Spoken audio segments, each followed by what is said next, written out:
Recorded Books Inspirational presents an unabridged recording of A Tailor-Made Bride by Karen Whittemire, narrated by Nicole Poole. This book is copyrighted 2010 by Karen Whittemire. This recording is copyrighted 2010 by Recorded Books, producer and publisher of Recorded Books Inspirational, an imprint dedicated to stories of faith and the human spirit. The author opens with a quote from Proverbs chapter 31, verse 30. Favor is deceitful, and beauty is vain. But a woman that feareth the Lord, she shall be praised. And now, A Tailor-Made Bride. Prologue. San Antonio, Texas, March 1881. Red! Have you no shame, Auntie Vic? You can't be buried in a scarlet gown. It's cerise, Nan. Hannah Richards bit back a laugh as Victoria Ashmont effectively put her grandnephew's wife in her place with 3 little words. Trying hard to appear as if she wasn't listening to her client's conversation, Hannah pulled the last pin from between her lips and slid it into the hem of the controversial fabric. Must you flout convention to the very end? Nan's whine heightened to a near screech as she stomped toward the door. A delicate sniff, followed by a tiny hiccup, foreshadowed the coming of tears. Sherman and I will be the ones to pay the price. You'll make us a laughingstock among our friends, but then you've never cared for anyone except yourself, have you? Miss Victoria pivoted with impressive speed, the cane she used for balance nearly clobbering Hannah in the head as she spun. You may have my nephew wrapped around your little finger, but don't think you can manipulate me with your theatrics. Like an angry goddess from the Greek myths, Victoria Ashmont held her chin at a regal angle and pointed her aged hand toward the woman who dared challenge her.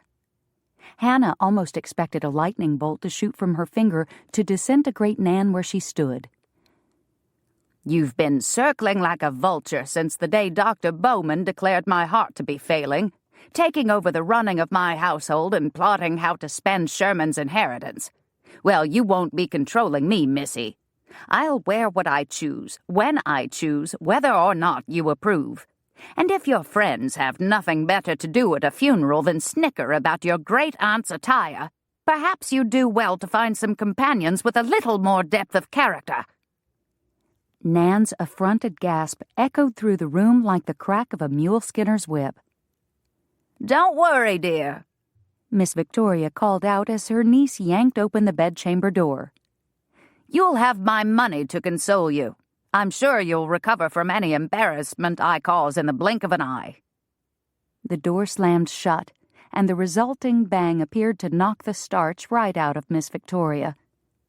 She wobbled, and Hannah lurched to her feet to steady the elderly lady. Here, ma'am, why don't you rest for a minute?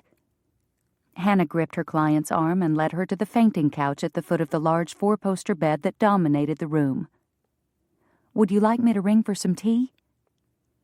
Don't be ridiculous, girl.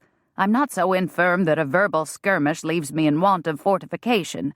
I just need to catch my breath. Hannah nodded, not about to argue. She gathered her sewing box instead, collecting her shears, pins, and needle case from where they lay upon the thick tapestry carpet.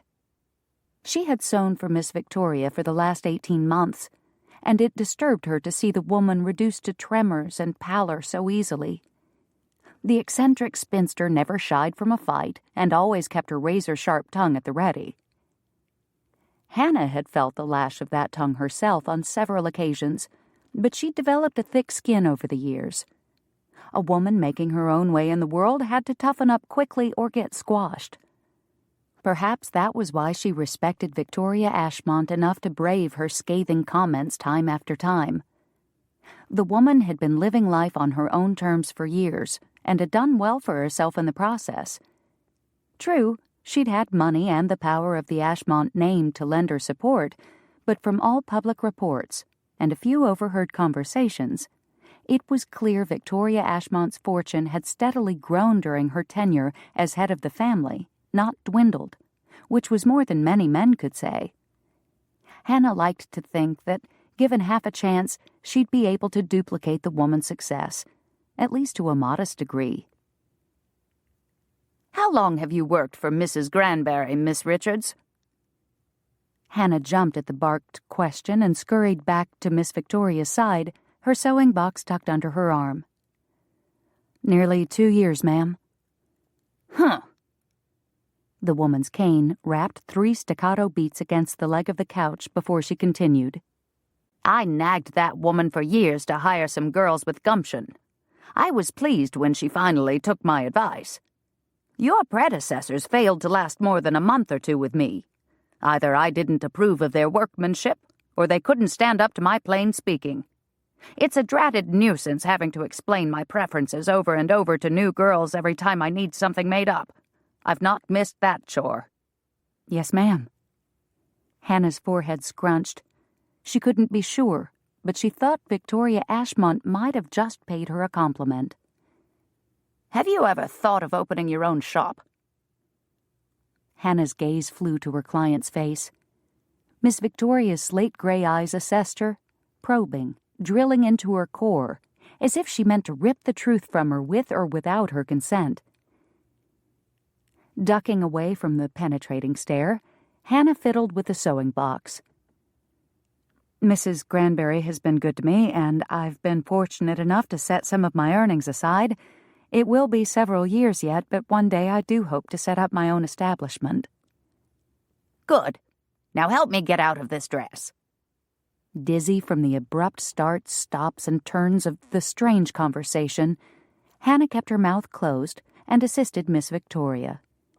She unfastened the brightly colored silk, careful not to snag the pins on either the delicate material of the gown or on Miss Victoria's stockings.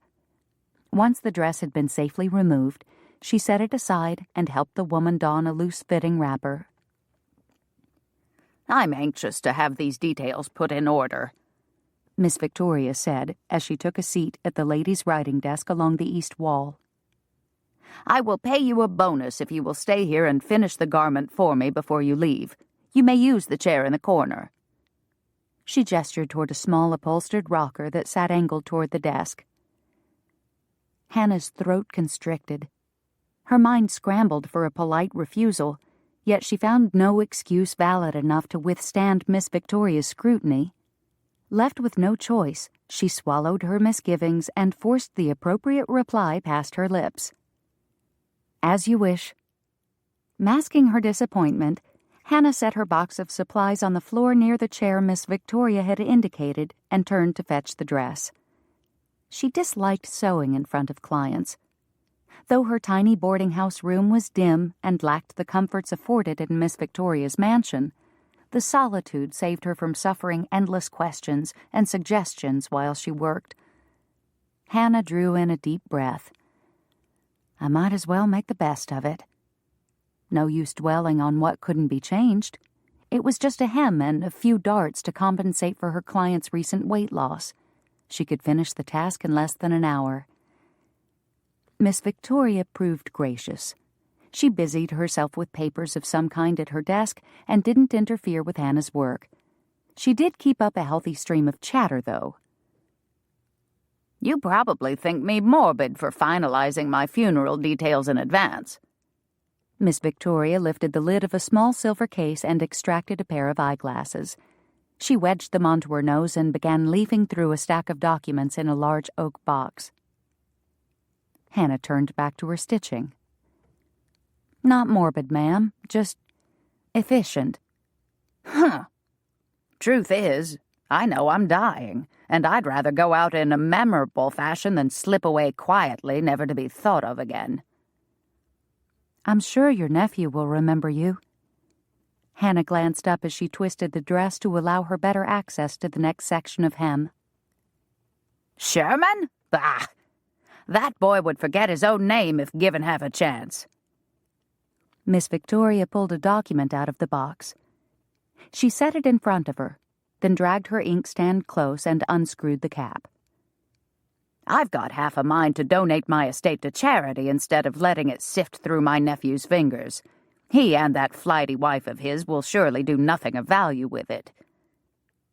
A heavy sigh escaped her. "But they are family, after all, and I suppose I'll no longer care about how the money is spent after I'm gone." Hannah poked her needle up and back through the red silk in rapid succession, focused on making each stitch even and straight. It wasn't her place to offer advice, but it burned on her tongue nonetheless.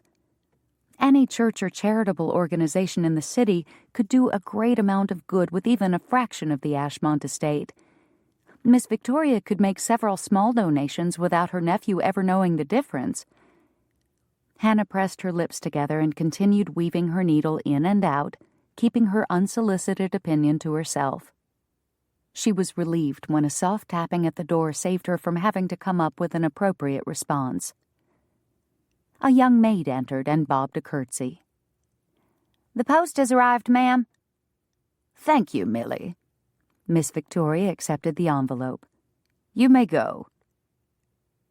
The sound of paper ripping echoed in the quiet room as Miss Victoria slid her letter opener through the upper edge of the flap. "Well, I must give the gentleman credit for persistence," the older woman murmured. "This is the third letter he's sent in 2 months." Hannah turned the dress again and bent her head a little closer to her task, hoping to escape Miss Victoria's notice. It was not to be. The woman's voice only grew louder and more pointed as she continued. "He wants to buy one of my railroad properties." Hannah made the mistake of looking up. Miss Victoria's eyes, magnified by the lenses she wore, demanded a response. Yet how did a working-class seamstress participate in a conversation of a personal nature with one so far above her station? She didn't want to offend by appearing uninterested. However, showing too keen an interest might come across as presumptuous. Hannah floundered to find a suitably innocuous response and finally settled on, "Oh?" It seemed to be enough, and Miss Victoria turned back to her correspondence as she continued her ramblings. "When the Gulf, Colorado, and Santa Fe Railway out of Galveston started up construction again last year, I invested in a handful of properties along the proposed route in towns that were already established. I've made a tidy profit on most, but for some reason I find myself reluctant to part with this one." An expectant pause hung in the air. Keeping her eyes on her work, Hannah voiced the first thought that came to mind. "Does the gentleman not make a fair offer?" "No, Mr. Tucker proposes a respectable price." Miss Victoria tapped the handle of the letter opener against the desktop in a rhythmic pattern, then seemed to become aware of what she was doing and set it aside. "Perhaps I am reluctant because I do not know the man personally. He is in good standing with the bank in Coventry and by all accounts is respected in the community. Yet in the past I've made my decision to sell after meeting with the buyer in person. Unfortunately, my health precludes that now." "Coventry?" Hannah seized upon the less personal topic. "I'm not familiar with that town." "That's because it's about 200 miles north of here, and it is quite small. The surveyors tell me it's in a pretty little spot along the North Bosque River. I'd hoped to visit, but it looks as if I won't be afforded that opportunity." Hannah tied off her thread and snipped the tail. She reached for her spool and unwound another long section, thankful that the discussion had finally moved in a more neutral direction. She clipped the end of the thread and held the needle up to gauge the position of the eye. "What do you think, Miss Richards? Should I sell it to him?" The needle slipped out of her hand. "You're asking me?" "Is there another Miss Richards in the room? Of course I'm asking you." She clicked her tongue in disappointment. "Goodness, girl, I've always thought you to be an intelligent sort. Have I been wrong all this time?" That rankled. Hannah sat a little straighter and lifted her chin. "No, ma'am." "Good." Miss Victoria slapped her palm against the desk. Now, tell me what you think." If the woman was determined to have her speak her mind, Hannah would oblige. This was the last project she'd ever sew for the woman anyway. It couldn't hurt. The only problem was she'd worked so hard not to form an opinion during this exchange that now that she was asked for one, she had none to give. Trying not to let the silence rush her into saying something that would indeed prove her lacking in intellect, she scrambled to gather her thoughts while she searched for the dropped needle. "It seems to me," she said, uncovering the needle along with a speck of insight, "you need to decide if you would rather have the property go to a man you know only by reputation or to the nephew you know through experience." Hannah lifted her gaze to meet Miss Victoria's and held firm, not allowing the woman's critical stare to cow her. "Which scenario gives you the greatest likelihood of leaving behind the legacy you desire?" Victoria Ashmont considered her for several moments, her eyes piercing Hannah and bringing to mind the staring contests the schoolboys used to challenge her to when she was still in braids. The memory triggered her competitive nature, and a stubborn determination to win rose within her. At last, Miss Victoria nodded and turned away. "Thank you, Miss Richards. I think I have my answer." Exultation flashed through her for a brief second at her victory, but self-recrimination soon followed. This wasn't a schoolyard game. It was an aging woman's search to create meaning in her death. "Forgive my boldness, ma'am." Her client turned back and wagged a bony finger at Hannah. "Boldness is exactly what you need to run your own business, girl. Boldness, skill, and a lot of hard work. When you get that shop of yours, hardships are sure to find their way to your doorstep. Confidence is the only way to combat them. Confidence in yourself and in the God who equips you to overcome. Never forget that." "Yes, ma'am." Feeling chastised and oddly encouraged at the same time, Hannah threaded her needle and returned to work. The scratching of pen against paper replaced the chatter of Miss Victoria's voice as the woman gave her full attention to the documents spread across her desk. Time passed swiftly, and soon the alterations were complete. After trying the gown on a second time to assure a proper fit and examining every seam for quality and durability, as was her custom, Victoria Ashmont ushered Hannah down to the front hall. "My man will see you home, Miss Richards." "Thank you, ma'am." Hannah collected her bonnet from the butler and tied the ribbons beneath her chin. "I will settle my account with Miss Granberry by the end of the week, but here is the bonus I promised you." She held out a plain white envelope. Hannah accepted it and placed it carefully in her reticule. She dipped her head and made a quick curtsy. "Thank you. I've enjoyed the privilege of working for you, ma'am, and I pray that your health improve so that I might do so again."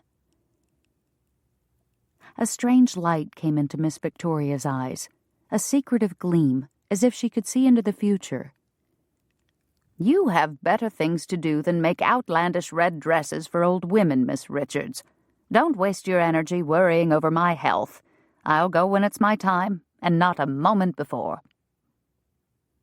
Hannah smiled as she stepped out the door, sure that not even the angels could drag Miss Victoria away until she was ready to go. Yet underneath the woman's tough exterior beat a kind heart, although Hannah didn't fully understand how kind until she arrived home and opened her bonus envelope. Instead of the 2 or 3 greenbacks she had assumed were tucked inside, she found a gift that stole her breath and her balance.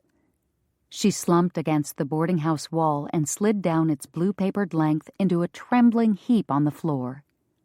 She blinked several times, but the writing on the paper didn't change, only blurred as tears welled and distorted her vision. She held in her hand the deed to her new dress shop in Coventry, Texas. Chapter 1. Coventry, Texas, September 1881. JT, I got a customer for you.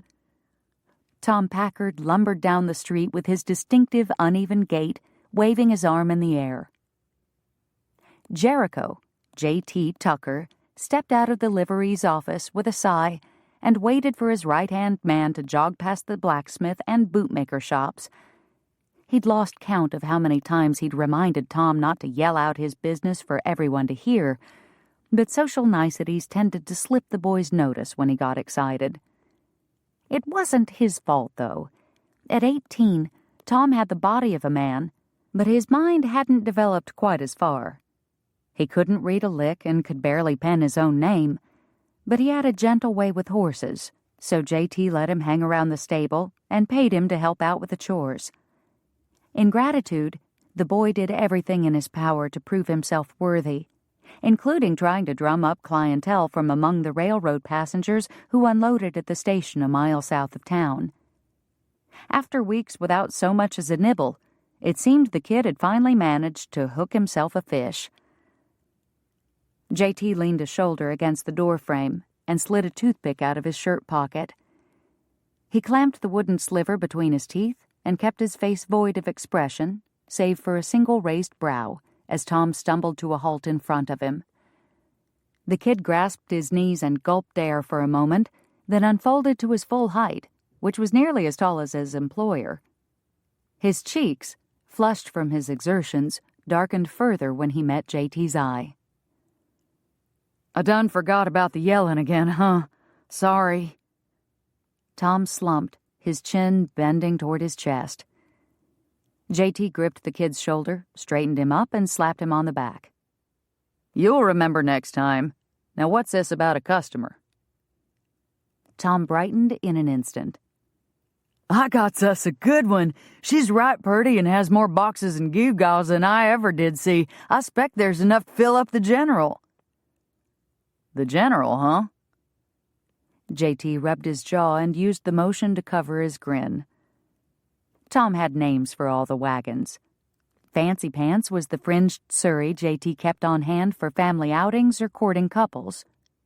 The buggy's name was Doc, after the man who rented it out most frequently. The buckboard was just plain Buck, and his freight wagon was affectionately dubbed the General. The kids' monikers inspired a heap of good-natured ribbing amongst the men who gathered at the livery to swap stories and escape their womenfolk. But over time, the name stuck. Just last week, Alastair Smith plopped down a silver dollar and demanded he be allowed to take Fancy Pants out for a drive. Hearing the pretentious bank clerk use Tom's nickname for the surrey left the fellas guffawing for days. J.T. thrust the memory from his mind and crossed his arms over his chest, using his tongue to shift the toothpick to the other side of his mouth. "The buckboard is easier to get to. I reckon it'd do the job just as well." "I don't know." Tom mimicked J.T.'s posture, crossing his own arms and leaning against the livery wall. "She said her stuff was mighty heavy and she'd pay extra to have it unloaded at her shop." "Shop?" J.T.'s good humor shriveled. His arms fell to his sides as his gaze slid past Tom to the vacant building across the street. The only unoccupied shop in Coventry stood adjacent to Louisa James's laundry, the shop he'd tried and failed to purchase. J.T.'s jaw clenched so tight the toothpick started to splinter. Forcing himself to relax, he straightened away from the doorpost. "I think she's a dressmaker," Tom said. "There were a bunch of them dummies with no heads or arms with her on the platform. Looked right peculiar, them all standing around her like they's gonna start a quilting bee or something." The kid chuckled at his own joke, but J.T. didn't join in his amusement. A dressmaker? A woman who made her living by exploiting the vanity of her customers? That's who was moving into his shop? A sick sensation oozed like molasses through his gut as memories clawed over the wall he'd erected to keep them contained. "So we're gonna get the General, J.T.?" Tom's question jerked him back to the present and allowed him to stuff the unpleasant thoughts back down where they belonged. He loosened his fingers from the fist he didn't remember making and adjusted his hat to sit lower on his forehead, covering his eyes. It wouldn't do for the kid to see the anger that surely lurked there. He'd probably go and make some fool assumption that he'd done something wrong. Or worse, he'd ask questions JT didn't want to answer. He cleared his throat and clasped the kid's shoulder. If you think we need the freight wagon, then we'll get the freight wagon. Why don't you harness up the grays, then come help me wrangle the general? Yes, sir. Tom bounded off to the corral to gather the horses, his chest so inflated with pride JT was amazed he could see where he was going. Ducking back inside the livery, JT closed up his office and strode past the stalls to the oversized double doors that opened his wagon shed up to the street. He grasped the handle of the first and rolled it backward, using his body weight as leverage.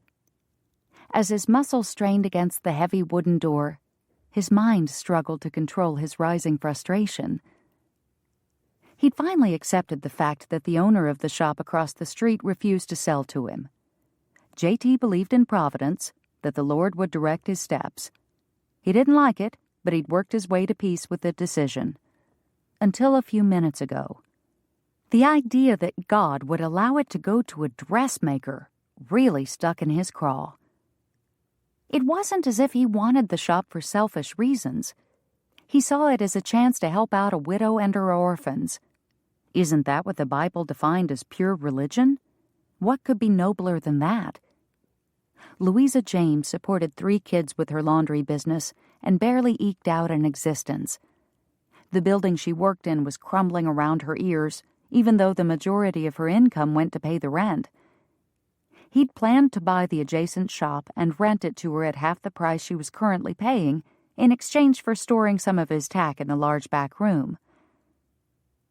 JT squinted against the afternoon sunlight that streamed into the dim stable and strode to the opposite side of the entrance, his indignation growing with every step. Ignoring the handle, he slammed his shoulder into the second door and ground his teeth as he dug his boots into the packed dirt floor, forcing the wood to yield to his will. How could a bunch of fripperies and ruffles do more to serve the community than a new roof for a family in need? Most of the women in and around Coventry sewed their own clothes, and those that didn't bought ready-made duds through the dry goods store or mail order. Sensible clothes, durable clothes, not fashion-plate items that stroked their vanity or elicited covetous desires in their hearts for things they couldn't afford. A dressmaker had no place in Coventry. This can't be God's will. The world and its schemers had brought her to town, not God. Horse hooves thudded and harnesses jangled as Tom led the grays toward the front of the livery. JT blew out a breath and rubbed a hand along his jaw. No matter what had brought her to Coventry, the dressmaker was still a woman, and his father had drummed into him that all women were to be treated with courtesy and respect. So he'd smile and doff his hat and make polite conversation. Shoot, he'd even lug her heavy junk around for her and unload all her falderall. But once she was out of his wagon, he'd have nothing more to do with her. Hannah sat atop one of her 5 trunks, waiting for young Tom to return. Most of the other passengers had left the depot already, making their way on foot or in wagons with family members who'd come to meet them. Hannah wasn't about to let her belongings out of her sight, though, or trust them to a porter she didn't know. So she waited. Thanks to Victoria Ashmont's generosity, she'd been able to use the money she'd saved for a shop to buy fabric and supplies. Not knowing what would be available in the small town of Coventry, she'd brought everything she needed with her, including her prized possession, a Singer-improved Family Model 15 treadle machine with 5-drawer walnut cabinet and extension leaf. The monster weighed nearly as much as the locomotive that brought her here, but it was a thing of beauty, and she intended to make certain it arrived at the shop without incident. Her toes tapped against the wooden platform.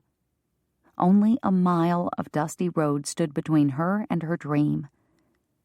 Yet the final minutes of waiting felt longer than the hours, even years that preceded them. Could she really run her own business? Or would Miss Ashmont's belief in her prove misplaced? A tingle of apprehension tiptoed over Hannah's spine. What if the women of Coventry had no need of a dressmaker? What if they didn't like her designs? What if... Hannah surged to her feet and began to pace. Miss Ashmont had directed her to be bold and self-confident. Oh, and confident in God. Hannah paused. Her gaze slid to the bushy hills rising around her like ocean swells. I will lift up mine eyes unto the hills, from whence cometh my help. My help cometh from the Lord, which made heaven and earth. The psalm seeped into her soul, bringing a measure of assurance with it. God had led her here. He would provide. She resumed her pacing, anticipation building as fear receded. On her sixth lap around her mound of luggage, the creak of wagon wheels brought her to a halt. A conveyance drew near, and Hannah's pulse vaulted into a new pace. Young Tom wasn't driving. Another man with a worn brown felt hat pulled low over his eyes sat on the bench. It must be that JT person Tom had rambled on about. Well, it didn't matter who was driving, as long as he had the strength to maneuver her sewing machine without dropping it. A figure in the back of the wagon waved a cheerful greeting, and the movement caught Hannah's eye. She waved back, glad to see Tom had returned as well. Two men working together would have a much easier time of it. The liveryman pulled the horses to a halt and set the brake.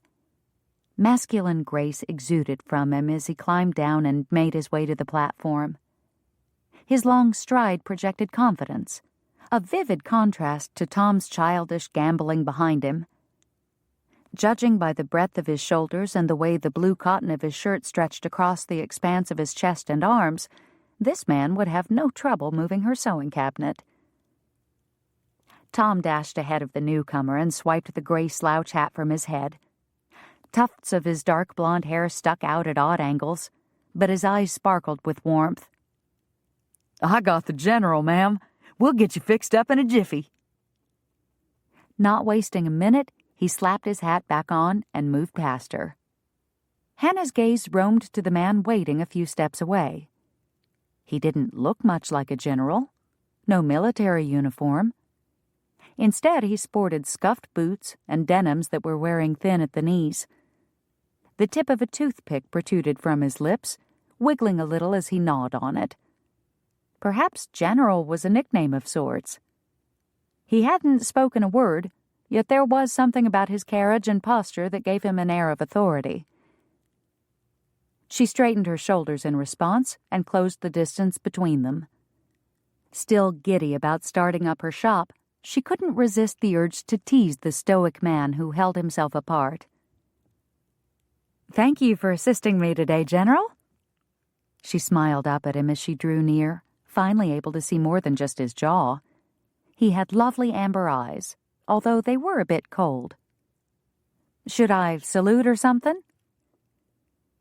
His right brow arced upward. Then a tiny twitch at the corner of his mouth told her he'd caught on. I'm afraid I'm a civilian through and through, ma'am. He tilted his head in the direction of the wagon. That's the general. Tom likes to name things. Hannah gave a little laugh. "I see. Well, I'm glad to have you both lending me a hand. I'm Hannah Richards." The man tweaked the brim of his hat. J.T. Tucker. "Pleased to meet you, Mr. Tucker." He dipped his chin in a small nod. Not a very demonstrative fellow. Not very talkative. Lay those things down, Tom, he called as he stepped away. We don't want 'em to tip over the side if we hit a rut. "Oh, wait just a minute, please." There was no telling what foul things had been carted around in that wagon bed before today. It didn't matter so much for her trunks and sewing cabinet, but the linen covering her mannequins would be easily soiled. "I have an old quilt that I wrapped around them in the railroad freight car. Let me fetch it." Hannah sensed more than heard Mr. Tucker's sigh as she hurried to collect the quilt from the trunk she had been sitting on. Well, He could sigh all he liked. Her display dummies were going to be covered. She had one chance to make a first impression on the ladies of Coventry, and she vowed it would be a pristine one. Making a point not to look at the liveryman as she scurried by, Hannah clutched the quilt to her chest and headed for the wagon. She draped it over the side, then climbed the spokes and hopped into the back, just as she had done as a child.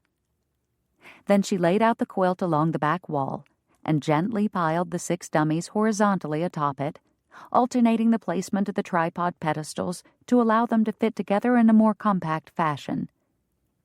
As she flipped the remaining fabric of the quilt over the pile, a loud thud sounded from behind, and the wagon jostled her. She gasped and teetered to the side.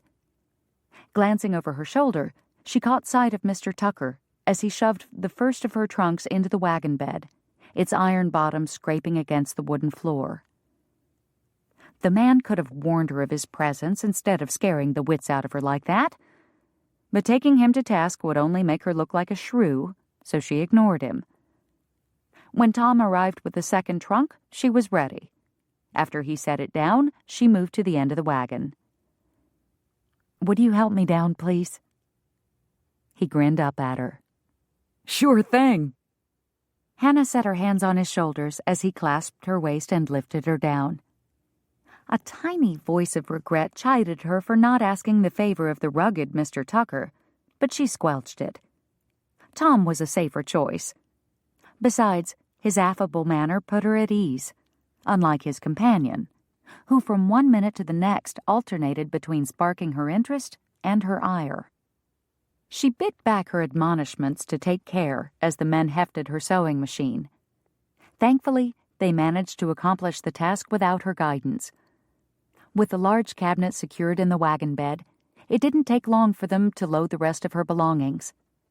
Once they finished, Tom handed her up to the bench seat and scrambled into the back, leaving her alone with Mr. Tucker. A cool autumn breeze caressed her cheeks and tugged lightly on her bonnet as the wagon rolled forward. She smoothed her skirts, not sure what to say to the reticent man beside her. However, he surprised her by starting the conversation on his own. What made you choose Coventry, Miss Richards? She twisted on the seat to look at him, but his eyes remained focused on the road. I guess you could say it chose me. How so? It was really a most extraordinary sequence of events.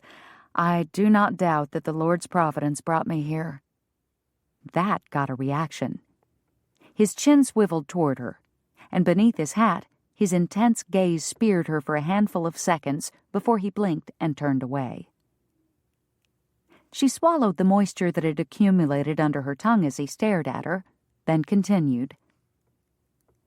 2 years ago, I was hired by Mrs. Granberry of San Antonio to sew for her most particular clientele.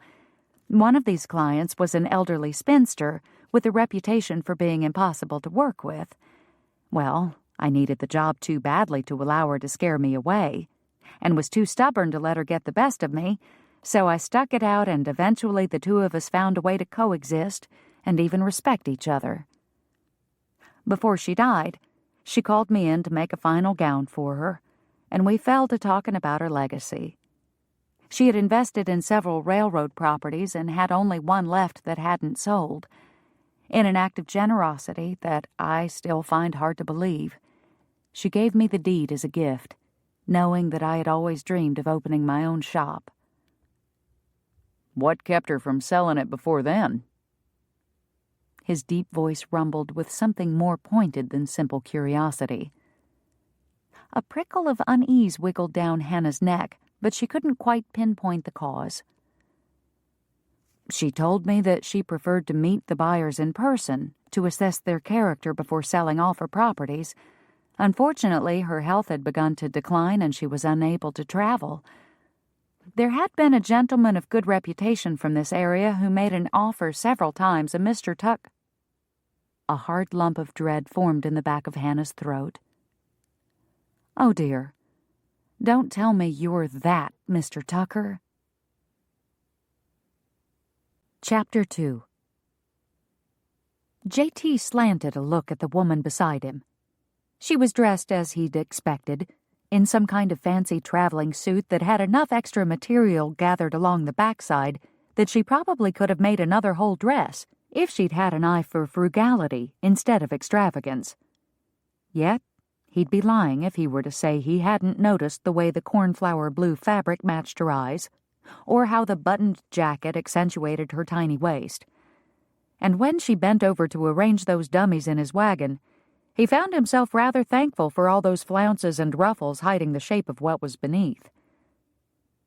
As he watched her bite her lip and try to figure out what to say to him after discovering his connection to her shop, he had to admit that his expectations had only proven true for her clothing. Most beautiful women he'd known over the course of his 27 years possessed an innate skill for manipulation. A seductive smile, pout, or subtle hint woven into the fiber of an ordinary conversation, and she would have a man stumbling over himself to please her. Miss Hannah Richards, on the other hand, didn't seem to subscribe to such artifice. Her yellow hair, trim figure, and pleasant features worked together to form a very handsome woman. Yet, when something needed doing, she jumped in and did it for herself, instead of making sheep's eyes at him or Tom to get one of them to do it for her. Of course, he had just met her. It was doubtful she'd continue as the exception to the rule over longer acquaintance. "Forgive me for rambling on like that, Mr. Tucker. I had no idea." J.T. kept his head straight and his mouth shut, but he watched her out of the corner of his eye. "All that talk about God's providence must have been a slap in the face to you. I'm so sorry. It seems unfair that my blessing turned out to be your disappointment." She exhaled a long breath, then bounced in the seat and swung her knees toward him. "I know. I'll give you a discounted rate on any mending or tailoring you need done." He chomped down on his toothpick. No thanks. My sister Cordelia does all my mending. "Oh." Her cheery smile wilted, and he felt as if he'd just crushed a flower. He steeled himself against the regret that threatened to soften him, though. He didn't want any favors from her. Besides, she was only offering in order to make herself feel better. "Well," she continued, having regained a measure of her previous enthusiasm, "perhaps I could give your sister a discount on a new dress. I've brought a wonderful selection of—" No. The last thing he needed was for Delia to get caught up in a bunch of fashion rigmarole. She was too sensible to fall into that trap, but he didn't plan on leaving her exposed to unnecessary temptation. Miss Richards made no further overtures. In fact, she made no further efforts at conversation of any kind. By the time the first buildings of Coventry came into view, J.T.'s conscience was pressing down on his shoulders like a 50-pound sack of grain. Look, I didn't mean to be rude. He shoved his heel against the wagon's footrest and shifted his hips against the hard wooden bench. I appreciate you making those offers, but there's no reason for them. You own the shop fair and square. You don't have to mollify me. I can deal with it. He grabbed the crown of his hat and resituated it on his head so he could see her better as he stole another glance her way.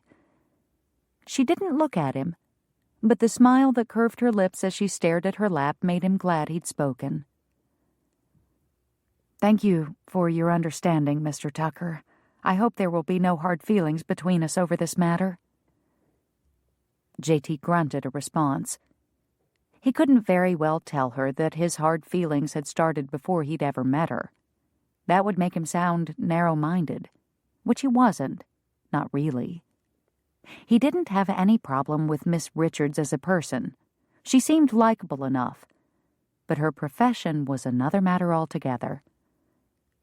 He'd seen firsthand what damage such temptation could do to a woman, to a family.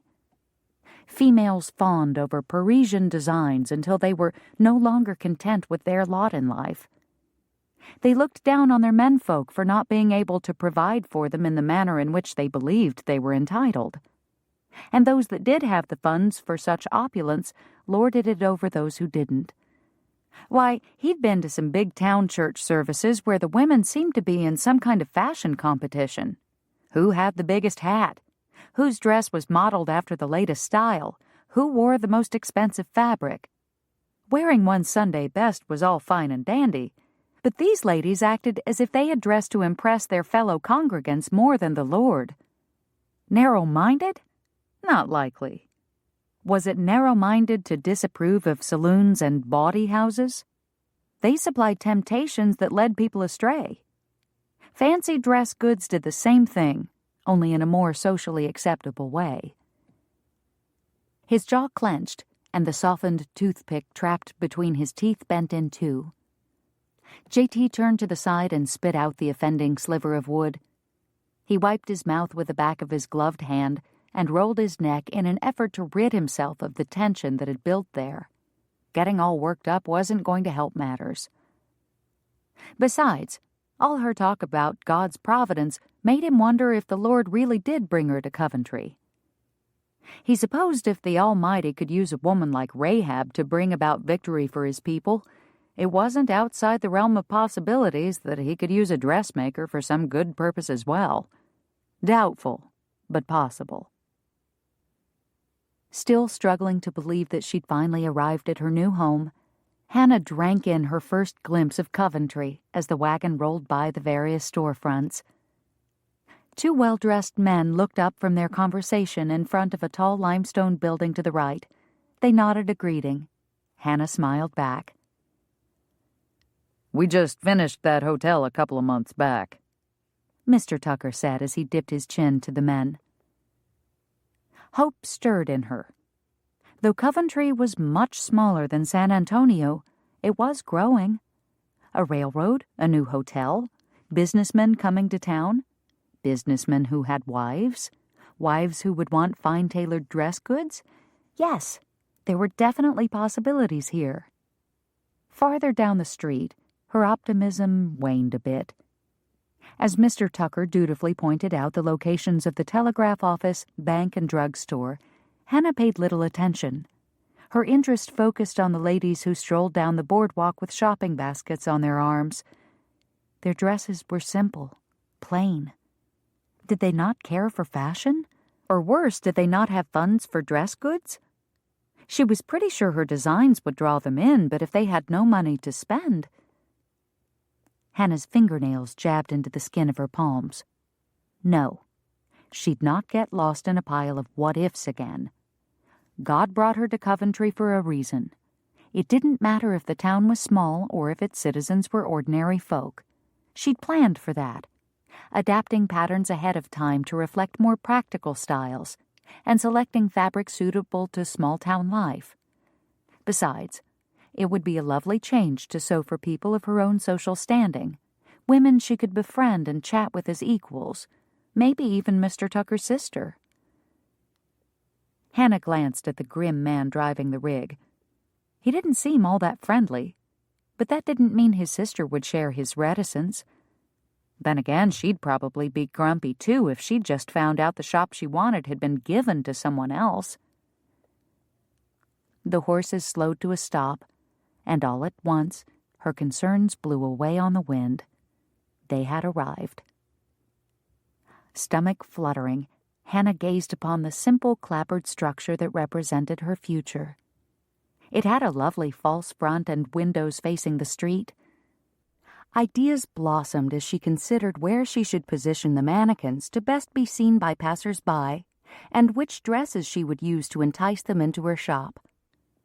Perhaps the lavender morning dress, or the olive polonaise costume she made up last month.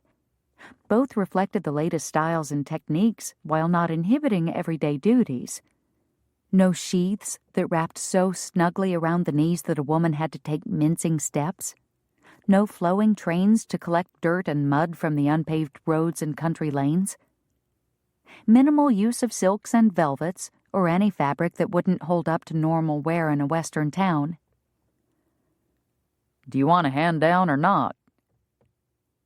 Hannah jumped at the growling voice, caught up as she was in the intricate web of her business strategies. "Oh, of course." Heat warmed her cheeks. She stood and set a foot atop the raised side of the wagon, then reached out to the irascible Mr. Tucker. Her hands pressed against the corded muscles of his shoulders, at the same time his encircled her waist. A frisson of awareness coursed through her as she sunk slowly to the ground, secure in his capable grip. This close, she could smell a bit of horse on him, mixed with harness oil. Masculine scents. "Thank you." She avoided his penetrating gaze and fumbled with the ball clasp on her handbag. "I'll just get the key and unlock the front door." Hannah extracted a nickel-plated key from the pocket in the lining of her purse and stepped onto the boardwalk. She paused outside the door and pressed a trembling hand to her abdomen. Taking a deep breath, she fit the key into the lock and twisted. A satisfying click sounded, and the door swung open. Looking past the dirt and grime that had accumulated while the store stood vacant, Hannah crossed the threshold, her artistic mind awhirl with possibilities. A counter jutted out into the room from the left wall about halfway back. It would make a lovely display for her pattern catalogs and fashion magazines. She could put in some shelves along the right wall to showcase her fabrics, stacking complementary bolts together to help her customers visualize the final effects she could achieve for them by blending patterns and colors. The coat rack and wardrobe hangers for her pre-made dresses could be mounted on the left wall, leaving plenty of room for ladies to wander about. Hannah's boot heels thumped against the bare floor as she made her way behind the counter. She was pleased to discover cubby holes that could be used to store her till, ledger, and fabric swatches. It appeared there'd be sufficient room for her sewing machine back here as well, which meant she wouldn't have to hide in the back room. She could save that space for fittings and project storage. Yes, this little shop would accommodate her quite well. A shuffle sounded behind her. She turned to see Tom and Mr. Tucker standing inside the doorway, each with a trunk balanced on one shoulder. "If you're done wool gathering, you might show us where you want this stuff," the liveryman groused. She supposed he had a right to be testy. With all the excitement of the new shop, she'd completely forgotten about the men. She was thankful she had thought to label the trunks. Colored ribbons tied to the handles indicated which ones contained dress shop items and which held her personal belongings. "Let's see." She approached the men and fingered the thin strip of grosgrain silk that hung near Mr. Tucker's hand, careful not to touch the man himself. "The ones with blue ribbons can be left down here behind the counter. The ones with pink ribbons need to go upstairs in my personal quarters." Hannah lifted her chin to meet his gaze, and suddenly found it difficult to breathe. "What color's mine, JT? I can't see it." Mr. Tucker looked away, and Hannah drew in a deep breath, willing her stomach to stop its silly fluttering. The man was as prickly as a cactus. Just because he had eyes the color of melting honey didn't mean she had to go all soft over him. The man gestured with a jerk of his head for Tom to move past them. "Yours is blue. Go put it over yonder and then head back to the wagon and look for any others with blue ribbons. I'll haul this one upstairs." He raised a brow at Hannah. "Whenever Miss Richards decides she's ready." Riled at his insinuation that she was some kind of lollygagger, Hannah thrust out her chin and marched out the door. "If you'll follow me, Mr. Tucker?" The nerve of that man. Hannah fumed as she rounded the corner of the building to reach the exterior stairs on the north side. She hoped he was carrying one of the heavier trunks. It'd serve him right if he ended up with a permanent crease in his collar and a crick in his neck. Any person seeing their home or place of business for the first time was bound to need a minute or two to soak it all in. Why, she'd bet $1 of profits that when he walked into his livery stable for the first time, he gawked like a boy in a gun shop. Irritation fueling her steps, Hannah slammed her foot onto each stair as she made her way to the top. She clutched the key in her left hand, disregarding the handrail. Pausing before the second-to-last step, she peeked over her shoulder to gauge Mr. Tucker's progress. He'd had to switch the trunk to the opposite shoulder in order to grip the railing, and was still near the bottom. "Are you coming?" she taunted in a sugar-sweet voice. The brim of his hat lifted, allowing her to see his scowl. Satisfaction surged through her as her foot pounded down on the next step. A crack shouted like thunder in her ear as the board beneath her gave way, and with a surprised squeak, she plummeted feet first through the yawning hole. Chapter 3. JT didn't take time to think. In a single motion, he dropped the trunk and vaulted over the railing. His boots crashed into the earth with a jolt that surged through his bent knees and into his thighs. Springing out of his crouch, he ran forward, praying that Miss Richards wasn't hurt too badly. But instead of coming upon a pile of crushed blue fluff, as he expected, he found himself eye level with a pair of delicate ankles, pumping madly through a froth of white petticoats. Her skirt hung unevenly, hiked up somewhat on the side closest to him. Her black stockings stood out against the white petticoats like coal on snow. The ribbed lines that started above the top of her shoe drew his gaze over the gentle curve of her calf before disappearing into the flurry of white cotton that surrounded them. JT turned away, a cough rising in his throat. The woman was dangling from a second-story staircase, and he was ogling her legs. What kind of a lecher was he? JT tugged his hat down and cleared his throat, wishing he could clear his mind as easily. She must have heard him, for the kicking stilled. "Mr. Tucker?" Her voice sounded breathless. Taking firm control of his wayward thoughts, he stepped aside to better assess her predicament. She must have managed to grab hold of the top step as she fell, for her head, shoulders, and arms were blocked from his view. "I'm here, Miss Richards." He cleared his throat again, despite the fact that his mouth had gone bone dry. "I seem to have dropped my key." A quiet chuckle escaped him before he could stuff it back inside. He shook his head, unable to tame the smile that lingered on his lips. "Yes, ma'am, I believe you have. Looks like you might have dropped one or two other things as well." "I'm afraid so." He chanced another look up, careful to steer his gaze along appropriate paths. Was it his imagination, or was she hanging a bit lower than she had been a minute ago? Mr. Tucker?" His name came out pinched, and he thought he heard a grunt as she shifted. "Yes, ma'am?" "I know it wasn't part of our original agreement." A second noise interrupted, definitely a grunt, and he swore he could see the edge of her collar peeking out beneath the wooden slats now. She was slipping. His heart rammed against his ribs.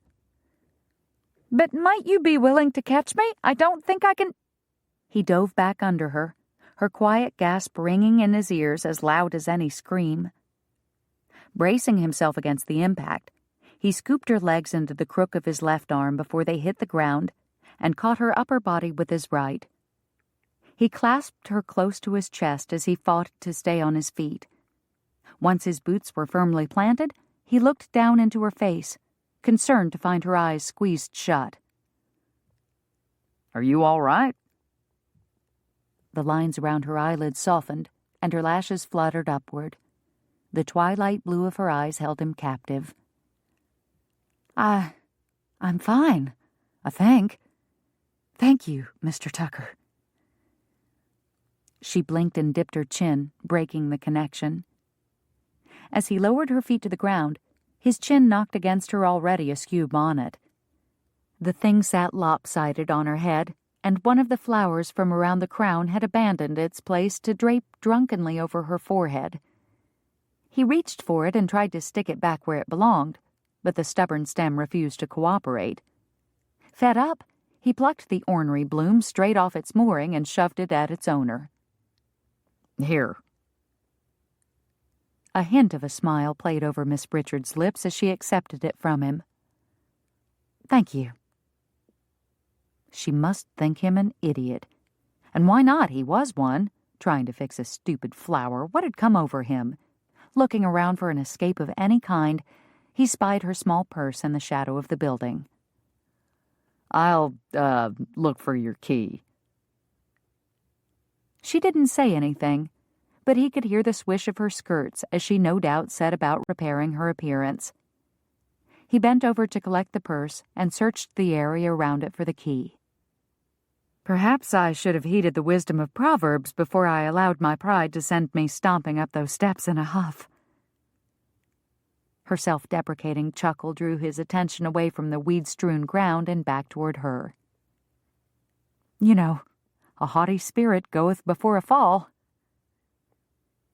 Her saucy taunts as she'd rushed up the stairs had surely irritated him, but truth be told, he probably shared the blame because of his impatience in the shop. No one had ever accused him of having a silver tongue. I don't know about the haughty spirit, he said with a shrug. But you certainly fell. Full-blown feminine laughter rang out, and the sound lifted his mood. That I did. She started walking his way, a free-spirited smile bedecking her face. J.T. cleared his throat again and returned to his perusal of the ground beneath the staircase. After a moment, he caught a glimmer of reflected light. The key lay beside the broken pieces of what had once been a secure step. He shoved the purse under his arm and picked up the key, along with one of the defective hunks of wood. The thing was rotted through. He frowned. How many other steps had deteriorated? Miss Richards slipped up beside him and retrieved the purse and key. Thank you again, Mr. Tucker. If it weren't for your quick actions, I would likely have suffered a serious injury. He felt her withdrawal, but he had already started inspecting the other steps and didn't pay her much mind. I know you're anxious to return to the livery, she said, so I'll get the door unlocked in a trice. She was halfway to the top when her meaning finally sank into his distracted brain. Get down from there, woman, before you take another tumble. His words came out sharper than he'd intended, but fear for her safety had ignited his temper. That, and the fact that when he raised his head from his stooped position under the stairs to call out to her, he got another eyeful of stockings and petticoats. Don't worry, Mr. Tucker, I'm not stomping this time, and I've got a firm grip on the railing. I'll be fine. Gritting his teeth, J.T. strode out from under the steps and glared up at the stubborn woman whom he had earlier mistaken for intelligent. The wood from that broken step is rotten. There might be others ready to give way as well. Her eyes narrowed and the skin around her lips drew taut. Thank you for your concern, but if they helped me the first time, there's no reason to believe they won't do so now. What if you weakened them the first time? He crossed his arms and raised a brow in challenge. Just because the steps he had checked so far had turned out to be sound didn't mean the remaining ones wouldn't cause a problem. The woman deliberately took another step before answering him, her chin angled toward the sky. You need not treat me like a child, sir. I am perfectly capable of navigating this staircase on my own. He snorted. Her nostrils flared. I promise not to ask you to catch me again, all right? Now stop scowling. Of course, he did no such thing. Those deep blue eyes of hers shot sparks at him, and he had to work to keep his expression stern. The woman was a firecracker. Tell you what, she huffed. If I fall, you have my permission to gloat as much as you like. How about that? Without waiting for his answer, she spun around and marched the remainder of the distance to the top, stretching her stride to span the gulf over the missing stair. He followed her from below as a precaution, and didn't relax until she disappeared into the room that would serve as her personal quarters. Fool woman. She'd rather risk her neck than admit she might not be able to manage something on her own. He jumped up and grabbed hold of one of the higher steps, testing its strength against his dangling weight. It held. The top step, too, remained firmly in place even after all of Miss Richards' clinging and scraping. Apparently, the only unstable lumber was the step she fell through. Didn't matter, though. She still should have waited until he checked it out before trudging up the stairs like Joan of Arc on some kind of crusade. JT pulled another toothpick out of his shirt pocket and wedged it between his molars. His tongue fiddled with it as he stared up through the hole in the staircase. He had to give her credit. Miss Richards knew how to handle herself in a crisis. Not only did she have the presence of mind to latch onto another step to keep from crashing to the ground, but there'd been no screaming, no hysteria. Just calm conversation and a polite request to please catch her. Any other woman, his sister included, would have shrieked like a hog at butchering time. Shaking his head, JT headed back to where he had left the dressmaker's trunk. The box had tumbled to the bottom of the stairs and now lay upside down. He flipped it over, just as Tom came around the corner with the other pink-ribboned trunk hefted on his shoulder. "I done finished the blue ones, JT, so I thought I'd bring this one to you. How come you're so slow? I expected you to be done afore me." "Miss Richards had a mishap on the stairs." Tom's eyes widened in glazed panic. "She's all right," JT hurried to assure him. "She's up in her room." "What happened?" JT hauled the trunk off Tom's shoulder and set it down next to his. "One of the steps broke and she fell, but she's fine." "If she's fine, how come I can't see her anywheres?" The boy's breathing came in quick, shallow gasps, and his head flew from side to side. JT squeezed his arm to get him to focus on him. "You know how women folk are, Tom. She's probably up there figuring out what kind of curtains she should hang in the windows and where to put all her knickknacks. She'll be down in a bit." The boy glanced up at the open door. "You sure?" "I'm sure." JT stepped behind him and started steering him across the street. "Now, what we men folk ought to do is fetch a new plank from the lumber pile in back of the livery and fix that step for her so she doesn't have to worry about any more mishaps. You think you can find me a good board while I dig up a hammer and nails?" Tom's head bobbed up and down. "Yes, sir." "Good." JT thumped him on the back and moved into place beside him. They walked several yards in silence, but when they reached the livery doors, Tom turned back to look at the building across the street. "You know, JT, since Miss Richards ain't got no regular menfolk, it'd probably be a good idea for us to look after her. You reckon that's why God brought her to us, so as we could take care of her?" JT chomped down on his toothpick and clenched his jaw. He didn't want to think about the Lord purposefully bringing the dressmaker into his life. He had enough responsibility looking after Cordelia and widows like Louisa James. He didn't want to be bothered with an opinionated, stubborn piece of baggage like Miss Hannah Richards, even if she did fit in his arms like a pistol in a custom-made holster. No, sir. After he fixed her step and finished unloading her paraphernalia, she'd be on her own. Chapter 4. Hannah hid out in her living quarters until the muted male voices below faded away. She peeked out the doorway to make sure they were gone, then flopped into the single wooden chair that resided in her room. It tilted to the side and nearly threw her to the floor before she caught her balance with her boot heel. A frustrated scream welled up inside her, held at bay by the barest thread of self-control. Even the furniture plotted to steal her equilibrium.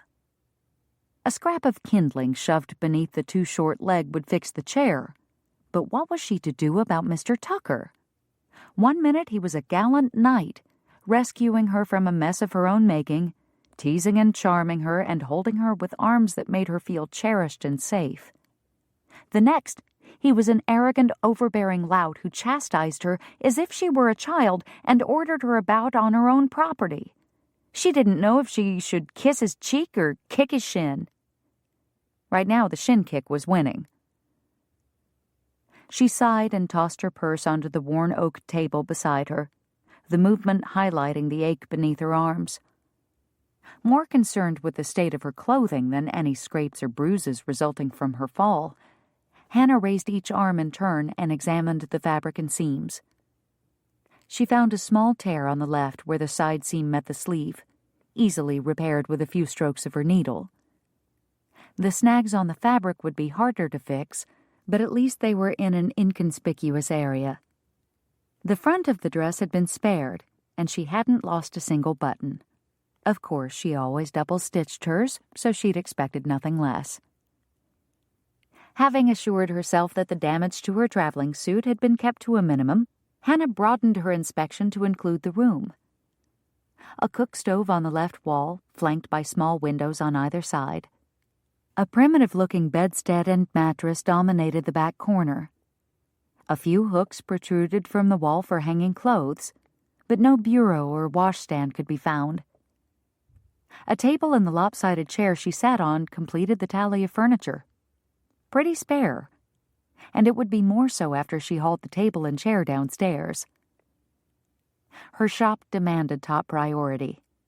She needed a work surface for cutting patterns and piecing them together, and a chair was essential for using her treadle sewing machine.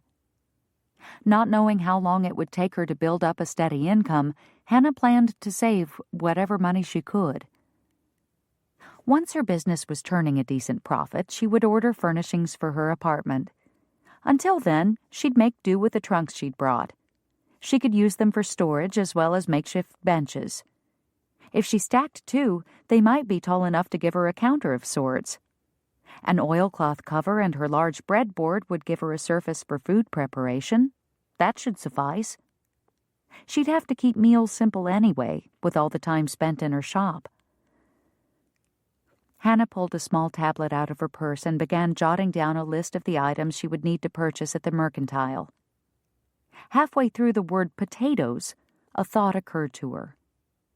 If the store owner boxed up her purchases, she could use the crates for stools and even a washstand. She smiled and nibbled on the end of her pencil. With a little ingenuity, she'd have all the comforts of home in no time. Of course, she'd have to find someone to supply her with fresh milk. She wouldn't last a day without her morning cocoa.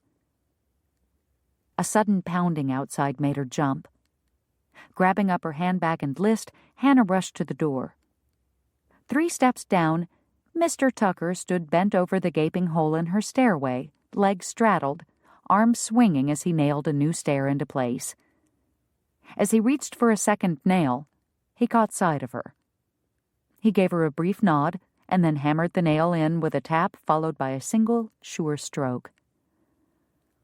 "Tom and I moved your sewing cabinet inside," he said without looking at her. "He's taking the rig back." Another nail slammed into place. "As soon as I get this step finished, I'll bring up your trunks and leave you in peace." Still grumpy, Hannah thought, but sweet nonetheless. "Thank you for fixing the step. I'll gladly pay you for your time." Mr. Tucker glared up at her as if she had just impugned his honor. "I don't charge for being neighborly, ma'am." "So I guess I shouldn't offer to compensate you for your heroic rescue of me either, then." She grinned, hoping to get some kind of reaction out of him, but he never looked up. "Nope." He accented his refusal with a final swing of the hammer and jumped with both feet onto the new stair. His craftsmanship held. "There." He tipped his hat back and finally met her eyes. "That should stand up to any amount of stomping you feel the need to dish out." His lips stretched, and for a moment she thought he might smile, but his mouth never actually curved. Hannah shifted against the railing, unsure if he had spoken in jest or censure. "Yes, well, thank you. I never know when the urge to stomp might next come over me." Although she imagined if it did recur, the man before her would somehow be responsible. He flicked the brim of his hat in salute and turned to go, but she remembered the table and called out to stop him. "Mr. Tucker, on your way down, would you help me carry this old table to the shop? It's too large for me to manage on my own." He shrugged and followed her inside. "What's wrong with it? Planning on ordering a room full of new furniture or something?" The playfulness she thought she'd detected in his voice earlier had vanished, leaving nothing but frost in its wake. Well, she needed his muscles more than his cheer, so as long as he was willing to help, he could grouch to his heart's content. It's a perfectly fine table. The only problem is that I need it downstairs. She set her purse on the seat of the rickety chair and moved around to the far end of the table. Grabbing hold of the edge facing her, she waited for Mr. Tucker to pick up his end. He chose to stare at her instead, with a look that raised her hackles. Hannah eyed his shins and aimed the point of her toe in his direction. Lucky for him, a hefty piece of furniture stood in her way. "I don't plan to entertain many guests up here," she said, "so I can make do without a table. But I can't very well cut out patterns for my customers on the floor of the shop now, can I?" He just stared at her, a clouded expression on his face.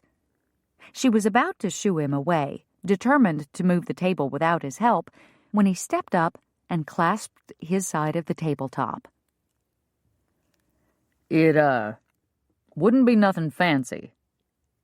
He stopped and cleared his throat.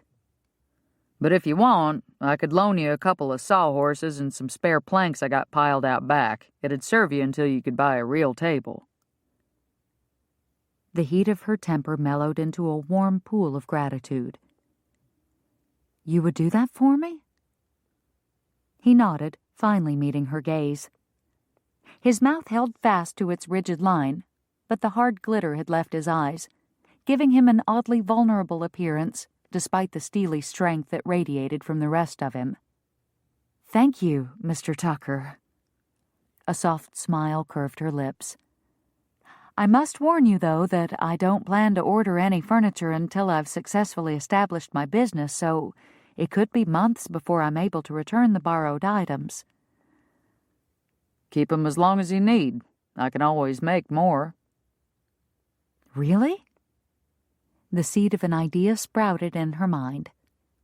Sure, I got a heap of scrap lumber left from when I tore out the dividing wall in the wagon shed last year. "Enough to spare me 4 boards that I could use for shelving in my shop? I'd pay you for them, of course." He leaned over the table toward her. Now don't you go insulting me again. "No, sir." She rushed to assure him, even though there was no heat behind his words. "But I don't want to take advantage of your generosity either. Are you sure I can't mend a shirt or darn a sock for you and trade anything?" You can quit yammering and carry this table downstairs so I can get back to minding my own business instead of messing around in yours. His sudden rudeness set her back on her heels, but as he ducked his head to hide behind the brim of his hat, an internal light dawned. This tough cowboy didn't know how to deal with gratitude. He could repair a step and catch a falling damsel, but try to thank the fellow and he got all surly. Maybe if she could remember that, he wouldn't rile her so easily. If he could just remember that she was a dressmaker, maybe his gut wouldn't end up in knots whenever she looked at him like that. It was enough to give a man indigestion. J.T. bit back a groan and flipped the table onto its side before she could distract him further. Miss Richards grabbed the leg and helped him maneuver the table through the doorway. She anticipated his movements and worked well with him as they eased down the steps, never once complaining about the wait or asking to take a break. They carried the table through the back door and set it up in the workroom. He then returned to finish with the trunks while she carried her only chair down to the shop as well. Something about needing it for her sewing machine and using her trunks for benches. Maybe he could check into finding her some real chairs. After he deposited the last trunk, she locked up her room and followed him down the stairs. "How much do I owe you?" J.T. glanced off toward the livery, dodging her gaze. $1 for the wagon and 2 bits for the unloading. She handed him a $1 note and a silver 25-cent piece. He tucked them into his pants pocket and nodded his thanks. "Was the dry goods store down this way?" She bit her lip and pointed toward the south, her blue gaze losing some of the assurance that had blazed there since she'd arrived. "I need to stock up on some supplies before they close this afternoon." An offer to escort her rose to his lips, but he quickly suppressed it. It was bad enough that he would have to see her tomorrow when he delivered the sawhorses and shelves he'd foolishly promised when the urge to make amends for his hasty judgments temporarily overrode his good sense. "Yep," he said, choosing the safer option. "It's 2 doors down, just on the other side of Mrs. James's laundry." "Thank you." She smiled in that way of hers, the one that made him feel like he had swallowed his toothpick. He frowned back. Miss Richards turned away and started down the boardwalk, her skirts swaying in a subtle rhythm. Left, right, "Oh, Mr. Tucker?" She spun around, and J.T. jerked his focus back to her face. A cough that nearly strangled him lodged in his throat. "Do you happen to know of someone in town who might be willing to sell me a jar of milk in the morning?" The Harris family had a small dairy operation on the edge of town where they sold milk, butter, and cheese to the locals. Will Harris, the eldest boy, usually made deliveries to the folks in town who didn't keep their own cow, but J.T. hesitated to mention him. He was a big, strapping lad with an eye for the ladies. A woman on her own didn't need a man like that coming around to her personal quarters in the early morning hours. Will was an honorable church-going fella, yet the idea of him sniffing around Miss Richards set J.T.'s teeth on edge. "I'll have my sister bring you some." She snapped open the clasp on her purse and started swishing those hips toward him again. "Can I pay you ahead for a week? I'll give you—" "You and Delia can settle on a price tomorrow." He waved her off and stepped down into the street. "I've got to get back to the livery." "Thank you for all your help, Mr. Tucker," she called out to his back. "You truly have been a godsend." He waved a hand in acknowledgement but didn't turn around. Clenching his jaw, J.T. pulverized as many dirt clods under his boots as possible while he crossed the road. First he tangled himself up with the dressmaker for another day by promising to make her a table, and now he dragged Cordelia into it too, exactly what he'd been trying to avoid. J.T. stormed into his office and shut the door. He pounded the wall with his fist as his rebellious eyes sought Hannah Richards through the window and followed her until she disappeared into the mercantile. With a growl, he spun around and pressed his back into the wall, banging his head against the wood. A godsend? J.T. tipped his chin toward the ceiling. "If it's all the same to you, the next time she needs help, send someone else." Chapter 5. By the time all trace of pink had faded from the sky the next morning, Hannah had already completed her calisthenic regimen, arranged her trunks and crates about the room, and organized her food supplies and personal belongings. A mountain of work still awaited her downstairs, but that knowledge did nothing to dim the excitement skittering across her nerves. If all went according to plan, she'd have her shop in basic working order by the end of the day and be open for business on the morrow. The very thought sent her into a pirouette. The shortened skirt of her loose-fitting gymnastic costume belled out around her. Now, if only Miss Tucker would arrive with her milk, the day would be off to a grand start. Fighting off a spurt of impatience, Hannah decided to start in on her devotional time without her breakfast cocoa. Whenever possible, she began the day by sipping chocolate and reading from her Bible, but she couldn't afford to wait on the cocoa with all that had yet to be accomplished. She had utilized every scrap of yesterday's daylight to knock down cobwebs from the rafters and corners of her living quarters, clean out ashes from the stove, scrub the floor, and curtain off her bedroom area. When the early darkness of the autumn evening had finally forced her to stop, she collapsed onto her lumpy mattress like a dervish that had run out of whirl, and slept unmoving until a nearby rooster let out his pre-dawn squawk. Spun back into action by the sound, she'd been swirling about in a frenzy ever since. She was more than ready for a little quiet time. Hannah pushed the curtain aside, trying to ignore the unattractive fabric as she collected her Bible from the crate next to her bed. When Floyd Hawkins, the dry goods store owner, heard she was a seamstress, He had dug out a bolt of dusty calico that had apparently been languishing untouched for over a year in his cloth bin, and demanded she take it off his hands at the wholesale price. Hannah certainly understood why no one had purchased the appalling fabric. She would swallow a bug before fashioning the orange-dotted cloth into a dress. But knowing she could put it to use, her practical side wouldn't let her pass up the bargain. Tacked up in pleated folds along a ceiling beam, it offered privacy, if not great aesthetic value. Perhaps she could drape an eye-pleasing swag across the top and add a ribbon to the hem to dress it up a bit when things settled down. Bible in hand, Hannah took a seat on the trunk bench she had positioned beneath the window to the left of the stove.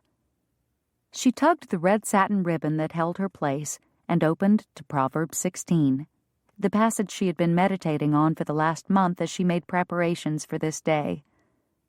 Morning sunlight illuminated the wisdom on the page. Verse 3 promised that if she committed her work to the Lord, her thoughts would be established. Yet verse 8 cautioned that having little while being righteous was better than great revenues without right.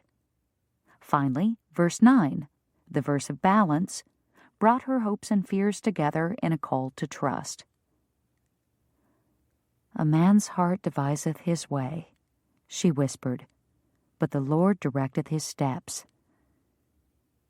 Hannah read the familiar words one more time before sliding her eyes shut.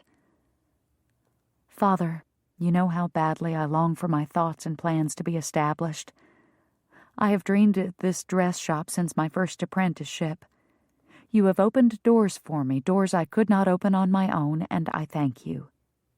At the same time, I confess to wanting success. I want customers to find satisfaction in my designs." Hannah's forehead crinkled as honesty warred with her desire not to appear overly ambitious or greedy before her Lord. "All right, more than satisfaction," she admitted. "I want them to be amazed at my skill.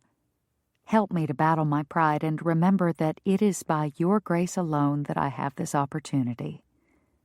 As I embark on this endeavor, remind me to cling to your righteousness, not to revenue, to look for ways to serve and glorify you, not myself, and to follow where you lead, even if you direct my steps on a path that deviates from the way I have charted.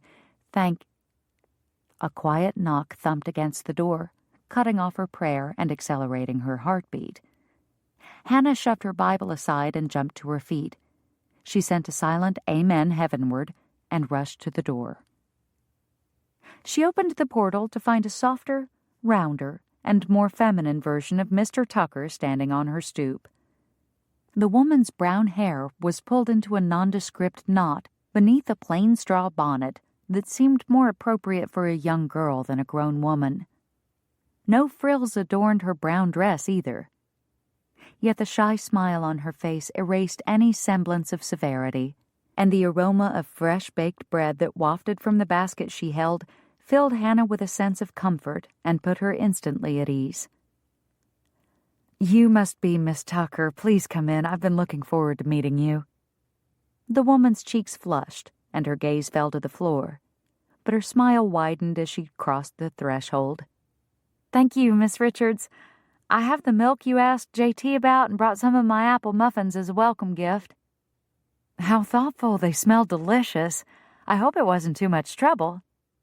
Hannah took the offered fruit jar of milk and set it on the arm of the stove, while Miss Tucker extracted a napkin-wrapped bundle from the large basket hanging from the bend of her elbow. Hannah spied several loaves of bread and additional muffins before the cloth cover was tucked back into place. "I supply baked goods to Mr. Hawkins's store, and it was a simple matter to stop here on the way, no trouble." A fellow businesswoman.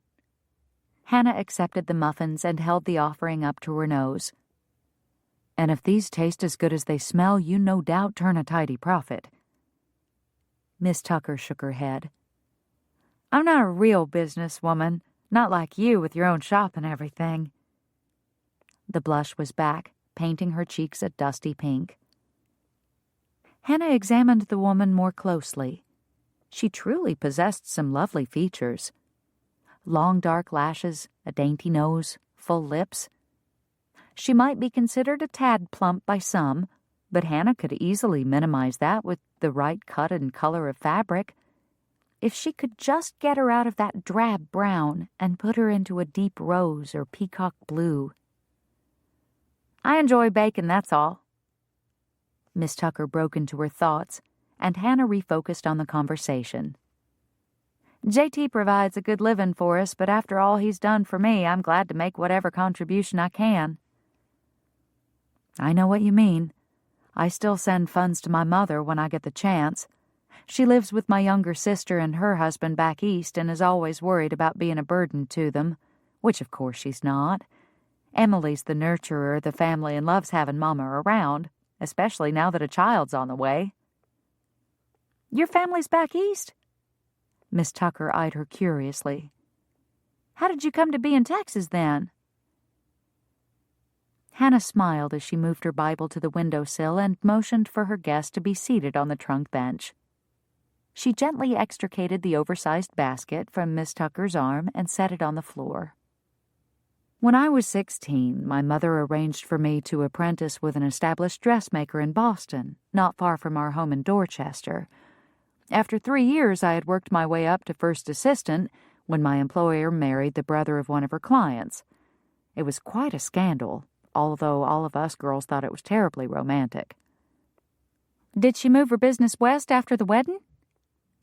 Hannah shook her head as she dumped a bunch of potatoes out of a crate and into an empty dishpan. Turning the crate upside down, she drew the short seat across from Miss Tucker and sat down, folding her crossed ankles off to the side. No, her new husband wouldn't hear of her continuing to work, so she closed her shop. Unfortunately, that left many of us without employment. I could have hired on as an apprentice-level seamstress with one of the other dressmakers in Boston, but the pay would have been a pittance, and my mother and sister depended on the funds I sent them.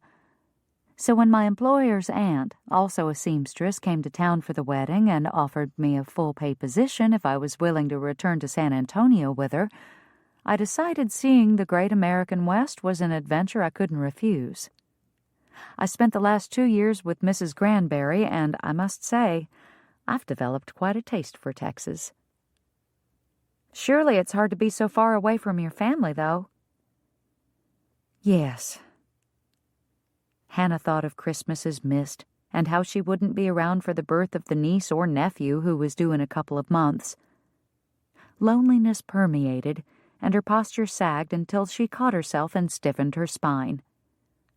But it's not so bad.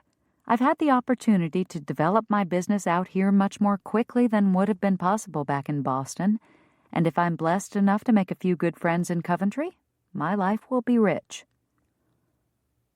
As she glanced at the quiet girl who was listening so intently, a feeling of kinship rose up in Hannah. Perhaps the Lord was already paving the road for a lasting friendship. Thinking to offer her guest some refreshment, Hannah rose and stepped over to the stove. She pried open the fruit jar lid and poured the milk into a saucepan. Then she reached to the top shelf and pulled down her 5-pound canister of Baker's breakfast cocoa, turning it so Miss Tucker could see the trademark chocolate lady with her apron and tray. When Emily and I were girls, Mama took a job at the Baker chocolate mill to support us after Papa died. She scraped and saved until she managed to buy that first apprenticeship for me. I owe her everything. She sounds like a wonderful woman. Miss Tucker smiled, but her eyes held a sad, wistful look. Mama's also the one responsible for my chocolate craving. Hannah winked and steered the discussion in a lighter direction. Every week she'd come home with another can of powder, so we drank cocoa religiously every morning. That's the reason I needed the milk. I can't get through the day without my cup of breakfast cocoa. Would you stay and share some with me? It'll only take a couple of minutes to warm the milk. I wish I could, but Mr. Hawkins likes me to deliver my goods before the store opens.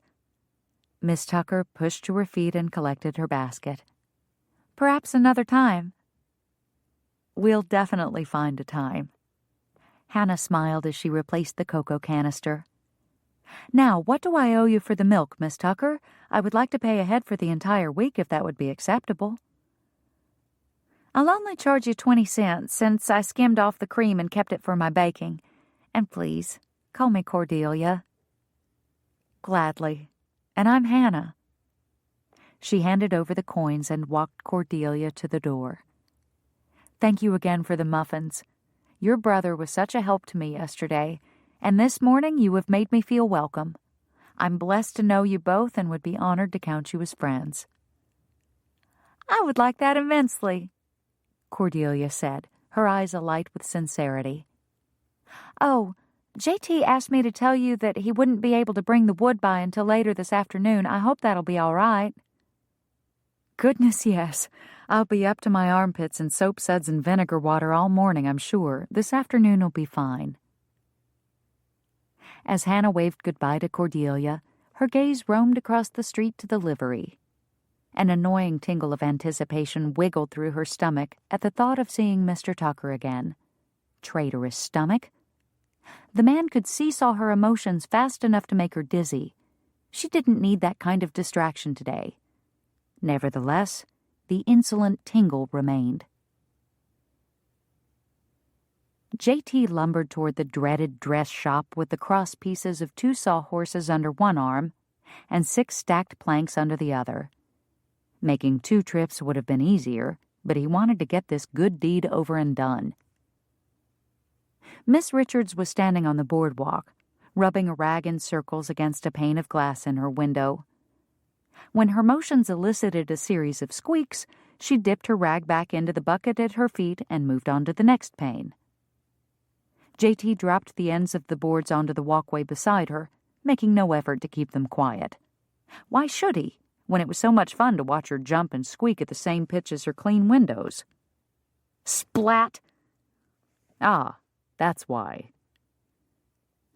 Pungent vinegar fumes scratched his throat and would have made his eyes water if they weren't already wet from the rag that had just slapped across his face. The rag slid down the length of his face in a cold, slimy trail, rolled down his chest, and plopped onto the ground. Blindly, he angled the boards toward the wall and leaned them against the frame of the building, then bent his knees and set the sawhorses down on the opposite side. They clattered and probably tumbled off the boardwalk, but he didn't care. As he straightened, with deliberate slowness, he drew a handkerchief from his trouser pocket and wiped the moisture from his face while the esteemed dressmaker unsuccessfully stifled her giggles. Once he deemed it safe to open his eyes, he glared at her. "I'm so sorry, Mr. Tucker." She covered her mouth with her hand for a moment, probably trying to stuff the rest of her laughter back inside so as not to spoil the effect of her pretty apology. When her hand fell away, she was biting her lip, but even her teeth could not contain her smile. "You really oughtn't sneak up on a person like that. You startled me and the rag flew right out of my hand." She demonstrated the action as if he hadn't been right there to witness it firsthand. "Maybe you should pay more heed to your surroundings." "I'll try to do that. I have a tendency to get absorbed in my thoughts at times, especially when I'm debating strategies." She tipped her head sideways and gave him a thoroughly coquettish glance over her shoulder. "What do you think, Mr. Tucker? Would a lavender morning dress be too pale for a window display? Or would the demure cut be more likely to attract clientele than a flashy party gown?" He rolled his eyes and her laughter showered over him. "Never mind. I won't draw you into my dilemma. I'm sure you have more manly tasks to pursue." Unfortunately, he couldn't recall a single one of those tasks as he watched joy flow out of her like a stream of sweet-tasting water. She stooped to pick up the fallen rag, and he realized she had tied a remarkably similar one over her hair. Some ugly tan thing with orange blotches all over it. One would think such a sight would be enough to make him look away. But even combined with her stained, shapeless work dress, it wasn't enough to deter his gaze. Hadn't his past taught him anything? Beautiful women were nothing but trouble. Shallow, empty husks that would blow away the minute life got a little uncomfortable. JT had vowed never to allow feminine beauty to overrule good sense. He wouldn't fall into that trap. If he ever married, it would be to a woman of spiritual depth who selflessly served others. A helpmeet, someone to encourage him and stand by his side as stalwartly in hard times as in easy. Not a pretty piece of fluff who could tangle herself around his neck and drag him down like a millstone. "One day I'm going to catch you in the grips of a full-blown grin, Mr. Tucker," she said, wagging a finger at him. "And when I do, watch out, because I'm going to crow in victory." "We all need goals in life, Miss Richards." JT swung 2 boards up onto his shoulder and peered down at her. "Mine's to get this stuff delivered before the first snow falls. You think I got a chance at making that happen?" Chapter 6. Hannah shook her head and tiptoed up the stairs, determined not to let Mr. Tucker catch her stomping again. He might have crawled under her skin and set her temper to itching, but she didn't have to scratch it.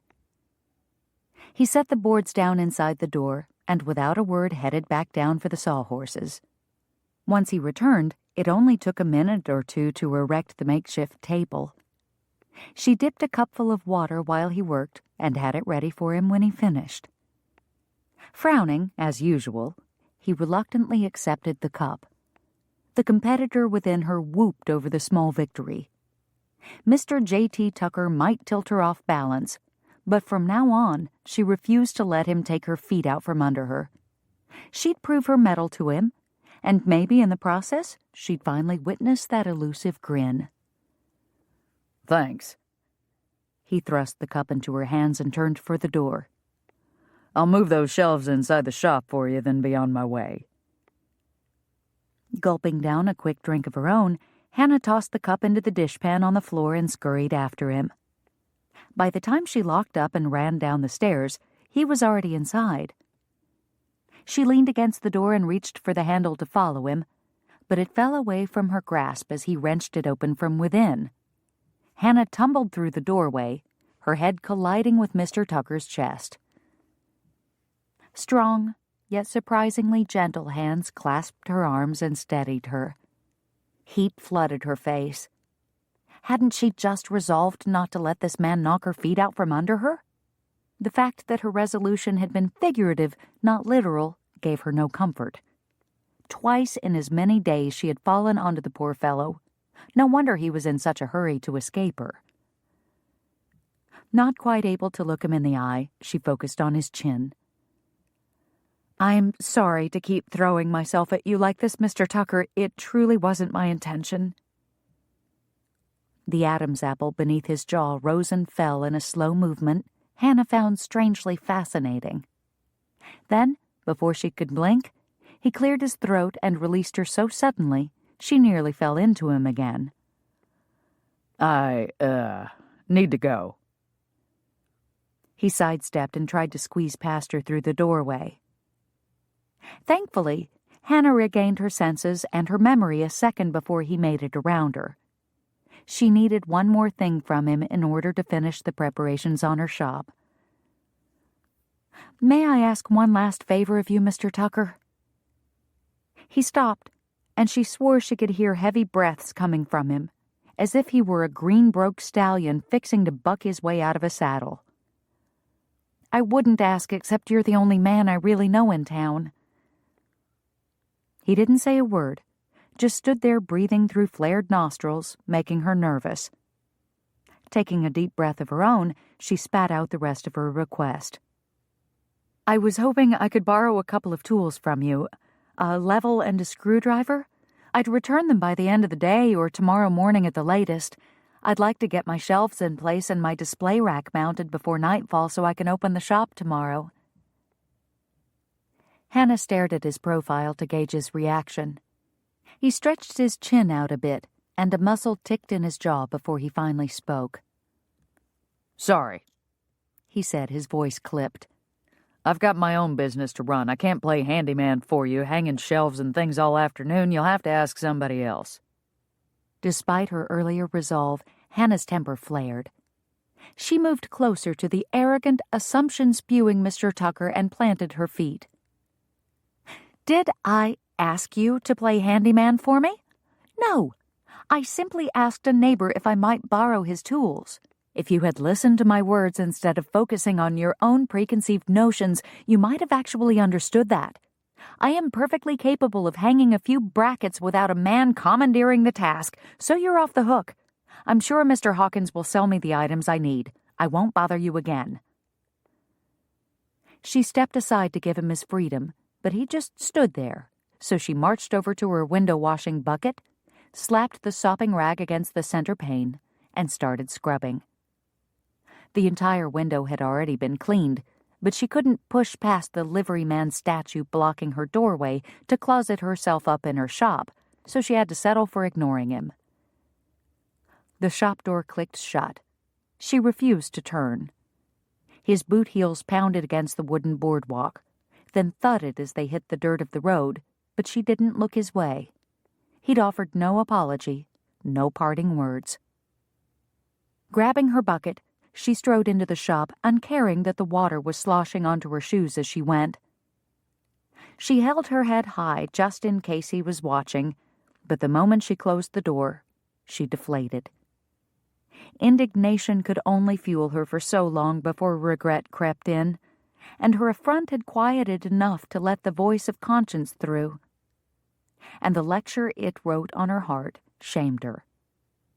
She had no right to harangue the man just because he didn't want to help her. After all, she'd done nothing but impose on him since arriving in town. He clearly wasn't the cheerful sort, and while he shouldn't have jumped to such uncomplimentary conclusions about her, he didn't deserve her wrath.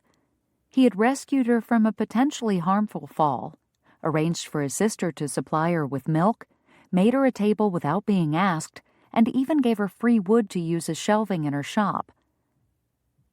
Hannah ran a hand along the edge of one of the boards he had set against the wall just inside the door. Not wanting to get a splinter, she traced it lightly until she realized that the surface was smooth. She took a closer look, handling each plank in turn. All of them had been sanded from stem to stern and cut to a uniform length. Spare wood from a scrap lumber pile wouldn't be this ready for use without someone taking the time to cut and sand each one. Now she felt even worse. Why did the man have to be such a contradiction? His actions exuded kindness and consideration, going well beyond the neighborly help she had requested of him.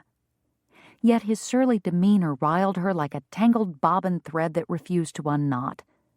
Which side of his character was she to believe? A muted thump sounded on the other side of the door. She probably wouldn't have heard it if she hadn't been standing so close. Hannah pivoted toward the sound and caught sight of a familiar male form passing by her window. Taking a deep breath, she scrambled to find words for a proper apology, then opened the door. She stepped outside to call to him, but tripped over something in her path. Lurching forward, she sucked in a pain-filled breath as she caught her balance. By the time she steadied herself, Mr. Tucker was entering the laundry next door. Toe throbbing and heart equally sore over her missed opportunity to make amends, Hannah turned around and limped the few steps back to her door. Glancing down to see what she had tripped over, she bit her lip, her toe forgotten. There, in front of her door, lay a level and screwdriver. She gathered the tools in her arms, her gaze trailing the path Mr. Tucker had taken to the laundry. She might never figure him out, but something told her she had just received an apology, one that spoke with an eloquence that outshone any words he could have offered. A barrage of steamy heat accosted J.T. as he pushed through the laundry house door. He tugged his hat from his head and closed the door behind him, wishing he could leave it open to create a breeze, but Louisa would scold him good if he let dust blow in to soil her clean wash. "Picking up or dropping off?" A harried voice called from the back room. "It's me, Louisa." J.T. frowned as he surveyed the warped floorboards and chinks in the wall. The roof probably leaked too. If he couldn't move her into a different building, he'd have to find a way to repair this one, which was tricky since the laundress's pride prickled faster than a cactus pear. Come on back, JT. After consumption took her husband 2 years ago and left her with 3 kids to feed, Louisa James had sold her farm and rented this space in town. She'd barely had anything left after paying off the mortgage, but she managed to eke out a living washing trousers and starching shirts for the townsfolk. He admired her grit, yet it was that same toughness that made her reject anything that smelled of charity. He wound his way past tables stacked with cleaned and pressed items awaiting their owners, empty wash tubs and folded drying racks that could be set up inside when the weather turned rainy. Stepping through the doorway, he found Louisa bent over the ironing table, sat iron in hand, smoothing wrinkles from the sleeve of a man's white cotton shirt. With a practiced motion, she set her iron on the stove, clicked the handle off, and snapped it onto a hotter one, while 6-year-old Molly handed the finished shirt to her big sister, Tessa, then pulled another garment from the oversized basket on the floor and laid it in place for her mother. Tessa, the middle child at age 8 and the most outgoing of the bunch, looked up at him and smiled. Hi, Mr. Tucker. Danny's waiting for you out back. He's separated out all the small pieces, just like you asked, and saved the big ones for you. How the child managed to converse and fold at the same time was a marvel, yet the shirt lay in a tidy rectangle by the time she came up for air. Thanks, Squirt. He winked at her and she giggled. He tweaked Molly's nose as he passed her by and nodded a greeting to Louisa. The woman was thin and worn, her hands reddened and creased from her constant labor. Strands of ash-brown hair clung to her face, wet with perspiration, yet he'd never heard her complain. Now that harvest was nearly done, she'd be losing her help as the kids headed back to school for the winter term. Many in her position would keep the children home, especially the girls, but Louisa always had them spit-shined and ready before the teacher rang the bell. JT figured she didn't want Tessa and Molly to end up doing other people's laundry for the rest of their lives, and he respected her for that. He just wished she'd accept a little help from folks from time to time.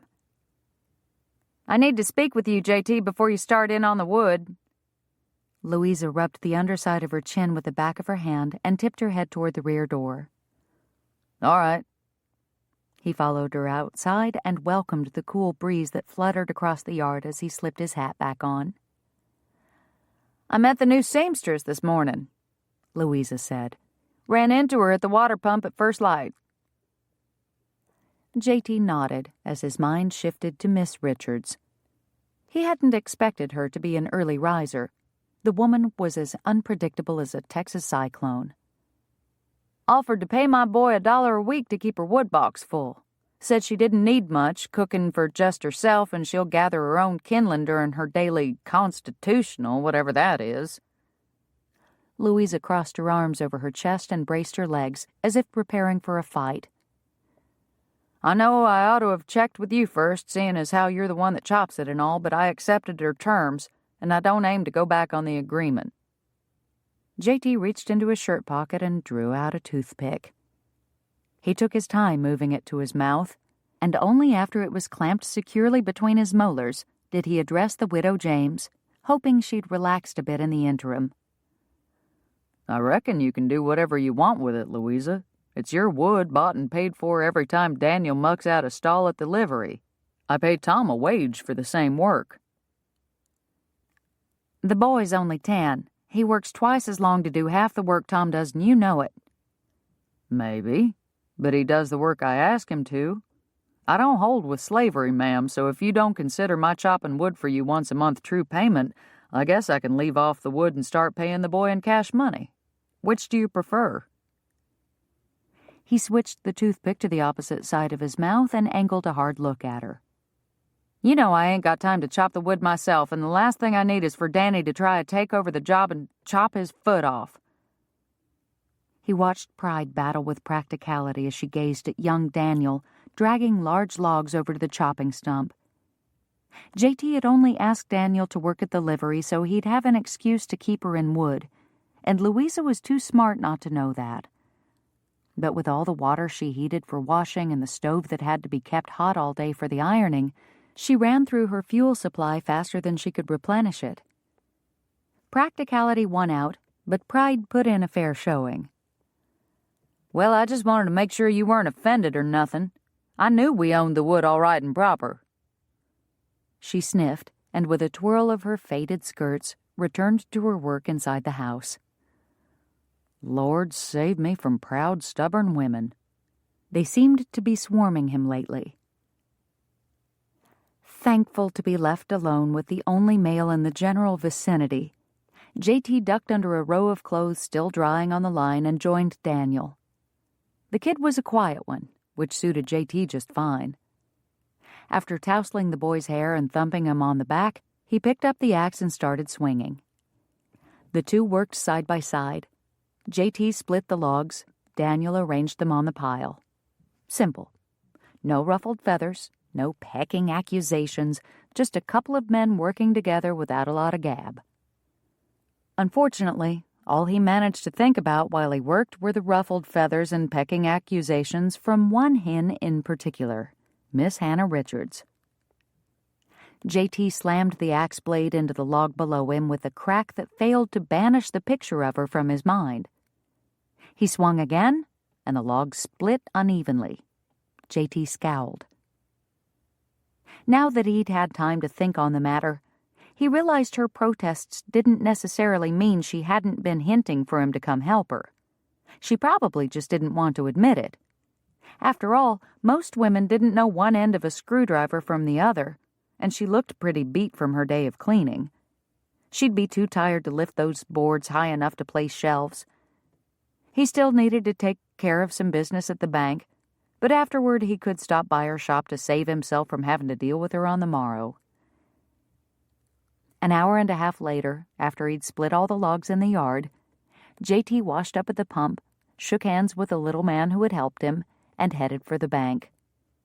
Louisa might not willingly accept charity, but JT had a plan to get around that. She couldn't refuse his help if she was unaware of it now, could she?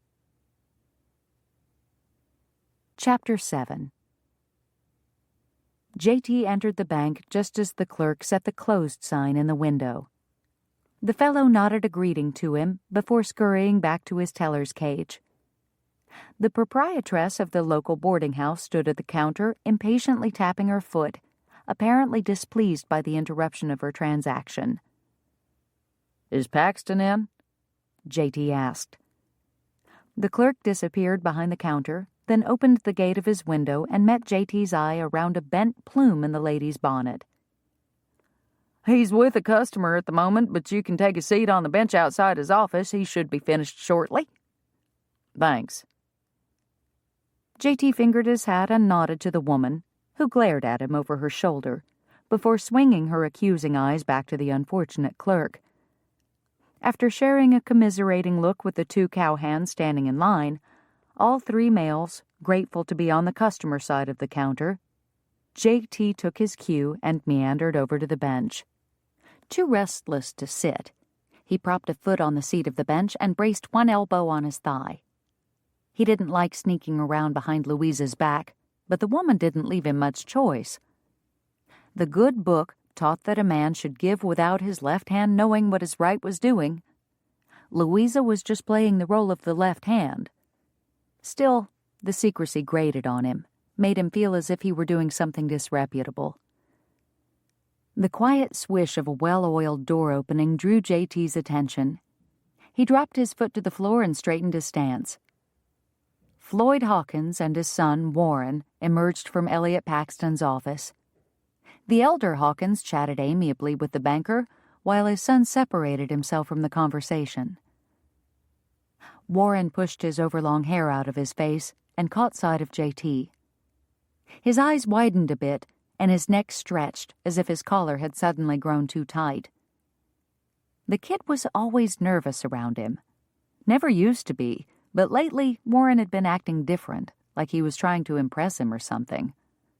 Not that his efforts had been paying off. The kid had a chip on his shoulder the size of Gibraltar's rock.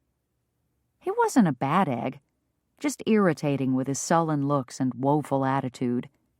Seemed to think the world owed him something because he was born with a mark on his face. J.T. could sympathize with the embarrassment and frustration that went along with schoolyard teasing, but Warren wasn't a boy any longer. Time to stop the pouting and start acting like a man. Respect wouldn't come any other way. As if Warren had heard his thoughts, he straightened his shoulders and approached. JT? J.T. cocked his head. Either his ears needed a good scrubbing, or Warren had just lowered the timbre of his voice a couple of levels below normal. J.T. fought the urge to roll his eyes. Warren. The kid tugged on his coat lapels and pushed up on his toes. Dad and I are considering an expansion of the business.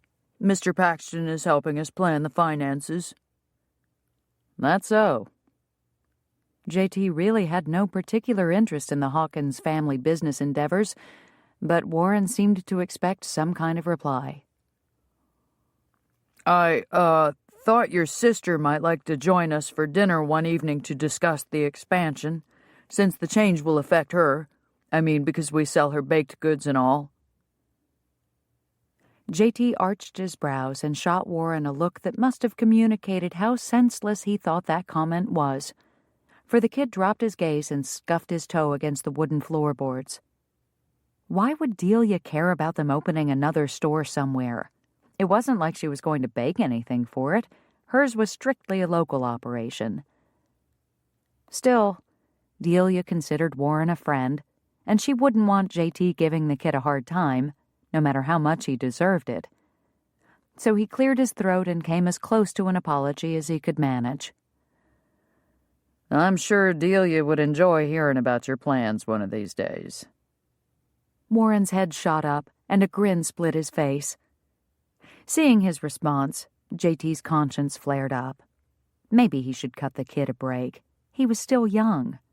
A little more life experience, and he might grow out from under that oversized attitude of his.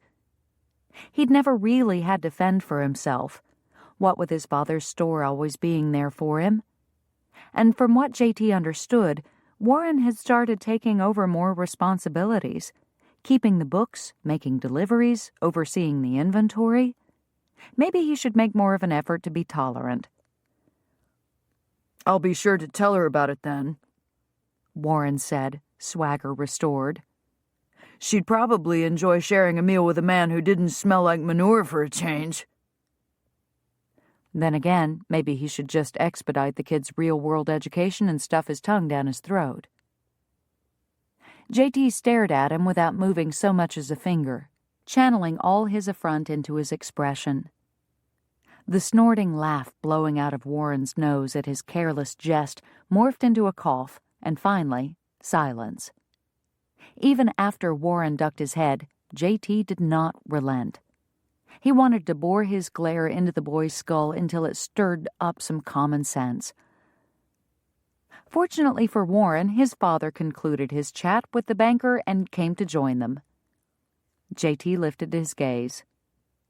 Afternoon, Hawkins. Tucker? He held his hand out to J.T. and shook it with a solid grip.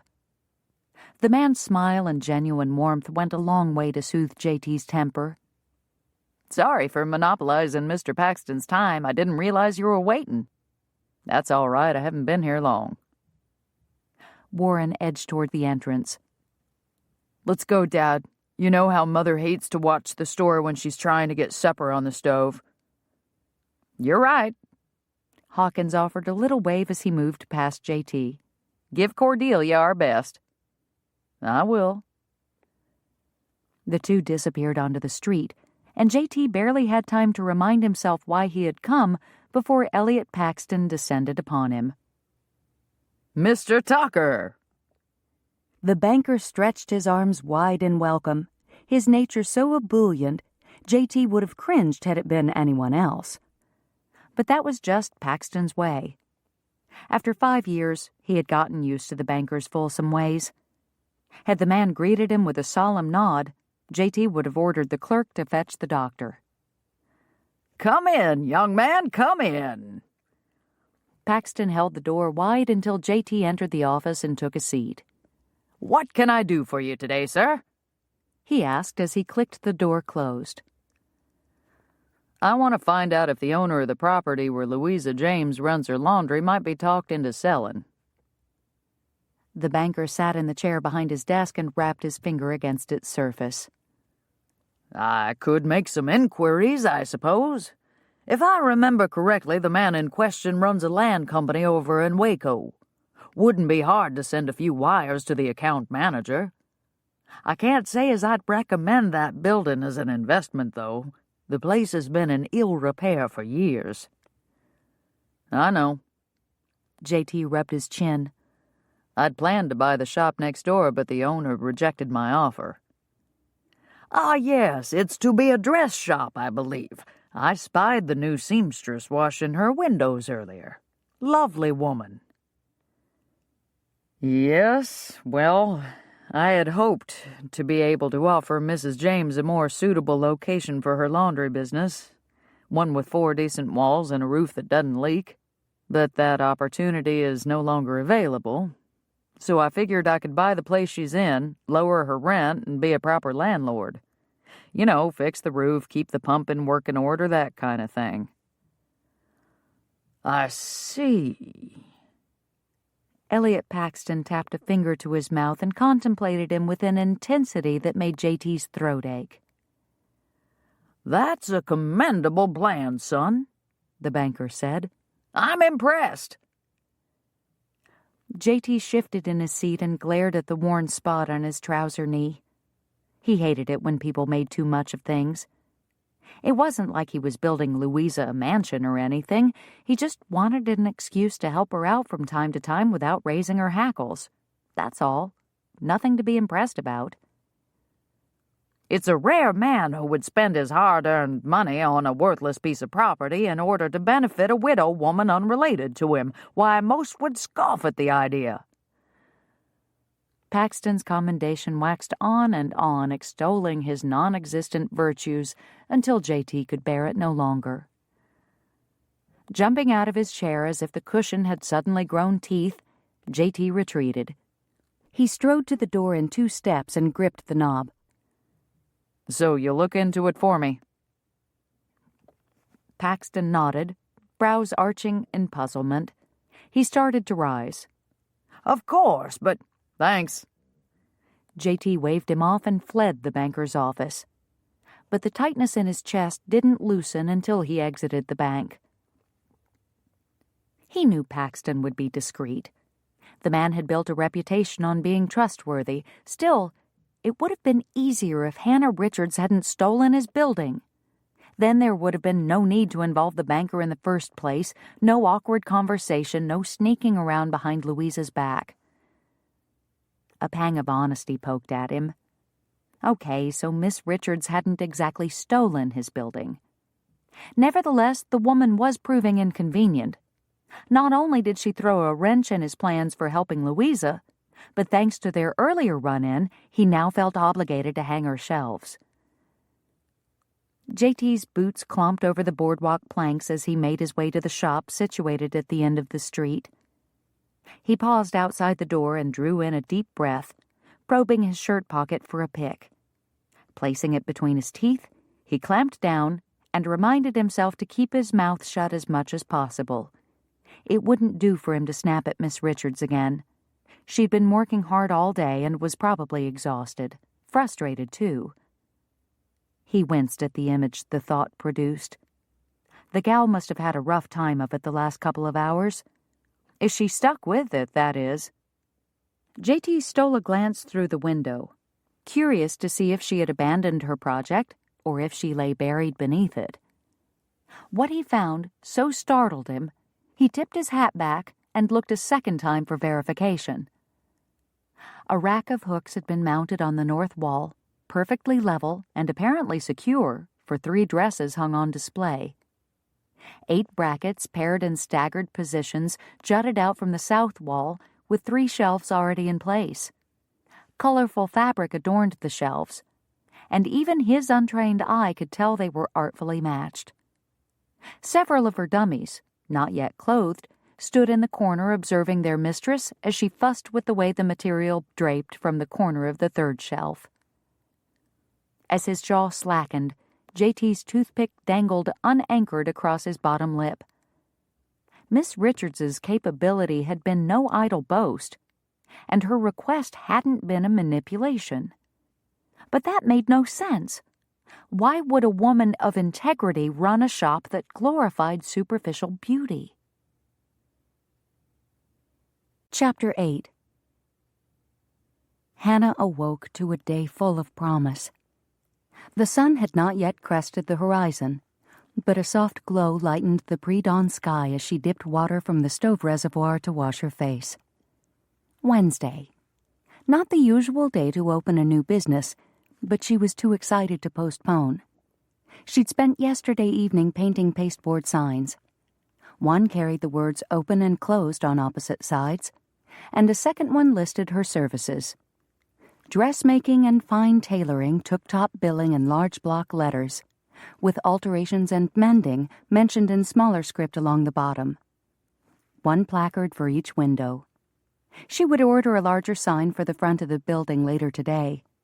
Mr. Hawkins mentioned that the blacksmith also cut and stenciled signs. She could visit with him after she returned Mr. Tucker's tools. Pushing her thoughts quickly from the annoying livery owner, Hannah returned to her sleeping area and removed her nightgown.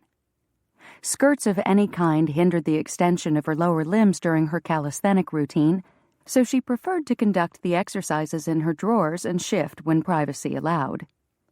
Kneeling down, she pulled a small crate full of exercise equipment from under the bed. She selected the 2-pound polished maple dumbbells and positioned herself with the heels of her bare feet together and her toes pointed outward. It took 30 minutes to work through the repetitions. Straight arm lifts to the side, overhead, and forward. Then again with bent arms curling up and punching down, up, or out, in keeping with the various positions. She continued with backward leans and leg lunges, all with the dumbbells in hand. Next came the floor sweep, where she stretched to her toes, weights overhead, then bent her knees and crouched, touching the dumbbells to the floor. She repeated each motion 20 times before advancing to the next exercise, and by the time the routine ended, her muscles had been well stretched and carried a satisfying ache. Hannah sponged the light sheen of perspiration from her body with the wet rag she had used on her face earlier and dressed in her gymnastic costume.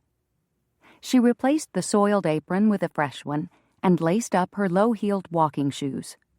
Since she didn't know the surrounding area well, she planned to walk along the road to keep her bearings. On the way back, she'd venture farther afield to collect sticks and dry twigs for kindling. She looped the strap of a large canvas bag over her head and shoulder and placed the pouch behind her where it wouldn't interfere with her brisk pace. Then she set out on her first Coventry Constitutional. Not expecting to see anyone out and about in the early morning hours, Hannah nearly tripped when J.T. Tucker appeared along a crossroad that bordered the livery. She swallowed her surprised gasp and kept moving, offering him only a smile and a tiny wave in greeting as she headed north out of town. He returned her gesture with a raised brow that could have stemmed from either shock or disapproval. It was impossible to tell. Hannah lifted her chin and increased her pace to a near jog, her arms swinging at her sides with gusto. Mr. Tucker didn't intimidate her. He could think what he liked. Vigorous physical exercise was good for a body. Why, it had probably saved her life. As the distance between her and Coventry lengthened, Hannah's steps slowed to their usual pace, quick but not frenzied. The beauty of the morning calmed her with birdsong and sunshine. A cool breeze ruffled wispy strands of hair from her braid, and she lifted a hand to secure them behind her ear. Mr. Tucker's response was no different than that of most people. The lady who ran the boarding house she'd stayed at back in San Antonio had pointed out often enough that Hannah had to be out of her mind to waste so much energy walking nowhere. She supposed it did seem a bit strange. Most Westerners labored from sunup to sundown in physically demanding tasks. They had no need for calisthenics and constitutionals. But for a sickly girl growing up in a crowded city, Professor Lewis's system of gymnastic exercise had been a salvation. Hannah strode up a hill and past the Coventry schoolhouse. Judging by the cross that jutted up from the belfry, it served as a place of worship as well. A small footpath veered off to the right behind the building, and Hannah decided to follow it. The grassland turned woodsy the farther she went, and she spied several large pecan trees that promised to provide kindling for her. Not wanting to lose her momentum, though, she trudged on until she came upon a creek and an arched wooden bridge that spanned its width. Enchanted, Hannah scurried to the center of the bridge and leaned her ribs against the railing. She gazed upriver, drinking in the sunlight sparkling on the slow-moving water, breathing in the smell of moist earth and tree bark, and swaying to the whispering melody of leaves rustling in the wind as sung by the river birch and cottonwood trees that lined the banks. Lord, how marvelous you are! The beauty of your creation humbles me. If I can imitate even a hint of your artistry with my needle, I will be content. May my craftsmanship reflect your glory and bring you pleasure. Hannah inhaled long and slow, allowing the loveliness of the moment to infuse her spirit with peace. Never did she feel closer to the Lord than when she was in nature. The busyness of town life distracted and misdirected her, but the Lord sought her out with gifts of beauty. Sometimes she was blessed with an experience like this, where she was surrounded by His majesty, unable to do anything but praise Him. Other times, He presented her with smaller reminders of His presence and His love. A full moon shining white in a black sky, a wildflower springing up through a crack in the boardwalk, a crimson oak leaf falling from an autumn branch, beautiful in death. That final thought made her think of Victoria Ashmont and her scandalous red burial gown. A sad smile curled her lips, and she mouthed a prayer for the departed woman's soul. A single act of kindness on her part had changed Hannah's life forever, and Hannah was determined to prove that the old woman's confidence in her had not been misplaced. Hannah made good time on her way back to town, the weight of the full kindling bag adding to her exertion but not slowing her speed. Coming off the hill by the schoolhouse, she spotted an old man and a mule not far in front of her. The man's stooped shoulders and plodding steps made him the tortoise to her hare, and she overtook them in a matter of minutes. Compassion slowed Hannah's steps as she approached, but then the wind shifted, and something altogether different came over her. A suffocating stench that grabbed her by the throat and triggered a powerful urge to retch. Thankful to have not yet broken her fast, Hannah concentrated on breathing through her mouth instead of her nose and forced a smile of greeting as the man turned. "Good day to you, sir. It's a lovely morning to be out for a stroll." Her lungs begged to cough, but she wrestled them into submission. "That it is, young lady, that it is." He smiled in return, or at least she thought he did. It was hard to tell what shape his mouth formed beneath all the whiskers. His gray, matted beard hung halfway to his belt, an inch or two longer than the stringy hair that draped down his back from under a hat so caked with dust she couldn't determine its original color. The only thing not filthy about him was the tall walking stick clasped in his left hand. She'd never seen one like it. Fashioned from a twisted branch that had been stripped of its bark and varnished to a high gloss, it stood proudly beside its owner, as tall as the man himself. The wood's rich cinnamon color blended with lighter yellow streaks to create a stunning contrast that sent Hannah's creative mind whirling with ideas of how to mimic the effect with fabric. "What a beautiful staff! Is it made from mesquite?" "The very same. It shines up right purty, don't it?" His tone was friendly, but his faded blue eyes groaned with sadness. "I sell 'em down at the depot along with my other carvings." Hannah examined the mule's load more carefully. What she had initially assumed to be firewood was actually a cluster of handcrafted walking sticks. The animal also packed 2 large sacks that undoubtedly held the other items he mentioned. As they neared the edge of town, Hannah discreetly turned her head to the side and gulped in 2 quick breaths of less potent air. "If any ladies debarking the trains ask about dressmakers," she said, "send them my way. Today is the grand opening of my new shop here in Coventry. I'm Hannah Richards," she said with a nod. Pleased to meet you, Miss Richards. Ezra Culpepper at your service. He dipped his head and doffed his hat with the walking stick hand. You can call me Ezra. "And you must call me Hannah," she said, charmed despite the unwashed odor wafting from the crusty fellow. Maybe it was his red flannel shirt, or the gray hair, or the loneliness he radiated, but for some reason he reminded her of Miss Victoria. The woman would no doubt be horrified by the comparison, but Hannah couldn't escape the feeling of similarity, and her heart softened toward him.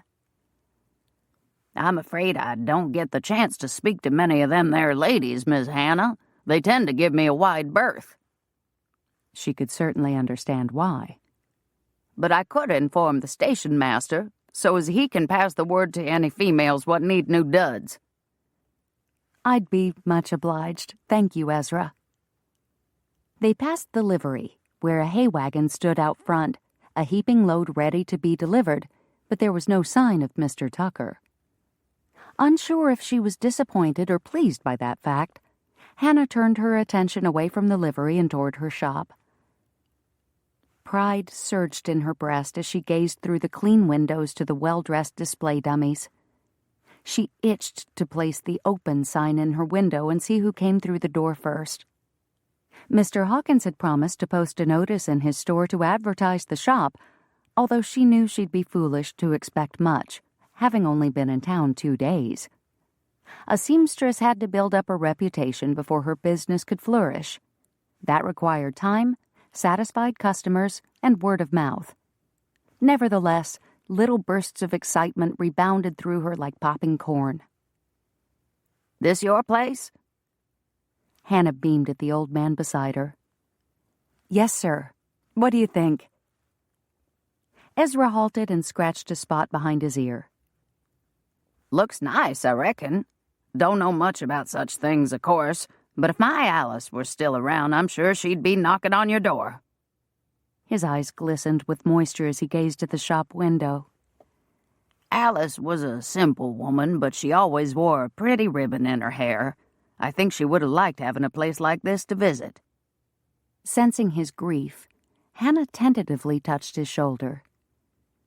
If you can spare a few minutes, I would love to have you join me for a cup of cocoa. She'd seen Cordelia's milk delivery at the top of the stairs.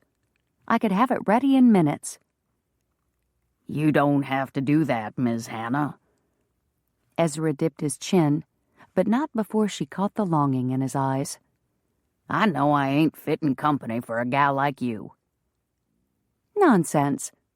Hannah patted his shoulder. A delicate trickle crawled along the back of her hand, sending shivers shooting through her like heat lightning. Keeping her smile bright and praying he didn't notice, she dropped her hand away and shook it vigorously behind her. She wanted to befriend the poor man, but offering hospitality to any vermin he might have been carrying was out of the question. It would be doing me a favor, she cajoled. I'm a little nervous about opening the shop today, and having someone to talk to over a cup of cocoa would take my mind off of things. Please?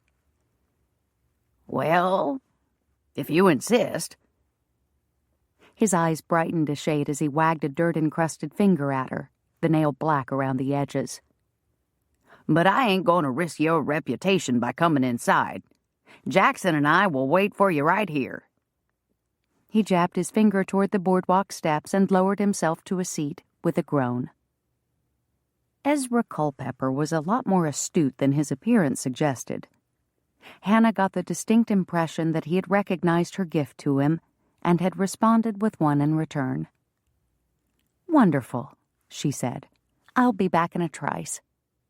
She rushed up the stairs, collected the fruit jar of milk Cordelia had placed on her doorstep, and let herself into her room. Using some of the kindling she had brought back with her, she stoked up the fire in the cook stove and pulled out a pair of small pots. She measured 2 cups of milk into the first and 2 cups of water into the second. While she waited for them to boil, she rolled up her sleeves and scrubbed her hands with her strongest lye soap, just in case any unwelcome guests had crawled or hopped onto her without her noticing. The water pot began to bubble, so Hannah grabbed a small bowl and mixed 2 tablespoons of cocoa powder with 2 of sugar, adding a couple grains of salt, and then stirred in a half a cup of boiling water, making a nice paste. She scooped the mixture into the rest of the boiling water for a brief time until she smelled the milk scald. She added the cocoa water to the milk, removed it from the heat, and blended it with an egg beater for 2 minutes. The aroma of the chocolate made her mouth water, and her stomach let out a hungry gurgle. There was just enough milk left to mix up some biscuits, but she would have to do that later. Ezra was waiting on her. By the time she returned downstairs, the breakfast cocoa had cooled sufficiently to be drunk without burning their tongues. Hannah handed a cup to Ezra and took a seat beside him on the edge of the boardwalk. You know, I was thinking while you were gone. Ezra paused to lift his cup to his nose. He sniffed at it, as if unsure what it was. Then he shrugged and gulped down a hearty swig. His eyes lit up and he smacked his lips. Say, this here's good stuff. Didn't 'spect to like it, seeing as how it ain't coffee, but it's not too bad. He tipped the cup to his mouth again. Just don't tell the other fellers around town. Wouldn't want 'em thinking I've gone all soft drinking such a girly concoction. Hannah set her cup down, placed her right hand over her heart, and raised her left. I vow not to tell a soul. Ezra winked at her. Good. Now, what was I saying? Oh, yeah, a bench. A bench? Hannah scrunched her brows. Yeah, I was thinking that a man might have cause to wait on his woman a good long time if she were in your shop gawking at all those fancy get-ups. A bench outside might come in real handy. Warmth seeped through the porcelain cup and into Hannah's hands as she mulled over his words. Back at the house, I got one that I put together last spring. A bench? Yep. Oak. Sturdy legs. It don't wobble none. Hannah blew a ripple across her cocoa as she weighed his offer. A bench would be welcoming to passerby and practical for those needing a place to wait, but she didn't have money for more than necessities right now, even if the bench were as lovely as the walking sticks. But if she didn't have to part with any ready cash, would you consider a trade? Ezra nodded and downed the rest of his chocolate in a single gulp. Hannah examined his tattered ensemble. I could make you a new shirt, a fine one with fancy stitching, and I'll mend any existing clothes you have. She'd have to boil them first, but she wouldn't mention the laundering for fear of offending him. Shucks, Miss Hannah, I don't need all that. I'd give it to you in exchange for sharing a cup of this here cocoa with you every morning. The light that had brightened his eyes suddenly dimmed. Unless, of course, having a grizzled fella like me outside your shop would be bad for business. If we meet early like we did today, I don't think any harm would come of it. Hannah smiled and reached for his empty cup. But I am going to make you that shirt. It's the least I can do. Trying not to think too much about what she was doing, Hannah held out her hand to him. Deal? Ezra hesitated. Then he wiped his palm on his trouser leg, which was probably even dirtier than his hand, and clasped hers in a firm shake. The dull eyes that had made her heart ache upon first seeing him sparkled with new life, and she prayed that their morning meetings over chocolate would help keep it there. See you tomorrow, Miss Hannah. Ezra tipped his hat. Bring an extra shirt with you when you come, Hannah said. I can mend any rips there may be or replace buttons, but I can also use it as a pattern for your new shirt. You'll be my first customer. I like the sound of that. He picked up his walking stick and used its support to lever himself. Gives me bragging rights now, don't it? Hannah laughed. I guess it does. He waved to her, then ambled off down the road toward the railroad station, his mule, Jackson, at his side. Ezra Culpepper was not exactly the type of client she had envisioned for her shop, but somehow she thought Miss Victoria would approve. An hour later, Hannah emerged from her upstairs room a changed woman. Gone were the loose-fitting exercise clothes and the single braid that had hung down her back. She had set aside her cocoon to stretch her butterfly wings in a smart day dress in deep mauve, button-up heeled shoes, and a tasteful straw bonnet with matching ribbon. Her hair was twisted into an elegant chignon designed to impress but not outshine the women who might visit her shop. When she reached the bottom of the stairs, she took a deep breath. The idea of opening her shop racked her nerves, but even more unsettling was the other task she'd have to complete before placing the open sign in her window. She still owed Mr. Tucker an apology for snapping at him yesterday. Over her arm hung a basket containing his tools, along with a peace offering that she hoped would please him. Hannah worried that with a sister like Cordelia who could bake muffins that melted in a person's mouth, Mr. Tucker would find the biscuits and jam she offered lacking. But they were fluffy and warm, without a single burnt bottom, and the jam she'd bought at the store was sweet. Since he didn't want anything to do with her needlework, food was the best she had to give. Exhaling a shaky breath, she straightened her shoulders and marched across the street. Better to get the daunting task over with now so she could concentrate on running her dress shop. She found Mr. Tucker outside the livery, standing in the bed of the hay wagon. Hannah stopped short. The man was slinging giant forkfuls of hay above his head into the loft door, as if they weighed no more than feathers. The fabric of his cotton shirt pulled snugly against his muscular shoulders as he scooped the fork forward. Mr. Tucker certainly has no need of a daily constitutional. At the same time that thought ran through her head, J.T. Tucker's gaze locked with hers, lighting fire to her cheeks. Chapter 9.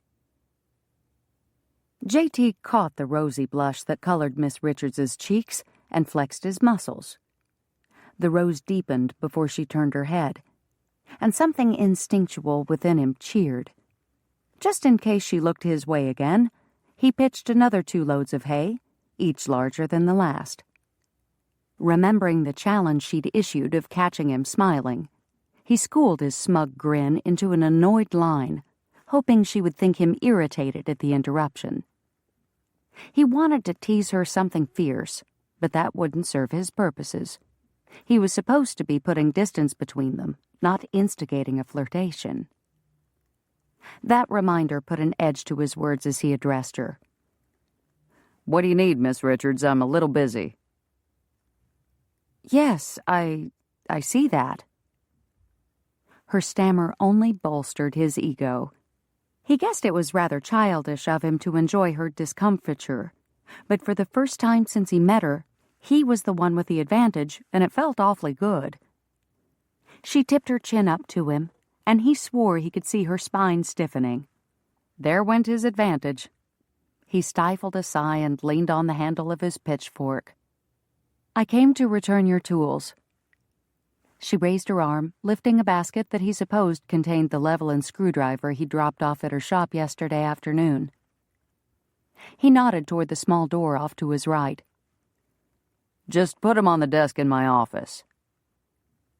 J.T. tried to dismiss her by turning his back and shoving the fork into the hay, but she didn't take the hint. "I have something else for you too, Mr. Tucker. A peace offering." Of all the harebrained female ideas, the last thing he needed was peace between them. If she started being nice to him, well, it would be that much harder to fight his growing attraction. "I owe you an apology for the way I spoke to you yesterday." Her soft voice sounded much closer. He speared the pitchfork into the dwindling pile of hay and spun around to find her less than a foot away from the wagon. Her brows arched at his abrupt movement, and he scowled. Why did her eyes have to shine up at him like deep reflections of the mill pond on a spring evening? You don't owe me anything, Miss Richards. We both spoke out of turn. Now move along and let me get back to work. She stiffened and set her jaw. He couldn't help but wonder how hard she was biting her tongue to keep from lambasting him. By all means, continue your work, Mr. Tucker. Don't let my olive branch stop you. J.T. took her advice and grabbed his pitchfork again, half expecting her to find a real branch and start thrashing him with it. I came here to apologize, and I aim to do just that. Whether or not you listen is up to you. Her apology sounded more like a scolding, but he had to respect her for not letting him deter her. I had no right to lecture you on being neighborly. You have shown me much kindness since I arrived, except, of course, for the arrogant, ill-tempered manner with which you seem determined to goad me for reasons only the Lord above could possibly comprehend. She mumbled that last part, but not so quietly that he couldn't make out the words. At any rate, I should not have imposed on that kindness, and I am sorry. He grunted as he pitched a load, cueing her to leave. She took the hint. Out of the corner of his eye, he saw her moving toward his office. I brought you some biscuits and jam, she called out to him. Feel free to give them to Tom or feed them to your horses if you don't want to sully your hands with something I've touched. With as much as you dislike me, they'd probably give you indigestion anyhow. Were those tears he heard beneath her anger? His conscience roared at him. Keeping distance between them was one thing, but actually hurting her was inexcusable. He peered through his office window. She emptied her basket, leaving not only his tools, but a generous-sized mound of biscuits wrapped in a breadcloth. Then she swiped a finger under her eye. Twice. Blast, I did hurt her. A verse ran through his head, unsummoned. Neither cast ye pearls before swine. Miss Richards had the pearls, and he was definitely the swine. Not a flattering comparison. He stretched his neck, cracking the first few vertebrae. All right, Lord, I get the message. I crossed the line and need to put things right. J.T. dropped the pitchfork. He braced his hand against the side of the wagon and leaped over it to the ground. Miss Richards hadn't emerged from his office yet. She was probably trying to compose herself. A woman as strong-spirited as she wouldn't want to show weakness in front of the enemy. J.T. pounded his leg with his fist as he covered the distance to the open door. He might not want to strike up an intimate friendship with the seamstress, but that didn't mean he wanted her to consider him an enemy. He burst into the office just as she tried to exit. A tiny gasp escaped her lips as she lurched away from him. She wobbled to the side, her head coming dangerously close to the sharp corner of his tack shelf. He latched onto her elbow to steady her. What was it about them and doorways? She gently tugged her arm free and ducked her chin. He tried to meet her eyes, but all he could see was the top of her hat. I'm sorry, again, she said, still not looking at him. He cleared his throat. I'm, sorry too. And not just for nearly running you down. I was rude to you out there. He paused. Forgive me. Slowly, the hat tilted back and her lovely face peered up at him. She had freckles across the bridge of her nose, and her lashes were damp. Those blue eyes of hers spoke of her confusion and pain, even though her mouth remained silent. But it was the hint of hope shimmering in their moist depths that penetrated his heart. All at once, he could think of nothing save kissing her. His gaze fell to her lips, and he felt himself sway forward. What am I doing? J.T. jerked back and locked his neck firmly in an upright position. Clearing his throat, he stepped around her to the desk. Thanks for the biscuits. It was thoughtful of you. JT made a point to unwrap the bundle and take a bite of one of the golden brown halves. The crust flaked, the soft center still warm. The strawberry preserves tempted him to take another bite and relish the sweetness, but the sour feeling in the pit of his stomach told him he was not done with his apology. You're a fine cook, ma'am. She still didn't smile. 2 delicate frown lines V'd between her brows. Why do you dislike me so, Mr. Tucker? Had he been a cursing man, he would have done so just then. Instead, he choked on the bite of biscuit that lodged itself in his throat at her question. I don't dislike you, Miss Richards. She stared up at him, no doubt waiting for an explanation.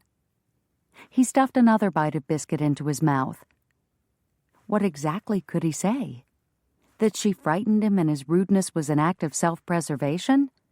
Yeah, that would go over well. How's the table working out? He sat on the corner of his desk, which brought his face level with hers. A mistake. Her gaze bored into him with an intensity that made him squirm. He shoved back up to his feet and strode to the door.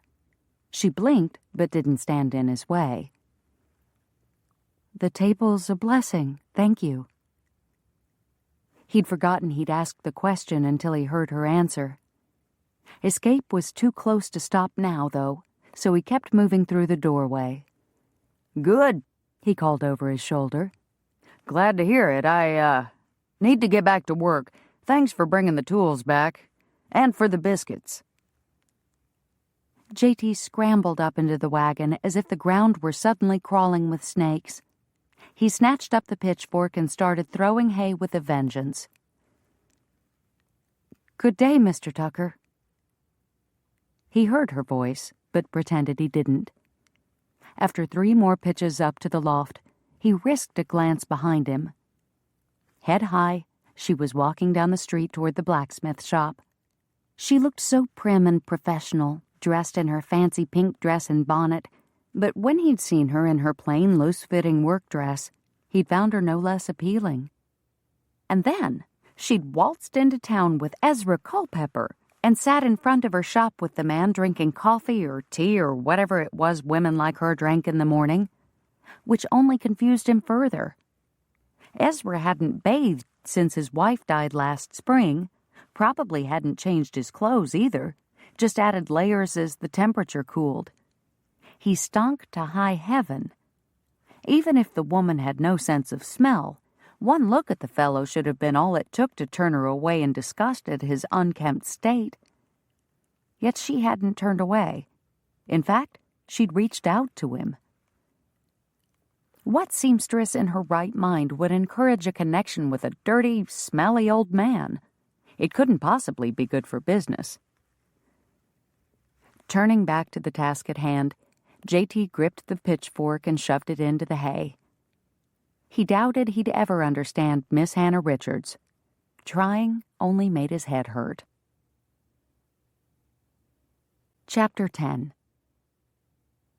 Hannah bit into the bacon sandwich she'd made from her breakfast leftovers, trying not to let discouragement steal her good humor. She'd swept the shop floor, straightened her collection of fashion plates and pattern books at least 6 times, and repositioned her display dummies twice. Still, no one came. The idleness was about to make her daft. Didn't word of mouth travel at high speeds in small towns? Surely the women in Coventry knew her shop was open for business. Why didn't they come? Hannah set aside her half-eaten sandwich. How was she supposed to entice customers? True, it was only the first day, but curiosity, if nothing else, should have brought potential patrons to her door. Was something wrong with her display? Had she committed some unforgivable social blunder? Was the fact that she was an outsider keeping people away? Her stomach twisted and a dull throb crept behind her eyes. Hannah moaned and rubbed at her temples. What did she know about running a business? All her professional life she'd sewn for someone else, someone with an established clientele. She'd had no need to drum up customers. They'd simply been handed to her. Apparently, her assumption that a notice in the general store and an open sign in her window would be enough to bring the women of Coventry flocking to her door had been a tad naive. So now, what should she do? Not having a good answer to that question, she crammed the rest of her bacon biscuit into her mouth. And, of course, that was the precise moment her shop door opened. Mortified, Hannah spun around, cheeks bulging as she tried to swallow the lump of food rapidly expanding in her mouth. She grabbed her water glass and sipped small drinks until she managed to get the bite down, then turned to greet her customer. "Good afternoon," she gushed. Louisa James stood in the center of the shop with a daughter clinging to each hand. After meeting the laundress yesterday morning, Hannah had not expected the hard-working woman to be her first customer. But then again, there was no law against a laundress looking her best when the occasion called for it. Hannah stepped around the counter to greet the threesome. "What can I do for you ladies?" "We come by to welcome you to town official-like and introduce you to my daughters." Louisa's no-nonsense voice echoed loudly in the quiet room. "You done met my boy Danny. This here's Tessa," she said, lifting the clasped hand of the taller girl. "And this one's Molly." "What a pleasure to meet such lovely young ladies. Thank you for stopping by my shop." Hannah kept her smile firmly in place even when her optimism crumbled. Louisa had not come to purchase dress goods. However, she had taken time from her own business to pay a call, Hannah pointedly reminded herself, and such a gift deserved appreciation, not disappointment. "Welcome to Coventry, Miss Richards," the taller girl enthused. She dropped her mother's hand and bounced forward to wrap her arms around Hannah's waist. Surprised, yet delighted, Hannah staggered back to catch her balance, a giggle rising up in her throat. "Tessa!" her mother scolded. "Don't bowl the woman over." Hannah met Louisa's eye over Tessa's head and smiled. "It's no bother. A hug is exactly what I needed today." The other woman nodded, understanding glowing in her gaze. "The first couple weeks are the hardest, but business'll pick up." Tessa released her grip on Hannah's waist, and Hannah focused on the young girl. "Thanks for the warm welcome, Miss Tessa. You brightened my day." "Sure." The youngster smiled with a grin so infectious it was impossible for Hannah to keep hold of her doldrums. Tessa tilted her head toward her sister and whispered in a confidential rasp, "Molly would have hugged you too, but she's kind of shy." "That's all right." Hannah hunkered down in front of the smaller girl. "I'm glad to know you, Miss Molly." Slowly, the quiet child lifted her chin. "Would you like to see my scrapbox?" Hannah asked, an idea blooming. "I have almost every color of the rainbow in there. In fact, if you find a piece of fabric you particularly like, I can make it into a doll for you. Would you like that?" Molly had barely begun her nod when Tessa bounded up to interrupt. "Can I have one too, Miss Richards, can I?" "Of course." Hannah led the girls behind the counter to one of her trunks. She opened the lid and pulled out the top inlaid divider full of ribbons and other notions to reveal the scraps in the bottom. "You can look through these as long as you keep them folded so they don't get wrinkled. Can you do that for me?" "Yes, ma'am." Louisa stepped up beside her. "You don't have to do that." "I know, but it will give me something to do and hopefully the girls will like them." "I'm sure they will. Thank you." Hannah gave Louisa a thoughtful look, the woman's earlier comment about her business picking up returning to mind. "Did you experience trouble when you first started the laundry?" Louisa followed Hannah a short distance away from the girls. "Yep. Had a lean couple of months before I figured out a thing or two. Folks around here are slow to take to change. They like to wait till the shine wears off a bit before they're ready to try something new. You just gotta convince one or two people to rub off some of your newcomer polish. Then the rest will follow. How do I do that? The laundress shrugged. I don't know what'll work for you, but I can tell you what I did. I washed shirts for free. Hannah's forehead scrunched. Free? Didn't you lose money that way? Nah, I only washed one free shirt per family. It got people to come in, even if they only brought one thing. I gave those shirts my best effort and let the quality speak for itself. It took a while to build up a reputation, but now I nearly got more business than I can handle. Giving things away for free. It seemed so backward, yet Hannah couldn't argue with Louisa's success. But how could she use the same strategy? She couldn't give away free dresses. That would be too costly. She couldn't piecemeal out parts of her service the way Louisa had. A single free seam would do no one any good. Hannah blew out a breath as she brushed her biscuit crumbs off the work table and into her hand before dumping them into the wastebasket. She shook out the napkin she had wrapped her lunch in as well and idly wove it through her fingers. What about making up some of those? Louisa flicked the dangling corner of the lunch cloth. You got a bunch of scraps, right? Bread cloths. Hannah brightened, her previously infertile mind suddenly sprouting a garden of ideas. Louisa, that's brilliant. A practical gift the ladies can use, and every time they cover their dinner rolls or wrap up a sandwich, they'll think of my shop. Hannah hustled over to where the girls were making their selections and grabbed a sky blue piece they had discarded. She shook out the folds and held it out before her, tilting it this way and that. I could scallop the edges to dress them up a bit and use a wide assortment of colors and fabrics so the women could choose one that fits their tastes. Her gaze found Louisa's. Do you think it will work? It couldn't hurt. Louisa patted her shoulder and moved past to collect the girls. Molly had a pink gingham piece in her hand, but Tessa's lap still held 3 options. Time to go, Tessa. Hurry and pick one. I got a pile of pressing waiting back at the laundry. After a final deliberation, Tessa settled on a saffron yellow calico spotted with tiny green sprigs. She handed her selection to Hannah. Thank you for making dolls for us, Miss Richards. You are most welcome. They said their goodbyes, and Hannah returned to her scrap box. With new energy vibrating through her, she dug through the trunk, pulling out solid-colored broadcloth in earthy hues like tan, rust, and orange, perfect for the harvest season. Then she found a host of cotton plaids in shades of blue, green, and yellow, cheerful and fun. Finally, she selected half a dozen floral print calicos for clients who preferred a more feminine design for their baskets. She spread the pile of fabric across her work table and cut a folded piece of brown broadcloth into 2 large wavy squares. She would sew up one, and if it turned out well, she'd use the second for a pattern.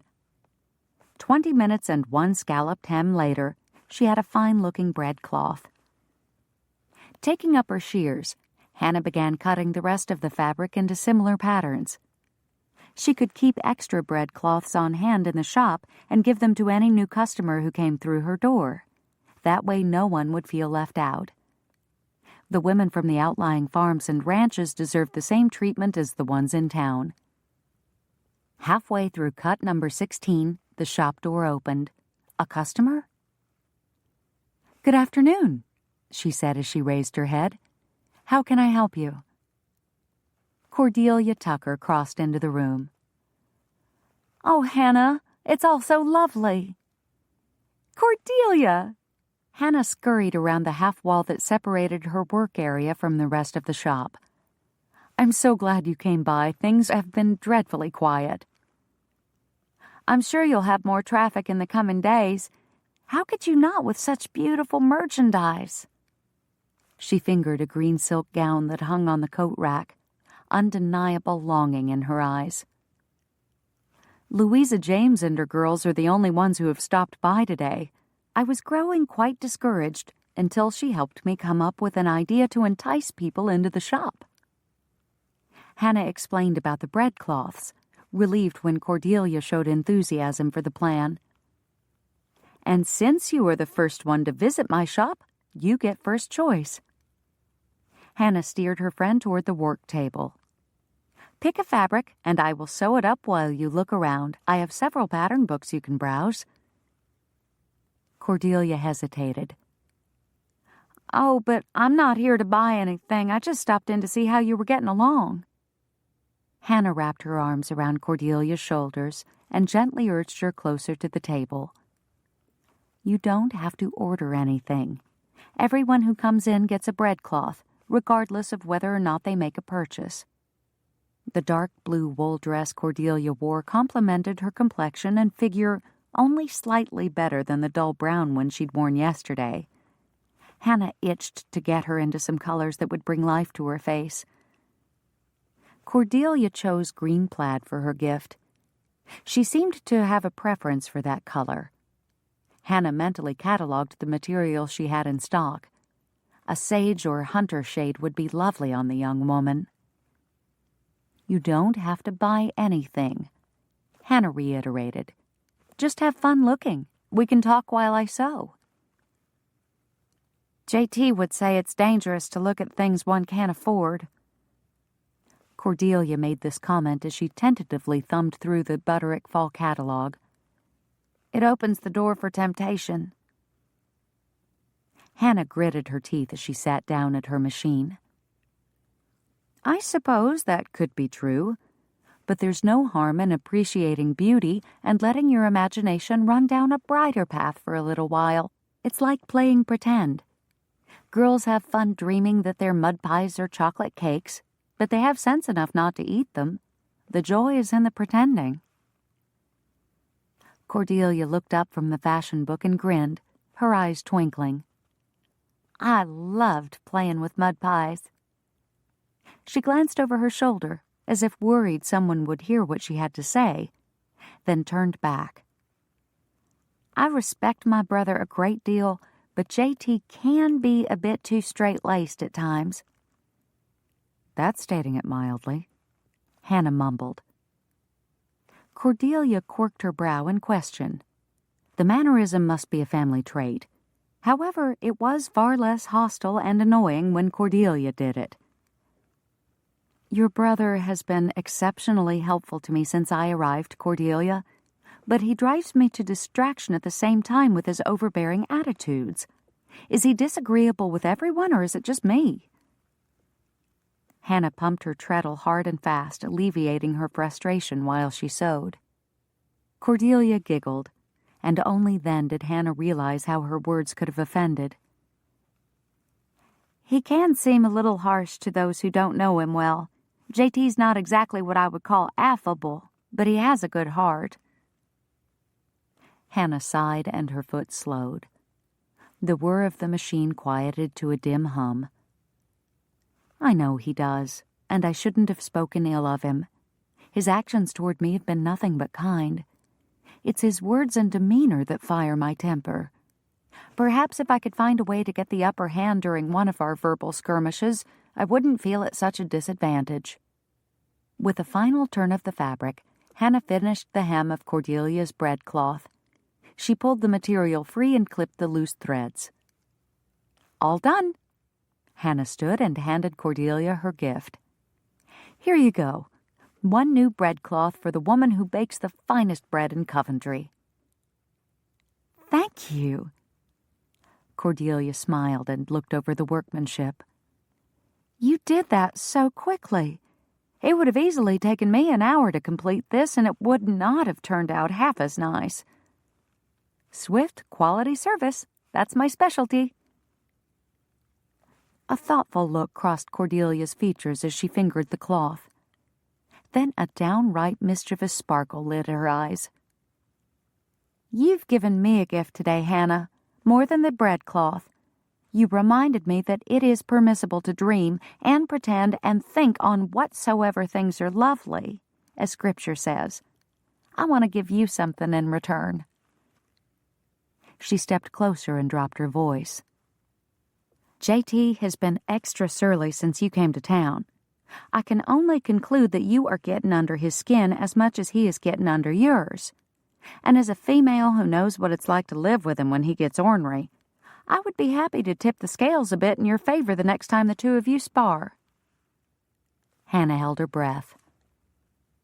Everyone in Coventry knows not to call JT by his given name.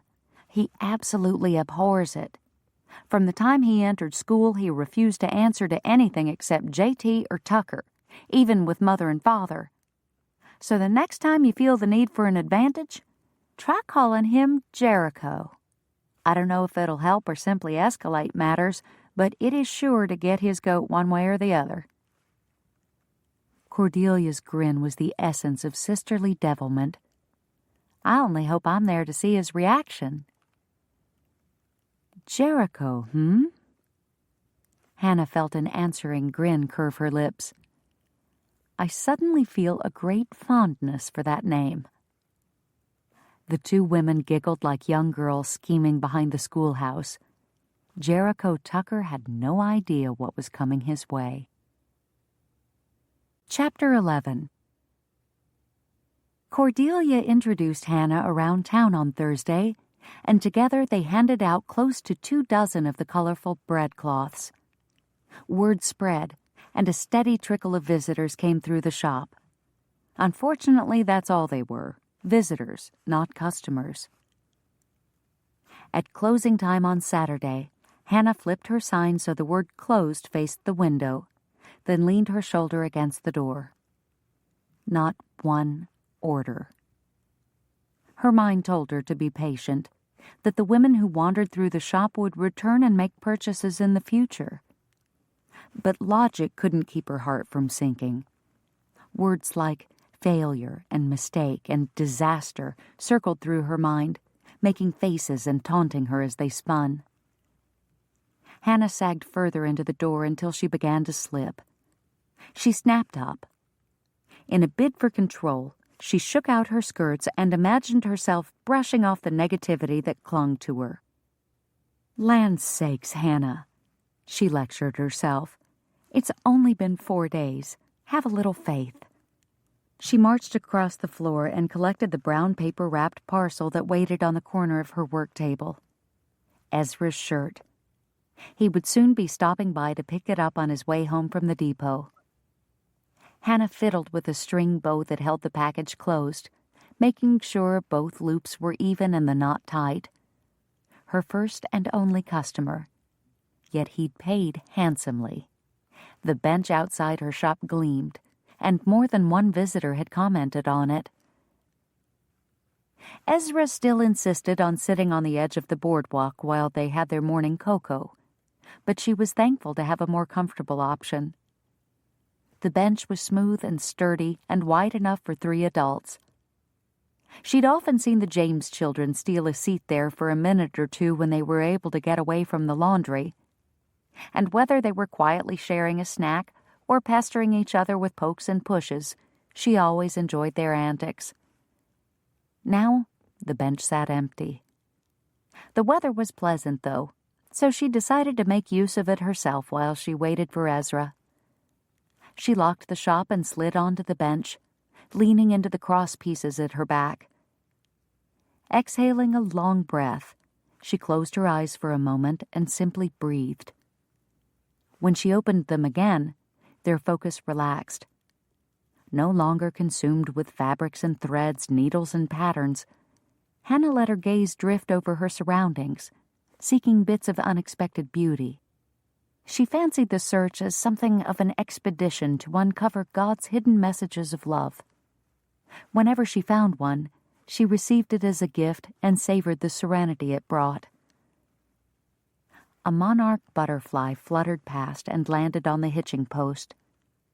Hannah leaned forward for a better view. The orange wings, rimmed and veined in black, like stained glass in a church window, winked at her. It lingered only an instant before taking flight once again. Hannah followed its erratic movements, until she spotted an interesting knothole in one of the boards near her feet. Golden streaks spiraled inward against a dark brown backdrop, revealing the place a branch once grew. This made her think of trees, and how the leaves would soon be changing, covering the area hills in a patchwork of green, gold, and red. Lifting her eyes to examine the outlying hills beyond the town, a particularly fluffy cloud captured her attention. She was in the midst of deciding whether it looked more like an armadillo or a handlebar mustache, when a loud bang, followed by high-pitched voices, jolted her out of her reverie. Did not, did so, I'm telling Ma. Go ahead, it's your fault we lost it. Hannah craned her neck in time to see Molly James stomp back inside the laundry house, apparently intent on carrying out her threat to tattle. Tessa uttered a closed-mouth cry that surely would have been a full scream had her lips parted. Then she spun toward Hannah in a fit of obvious pique and ran blindly for the bench. She pulled up short when she realized the seat was already occupied. Tears pooled in her eyes, but didn't fall as she looked at Hannah. Before the child could run away, Hannah patted a spot on the bench beside her. "I'll share." Tessa hesitated. Then with a shrug, she sat down and scooted back until her feet swung freely above the ground. She crossed her arms over her chest and settled into an impressive pout. Hannah sighed in dramatic fashion and crossed her own arms. "Little sisters can be such a trial. I have one too, you know." Tessa's arms loosened a little. You do? "Mm-hmm." She ever get you into trouble for something that wasn't your fault? "Oh, yes, on several occasions." Hannah kept her expression sober, even though she wanted to laugh.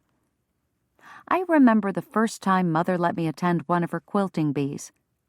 Usually Emily and I had to stay in our room on quilting nights so that we didn't bother the ladies, but this time Mother had deemed my stitching good enough to join the adults.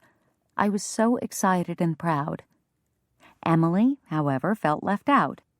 She begged Mother to let her help too, and finally Mother agreed to let her snip threads with a small pair of embroidery scissors. The problem, though, was that Mother sewed with a long thread that didn't need to be snipped often, so Emily took it upon herself to snip my threads too, only I didn't want her to. I asked politely for her to let me use the scissors, but she insisted it was her job to snip the thread ends. I insisted that I would snip my own threads. Thankfully, the rest of the women's chatter kept them from noticing our argument. Had Emily just given me the scissors, all would have been well, but she refused. Hannah wagged her head at the injustice of sibling interference. I tried to grab them from her, and we tugged back and forth until I finally won. But that win quickly turned into a defeat. Tessa wiggled closer to Hannah, her pout replaced by a look of avid curiosity. What happened? I yanked on the scissors so hard that when they popped free of Emily's hand, I couldn't hang on to them. They sailed through the air and clanked against Myrtle Butler's teacup. She squealed and dropped the cup and saucer, spilling tea all over her dress, and worse, the quilt. Tessa gasped. Hannah nodded, a residual shame creeping over her at the memory. I'd never seen Mother so angry. She yelled at me in front of the ladies' auxiliary and sent both Emily and me to our room. I wasn't allowed to join the quilting group again for 2 years, until Emily was old enough to join as well. That's not fair. I didn't think so either at the time. Hannah patted Tessa's knee. But now I understand it better. Emily might have been guilty of instigating the trouble, but my reaction to her is what caused the situation to escalate out of control. If I had simply let her snip the thread, everything would have worked out fine. Tessa's face scrunched in thought. Is that similar to what happened with you and Molly? Hannah asked. Sort of.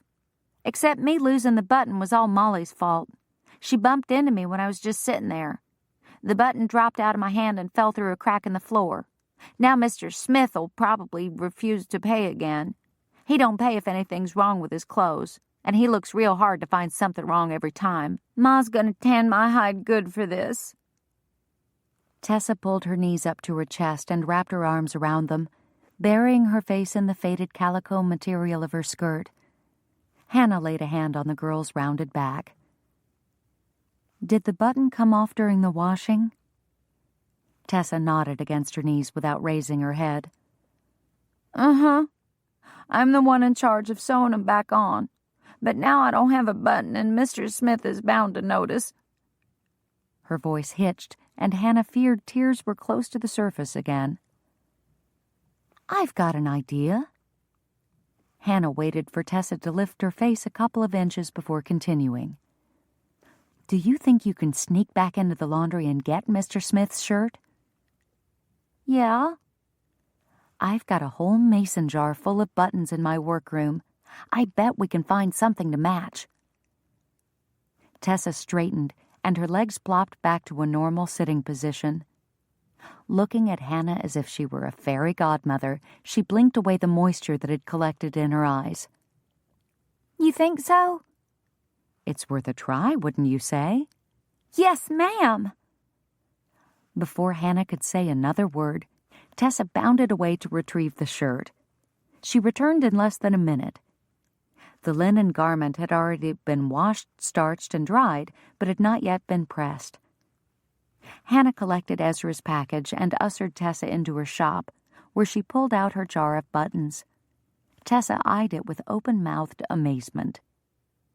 "There must be more than 1,000 in there," she stated, her gaze glued to the abundant mix of styles, shapes, and sizes. Laughter bubbled up in Hannah. "Probably closer to 200, but I've never actually counted." She unscrewed the lid and poured nearly half the contents onto the table, spreading them into a thin layer. Black, white, brass, pearl, engraved, plain, 2 holes, 4 holes, no holes. The choices were extensive. "It was a white one," Tessa said. "See?" She laid the shirt on the table and pointed to one of the buttons still in place. Hannah squinted down at it.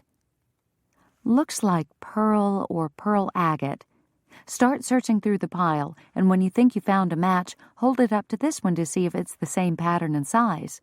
Look for one with a fluted edge that resembles a sun." "All right."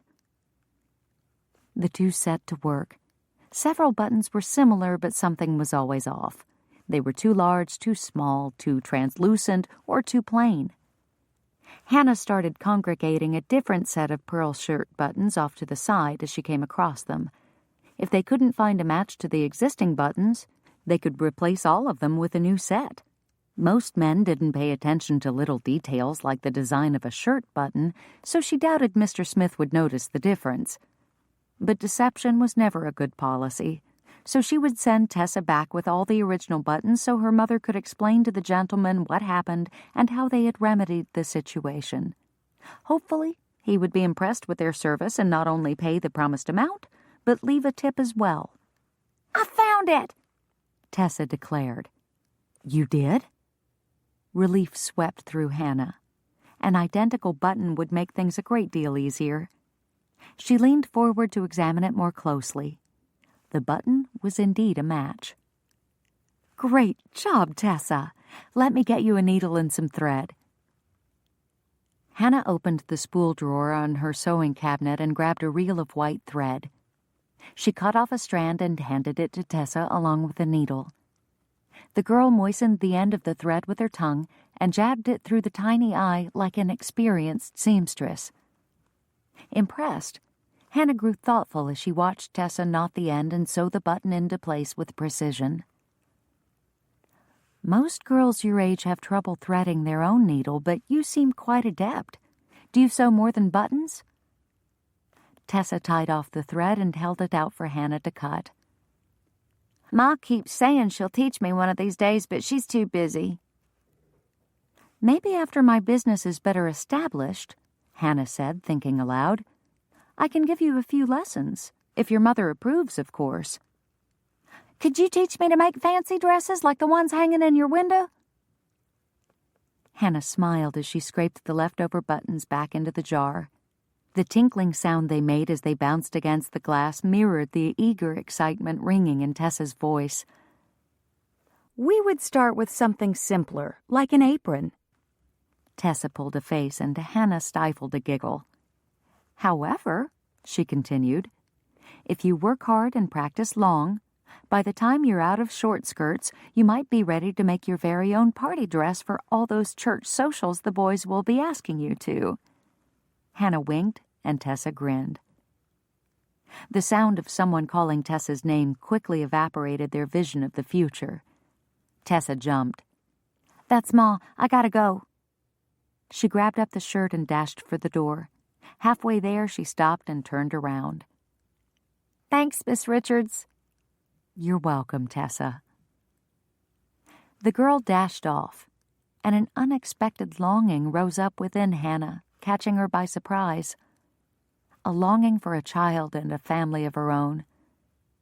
Most women her age already had a husband and children, but she had chosen a different path, the path of a seamstress and now a businesswoman.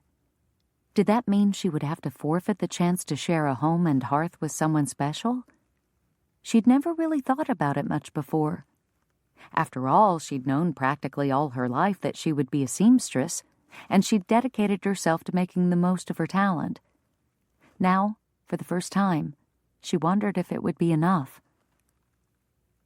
Hannah stepped to her project basket and picked up the cloth doll she'd been working on for Tessa. Molly slept peacefully in the basket, complete and ready for adoption. Tessa's lacked a bonnet and a ribbon to cover the bleached linen head. Hannah cradled the doll to her chest and patted the tiny back. Emily's last letter had been filled with details about the cradle they had purchased and the booties she'd been knitting. Mother had already pieced together 2 baby quilts in anticipation of the blessed event. Hannah gently lowered the faceless doll back into the basket. Unable to resist the motherly compulsion, she covered the rag creation and her sister with a piece of muslin, tucking them in for the night. Would this be as close as she ever came to motherhood? Thankfully, Ezra arrived at that moment and distracted her from the dangerous question. "That young'un nearly ran me down," he said with a chuckle as he stepped up to the door that gaped open after Tessa's hasty departure. He didn't cross the threshold, though. That same invisible barrier that kept him from sitting on the bench with her kept him from entering her shop. She wanted to believe that it was just his overzealous sense of propriety, but deep down she knew he was self-conscious about his physical state. So why didn't the man simply wash up? He obviously hungered for companionship, yet he pushed everyone away with his lack of basic hygiene. Had the loss of his wife made him reluctant to let anyone else get close? If so, why did he continue coming to her shop every morning to visit and drink cocoa? No answers were forthcoming, so she smiled and held out the brown paper package as she walked toward him. "I have your shirt ready." He licked his lips, but showed no other sign of eagerness. "I ain't had a new shirt in years, Miss Hannah. I don't rightly know what to do with it." "Well, I have an idea." He accepted the package from her, then stepped aside as she exited the shop and closed the door behind her. The strong odor she had come to associate with him assaulted her with its usual pungency, but it seemed she had built up a resistance to it over the last few days, for she managed to breathe without her throat closing up. Definite progress. Slipping the key into the lock, she secured the building and smiled up at him. "I was hoping you would escort me to church tomorrow. Being new in town, I would feel much more comfortable with someone I know by my side." His face fell. "Me, Miss Hannah?" He shook his head slowly from side to side, then faster and faster as if to accentuate his denial. "You don't want me to take you." "Of course I do."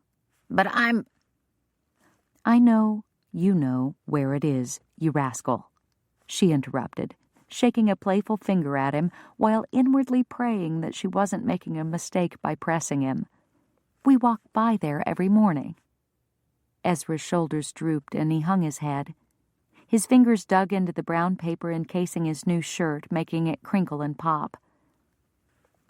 The truth is, Miss Hannah, I ain't been to church since my Alice died. I don't belong there no more. She ached for him, this dear old man who had allowed his grief to drive him away from everyone, including God. It doesn't matter how long you've been away, Ezra. God is always ready to welcome a child of his back into his house. He snorted and looked sideways at her. God might welcome me back, but I doubt the rest of the town will be glad to have me there smelling up the place. This was the first time she could recall him verbally acknowledging his uncleanness. However, the underlying scorn in his tone made it seem he was repeating a phrase he'd heard others use, not his own opinion. Hannah bristled at the thought of people being unkind to Ezra. So what if he didn't conform to the accepted social norms of personal cleanliness? That didn't give people the right to be cruel. She tapped her foot and thrust out her jaw. Well, we can just sit in the back then. If they don't like it, they're welcome to worship elsewhere. Ezra met her gaze, his jaw gaping just a hair. Then he blinked the surprise away so that mirth could take over. You're a regular she-bear when you get riled, ain't you? He shook his head again, but this time the movement had a lightness to it that spoke of suppressed laughter instead of sadness. A corresponding lightness buoyed Hannah's spirit. All right, he conceded. I'll take you to church in the morning, and I'll even wear the shirt you made me. Anything else you want to wring out of me while you're at it? Just one thing. He rolled his eyes. What?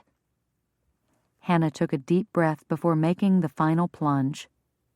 Since your shirt is the first made-to-order item I've sewn for anyone in this town, could you do me a small favor? Bracing his feet apart on the walk, he nodded once. Name it. Before you take it out of the paper, could you please wash your hands? A booming laugh like she'd never heard erupted from Ezra and nearly knocked her over. He hobbled down the stairs and carefully wedged the shirt under one of the ropes that crisscrossed Jackson's back. You're a hoot, Miss Hannah. Wash my hands. Ha!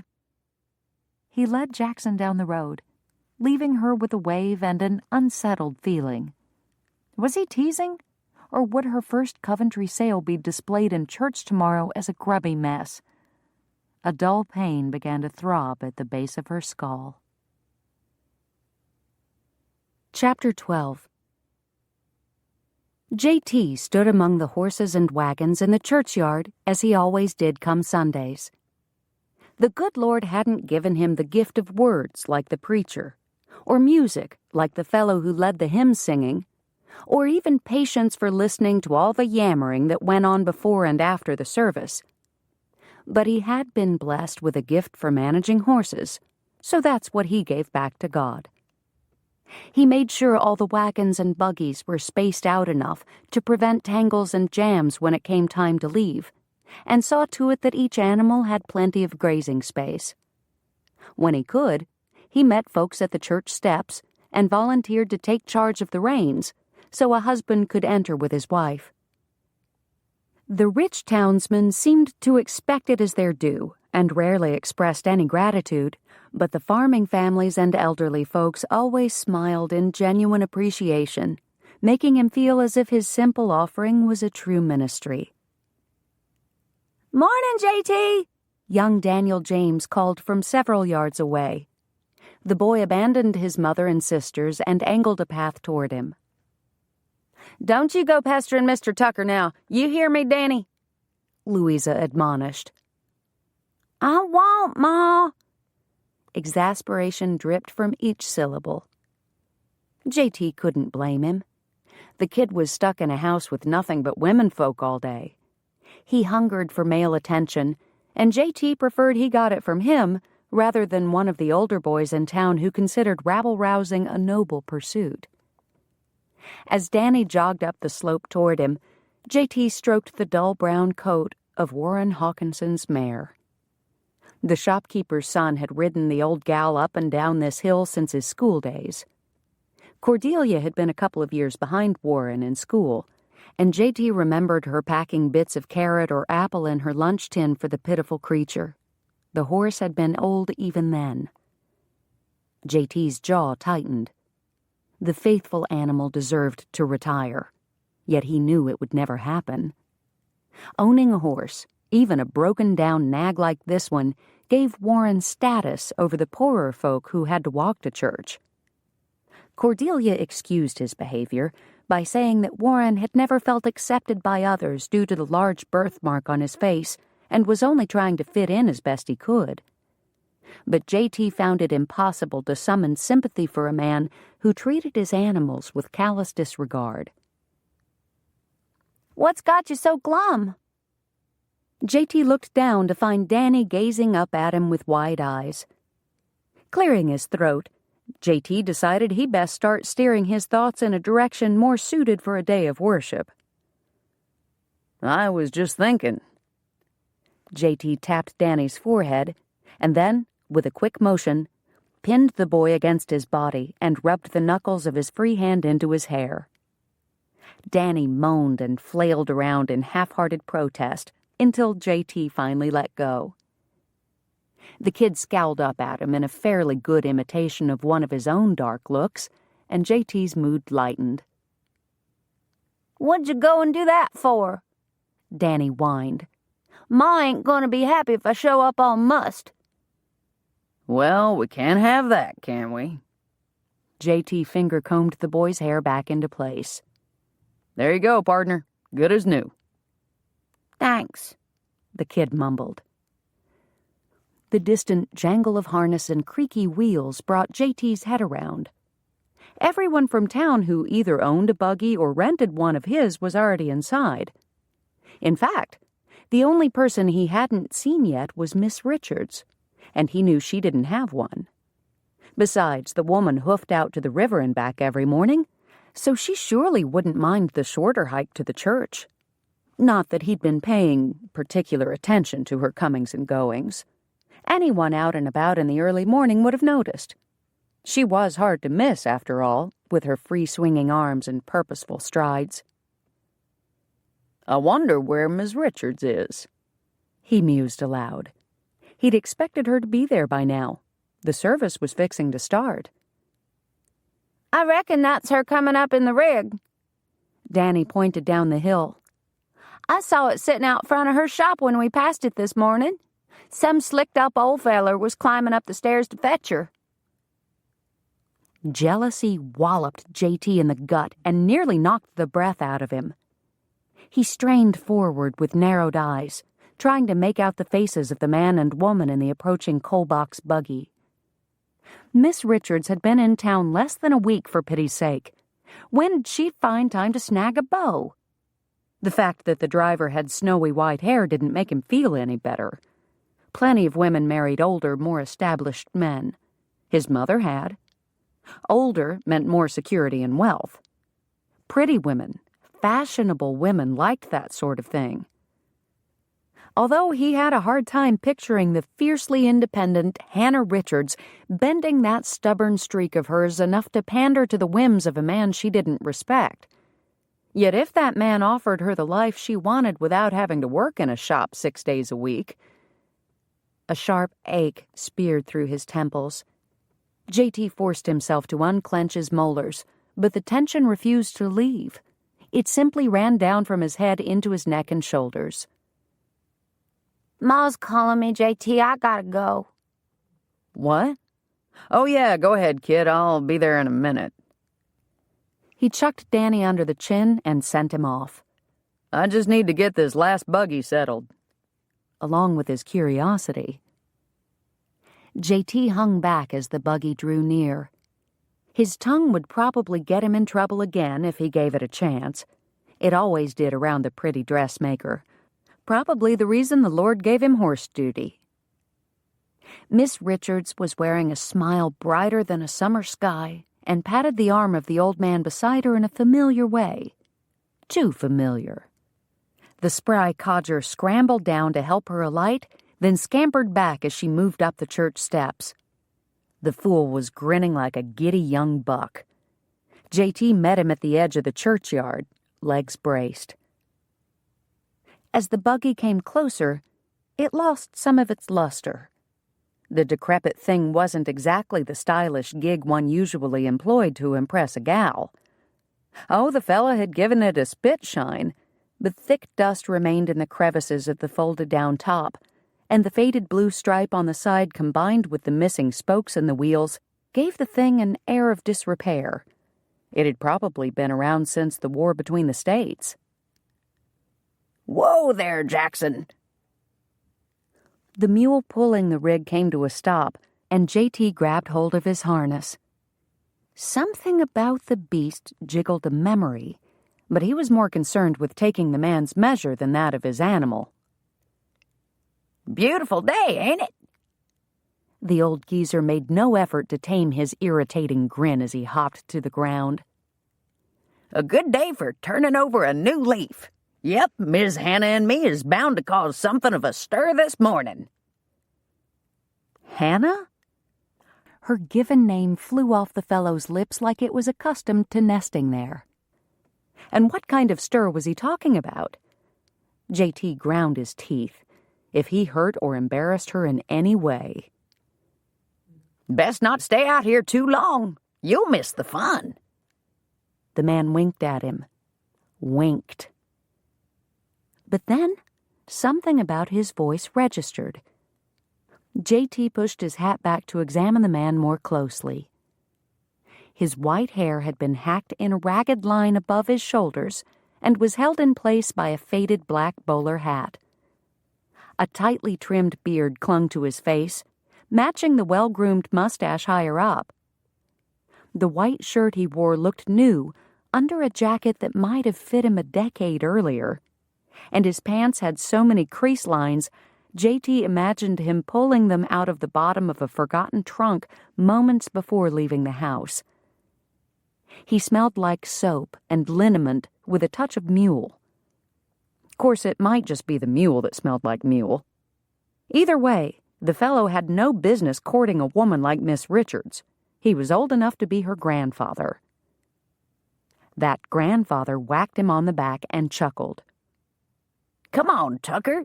I expected Miss Hannah not to recognize me since she didn't know me when Alice was alive, but not you." All at once, the wool fell away from J.T.'s eyes, and shock supplanted the agitation that had blinded him. "Ezra?" he croaked. "Yep." How could he have been so stupid? Of course it was Ezra. Just because he hadn't seen the man look this good in a month of Sundays didn't mean he shouldn't have recognized him. "It's, good to see you. We've missed you at services." The man's grin sobered. Alice always put great store in church going, and I know she'd be disappointed in me letting it slip, but I just couldn't stomach sitting in there without her by my side. So's when Miss Hannah done made me this purty new shirt and asked me to escort her this morning, I figured it was God's way of telling me it was time to come back. Ezra stuck out his chest and ran his beefy hands over the fancy stitching that formed a V around the buttoned area of his shirt, then leaned forward toward J.T.'s ear. "You know, that gal fully expected me to show up looking as I have the last several months and was ready to sit beside me anyhow. She's something else, all right. Why, if Alice didn't still hold sway over my heart, I'd seriously think on giving you young fellers a run for your money and courting the lady." J.T. shook his head. He had no intention of competing with the old man or anyone else for the fair Miss Hannah. God would lead him to the right woman one day. He just had to be patient and not get distracted by a complicated piece of muslin who frustrated and confused him at every turn. Hannah slid onto a bench at the back of the church just as the singing began.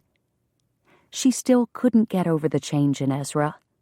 He must have soaked and scrubbed for hours to make such a transformation.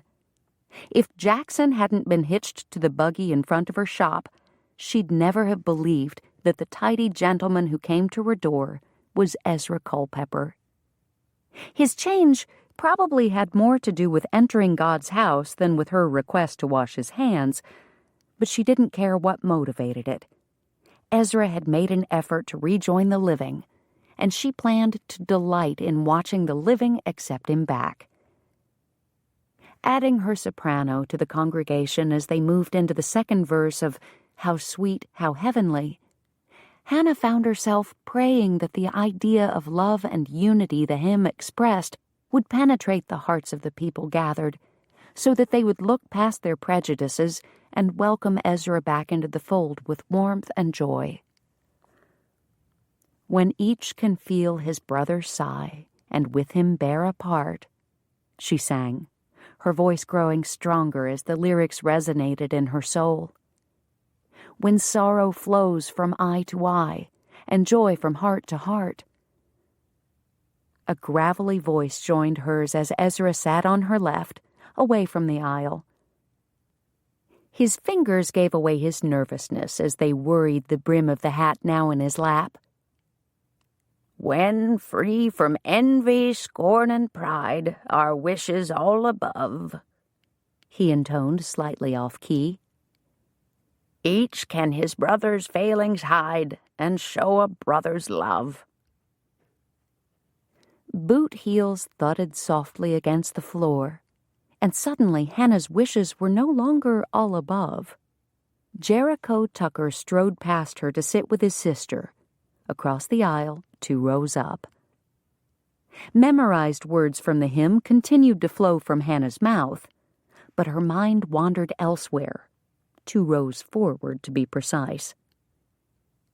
He folded his lean frame into a space that seemed much too small for him. The backless benches that served for pews were better suited for the children who used the building as a schoolroom than for a man of his height. In order to avoid the ample hips of the woman seated in front of him, he had to jut his left leg out into the aisle. Apparently accustomed to such an awkward position, he hung his hat on his bent knee as if it were a fence post, and then glanced over his shoulder. Hannah's heart swelled painfully in her chest. He'd likely intended to look at Ezra, since her seatmate was the one who had drastically altered his appearance, but Jericho's gaze collided with hers instead and lingered. Her singing trailed off mid-stanza as she tried to interpret his look. He didn't smile, yet neither did he frown. He just stared at her, as if the answer to some incredibly vital question lay in the lines of her face. If he found any answers there, they must not have pleased him much, for his mouth thinned and he turned away. Dragging her focus away from the back of his head, she looked down to her lap, at the Bible lying there, reminding her where she was. She lifted her chin and faced forward, determined to return her concentration to the God they were praising instead of the man across the aisle. She inhaled a deep breath and launched into the final verse of the opening hymn. Love is the golden chain that binds the happy souls above. She tried to imagine those happy souls linked in heaven. She really did. But another image popped into her mind that was frightfully hard to dislodge. The image of a golden chain of love binding her to Jericho Tucker. Mercy! She couldn't possibly fall in love with Jericho Tucker. The man never smiled. And judging by the number of scowls he sent her way, he probably didn't even like her much. And nearly every time he opened his mouth, he riled her temper. Yet, his acts of kindness, despite their disagreements, melted her ire and proved him a man of character. Those strong shoulders and muscled arms didn't hurt either. Ugh! The back and forth was making her head spin. Hannah straightened and ordered herself to stop analyzing Mr. Tucker. Romance at this juncture would only complicate things. She had a business to run and a reputation to build. She couldn't afford distractions. God would let her know when the time was right to start thinking about a man, and it certainly wouldn't be in the middle of worship. Jericho Tucker could just keep those consuming glances to himself. She didn't need him complicating things. What she needed was... Let us pray. The preacher's voice resonated from the front of the room, and her heart echoed the sentiment. Yes, Lord. Thank you for the reminder. That is exactly what I need to do. Hannah bowed her head, but the minute she closed her eyes, all she could see was the man across the aisle. Chapter 13. Around noon the following day, Hannah sat at her sewing machine stitching persimmon fabric into a swag. Since she'd finished the dolls for the James girls and had no orders to work on, she'd decided to do something to disguise the unattractive curtains hanging around her sleeping area. She smoothed out the wrinkles from where the material had bunched up in her lap and grimaced slightly at the way the color turned her skin sallow. Did it have to be orange? Hannah sighed, but set her foot back in motion on the treadle. Mrs. Granberry used to remind her girls that an ordinary seamstress could make a beautiful woman look exceptional, but only an exceptional seamstress could make an ordinary woman look beautiful. If the same held true for fabric, this exercise would be a true test of her skills. Thankfully, she wouldn't be wearing the creation, so she didn't need to worry about its effect on her complexion. Hannah finished the seam and tied off her threads. Trying to set her prejudice aside, she moved away from the sewing cabinet and held the cloth up at arm's length, letting it drape over her arms as she eyed it with as much objectivity as possible. Many people found orange to be warm and cheerful. Of course, most of them didn't look bilious under its influence, but that was neither here nor there. God had painted many things in his creation this color: butterflies, sunsets, and the tiny wildflowers that grew along the path to the river. If the Lord saw beauty in such a color, she could too. It certainly fit with the time of year, bringing to mind autumn leaves, pumpkins, and the creamy mashed winter squash her mother used to make on cold evenings. The cozy memory made her smile and opened a crack in her heart. Perhaps orange wasn't so bad after all. Her arms began to tire, so she dropped the swag onto the work table and folded it into a tidy rectangle. She supposed in the right light it could be considered cheerful, and she needed all the cheer she could get to help her deal with the fact that she had no customers. Yet. Hannah pressed her fingers into the sore muscles of her lower back. No customers yet. That would change in time. It had to. She had spent most of her savings purchasing fabric and supplies. If she didn't start generating some income, she'd be penniless by Christmas. She had hoped that Ezra's new shirt would pique a bit of interest, but people were more impressed by his physical transformation than the craftsmanship of his garment, which was only right. Ezra deserved to bask in the welcome of his community after being on the outside for so long. She was happy for him. Truly. If only she could contract that first custom order. She just needed one woman brave enough to sample her skills. After others saw the flattering effects her fine tailoring had done on one of their own, surely they would flock to her door. Needing to do something other than sit at her empty machine, Hannah grabbed a feather duster and ambled around the shop, swishing the feathers over window sills, cloth bolts, and anything too slow to get out of her way. As she brushed invisible lint from the shoulders of her display dummies, she caught sight of Cordelia standing across the street, her face etched with yearning as she stared at the olive gown in the window. She fingered the fabric of her plain navy gored skirt and drooped like a flower starved for rain. Then she snapped her wilted posture to attention and marched toward the shop. Hannah's heart jumped, and she scurried across the room to stash the duster behind the counter. Taking a deep breath, she flattened the pleats of her shirtwaist with a trembling hand and quickly patted her hair before turning to greet her friend and possible first female customer. Cordelia walked into the shop and closed the door behind her. She scanned the room with a sweeping glance, then turned to Hannah. I need you to make me beautiful. The tears that glistened in Cordelia's eyes banished the smile from Hannah's face. Responding to her friend's obvious pain, Hannah rushed forward and wrapped an arm around the other woman's shoulders. What happened? He doesn't see me. She hiccuped as a sob tried to break free. Who? Hannah asked. Who doesn't see you? Cordelia buried her face in her hands. The empty basket slung over her arm creaked as her movement squashed it into her side. She might have said a name, but it was too muffled to make out. Hannah extracted a handkerchief from her sleeve and dangled it against the back of Cordelia's hands until she took it. Let me close up the shop, then you can tell me all about it. When Hannah twisted the key in the lock, the click reverberated in her ear. What if another customer came by? Closing the shop could cost her a sale. Dread churned in her stomach, and acid burned the back of her throat. She couldn't afford to lock out a customer. But then, one of the verses from Proverbs that she'd been meditating on during her morning devotions floated across her mind. Better is a little with righteousness than great revenues without right. Hannah swallowed the bitter taste in her mouth and flipped over the closed sign without further regret.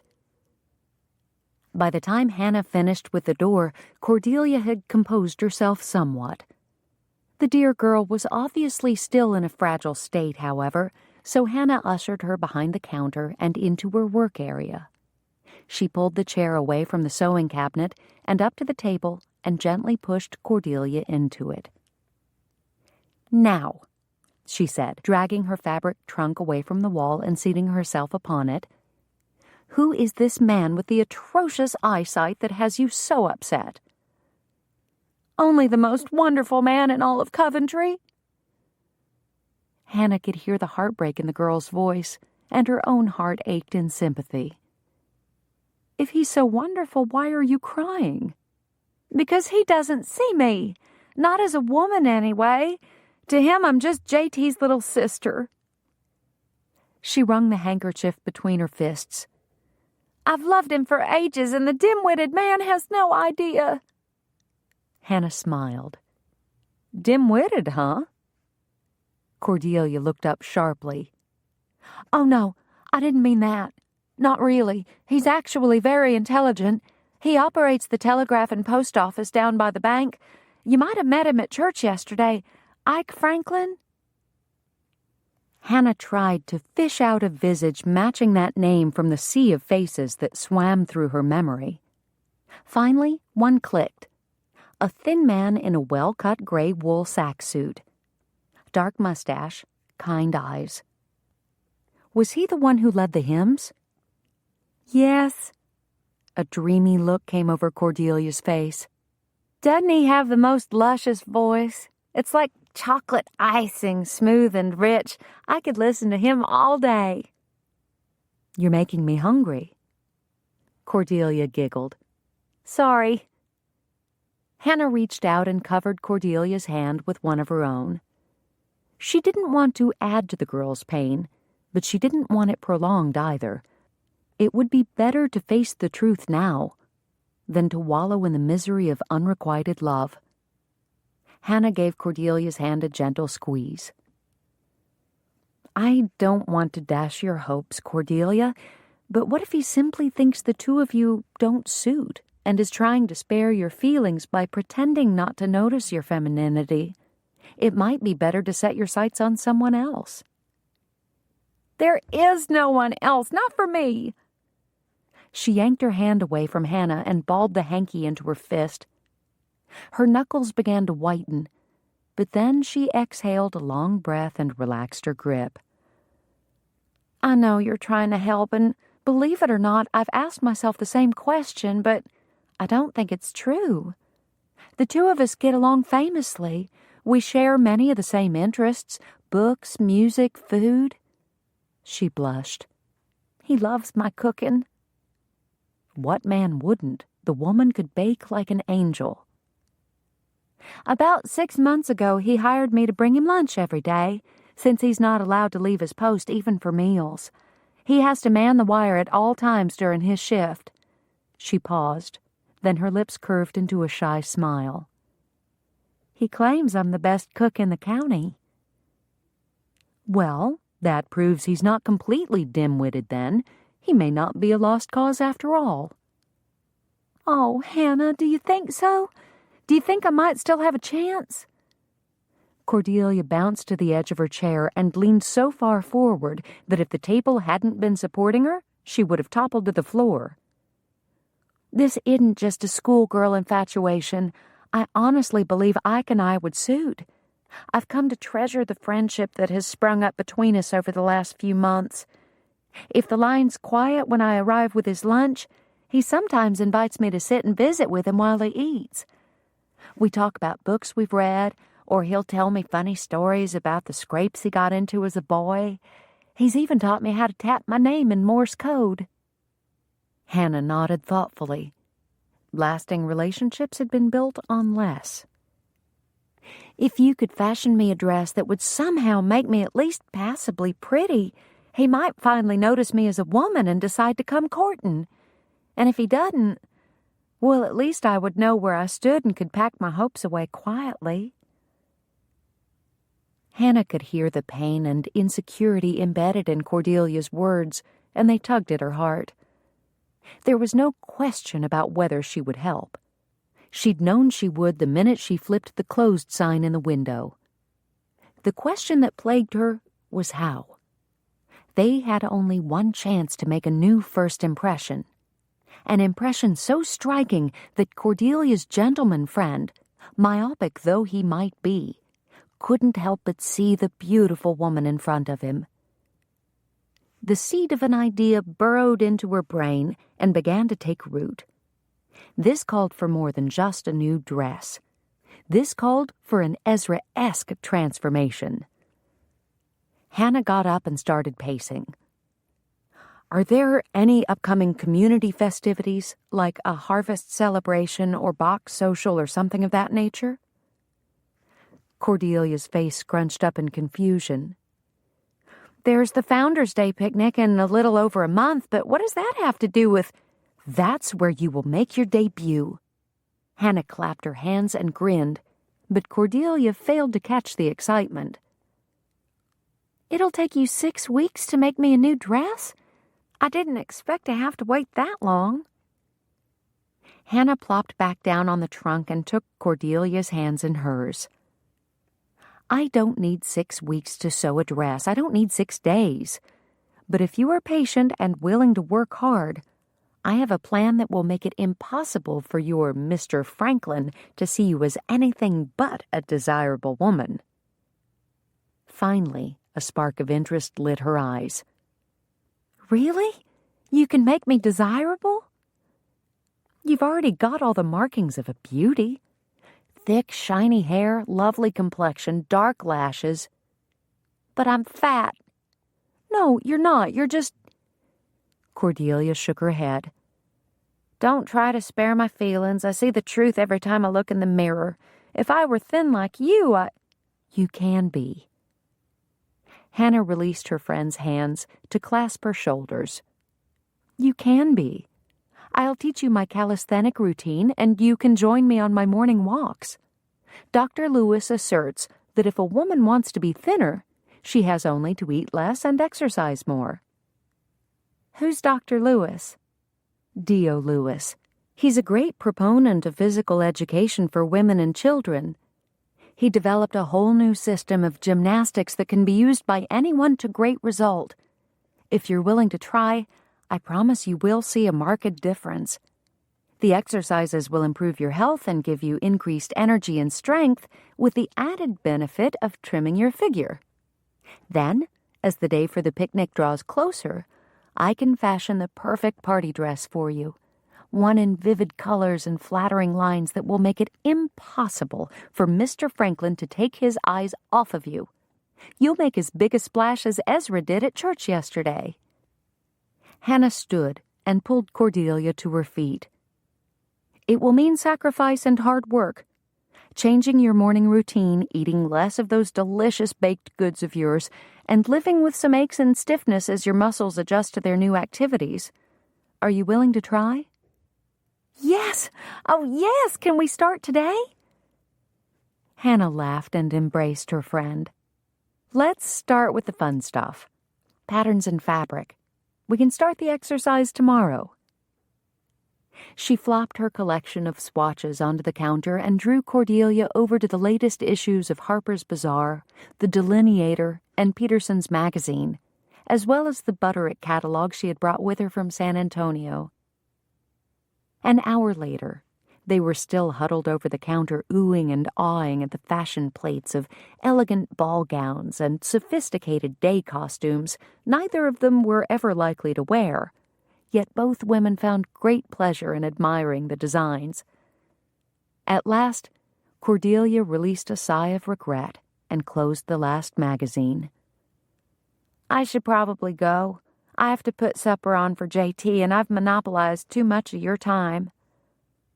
"Nonsense," Hannah said.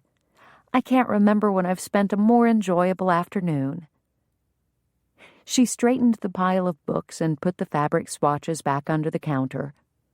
"And I look forward to starting our new regimen tomorrow morning. We'll be able to talk more." "As long as I can still breathe."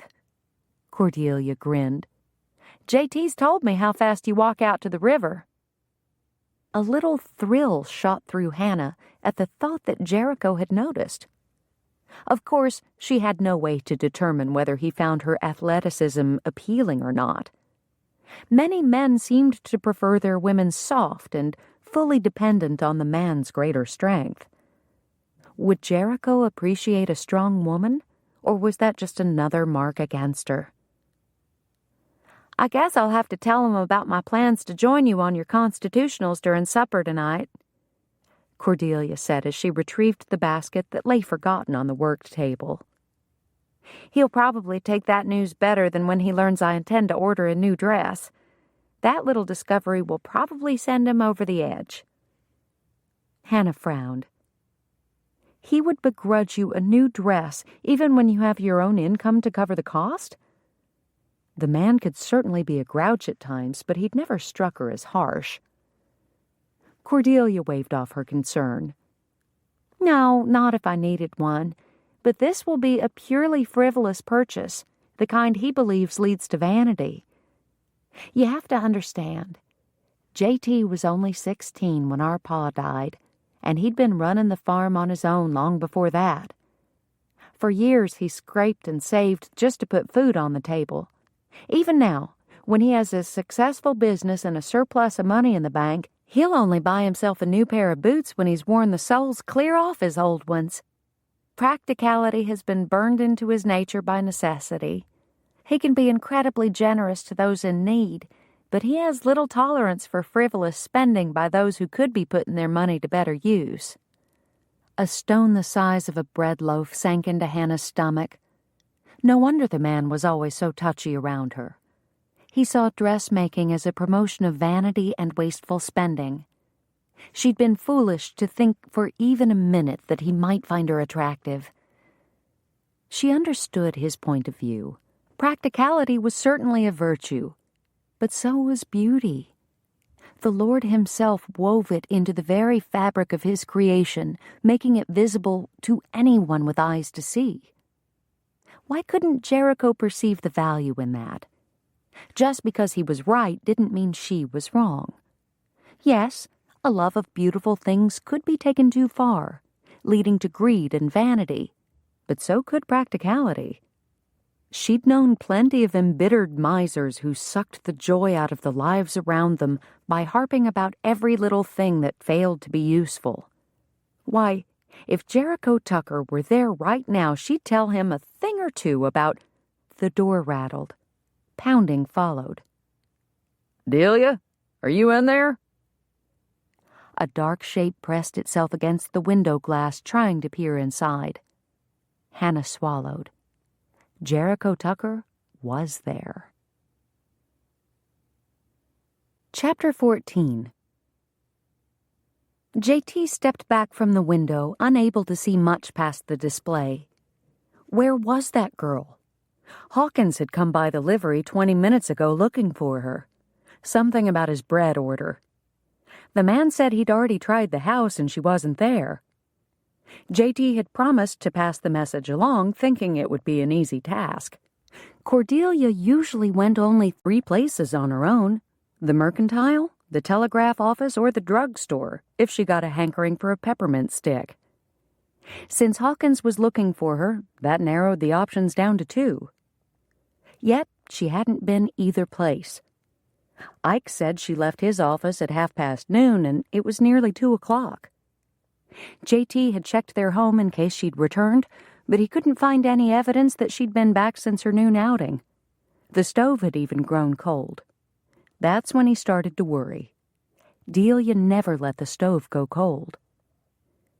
He'd been about ready to mount up and start searching along the road when Tom mentioned that he'd seen her go into Miss Richards's shop. But here he stood, and the door was locked, the shop closed. Were the 2 females together? Were they in trouble? His pulse sped from a trot to a canter. Delia! He pounded the door again, harder. Finally, the latch clicked and the door swung open. "Goodness, JT, the whole town can hear you yelling." Delia scolded as she grabbed his arm and dragged him inside. "Do hush." He glowered at her, his relief turning quickly to ire. Where the devil have you been? I've been looking all over for you. She gave him one of her looks that questioned his intelligence. "I was here, obviously." Doing what? He snapped. "Visiting with Hannah and..." She glanced away and fiddled with the buttons at her waist. "And ordering a new dress for the Founders' Day picnic next month." Everything inside him went deathly still. What? "You heard me. I'm ordering a dress, a pretty dress." Cordelia lifted her chin, then dropped it as if drawing an exclamation mark. "I know your feelings on the matter, and I don't mean to hurt you by my actions, but I'm a grown woman and have the right to decide how I spend my money. I've made more than enough with my bacon this year to cover the cost." An invisible vice tightened around his lungs, making it hard to breathe. This couldn't be happening. Not to Delia. She'd been young, but she knew what their mother had become. How her love for fine fashions and the trappings of wealth had surpassed her love for her husband and children. His gaze moved past the women as he sought control. Unfortunately, it landed on the counter, where fashion magazines and pattern books lay strewn. Memories cut free of their bonds leapt for his throat.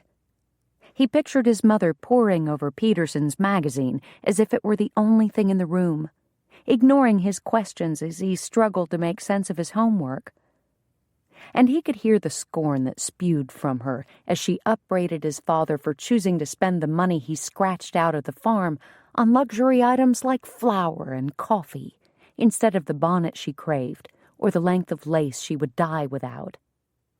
He fought to break memory's hold, but when he turned back to Delia, for a moment the face he saw was his mother's. "It's just one dress, JT."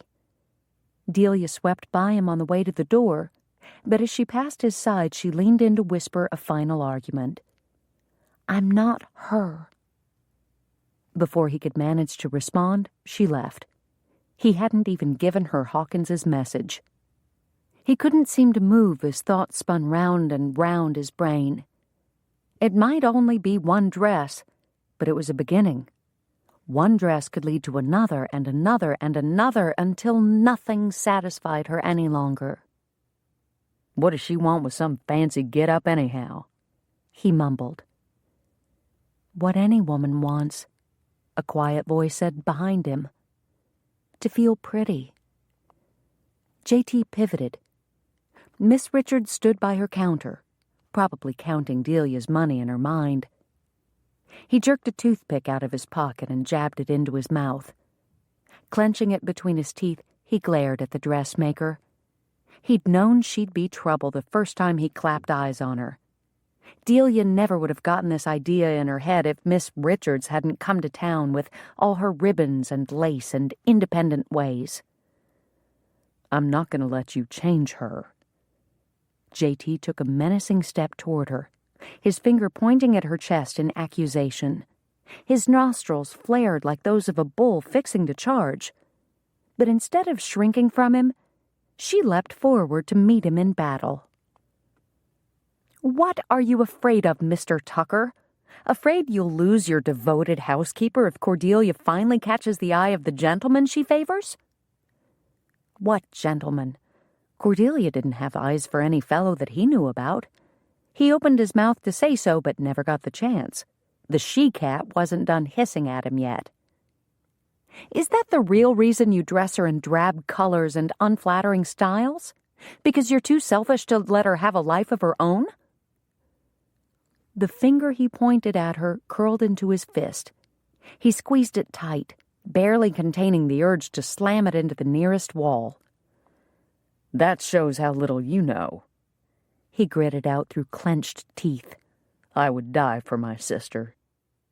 Clearly too riled to be wary, Miss Richards advanced another step until she was so close to him he could make out individual sparks glittering in her eyes. That may be true, she said, biting off each word. But would you trust her enough to make her own choices? The question hit him like an unexpected punch to the gut. For the last decade, he'd appointed himself Delia's protector and provider, making sure she had food to eat, clothes to wear, a place to sleep. He saw to it she finished her schooling, even when he'd had to drop out to look for work. She was his responsibility, and he'd shouldered the load without complaint because they were family. All they had was each other. But now that she was out of pigtails, could his protection be smothering her? J.T.'s frown deepened at the disturbing thought. Did he trust Cordelia to make her own decisions? He shifted the toothpick to the other side of his mouth and narrowed his eyes at his opponent. He had no answer to give, so he opted for silence. After a tense moment, she banked the fires in her eyes and softened her stance. I apologize, Mr. Tucker. I may have been a bit overzealous in Cordelia's defense. She took a step back and reached for the counter as if she needed it for support. I'm not trying to change your sister. She came here in tears this afternoon begging for my help. That's all I'm trying to do, help. And you think a new dress will solve all her problems? He spat the accusation at her. Of course not, nor does Cordelia. But right now she feels invisible and unattractive. She despairs of ever securing the affections of the man she admires. What man? J.T. shook his head. Why did she keep talking about this non-existent man? Cordelia has no beau. Not yet. Miss Richards smiled the smile of one holding a secret. But we hope to change that situation soon. Cordelia and a man? He'd strangle the guy. Did you think she would stay your little sister forever? Her soft voice had more compassion than censure, but it grated on him nonetheless as he tried to deny what she was telling him. Cordelia's a grown woman who loves her brother, she said. But she also longs to step out of his shadow and live her own life, to marry a man who finds her beautiful. J.T. gazed around him at the fancy dresses hanging on display, symbols of the hollow values he so despised. Cordelia is already beautiful. She doesn't need your finery, Beauty doesn't come from outward adornment, Scripture says, but from a godly spirit. 1 Peter 3, I know it well, and I agree. However, if you will be honest with yourself, I think you'll realize that on a practical level, men rarely take the time to discover a woman's inner beauty if they are not first attracted to the outer person. How many times have you asked a pock-faced girl to join you on a buggy ride or invited an overly plump one on a picnic? J.T. rubbed the edge of his tongue back and forth across the end of his toothpick, the wood abrading his tongue almost as much as her question abraded his conscience. He taught himself to look past a handsome woman's face to determine the depth of her character, but he'd never thought much about doing the same for an uncomely gal. And to his shame, he doubted even now he'd be much inclined to try. Was that what was happening to Delia? He suddenly wanted to round up all the single men in Coventry and pound some sense into them. J.T. pulled the toothpick from his mouth and snapped it in two with his thumb, wishing he could do more to expend the frustration roiling around inside him. He shoved the pieces into his vest pocket and glanced up to meet the eyes of the woman who was watching his every move. Upset as he was still drawn to her, which only heightened his agitation. You say you know the Scriptures, he said, and yet your choice of occupation flies in the face of all they stand for. Clothes are meant to protect the body from the elements and preserve a woman's modesty, not to entice men or put on airs. He flung his arms wide and gestured to the dresses draped so decadently around the room, making no effort to filter the scorn from his voice. All these items are designed specifically to draw attention to the wearer, to stroke her pride, and to elevate her above others. You may see a room full of harmless fashions, but if you open your eyes, you'll find that, in truth, it is filled with the temptation to indulge in sinful vanity. Miss Richards pushed away from the counter and planted her hands on her hips, her arms shaking with the force of her affront. You think my eyes are closed? I've never heard such narrow-minded drivel in all my born days. Her arms fell to her sides, and she marched forward until she stood toe-to-toe with him. J.T. raised an eyebrow but held his ground. If the she-cat wanted to sharpen her claws on him, she was welcome to try. He wasn't backing down. She could hiss and scratch all she wanted. He was on the side of right, and he wasn't budging. I'll have you know, there's not a single immodest gown to be found in my collection, nor would I ever consent to sew one. If you would climb down off that high horse of yours for a minute, Mr. Liveryman, you'd see that the only difference between my dresses and the ones you favor from the mercantile is that mine are actually made well, custom fit to each client. There is nothing wrong with bright colors and beautiful lines. If God had wanted the world to be a somber, colorless place, he would have made everything in black and gray. But he didn't. He filled his creation with color and beauty. Why do you think he instructed Moses to call all the skilled artisans to adorn his tabernacle with items of gold, bronze, and silver, and with weavings done in blue, purple, and scarlet? Because our Lord appreciates beauty and chose to surround himself with it. I am an artisan, Mr. Tucker, the same as those skilled workmen in the days of Moses. God has given me a talent, and as his son taught, it would be sinful of me to bury this talent and refuse to utilize it. So I use my gift to bring loveliness into the world. She waltzed over to the rack that held several gowns and lifted a rosy pink one off its hook. Holding it up to her, she balanced the sleeves upon her arms and caressed the fabric with her fingers. When a woman puts on one of my dresses and feels better about herself, she said, a faraway look in her eyes, or smiles in pure enjoyment of the colors and style I've brought together, that's when I know I've created something beautiful, something the Lord could be proud of. Miss Richards looked at him, and under his unrelenting stare the idealism faded from her eyes. Good. Maybe a dose of reality would wake her up to the truth. Turning her back to him, she replaced the dress on the rack. If a pretty dress can bring a woman pleasure, where's the harm in that? She really had no idea, did she?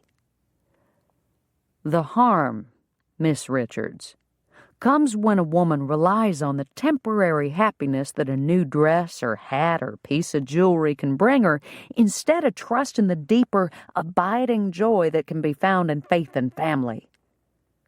J.T. stepped toward her, his slow, deliberate footfalls echoing in the still room. Hannah Richards stood firm, her chin lifting with every step he took. You have a poor opinion of women indeed, sir, if you think we cannot tell the difference between the two. My mother couldn't. The words slipped out before he could call them back. Excuse me? A flood of anger, resentment, and pain rose up in him so quickly he couldn't contain it. My mother craved the harmless pleasure of fashionable dresses, new bonnets, and pretty baubles to such a degree that she abandoned her husband and children in favor of playing mistress to a wealthy railroad surveyor. Delia was only four, just a baby. And our mother left her with a broken-down man and an 11-year-old, wet-behind-the-ears kid who didn't know the first thing about taking care of a little girl. Miss Richards's eyes widened, and the frown lines across her forehead eased, but he didn't want her pity. He wanted her to understand the truth about what her shop represented. You might think there's nothing wrong with offering the women of Coventry a taste of fashion and beauty, and for a select few of our citizens you would probably be right. However, for the majority, what you offer is not beauty, but temptation. They will lust after things they cannot afford, they will envy those who can, and they will grow discontent with their current circumstances. She opened her mouth, to argue with him, no doubt. But he was in no mood to listen any longer. He shook his head and pinned her with a stare that she must have understood, for she clamped her lips tightly together. I know that most women would never abandon their families like my mother did, but discontent and selfishness can spread their poison too, doing just as much damage. The Lord might see value in beauty, but He cares more about a person's heart than the beautiful shell that houses it. You asked me to be honest with myself, and now I ask the same of you. Of all the clients you have sewn for in the past, how many do you think derived pleasure simply from the style and color of your design, compared to how many used the beauty of that design to feed their vanity? Uncertainty played across her features, and her previously steady gaze wavered.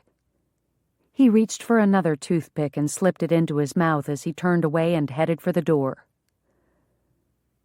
Maybe not Delia, but many of the women who walk into your shop will not be strong enough to withstand the temptation you offer. Do you really want to be responsible for putting a stumbling block in their path?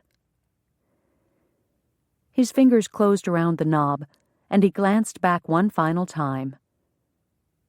Stricken eyes and a pale face filled his vision and twisted his gut. J.T. yanked the door open and stomped outside. As the door slammed behind him, he tried to convince himself that hurting her had been necessary, that she would grow from the experience and come to a fuller knowledge of the truth. But as he walked into the livery, her wounded expression haunted him. Ignoring Tom's chatter, he saddled his best gelding and mounted up without a word. Once beyond the boundaries of town, he urged his horse into a gallop, pushing himself and his animal to the limit. Yet he couldn't outrun the memory of her face, or the regret that gnawed on his insides more fiercely than a starving man's hunger. Chapter 15. Glad her closed sign was already in place, Hannah tidied up her sewing cabinet and fastened her bonnet strings with numb fingers. She exited the shop, locking it behind her, and climbed the steps to her room, no longer concerned about the loss of potential customers. Once upstairs, she tore off her bonnet and crumpled onto the makeshift bench by the window. She had left her Bible on the seat that morning after her devotions, and it beckoned to her like a lighthouse signaling a ship lost in the storm. And oh, how she needed guidance. She picked up the leather-bound book and clasped it to her chest, praying for the Lord to anchor her once again.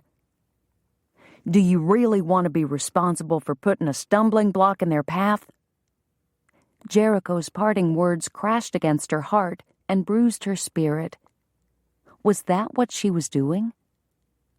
She couldn't deny that the majority of the wealthy clients she had sewn for in San Antonio had a selfish bent. Some saw fashion as a way to set themselves apart from the lower rungs of society.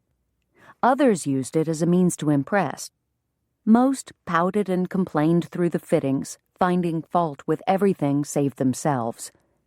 Yet there were exceptions too. Women like Victoria Ashmont, who utilized color and style to express her personality while moving in the elite circles necessary to conduct her business. And the awkward young society daughters, fearful of embarrassing their families, whose gasps of genuine delight and relief at the sight of their reflection were anything but vanity. Lord, I'm so confused. For so many years, she thought she was honoring God by developing the talent He had given her and putting it to use by creating things of beauty. Had she deceived herself? Was she truly a stumbling block? Searching more for comfort than answers, Hannah bent back the cover of her Bible and flipped to the book of Acts. She needed to reread the stories of her mentors, women of the cloth like her who served the Lord faithfully. She read of Dorcas, a woman well loved by her community because of her ministry to widows, a ministry of sewing coats and other garments. Perhaps God wanted her to be more like this faithful disciple, sewing for the poor and needy, instead of those who could pay for her services. Her needlework would truly be a ministry then, not a catalyst for pretentiousness. But how could she afford to do so? She would run through her savings before winter, and then be left unable to provide for anyone, including herself. Hannah pushed a few more pages aside, the thin paper crinkling in the quiet room. Her finger ran down the length of one column until she came to the passage she sought. Lydia.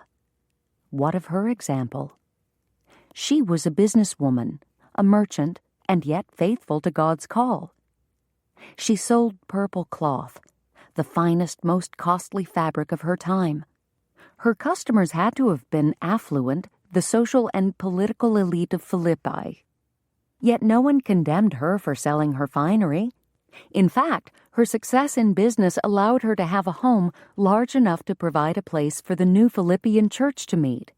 And surely funds from her sales made up a substantial portion of the contribution that church later sent to Paul to aid his missionary journeys. Justification poured over her like a salve on her wounded heart. She'd been right all along. Her dress shop offered a service to the people of Coventry, not temptation and iniquity. Jericho Tucker was simply a bitter man who let the pain of his childhood color his judgment. So why did that gentle tug on her soul keep nagging her? And why could she not forget the anguish hiding behind the anger in Jericho's face? Hannah knew the grief of losing a parent, but she couldn't imagine how much worse it must have been for Jericho, having his mother leave of her own accord instead of falling prey to illness, as had been the case with Hannah's father. What else could he conclude but that a closet full of pretty clothes and a handful of trinkets meant more to his mother than her own flesh and blood? No wonder he despised fine clothes. But was he wrong? She shifted in her seat to press her back more firmly against the wall from whence she had slipped. It would be easy to wrap herself in indignation and toss out his arguments, yet there had been too much truth in them to be discarded. Balance. She needed balance. Perhaps the Lord wanted her to be both Dorcas and Lydia. Like Lydia, she could run a successful business while at the same time reaching out to the poor and needy as Dorcas did. And now that she was more conscious of the genuine threat of becoming a stumbling block to some, maybe she could make an effort to encourage godly values in her customers. She had no idea how to accomplish that, but she'd pray for wisdom. Of course, she'd need to actually have customers before she could exert any influence. That was in the Lord's hands, too. Father, I have no desire to be a stumbling block to any of your children. Teach me how to conduct my business in a way that honors you, and if... A physical pang stabbed through her stomach. Hannah squeezed her eyes tight and curled her body down over the still-open Bible in her lap. She didn't want to pray the next words. Her mind resisted where her soul led. However, she knew submission was the only road to faithfulness. With the edge of her Bible digging into her middle, she forced her mind to shape the words that could kill her dream. If I will do more harm than good by having a shop here, then keep all the customers away and let me fail. But if you can use me... A thump against her door caused Hannah to jerk upright and suck in a startled breath. It came again, sounding more like a shoe banging upon the wood than a set of knuckles. Miss Richards, it's Danny. I brung your wood. Hannah jumped to her feet and ran a hand over her hair as she hurried to the door. Hello, Danny. How did you know I was home? Arms full of split logs, Danny sauntered in and dropped them into the box by the stove. Ma saw you come up the stairs while she was bringing in the wash from the lines. Said to ask if you would come down a minute so's she could ask you something. He dusted off the front of his shirt and then his hands. If you weren't feeling poorly or nothing, that is. No, I'm fine. I'd be happy to visit with your mother. Great. I'll tell her you're coming. Danny dodged around her and bounded down the stairs. The echo of his clunky steps worked to pull Hannah out of her haze. She blinked several times, then followed at a more sedate pace. Mrs. James met her on the back porch, a large basket of sun-bleached petticoats beneath her arm. She passed the basket on to Danny, who nearly disappeared behind the massive mound. Take these into Tessa and add some wood to the stove. Those sad irons need to be plenty hot by the time I get in there. Yes'm. Danny wavered under the weight and ungainliness of the basket, but made it inside without mishap. An image of an 11-year-old Jericho rose in Hannah's mind, unbidden. Only a year older than Danny, would he have been the one to tend to the laundry and cooking after his mother left? She could almost see the determination carved into his young face as he strove to conquer each task. Those determined lines were still evident in his manly profile, likely having been permanently etched into his being. Thanks for coming down. Louisa James's voice cut into her thoughts. Hannah turned toward the hard-working woman and mustered a smile. Of course. I never thanked you proper for the dolls you made my girls. They tote them things around everywhere. Hannah's heart warmed at learning that something she made had brought the girls pleasure. No stumbling block in that. I'm so glad they're enjoying them. It's been too long since I put my needle to something besides clothing. It was a fun change. Well, I also needed to thank you for helping Tessa. Louisa met Hannah's eye. She told me about the button. Oh, yes. She and I had quite a time of it, searching for the perfect match. Did the owner make any complaint? Nope. And that was a first for him. Louisa's mouth tipped up at one corner, bringing a flash of youth back into her haggard features for a moment. I was glad to be of help, Hannah assured her. Tessa is a lovely girl and is a good hand with a needle. The tiny smile on Louisa's face melted away. She rubbed a spot of perspiration off her temple with the back of her chapped hand and shifted her gaze to the ground. That's what I wanted to talk to you about. Tessa told me how you offered to teach her to sew more than buttons.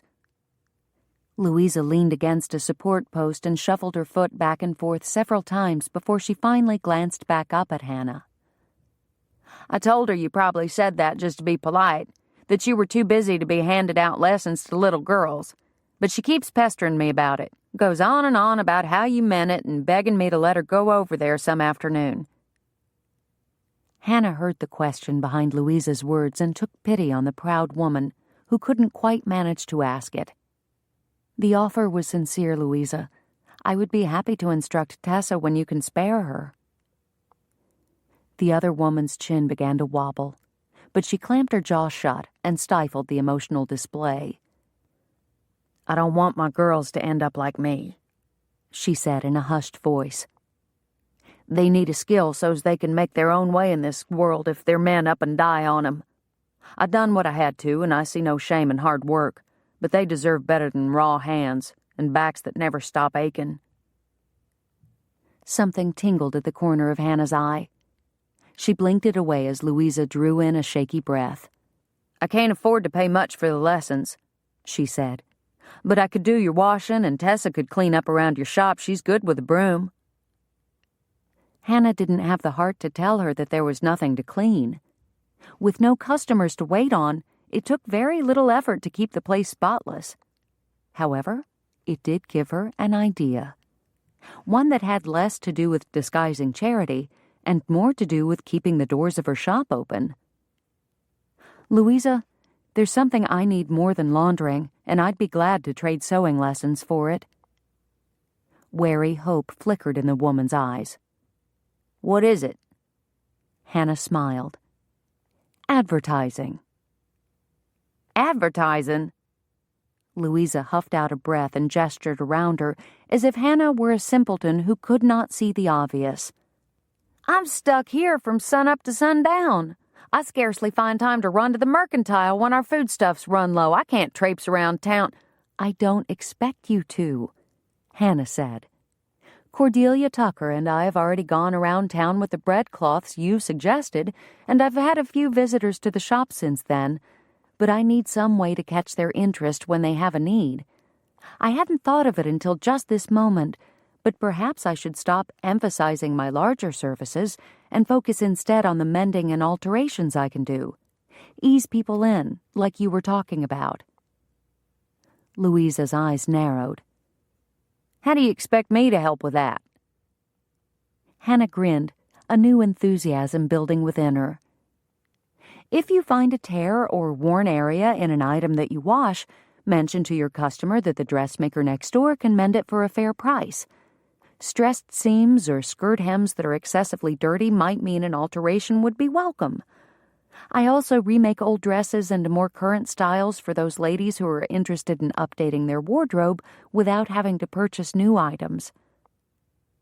Hannah stepped close to Louisa and laid her hand on her neighbor's arm. To be frank, she murmured in a low tone, I can use all the patrons you can send me. I have yet to make a cash sale. Louisa patted Hannah's hand and nodded. I had wondered how you were faring. I'll do what I can to help. Thank you. Hannah squeezed Louisa's arm before stepping back, gratitude bringing that moist tingle back to her eye. It must be true that God knew what his children needed before they asked, for she had barely begun to pray when he interrupted her with an answer. Far from closing down her shop, he had provided her with an opportunity to be both a Dorcas and a Lydia through one simple conversation, and blessed her with a deeper relationship with her neighbor in the process. Hannah returned home, her stomach calm and her step light. As she reached the landing at the top of the stairs, though, she cast a glance across the road to the livery, a reminder that the path before her still held obstacles. If the Lord would just work on convincing Jericho Tucker that she wasn't a false prophet sent to lure the fashion-minded women of Coventry down a lacy path to perdition, all would be well. Chapter 16. Standing in one of the livery's box stalls, J.T. ran a hand down the right front hock and fetlock of his favorite gray gelding. It had been 2 weeks since he'd ridden the animal away from town like an outlaw on the run. 2 weeks since he'd spoken to Miss Richards. Not only had he injured a gal's feelings that day, he'd injured his horse. Eager to gallop, the gray had responded to JT's urgency with energetic strides, but he'd pushed too far. The hard ride over the hilly countryside took its toll.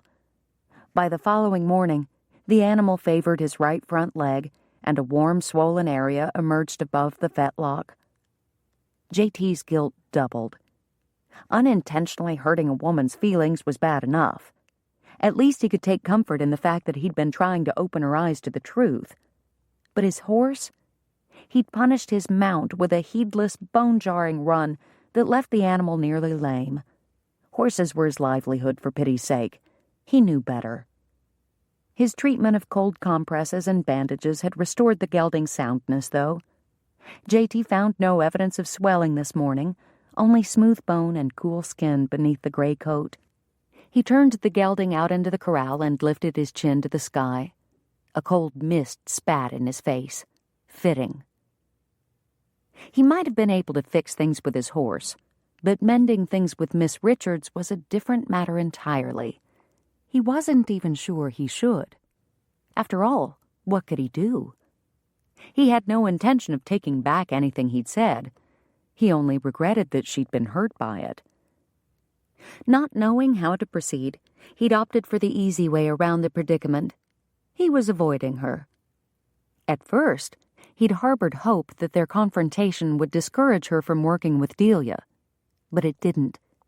He'd barely had time to duck behind the chicken coop the next morning when Miss Richards arrived to collect his sister for their walk.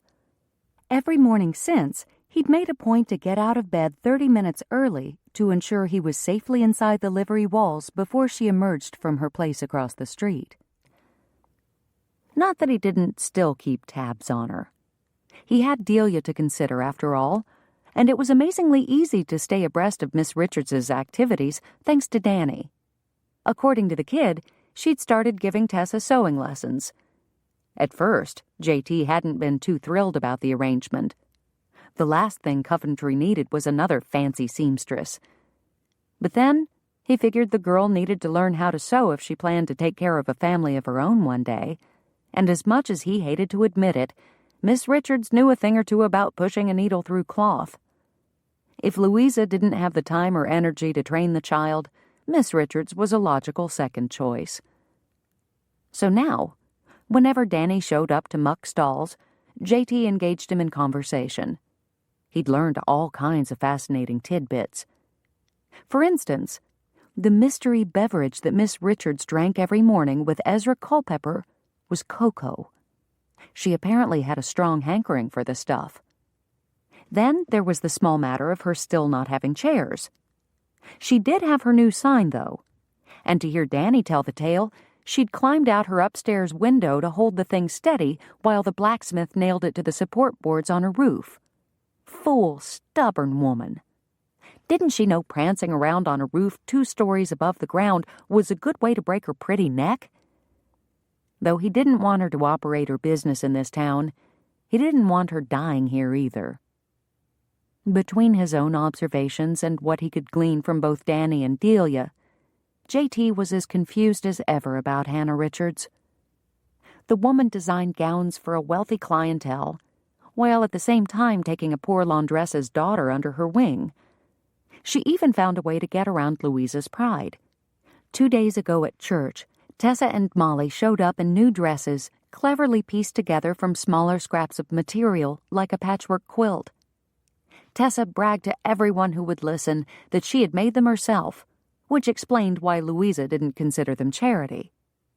Tessa's tiny foot might have pumped the pedal, but JT had no doubt whose expert hands had guided the fabric through the machine.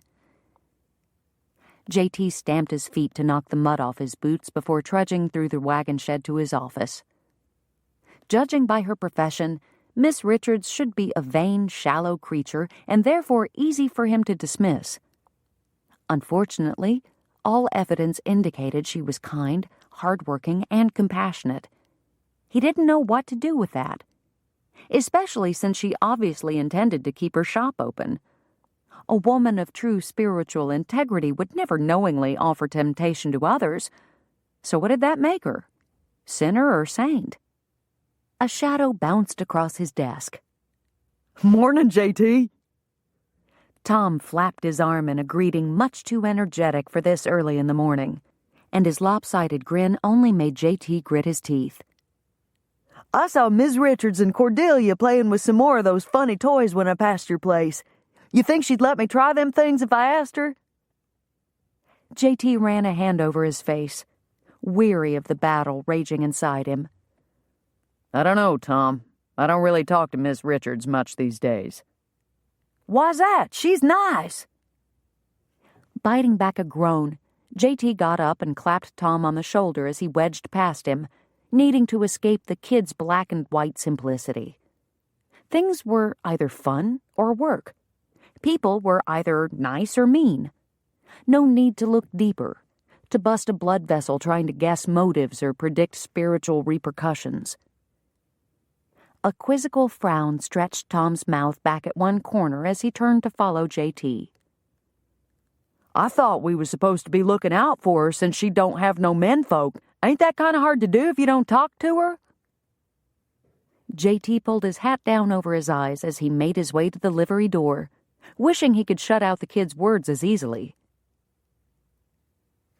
Miss Richards seems to manage just fine without us. She's a capable woman.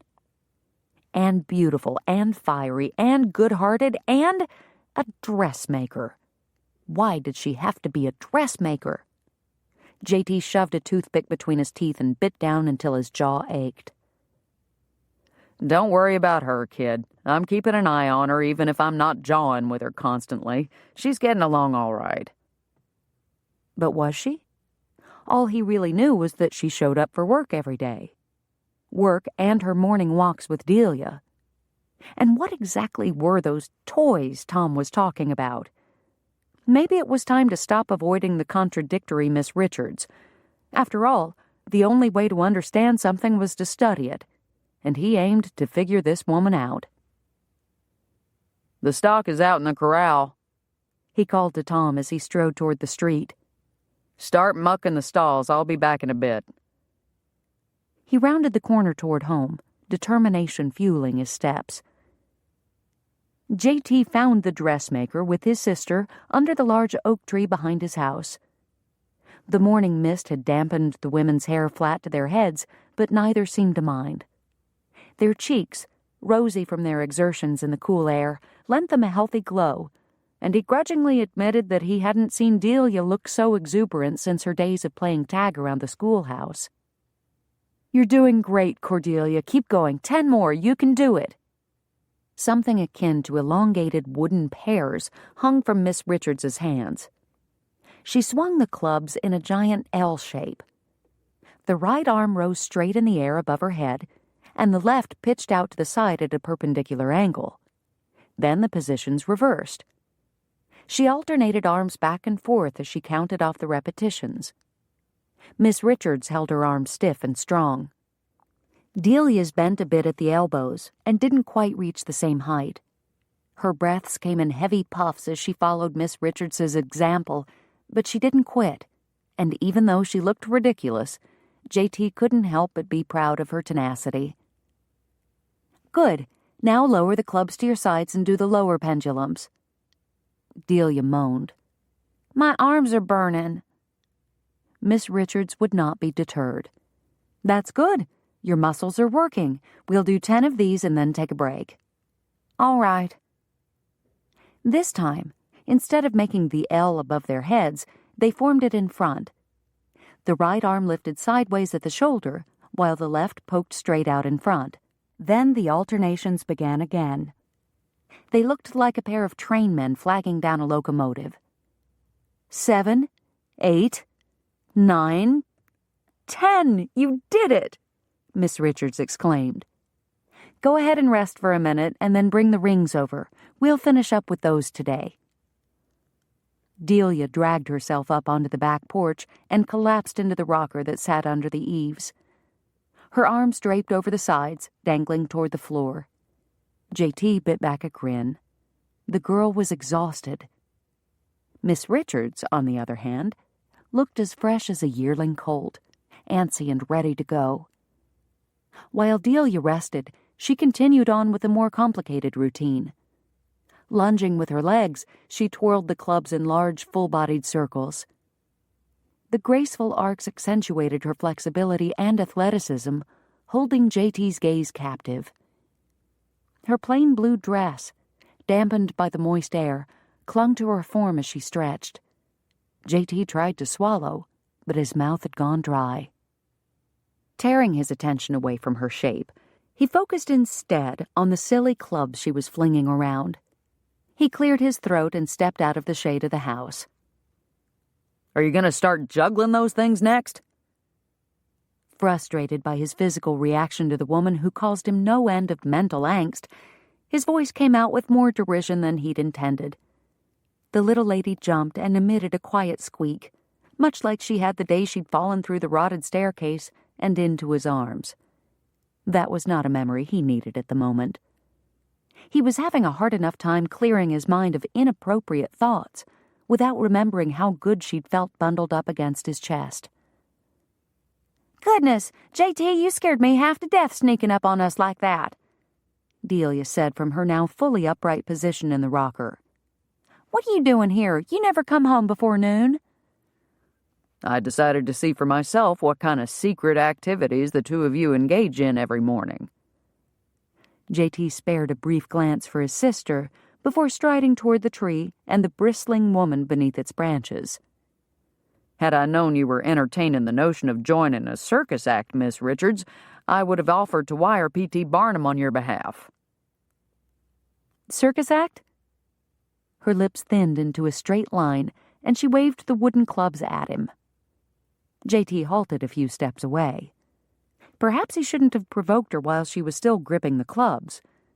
They looked less like juggling toys and more like weapons the closer he came. I'll have you know, all the implements I use are scientifically researched and proven effective for improving flexibility and strength. Dr. Dio Lewis and Simon Kehoe both published books extolling the benefits of proper and repeated use of the Indian club. In fact, in Mr. Kehoe's volume, he included sketches of several gentlemen who work daily with such clubs.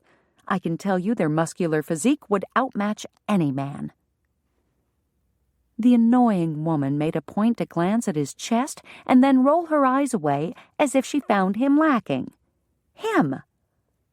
No dandy from New York who passed time swinging some feeble little clubs in a gymnasium somewhere could compete with the man who worked hard for a living.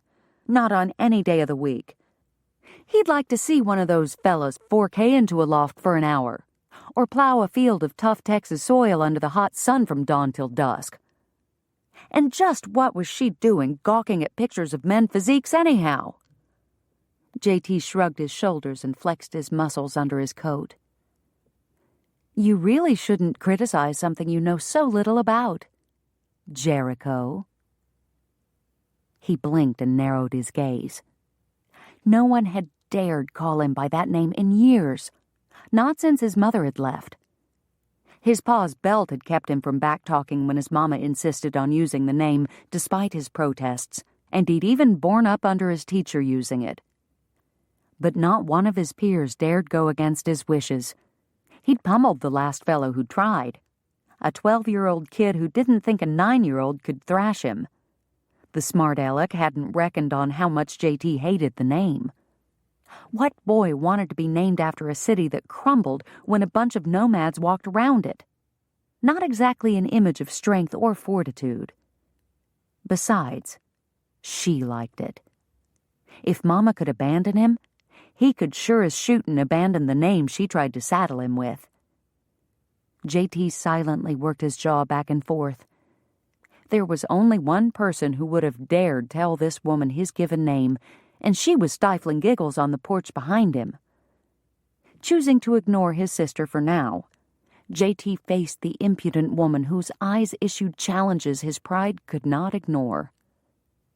He prowled forward, jaw clenched so hard his facial muscles ticked. The name's JT. No, she said, tapping her chin as if pondering some great mystery. Those are initials. Your name is Jericho. Wiggling his fingers to keep them from curling into fists, JT reminded himself that she was a woman. He couldn't deal with her the same way he had the boy in the schoolyard. Are you purposely trying to rile me? His voice rumbled with menace, warning her against such a dangerous path. An all-too innocent smile stretched across her face. Why, yes. Yes, I am. Is it working? Chapter 17. Hannah struggled to keep her expression bland. The incredulous look on Jericho's face nearly made her laugh out loud. He stood stock still and blinked 5 times. She counted. Then his lips twitched. A smile? Surely not.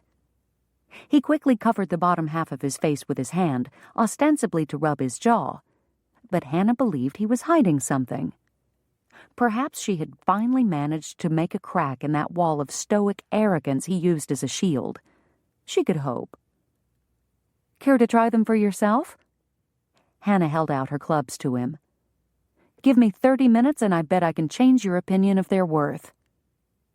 You're on. He rolled up the sleeves of his shirt past his elbows, exposing muscular forearms, and then took the clubs from her. Arms wide, he reached back in a stretch that drew his shirt tight across his chest. The men pictured in Mr. Kehoe's book suddenly seemed less impressive. Jericho continued to stretch, and Hannah continued to watch, until she happened to meet his eye. The look on his face clearly said he'd noticed her noticing. She jerked her attention away and bent to retrieve Cordelia's clubs. Usually men use longer and slightly heavier Indian clubs, she said, trying to cover her embarrassment by beginning her instruction. But you'll have to make do with mine. I'll demonstrate with these. Hannah showed him the proper way to grip the handles and summarized the different positions. Now, in order to make this a fair trial, you must put true effort into the exercises. Keep your arms straight and make your movements fast and strong. I'll give you a fair test.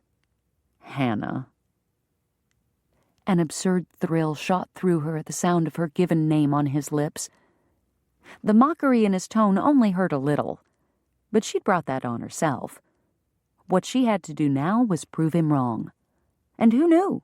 Maybe if he realized he could be wrong about the value of exercise equipment, he might be willing to consider that his view on her profession could benefit from a slight adjustment.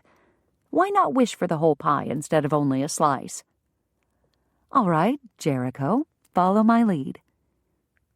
He scowled at her use of his name, which only made her want to use it as often as possible. She was done tiptoeing around him. He never smiled anyway, at least not at her, so pandering to his ego would serve no purpose. Perhaps he was one of those misguided creatures who actually preferred vinegar to honey. Well, let someone else try to sweeten him up. She'd take a different tack. Jericho Tucker stood in the way of her finding full acceptance in this community, and she planned to fight her way past him, starting now. Hannah swung her clubs into first position, skipping the beginner exercises she'd been using with Cordelia. Jericho needed a more exacting routine. He would expect it to be easy, and it would probably seem so at first. But she planned to double the number of repetitions and increase the level of difficulty without giving him the breaks she allowed Cordelia. It didn't matter that she'd already completed most of her own routine before he arrived. She'd outlast him. Her muscles were used to the movements, his weren't. The determined set of his jaw assured her he'd not quit, but if she could get him to sweat, even a little, that would be victory enough. After completing all the perpendicular sets, Hannah moved on to arm presses and lunging circles. Jericho stayed right with her. The scoundrel wasn't even breathing hard. Her arms began to tremble slightly. She locked her elbows into place to hide the tremors and pushed harder, unwilling to let him best her. This next move is complicated, Hannah told him, careful to regulate her exhalation so as not to huff at all. Think you can handle it? I can handle anything you want to throw at me, sweetheart. He cocked a brow at her. Hannah cocked one right back. He'd not fluster her with his swagger and mock endearments. "You'll like this one, Jericho," she said. "It's named the Moulinet, or broadsword exercise. Very manly." Stop calling me that. Hannah couldn't hide her grin this time.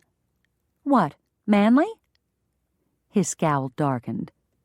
"Oh, you mean Jericho." She shook her head. "No, I don't think so. I like it too much. Jericho. A city so sure of itself and its strength that it couldn't acknowledge the possibility that someone else might succeed with methods that appeared foolish and wrong in its eyes. Fits you rather well." Before he could comment, she began the next movement. It required concentration and a loose wrist to twirl the clubs before tucking in the elbows and circling the arms around in a large arc. Jericho seemed to have a little more difficulty mastering the precision of this one, and Hannah inwardly gloated. "It's been 30 minutes," Cordelia called out from her vantage point on the back porch. "Why don't you work the rings with him before the two of you quit?" Hannah winced. She'd been so caught up in proving her point to Jericho, she'd completely forgotten about Cordelia. Her friend didn't seem to mind, though. She leaned forward in her chair, as if she had a front row seat at an outdoor theatrical. "Your brother only agreed to 30 minutes, Hannah called back as she brought her spinning clubs to rest. "I wouldn't want to tire him so much that he can't perform his duties at the livery today." "No chance of that," Jericho grumbled. Hannah wasn't sure that working the rings with him was a good idea. The apparatus required that two people grip them at the same time, often bringing the exercisers into close proximity. Being near this man tended to have an addling effect on her brain, and she needed all her wits about her to battle him successfully. "I won't ask you to do the rings," she said, dropping her clubs into the box of equipment at the base of the tree. "You've sacrificed enough time already. I'm sure you'll agree, though, that these instruments are not mere toys." He came up behind her, reached over her shoulder, and dropped his own clubs in the box. Was that faint, musky odor perspiration? Triumph welled in her. Then his arm brushed against hers. Triumph fled, replaced by a wobbly-kneed feeling that rattled her nerves. She stiffened and demanded that her body cease its traitorous behavior, but her pulse ignored her and continued with its giddy little dance. "I haven't made up my mind yet about your methods," he said, still standing much too close. "I better try these ring things, too. I should make sure they're safe for Delia." "Of course they're safe," she snapped. "Children use them." She tried to move away, but his piercing eyes kept her feet planted. "Afraid your contraption will prove ineffective?" "No." What she feared was that Jericho's nearness would render her ineffective. But she'd never been one to back down from a challenge, so she hobbled her high-stepping pulse and looked Jericho square in the eye. "Very well. I'll show you the rings." He nodded and stepped back, finally allowing her to draw a full breath. She crouched down by the box and dug out 2 cherry wood rings that always found their way to the bottom. Holding one in each hand, she straightened and faced the large man in front of her. "Those are the rings?" He scoffed. "They can't be more than 6 inches across. What are you supposed to do with them? Play horseshoes?" Hannah speared him with a look. "I prefer braining pompous livery owners with them. Should I show you the technique?" He raised his hands in surrender and mumbled a half-hearted apology. Though his lips didn't twitch this time, the skin around his eyes crinkled. If she could just get the 2 actions together, she might have the makings of a genuine Jericho Tucker smile. Discarding that thought as too distracting, she focused on the fundamentals of her lesson and thrust her arms out toward him. "Grab hold of the rings." The moment he complied, an unwelcome heat surged through her. His broad hands encompassed such a large portion of each ring. These were designed to be used by two people of similar height and strength for maximum efficiency. She tilted her chin up to look him in the face. Since you are taller and stronger than I am, the exercise will not be as beneficial to you, but I think I can present enough of a challenge to give you an idea of how it works. We'll see. Hannah's ire sparked. Hesitation fell away as the spirit of competition took over. Match my strength and keep up if you can. Jericho. They began with a series of push and pull exercises that mimicked the motion of a piston pumping back and forth. Their left feet stood together in the center, while their right legs supported them from behind. At first, he offered her little resistance as she dragged his arm forward and back, but he soon adjusted, and her muscles strained to keep up. Next, they stood back to back and did opposing side lunges with their still connected arms overhead. Her skirt swished against his legs several times. He gave no indication that he'd noticed, so she affected the same undisturbed mien. You should be able to feel a stretch along the outside of your arm, she said.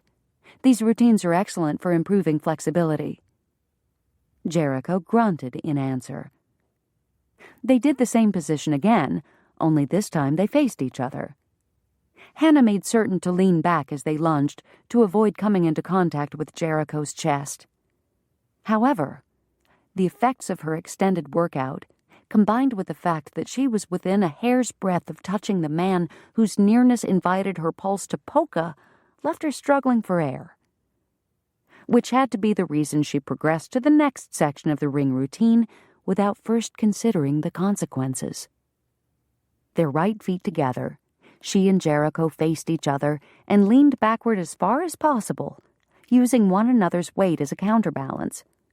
Then, she explained, on the second count, they would press their arms forcefully outward, bringing their heads and shoulders together. Like a good student, Jericho followed her instructions not to bend his elbows. Unfortunately, she failed to take into account his much longer arms. As he pulled wide, she was helpless to stop her forward momentum and thumped directly into his chest. His well-braced leg kept them from tumbling onto the ground, but nothing could keep them from pressing so closely together that she could feel his heart beating against hers. For an endless moment, he stared down at her, surprise and something much warmer flaring in his eyes. Then, common sense prevailed. He released the rings, held her about the waist, and set her on her feet. I think I've got the general idea now. Jericho cleared his throat and backed away until he reached the back fence. I'm heading to the livery, Delia, he called to his sister, never once glancing back at Hannah. I'll see you at lunch.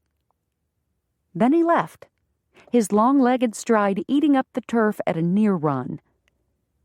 Hannah leaned into the tree for support as she watched him go, a sinking feeling settling into the pit of her stomach. She had no idea if she'd proved anything to Jericho with her exercises, but she'd proven something to herself. Something disastrous. She was falling in love with a man who could never return her affections. Chapter 18. JT took the shortcut home for lunch, through the corral and across the strip of land behind his house. As he passed the big oak, he needed his upper arm. He hated to admit it, but flinging around those silly clubs had made him a bit sore. And the rings? He should have taken Hannah up on her offer to forego the blasted things. She'd been so close to him, he could smell the mist in her hair, see the sky in her eyes. And when she moved, her skirt brushed against his legs like sandpaper scoring a match. Until she fell and accidentally ignited the flame. It had taken a wagon load of self-control to set her away from him. He'd spent the bulk of the morning recounting the reasons she was unsuitable for him and asking God for strength to resist her wiles. Only, deep down, he knew they weren't wiles. Hannah Richards might try to foist her fashionable wares on the people of Coventry, but she'd never foist herself. He'd seen her efforts to maintain a discreet distance between them while they worked through the ring routine, a Herculean task considering they were connected at the fingertips. No, she was just a lovely, misguided woman who tugged at his heart and tempted his body. With God's help, he could resist. He had to. He'd not repeat his father's mistakes. J.T. thought back to the day his father had taken him aside to tell him the woman they had both loved was gone for good. His face haggard, his eyes dull, he clapped J.T. on the shoulder with one hand while pulling down the wedding photograph from the mantel with his other. Color slowly drained from his knuckles as he tightened his grip on the thin metal frame until his thumb pressed the glass so hard it cracked. "Don't follow in my footsteps, son." That was all he said, but it was enough. J.T. remembered the excuses his father had made when his mother closed herself in her room in one of her huffs, leaving him to finish dinner or soothe a crying baby Delia. He'd said that she was just high-strung, as if that explained anything. Then, more often than not, he had passed the stirring spoon or baby over to J.T. and disappeared behind the closed door to mollify his child bride. It didn't take much imagination to figure out their history. When his father met his mother, he must have been so taken by her fine looks and youthful exuberance that he'd willingly closed his eyes to her faults. She'd been 14 years younger than he, and J.T. supposed his father had been flattered by her attentions, sure that once she matured and settled down, her pretty pouts and artful manipulations would disappear. But they didn't. They intensified. J.T. had seen it firsthand. She birthed him 2 children and complained all the while about the loss of her figure. She demanded expensive clothes and trinkets until her husband's savings were depleted, threatened to leave him if he tried to tell her no. J.T. couldn't remember her ever sacrificing something for another person strictly out of kindness, not even for him or Delia. The day they laid his father to rest, J.T. stood at the grave and vowed to take his father's advice to heart. And he had. Until Hannah. Something about that woman weakened his defenses, and he needed to figure out what it was, soon. Reaching the house, J.T. paused on the back porch. He shoved thoughts of his parents back into their pigeonholes and threw a mental blanket over Hannah before pushing through the door. The safety of routine restored the last fragments of his control as he stepped into the kitchen and hung his hat on its hook. "What's for lunch, sis?" Roasted chicken and parsnips with apple dumplings for dessert.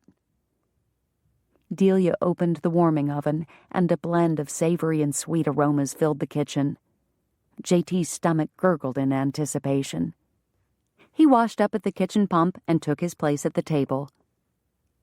Concentrating so hard on keeping everything normal, he was halfway through his meal before he realized his sister was staring at him. Glaring at her over his chicken leg, he swallowed the hunk of meat he'd been chewing. "What?" Elbow propped on the table, she braced her chin on her hand. I think she's right. "Who?" You don't smile. Strange that I hadn't noticed it before. After imparting that keen observation, she turned her attention to her plate and stabbed a roasted parsnip with her fork. J.T. had no doubt to whom his sister referred. Not wanting to encourage conversation in that direction, he said the first thing that came to his mind. "The gray's all healed up." Of course, thinking of the injured gelding did nothing to stem the flow of thoughts regarding Miss Richards. That's good. Delia took a dainty bite of chicken, and only then did J.T. notice that her plate held a much smaller portion than usual. "You feeling all right?" She nodded. I'm fine. With a shrug, he cut into his dumpling. Baked apple and cinnamon wafted up to him as he slid a healthy portion onto his fork. He lifted the bite to his mouth, already tasting the juicy goodness, when he caught Delia grinning at him with a gleam in her eye. The fork clanked down onto his plate. "Now what?" You and Hannah had a lively time this morning. What'd you think of those exercises?" Swallowing a groan when he would much rather be swallowing his dumpling, J.T. leaned back in his chair. "I think I would have been laughed out of town if anyone had seen me swinging those ridiculous clubs. If you and Miss Richards want to embarrass yourselves with that stuff, be my guest, but don't expect me to touch one of those things ever again." "But did they work?" Not yet willing to concede that point, he merely grunted. In response, she reached across the tabletop and snagged his fork. Before he could stop her, she slid the fruity tidbit off the tines and into her mouth. "Hey!" He made a grab for her arm, but missed as she flopped back into her seat. She smiled in triumph, her lips as wide as they could be while still concealing their prize. "Imp, get your own dumpling." He sawed off a second section and crammed it into his mouth before she could steal it. "I only wanted a bite," she said as she dabbed her lips with her napkin. "I'm taking the others to Mr. Franklin at the telegraph office." "You didn't make yourself one?" That wasn't like her. Delia loved sweets. "Not today." She got up to refill his coffee cup, and J.T. considered her more closely. Her brown dress was hanging a bit looser around her middle. She was losing weight.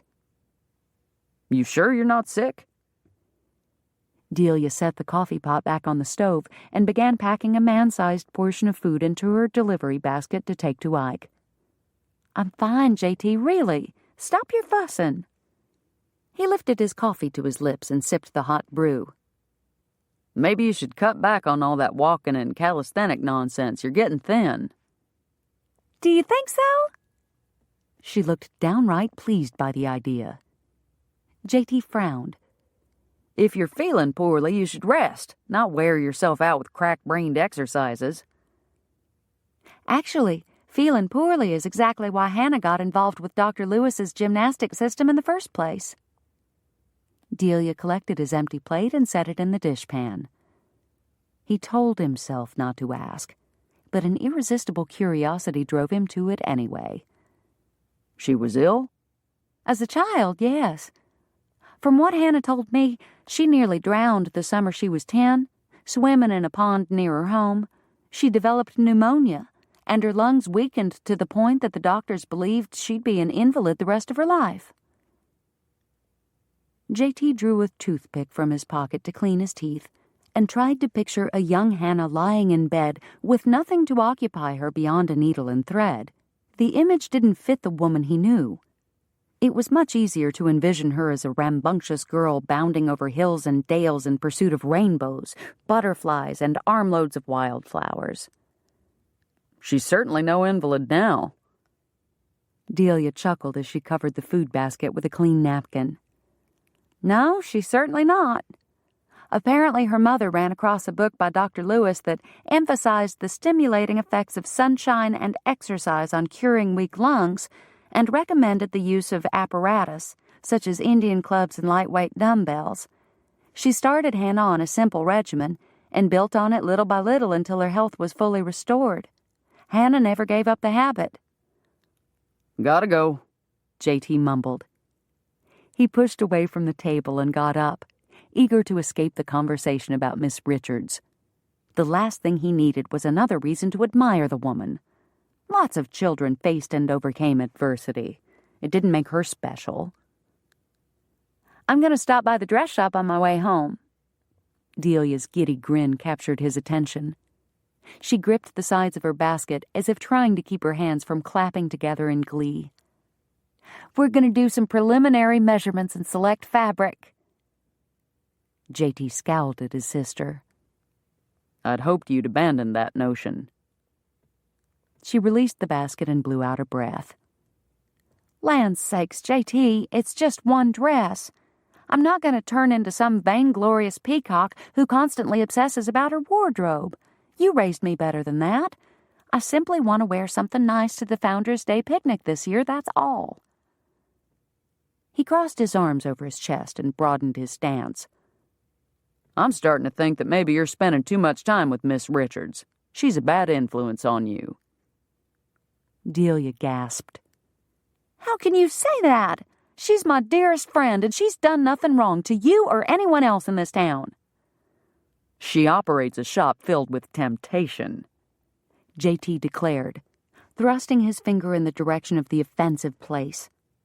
Her designs aren't simple dresses created to keep a person protected from the elements. Nope, every last one of them has been specifically crafted to draw attention to the figure of the woman who buys it, stroking the customer's vanity and giving her reason to snub those less wealthy or attractive than she. And what of those who can't afford the luxury of such clothing? They are left to lust over ruffles and lace, coveting what is out of their reach when they should be content with what they have. Which am I? JT chomped down on his toothpick, tension spearing through his jaw. Delia stood before him with her hands on her hips, daring him to place her in one of those objectionable categories. I have the means for the dress, saved from my own earnings, she said. So that must mean that I'm a status-seeking snob. Is that what you're saying? Of course not. You're different. I'm different? Really? Because a moment ago it all sounded very black and white coming from you. Delia. She was twisting things around. So, you're willing to concede that it's possible for a woman like me to purchase one of Hannah's creations without plunging into moral decay? Yes, he said through clenched teeth. But she should be more responsible toward those who are weaker. A true Christian wouldn't lay out a stumbling block for others to trip over. Jericho Riley Tucker, when did you get so sanctimonious? Her lips pursed in distaste. A true Christian indeed. I guess a true Christian couldn't own a gun shop then. Too much temptation for those with murderous impulses. Or a bank. Greed leads to all kinds of dissipation, you know. Better not open a restaurant either. Why, the poor soul who's prone to gluttony would be tempted to order mounds of food each time he entered the establishment. Enough. You made your point. JT grabbed his forehead and massaged his temples. Delia's arms fell to her sides, and she sighed. If Hannah filled her shop with scanty gowns that incited men to lust and promoted an immoral agenda, I would be the first to help you close her down. But she's an honorable woman who makes her living so in high-quality, modest dresses that glow with the colors and beauty God inspires within her. There is nothing shameful in that. You are letting what our mother did cloud your judgment, JT. She was a selfish woman who craved beautiful things, but that doesn't mean that people who make beautiful things are wrong to do so. Arguments swirled in JT's mind, setting him adrift. What Delia said made sense, but he feared her logic was another test of his conviction. He wanted to believe that Hannah was innocent of any wrong. If she were, there would be no reason to continue fighting his attraction for her. Waves of doubt tossed him to and fro, until the verse from 1 Peter about beauty coming from within and not from outward adornment sprang to the surface like a life preserver. He latched on to it. She might not be promoting immodesty, but she is promoting false ideas about beauty that could lead others astray. Is that all you can see? Can you not see all the good that she's done in the short time she's been here? Delia came up to him and touched his arm. He flinched and stepped away from her. Do you not see her ministering to Tessa James, teaching the girl to sew and using that opportunity to meet the child's need for new clothes at the same time? Do you not see the happiness her friendship has brought me? She inched close to him again. JT fought the urge to retreat. You know I've always struggled to fit in. Between the scandal with Mother and my own shyness, friends have been a rare commodity for me. Yet the first day I brought Hannah a jar of milk, genuine affection sprung up between us. JT frowned. He'd been so busy as a young man trying to keep a roof over his sister's head, he hadn't paid much attention to how she fared with other kids. Had she been lonely all this time? And what of Mr. Culpepper? Delia continued. How many months did the people of Coventry, you and me included, let that man wander around in the stench of his grief, doing nothing about it? Hannah took him under her wing and in less than a week managed not only to get him to bathe, but more importantly to return to church. If anyone can be an influence for good in a shop filled with fancy dresses, Hannah Richards can. She already has. The life preserver was slipping from his hands, and he didn't know how to reestablish his grip. The truth embedded in his sister's words swirled around him in a current that pulled him in a direction he didn't want to go.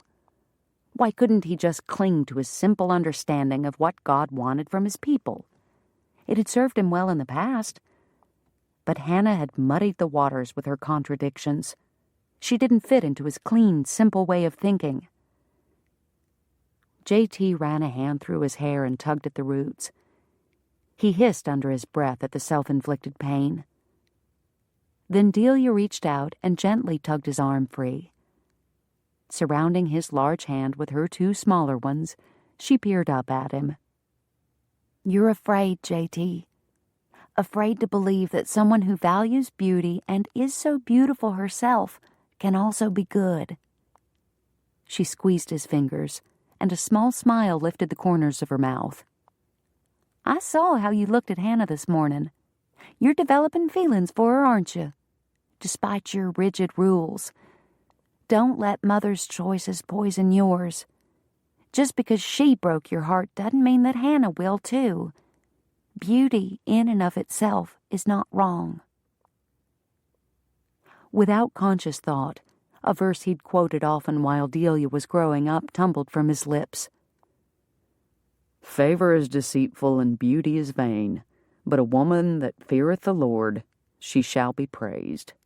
Proverbs 31:30. His sister shook her head, her smile fading.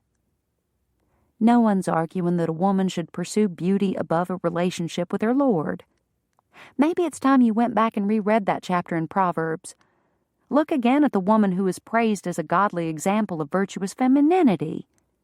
The wife whose value is above rubies. I dare you, J.T. Look for yourself. What type of clothing does she wear? How does she earn her living? Then maybe we can have this discussion again." Chapter 19. J.T. trudged back to the livery, a Bible tucked under his arm. He'd never thought of himself as a coward, but he'd been extremely tempted to toss his conversation with Delia to the wind and ignore her challenge. What if he dug deeper into the Word, as she suggested, and discovered he needed to adjust his beliefs? Could he do that? They'd been his rock for so long, guiding him, shaping him. If they turned out to be shifting sand... Tom waved at him as he approached the office. "Doc came by to rent the buggy. Said Mrs. Walsh was due to have her next young'un any day and he wanted to pay a call on her. I hitched up the roan. Hope that's all right." He crammed his hands into his pockets and rocked up and back on the balls of his feet. J.T. slapped him on the arm. "You did fine. I'll add it to his account." A grin exploded across Tom's face. The Bible under his arm poked J.T.'s ribs as he moved past the young man and reached for the knob on the office door. A similar jab from within made him hesitate. He glanced over his shoulder. Tom?" The boy spun around and trotted back to J.T.'s side like an eager puppy. "Yeah? Would you mind sticking around for an extra hour or so? I've got some things to work on and I'd rather not be disturbed." "Sure." Tom eyed the black leather protruding from beneath J.T.'s bicep. "If them things need a Bible to figure out, I reckon they must be mighty important. No one'll bother you unless there's an emergency. I'll see to it." "Thanks." J.T. pulled the book from under his arm and lifted it to the brim of his hat in salute. Then he entered his office and closed the door. A tangle of harness leather cluttered the top of his desk. With one hand, he scooped it up and tossed it onto a barrel in the corner as he circled the table and lowered himself into his cane-backed chair. He set the Bible on the desktop in front of him, then pushed it over to a corner. The scrape of leather on wood echoed loudly in the small room, but J.T. ignored it. He swiveled away to collect a different book. He extracted the account ledger from the drawer to his left and flipped to the page that held the current entries. With a nub of pencil, he added $1 to the doctor's balance and totaled the sum since the man's last payment. Black leather tugged at his peripheral vision. He scratched an itchy spot on his jaw and turned back to the ledger. Might as well total up all the accounts. It'd make the end-of-month tally much easier. J.T. welcomed the mathematical diversion, his focus only occasionally drifting over to the Bible that sat patiently on the corner, until the numbers ran out. With no sums to keep his conscience at bay, the black book loomed large, creeping into his line of sight. He scanned the room for something else to do. The harness still needed work, and he'd been meaning to fix that rickety shelf since last month. The pipe on his pot-bellied stove was dented, the windowsill needed dusting. Dusting? J.T. braced his arms on the desk and pressed his forehead into the heels of his hands. As he exhaled, a self-castigating chuckle vibrated against the wall of his chest. He was a coward if he'd rather dust a windowsill than read a passage of Scripture. This was a livery office, for pity's sake, not a fancy parlor. Dust was part of the decor. With a small groan, he pushed the ledger aside and drew the Bible toward him.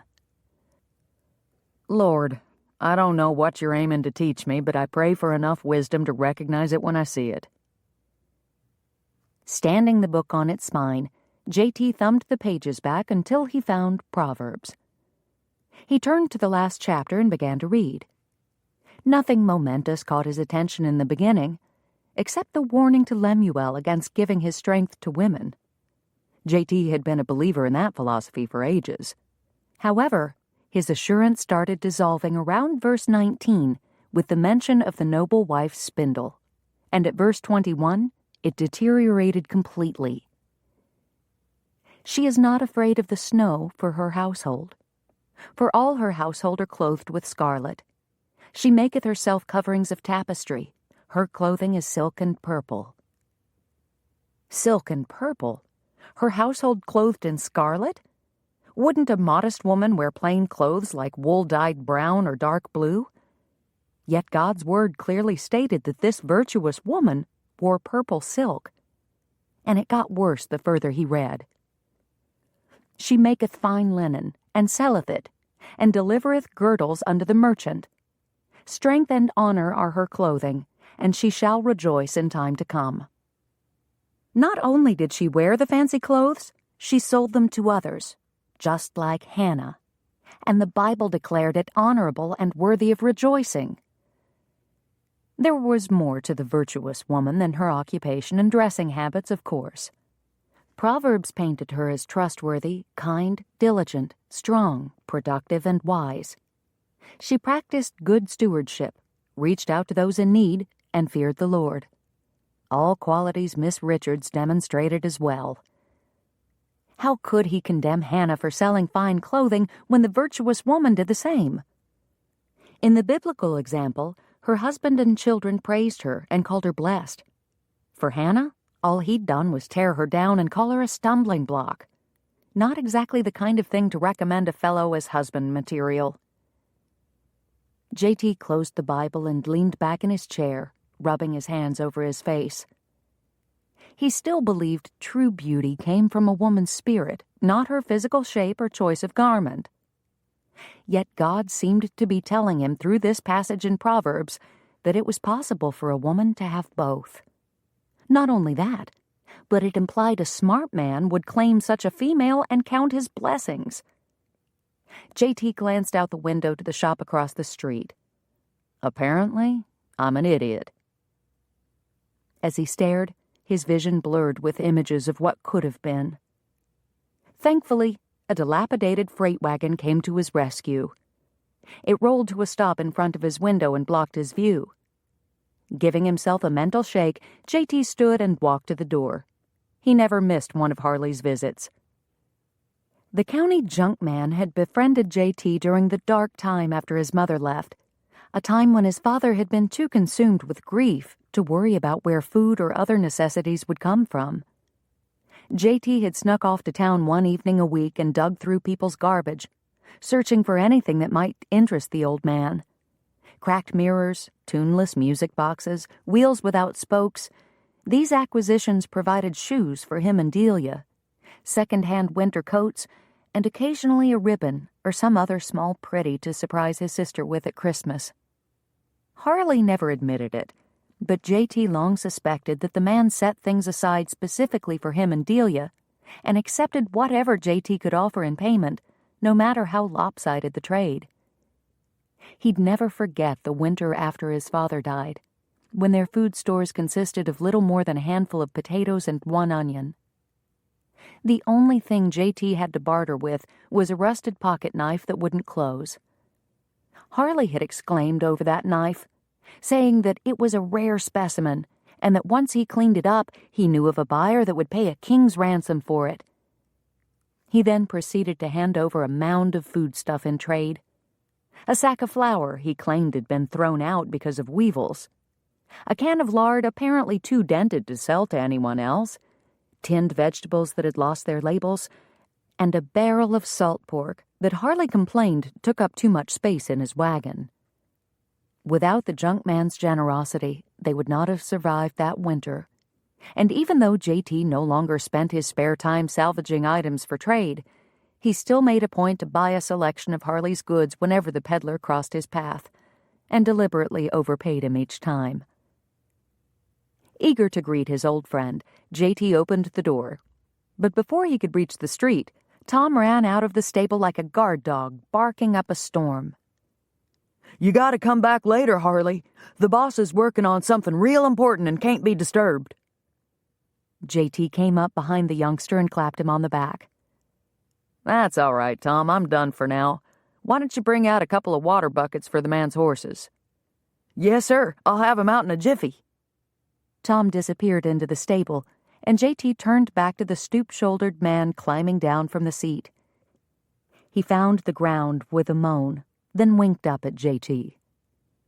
Ain't as spry as I used to be. JT grinned and accompanied Harley to the back of the wagon. I'm not exactly a kid anymore either. Don't feed me that nonsense, Tucker. You're still in your prime. Harley gave him a playful jab with his elbow.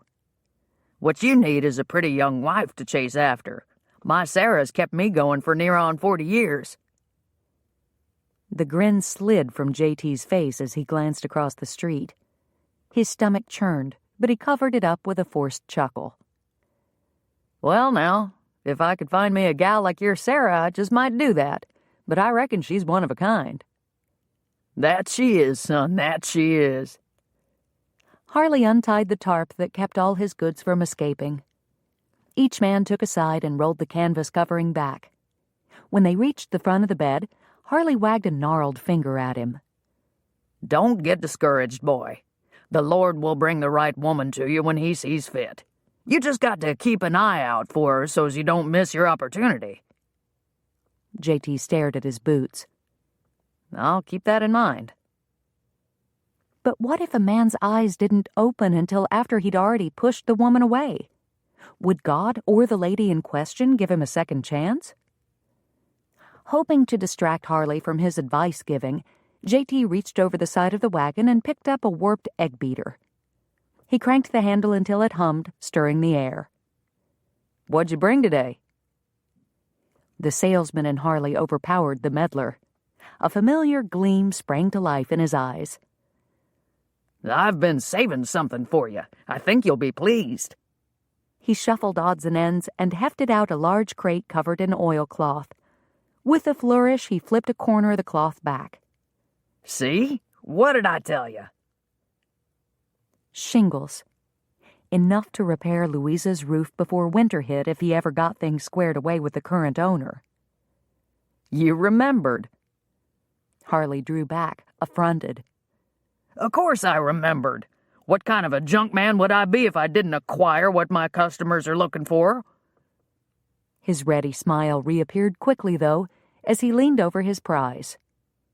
They're machine-cut cypress from the sawmill in Bandera. Notice the clean, even lines. He handed one to JT to inspect. Met a fellow who worked down there. He traded 'em for an ear trumpet. Guess all that mill work took a toll on his hearing. These'll be perfect, JT said. Better than any I could have picked up around here. He tossed his sample shingle back into the crate, replaced the oilcloth, and set the box against the wall of the livery. As usual, Harley insisted on showing him a handful of other treasures, none of which caught his interest. But when the peddler removed a quilt from a three-legged side table to show him the ornate carvings, JT glimpsed a couple of chairbacks. "Are those chairs a matched pair?" he asked. "Ah, you have a fine eye. They are indeed. Help me lift 'em out." They cleared away a mantel clock, a chipped bowl and pitcher set, and several miscellaneous pots and pans from the seats of the chairs before JT could lift them out. Careful to position them between the wagon and the livery so no one from, say, across the street could see, he took stock of their condition. "They're missing a few spindles," Harley said, "but the overall construction is sound. A little sanding, staining, and they'll be good as new." JT sat in each and wiggled the framework. They held his weight fine, and except for being a bit banged up, they were decent chairs. He could shape a couple spindles and refinish them in the evenings. It'd probably only take about a week to get them done. Once again, the shop across the street drew his gaze and prompted an ache in his chest. He'd have to make up an awful lot of ground if he hoped to win Hannah's heart. In the meantime, he would take care of her practical needs. The woman might not think she needed him, but she definitely needed chairs. Chapter 20. "Cordelia, I'm so proud of you." Hannah marked the tape measure with her thumb and held it up for her friend to see. "You've lost an inch around both your waist and chest, 2 inches from your hips. You're making marvelous progress." A blush rose to Cordelia's cheeks. "JT did mention that he thought I looked thinner." And he was absolutely correct. At the mention of Jericho, Hannah's mind immediately jumped back to her encounter with him under the tree, but she didn't allow it to linger. Cordelia deserved her full attention. "Do you really think this'll work?" Cordelia asked as she buttoned up her dress. "I just came from the telegraph office, and Ike doesn't seem to notice any difference in me at all." "Well, the change is subtle. The new dress will be more dramatic." Hannah idly flipped through one of her fashion magazines while Cordelia finished dressing. She'd seen the dresses 100 times, so her eyes wandered to the bonnets and faces of the models. A pattern began to emerge, and Hannah stood a little straighter. "What do you think about adding a change that's not so subtle, one we can do now?" Cordelia tilted her head at her reflection in the mirror, then turned sideways to examine her profile. "What kind of change?" Hannah came up behind her and began pulling pins from her hair. Cordelia raised her brows in silent question. "It just occurred to me," Hannah said, "that all of those stylish ladies in Peterson's magazine have not only fashionable dresses, but fashionable hairstyles as well." She met Cordelia's widening gaze in the mirror. "If we're giving you a new look, we might as well revamp all of you, including your hair." She raised a hand to her head. "My hair?"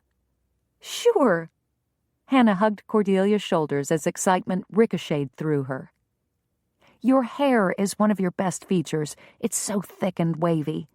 We could cut just a little in the front to give you some bangs. Nearly all the models in the magazine have them. I bet yours will curl up on their own without you even having to crimp them. Then we can exchange your simple bun for a braided chignon. Nothing too fancy, just something different and slightly more elegant. You'll need to wear it lower on your neck so it won't be hidden by your bonnet, but I imagine it won't go unnoticed." I don't know." Hannah gave Cordelia a squeeze and waited for her to decide. She didn't have to wait long. In the mirror, Cordelia's chin jutted out a bit and her lips tightened in a determined line. "Let's do it." She turned around and faced Hannah directly. "Now, before I change my mind." Hannah grinned and took up her shears, and 20 minutes later, Cordelia's new style was complete. Wavy bangs disguised her broad forehead, giving her a more dainty appearance. The looser chignon softened her face and drew attention to the curve of her neck. When Hannah finally let her see her reflection, Cordelia gasped. "That's me?" She fingered her bangs and twisted her head to get a better view of the rest of her hair. "I can't believe it. I look completely different." "Do you like it?" Hannah held her breath. Cordelia's smile beamed the answer. "I love it." "We should go for a stroll and see if anyone comments." Hannah handed Cordelia her bonnet and took her own down from the wall hook. "I don't know." Cordelia hedged. "Maybe I should get used to it first." "Oh, no, you don't. I'm not going to let you crawl back into that shell of yours." Hannah firmly set Cordelia's hat on her head for her and tied the strings. "If you hide from people, men especially, they're not going to see you. You have to carry yourself with confidence. Meet their eyes. Smile." Hannah finished with the hat and grasped Cordelia's hands. "Are you ready?" "No." Cordelia shot her a wry glance. "But I'll give it a try anyway." "Good. Let's go." When they reached the mercantile, a thin young man was out front sweeping the walk. His ash-blonde hair hung long over his right cheek, but Hannah made out a large reddish birthmark through the camouflage. "Hello, Warren," Cordelia said, her head erect, her voice cheery, and her smile warm. Pride surged in Hannah's breast. Her protégé was doing an admirable job. The man's wary eyes drilled into Hannah with uncomfortable force, but then darted away. When they lit on Cordelia's face, however, they softened. "Hey." He stopped sweeping and propped his palms on the end of the broomstick. "Dad ordered some new muffin and cake tins yesterday. They should be in next week. I thought you might like first pick." "Thank you for telling me. I'll be sure to look them over when they arrive." Cordelia, still smiling, moved to the store entrance, but Warren stopped her with his next comment. "What did you do to your hair?" Hannah could feel Cordelia tense beside her at the man's abrasive tone. Warren was obviously not the most sensitive male of the species. She stepped closer to her friend, tempted to take her hand or pat her arm in a show of support, even though she knew Cordelia needed to handle things on her own. "I decided to try a new style. Hannah cut it for me." Cordelia turned to include Hannah in the conversation, and perhaps in the blame should he not like the change. Hannah didn't mind. In fact, she welcomed it. Cordelia would never fish for a compliment, but now Hannah could throw out a line on her behalf. "Do you like it, Mr. Hawkins? I think it becomes her quite well." Pink dusted Cordelia's cheeks, and her gaze fell to the ground for a moment before she gathered her courage and looked back up at the shopkeeper's son. "She looks fine," Warren said, directing his comment to Hannah. "But she looked fine the old way, too. She doesn't need you changing her." Hot accusation burned in his eyes. Hannah flushed under the scalding look and was grateful when Cordelia linked their arms and led her toward the store entrance. "Have a nice afternoon, Warren." Cordelia's bright inflection sounded a trifle counterfeit, but Hannah wasn't about to complain. "And thanks again for the information on the bacon tins." "Sure." His scowl melted into a wan smile as he shifted his attention back to Cordelia. "I'll ask Father to let you see them before he sets them on his shelves." Cordelia waved but didn't speak again until she and Hannah were safely inside the mercantile. "I'm sorry about Warren," she whispered. "His disposition has always been a little on the sour side." "That's all right. He seemed more protective than sour. I think he's sweet on you." Hannah winked, feeling more herself now that she was out from under Warren's censure. "He's only a friend." Cordelia sputtered, as if the idea had lodged in her throat like a piece of beef that didn't want to go down. "It doesn't matter." Hannah batted away her friend's protest with a flick of her wrist. What he said is true. You were just as lovely before we cut your hair as after. Hannah slipped her arm free from Cordelia's, thankful her friend hadn't been disheartened by the events outside. Of course, the young man hadn't aimed any animosity at her. He'd saved that for Hannah. Cordelia smiled and led Hannah past a pair of gray-haired women debating the merits of leather handbags over the tapestry variety. You're sweet to say so, but I consider the change an improvement. Regardless of what Warren said, I'm glad we did it. Hannah breathed easier, the knot of uncertainty loosening within her. Me too. They browsed through the soaps and feminine toilette items near the rear of the store. The rose and lilac scents of the French milled bars tickled Hannah's nose and soothed her spirit. Cordelia passed them by in favor of a ribbon display. Maybe I should change the trim on my bonnet before I visit Ike tomorrow. That's a good idea, Hannah said, matching Cordelia's hushed volume. Make it as easy as possible on the poor man. If he still doesn't notice, maybe you can send him a telegram. Giggles burst from Cordelia, and she quickly covered her mouth in an effort to stifle the sound. Oh, let the little bells free, Miss Tucker. Laughter makes the world a better place. Cordelia jumped, her eyebrows disappearing into her newly cut bangs. Mr. Paxton, you startled me. The middle-aged man swept off his hat and bowed over her hand. Forgive me, my dear. I thought only to rescue the delightful chimes I overheard clamoring for escape. You really shouldn't imprison such a joyful melody. Music is meant to be shared. Hannah recognized the banker from her transactions in his establishment. The man was a consummate charmer, yet it seemed he was also a devoted husband who doted on his wife and daughters. The first time she had met with him to set up her account, she thought him quite the rogue, until she noted the way his eyes caressed the framed photograph of his family that sat on his desk. And since the men of the town treated him with cordiality and respect, she'd concluded that his silver-tongued ways must pose no real threat to the women of Coventry. As Cordelia blushed and struggled to meet the banker's eye, Hannah glanced between the two, her mind spinning. This could be the perfect opportunity for Cordelia to practice her confidence.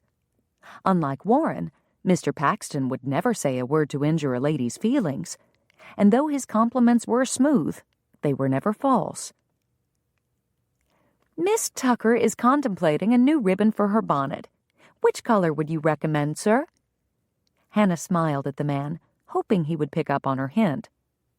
Why, Miss Richards, he said.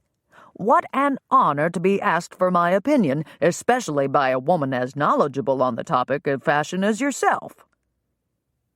His brows lifted ever so slightly, and she gave an almost imperceptible nod in return.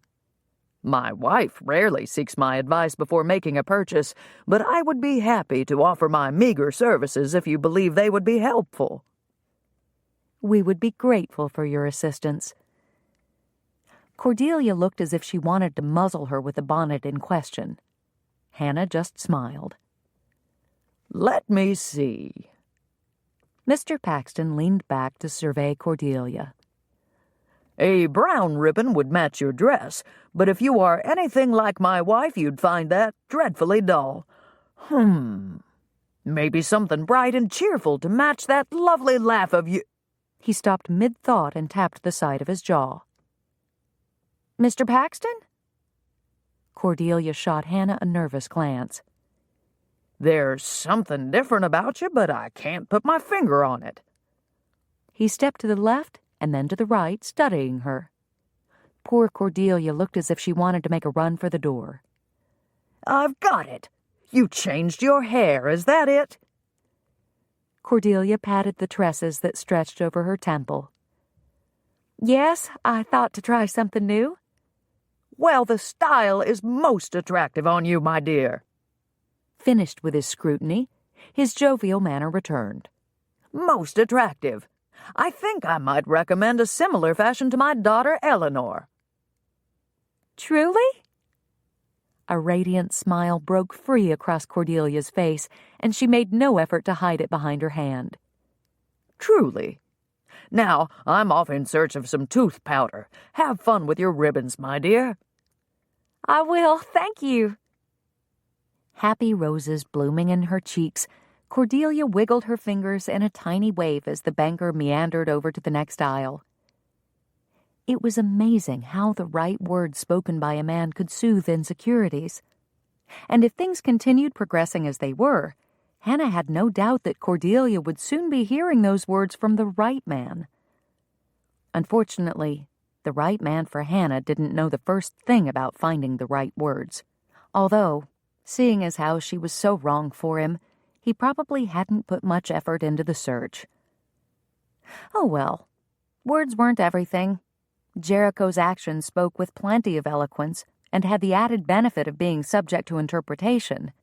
If her misguided heart chose to read more into them than he intended and to harbor unwarranted hope, that was her business. She'd face the consequences when she must. Later. Chapter 21. Over the next week, Hannah and Cordelia stepped up their calisthenic program. Cordelia's improved stamina allowed them to lengthen their morning walks past the schoolhouse to include climbing a second hill instead of stopping at the river.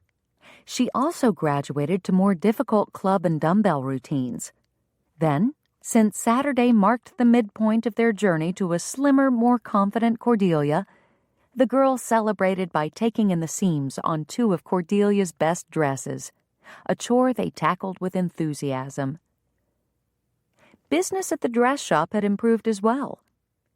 Hannah contracted 2 alteration projects the previous week, in addition to the steady trickle of mending the town's single men brought to her door. And on Tuesday, miracle of miracles, she sold a ready-made traveling suit to one of the guests staying at the hotel. Some might have scoffed at the notion that such a sale was a sign from God, but it resonated in her soul nonetheless, fortifying her faith. She had asked the Lord to allow her business to fail if it wasn't in His will, and though she struggled to find significant profits when she tallied her books, she chose to view the sale of one of her original designs as confirmation that she was where the Lord wanted her to be. And as long as the voice within her didn't rise up to contradict her assumption, she would forge ahead. Or sit and wait, as the case may be. On the bench outside her shop, Hannah curled her fingers around a cooling cup of cocoa and peered toward the edge of town. She hadn't seen Ezra since church on Sunday. At first, she assumed the rain that had dampened Coventry for the first 3 days of the week had kept him away, but now she wasn't so sure. The sun had emerged bright and warm yesterday afternoon and returned again today, drying puddles and firming up the roads. She and Cordelia even managed to resume their walking this morning, after being confined to Cordelia's parlor half the week doing only calisthenics. There should be no reason Ezra couldn't make it to town, unless something other than the weather was responsible for his absence. Hannah gulped down her lukewarm cocoa and collected Ezra's unclaimed cup. She climbed the stairs to her room, worry dogging her steps. Was he ill? Had Jackson gone lame? Or worse, could something have happened during one of the storms, leaving Ezra injured with no way to get help? Living alone and as far from town as he did, if an accident befell him, he could go for days or weeks before someone chanced by. Visions of the dear man being pinned to the ground by a fallen lightning-struck tree, or huddled in his sick bed so weak with fever that he couldn't get up to feed himself, lent a frantic edge to her movements as she washed and dried the cups along with her dishes from breakfast. By the time she hung up her apron, she knew what she had to do. She would drive out to Ezra's homestead and see for herself that he was all right, immediately. Leaving the shop closed for the morning was a small price to pay. Flinging her black wool cape over the shoulders of her primrose polonaise and fastening the hook and eye under her chin, She dashed for the door. The northern breeze blew cool, and without the exertion of walking, she'd need the hip-length cape to stay warm. She stopped briefly at the laundry to tell Tessa they would have to postpone their lessons until tomorrow, then darted out to the street, only to careen to a halt to avoid a farm wagon lumbering across her path. Too impatient to wait for it to pass, Hannah angled around behind it, skirting the worst of the dust as she crossed the street to the livery. As she entered the dim stable, Hannah wrinkled her nose at the smell of wet straw and manure. She remembered Jericho's office from the time she'd brought him biscuits, but she was strangely reluctant to knock on his door. He'd kept his distance since their escapade with the exercise rings. She'd found him looking at her on several occasions, though. At church, on the street, always with the same unreadable expression. And at times she was sure she sensed him staring at her through the dress shop's walls from the confines of his office. It was pure fancy on her part, of course, but it still left her a bit unnerved. "Hello in the stable," she called, anxious to put the awkwardness behind her and get on with her business. "Is anyone there?" "Be right with you." The masculine voice cracked on the first word. Tom. Relief and disappointment swept through Hannah in equal measure. The lanky young man emerged from the shadows and grinned when he caught sight of her. "Good to see you, Miss Richards. You looking for J.T.? "Not necessarily. I'm sure you can help me just as well." Hannah hid her grin as Tom's chest expanded. "I need to rent a horse and buggy." "Where are you going?" "Out to Ezra Culpepper's place. I should have the rig back by early afternoon." Tom sniffed and ran a hand under his nose. "I could let you take Doc, I guess. Mrs. Walsh done had her baby a few days back, so the real Doc shouldn't need it. It's smaller and easier for a lady to handle. Plus, it's got a cover if the rain should start up again." Hannah nodded to him. "It sounds like just the thing." "You can sit over there while I fetch it for you." He pointed to a cluster of barrels standing near the wall. "It'll take a couple of minutes to get you all hitched up." "All right." Tom left, and Hannah surveyed her seat options. Selecting the cleanest-looking cylinder, she laid her handkerchief over the top and gingerly sat down, trying to ignore the way the raised rim dug into the back of her thighs. "Ms. Richards?" Hannah jumped back to her feet, her stomach seesawing at the familiar voice, a deep, resonant one, devoid of boyish squeaks. "What brings you to my side of the street?" Jericho approached not from the office, but from the rear of the stable. His shirt gaped open at the neck, and his rolled sleeves revealed powerful forearms that had probably been manipulating a pitchfork moments ago. Smells of horse and hay clung to him in an inherently masculine mix. Dragging her gaze up to his face, she forced a smile. "I'm renting a buggy. Tom's getting Doc for me." "What for?" Hannah frowned and blew out a breath. When Tom had asked, she assumed he was simply making conversation without realizing it was impolite to pry. But now she wondered if he wasn't imitating his employer, a man who should know better. "Do you make a habit of badgering all your customers, Jericho?" "Nope, just you." His mouth held its serious line, yet his eyes sparkled with suppressed laughter. She could almost imagine deep chuckles vibrating in his chest. "Well, since you're paying me such a special courtesy, I suppose I can share my plans with you." She smiled playfully at him, but her frivolity dimmed as the seriousness of her purpose rose to the surface. Twirling the fringe of her cape around her finger, she looked at the ground. "I'm worried about Ezra." She glanced up and caught him staring at her. His eyes locked with hers and didn't look away. "He's a grown man." Hannah finally broke away from his gaze and caught sight of Tom maneuvering the buggy out of the wagon shed. Deciding that was a safer place to direct her attention, she continued watching Tom, even though the rest of her senses stayed shamelessly attuned to the man beside her. "I know he is," she said. "However, he's never missed a morning visit at my shop until this week. I thought perhaps the rain had kept him home, but he didn't come today either, and the weather is fine." There could be 100 reasons why he didn't make it to town.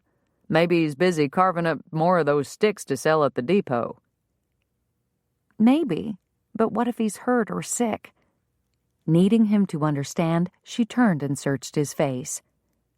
"He lives out there all alone, Jericho. He'd have no way to summon help if something went wrong.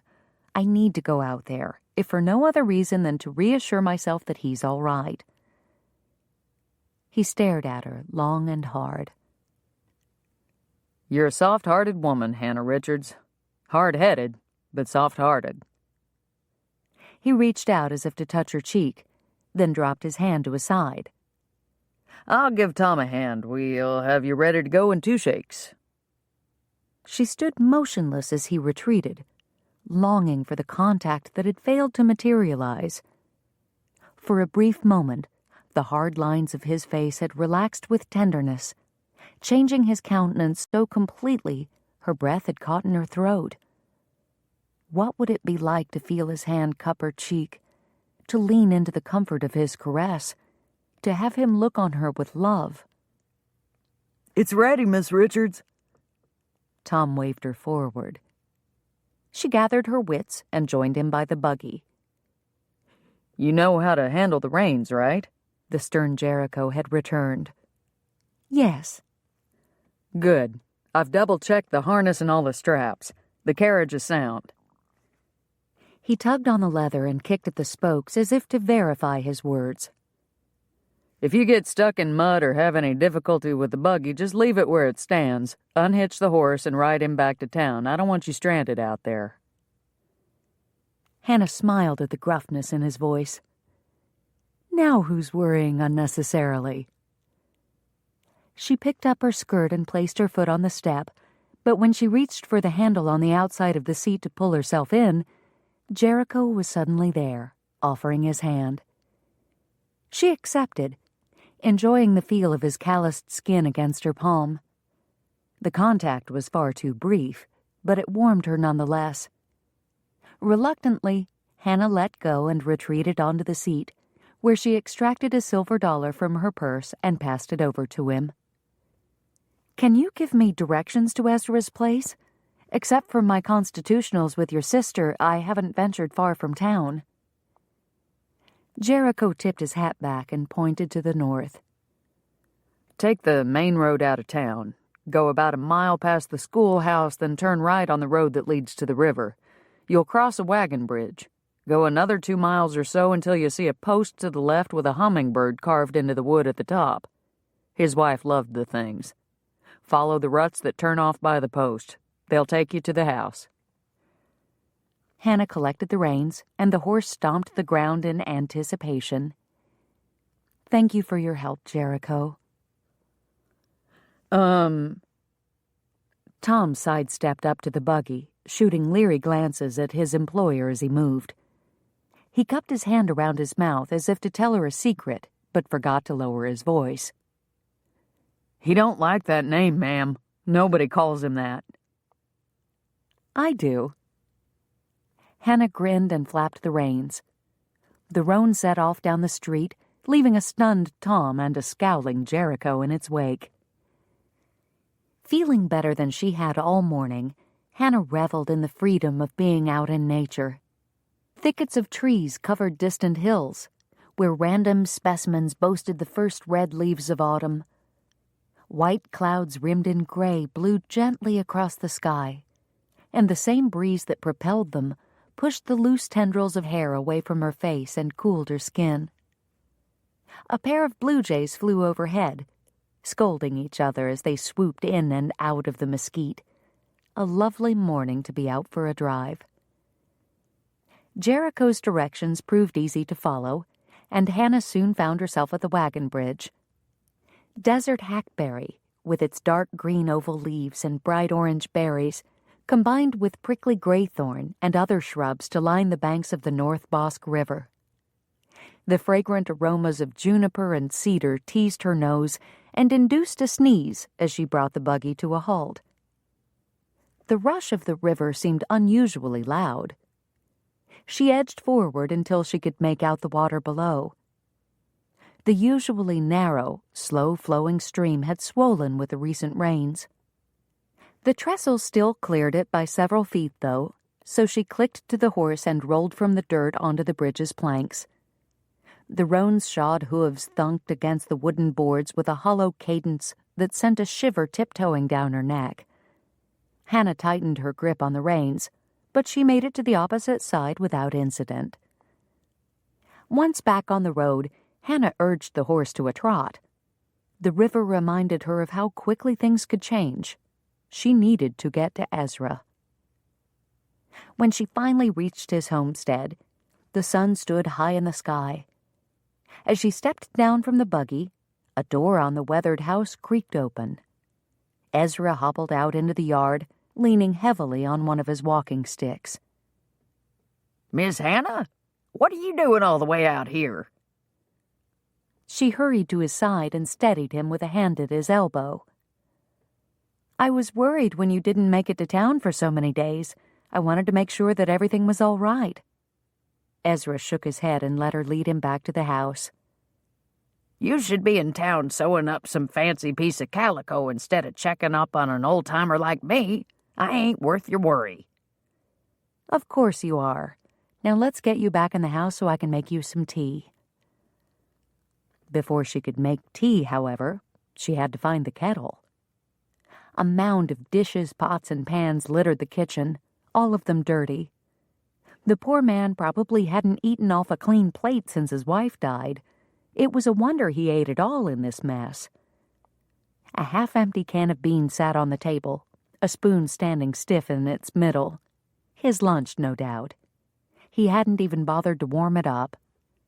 Hanging up her cape and bonnet, Hannah vowed to make the place habitable before she left. She located an apron, tied it about her waist, and pushed up her sleeves.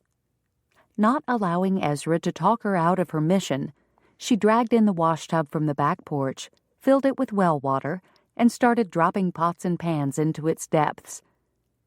The plates went into the dishpan along with the cups and flatware, and she left them to soak until she had heated enough water on the stove to clean them properly. Ezra finally stopped trying to dissuade her and sat at the table whittling while she chattered on about the progress Cordelia was making. She told him about the lovely fern-green wool they had decided on for the main body of the dress, the jet buttons, the fern and burgundy-striped skirting, the way the polonaise would gather at the back for a slight bustled effect. She doubted he cared a whit about her babble, but it helped pass the time. When the dishes and utensils were clean, Ezra insisted on helping her dry. Hannah made him do it sitting down. The way he grimaced and limped around, his pain was obvious. She didn't question him about it, though, until the work had been completed and they both sat at the table with a cup of honey-sweetened tea. "Did you hurt yourself this week? I can send the doctor out to see you." Ezra took a sip and shook his head. "No, it ain't worth the bother. He can't do nothing for these old joints." He set the cup down and rubbed his leg. "My rheumatism acts up something fierce when it rains, and with the way my knee is aching, I bet we're in for some more." "Do you have a soup bone I can use to make stock? I could put together some beef or vegetable soup before I go, to tide you over until you're feeling better." "No, you done too much already." He slapped his palms onto the tabletop and pushed to his feet. With a hitch in his step, he shuffled over to the window and tilted his head to view the sky. "Looks like that new storm is rolling in. There's a wall of dark clouds to the northwest. No telling how soon it'll reach us. You better head back to town." Hannah swallowed the last of her tea and stood. "Are you sure there's nothing more I can do for you?" "I'm sure. Now skedaddle before I have to sick Jackson on you. That mule's as ornery as I am when the weather turns sour." "All right, I'm going." Hannah held up her hands in surrender as she moved to collect her hat and cape. I did promise Mr. Tucker I'd have his rig back this afternoon. I wouldn't want him to think me irresponsible. From what I've seen, the boy's more likely to think you irresistible, Ezra mumbled with his head aimed at the floor. A thrill passed through her at his words, but caution quickly rose to quell it. She probably hadn't heard him correctly. However, when Ezra raised his head, his eyes were dancing with roguish light, resurrecting her optimism. When they stepped outside, the wind immediately whipped over them, tugging Hannah's cape with such ferocity it nearly choked her. I think you're right about that storm. She leaned into the wind and moved to inspect her rented horse. The roan lifted its head from the trough where it had been drinking, seemingly unperturbed by the gusty conditions. Jericho had trained him well. Ezra led the horse around so the buggy faced the road, then handed Hannah up. He took something out of his pocket. Hannah recognized the wood he'd been whittling on in the kitchen. Here, I made this for you. Alice always liked 'em. She accepted the offering, a hummingbird, complete with feathered wings and a long, narrow beak. Thank you, Ezra, it's beautiful. She placed it in her purse. Then, afraid the wind might blow the small bag off the seat, she tucked it deep into the crease of the cushions, leaving only the hummingbird bulge free. Ezra handed her the reins. Time to get going, gal. Take care on the way back. I will.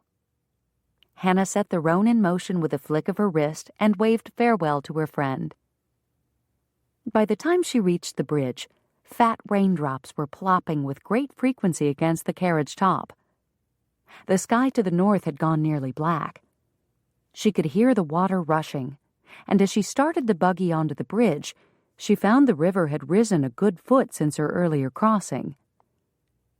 The horse snorted and shook its head, pawing the ground restively. I know it looks frightening, but the bridge is solid. We can make it.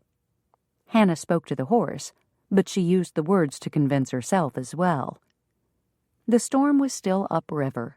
They had time. She drove the buggy onto the bridge. Hannah focused on the horse's rump as they traversed the bridge, not trusting her courage to last if her focus wandered to the river. They were midway across when she heard the roar. Heart pounding, she looked upstream. A surge of water was thundering toward her, overwhelming the meager banks that fought to contain it. Flash flood. Yah! Hannah slapped the reins against the roan's back. He lurched forward. They had to get off the bridge. 10 yards from the end, the water caught them. It crashed over the trestles and threw the horse into the rails. The roan screamed and struggled to find purchase through the torrent that swirled at its knees. The weight of the buggy kept the animal from being swept away, but soon that anchor lost its grip as well. The carriage tipped under the pressure of the water's barrage. Hannah released the reins and grabbed the seat handle on the upstream side. She could feel the wheels on that side lifting off the ground. The conveyance shifted and rammed the railing at an angle, splintering the wooden rods that supported the carriage top on the left side. Hannah toppled onto the floor. She clung to the handle above her with both hands as cold water soaked her skirts. With the underside of the buggy now blocking the main thrust of the floodwater, Hannah crawled up the sloping floor and swung a leg over the side. Tilted and broken, the buggy was useless, but if she could unhitch the horse, perhaps he could get her to safety.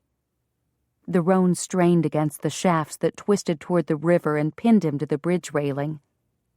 Hannah debated whether to risk climbing down over the foot of the driver's box in order to get to the horse, but between the flailing hooves and tangled harness lines, it looked too hazardous. So instead, she plunged into the swirling pool beside the upturned buggy. The icy water stole her breath as it reached past her knees, but she slogged forward, fighting the current as she circumvented the wheel. Once at the front, she no longer benefited from the buggy acting as a dam. The water was not as deep, but it rushed faster, nearly knocking her from her feet. Using the shafts to keep her balance, Hannah edged closer to the horse.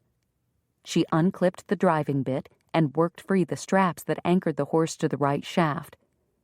She'd have to find a way to undo the ones on the left next. Wading to the horse's head, she latched onto his bridle and tried to soothe the animal, but his terror was too great. The roan lunged for his freedom, and Hannah lost her footing. She fell to her knees, the violent flow tugging her toward the river. Still holding the bridle leather, she fought the water and managed to stand. "No more of that! Do you hear me?" She yanked the horse's head down and yelled in his face. "I need you to get me off this bridge. I'll get you free of the carriage, then you'll get me to dry ground. Understand?" The roan jerked his head up and down, probably in a struggle to escape her hold, but she chose to take it as a sign of agreement. She moved back to the carriage, climbed over both horse shafts, and wedged herself between the second wooden pole and the railing. She undid the first loop, but couldn't squeeze her way farther up the shaft. The railing was already digging painfully into her back. The horse must have sensed the nearness of his freedom, for he strained against the final loop that tethered him to the carriage. His wild movements opened a space for her. She stretched forward and loosened the loop. The roan did the rest. Hannah lunged for the harness saddle so he could pull her free, but she was too slow. The traitor ran for the road, leaving her behind. "Hey!" Hannah barely got the shout out before the wooden shaft pounded her back into the railing. The blow knocked her feet out from under her. She flung her arms around the offending pole and tried to pull herself upright as she had done before. Only this time, her legs dangled over the side of the bridge between the rail posts. There was nothing but water to push against. The current tore at her. She slid farther and farther over the side. Her strength waned. Her knees scraped over the side, then her hips. Finally, the edge of the bridge jabbed its planks into her ribs. Water pounded her face and filled her mouth. She swiveled her head and sputtered, desperate for a breath. Out of options, she did the only thing she could. She let go of the pole and allowed the river to take her. Chapter 22. J.T. peered out the back of the livery, across the corral, and down the road that led out of town. She should have returned by now. Dark clouds were converging from the north. The light rain that had arrived ahead of them a few minutes ago had sent him out to gather the horses. Now that they were all stabled and dry, he couldn't tear himself away from the open doorway. "Where are you, Hannah?" Surely if something had been seriously wrong with Ezra, she would have driven back to town for help right away. So what was keeping her? Maybe she decided to wait out the rain at his place, or she could have taken a wrong turn. His gut told him there was more to it. "Tom!" J.T. spun around and marched through the stable. The boy stuck his head out of one of the stalls, a curry comb in his hand. "Yeah?" "Saddle up the gray for me while I get my slicker. I'm going for a ride." Trusting that his order would be obeyed, he strode on without stopping. "In the rain?" The boy called out after him. "Yep." He had just retrieved the oiled raincoat from the nail on his office wall when the pounding of hoofbeats set his heart to racing. He dashed out to the street. The roan ran past him straight into the livery. "Hannah." J.T. shoved his sleeves into the arms of his slicker, but didn't bother with the buttons as he sprinted toward the gray stall. "Tom, I need that horse, now." "I got him, I just need to cinch him up." J.T. ran a calming hand over the roan's heaving sides. "It's all right, boy," he murmured. "You're safe. But where's Hannah, huh? You didn't throw her, did you?" Tension crept back into his voice at the thought of Hannah injured or lost out on the road somewhere.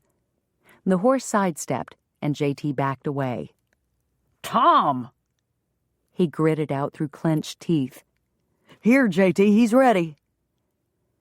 The second Tom emerged from the stall, JT grabbed the reins and swung into the saddle. Take care of the roan. Tom eyed the animal, then turned a panicked look on JT. But where's Miss Richards in the buggy? That's what I'm going to find out. Not taking the time to offer any more explanation, JT nudged the gray forward and sped out of town. He held the gelding to a moderate pace so he could scan the brush for signs of Hannah.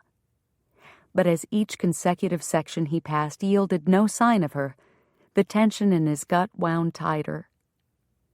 JT rounded the bend that preceded the bridge, a thicket of pecan trees blocking his view of the river. Through the branches, however, he caught a glimpse of a large black object. He reined in his mount and approached with caution. When his view cleared, his heart dropped to his knees. It was the buggy, all right, but it lay broken and tipped against the railing. Debris cluttered the bridge, and JT knew at once that the dripping planks had been drenched by something more sinister than the drizzling rain that fell now. Hannah? He jumped off his horse, grabbed the lariat from the back of his saddle, and ran onto the bridge. His boot slid on the damp wood, but he didn't slow his pace. Praying that the only reason he didn't see her was because she was huddled inside the carriage, JT climbed between the lopsided horse shafts and thrust his head into the buggy's interior. Nothing. He punched a fist into the side of the carriage. Lifting his head, he searched the banks, the water, the brush. No sign of the pretty pink outfit she'd been wearing that morning. Where was she? Lord, help me find her. Alive. Please, alive. JT scanned the carriage for any clue it could offer. He spotted her purse jammed into the seat cushion and jerked it free. Opening the front of his slicker, he tucked it inside his vest. Something stiff and hard poked him in the chest, but he welcomed the discomfort if it meant having a piece of her close. He looked back at the empty rigging. The roan would never have been able to free himself without her aid. Therefore, she must have survived the flash flood, at least initially. But he hadn't passed her on the road or seen footprints in the muddy earth. That didn't bode well. Surely she wouldn't have walked back to Ezra's place. Not when the buggy was closer to the town side of the bridge. So where was she? Cupping his hands around his mouth, he shouted her name loud and long.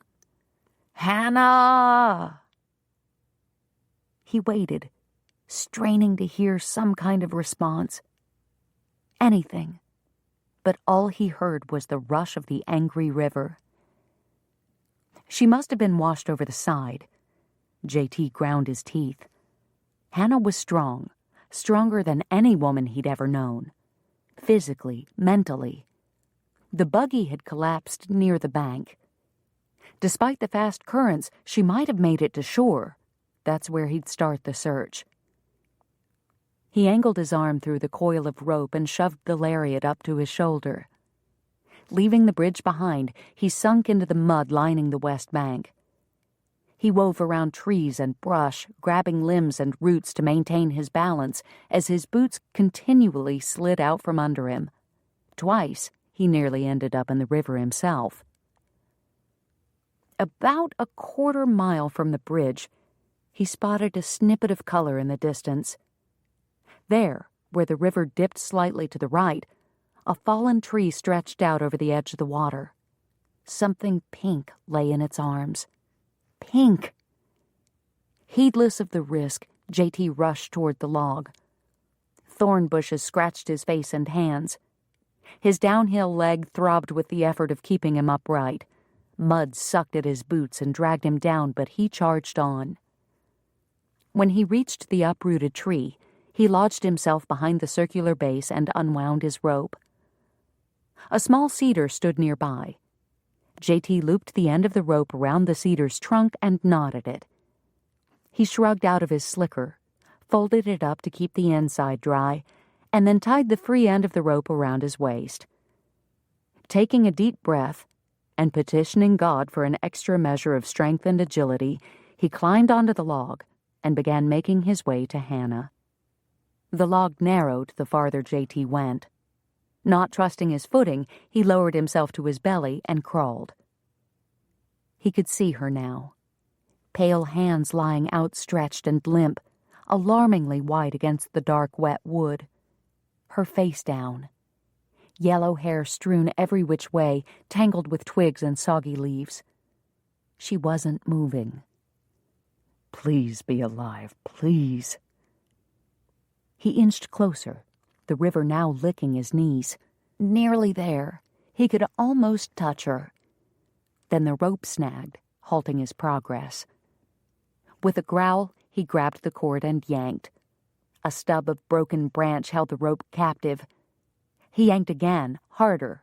Come on! Finally, the branch snapped.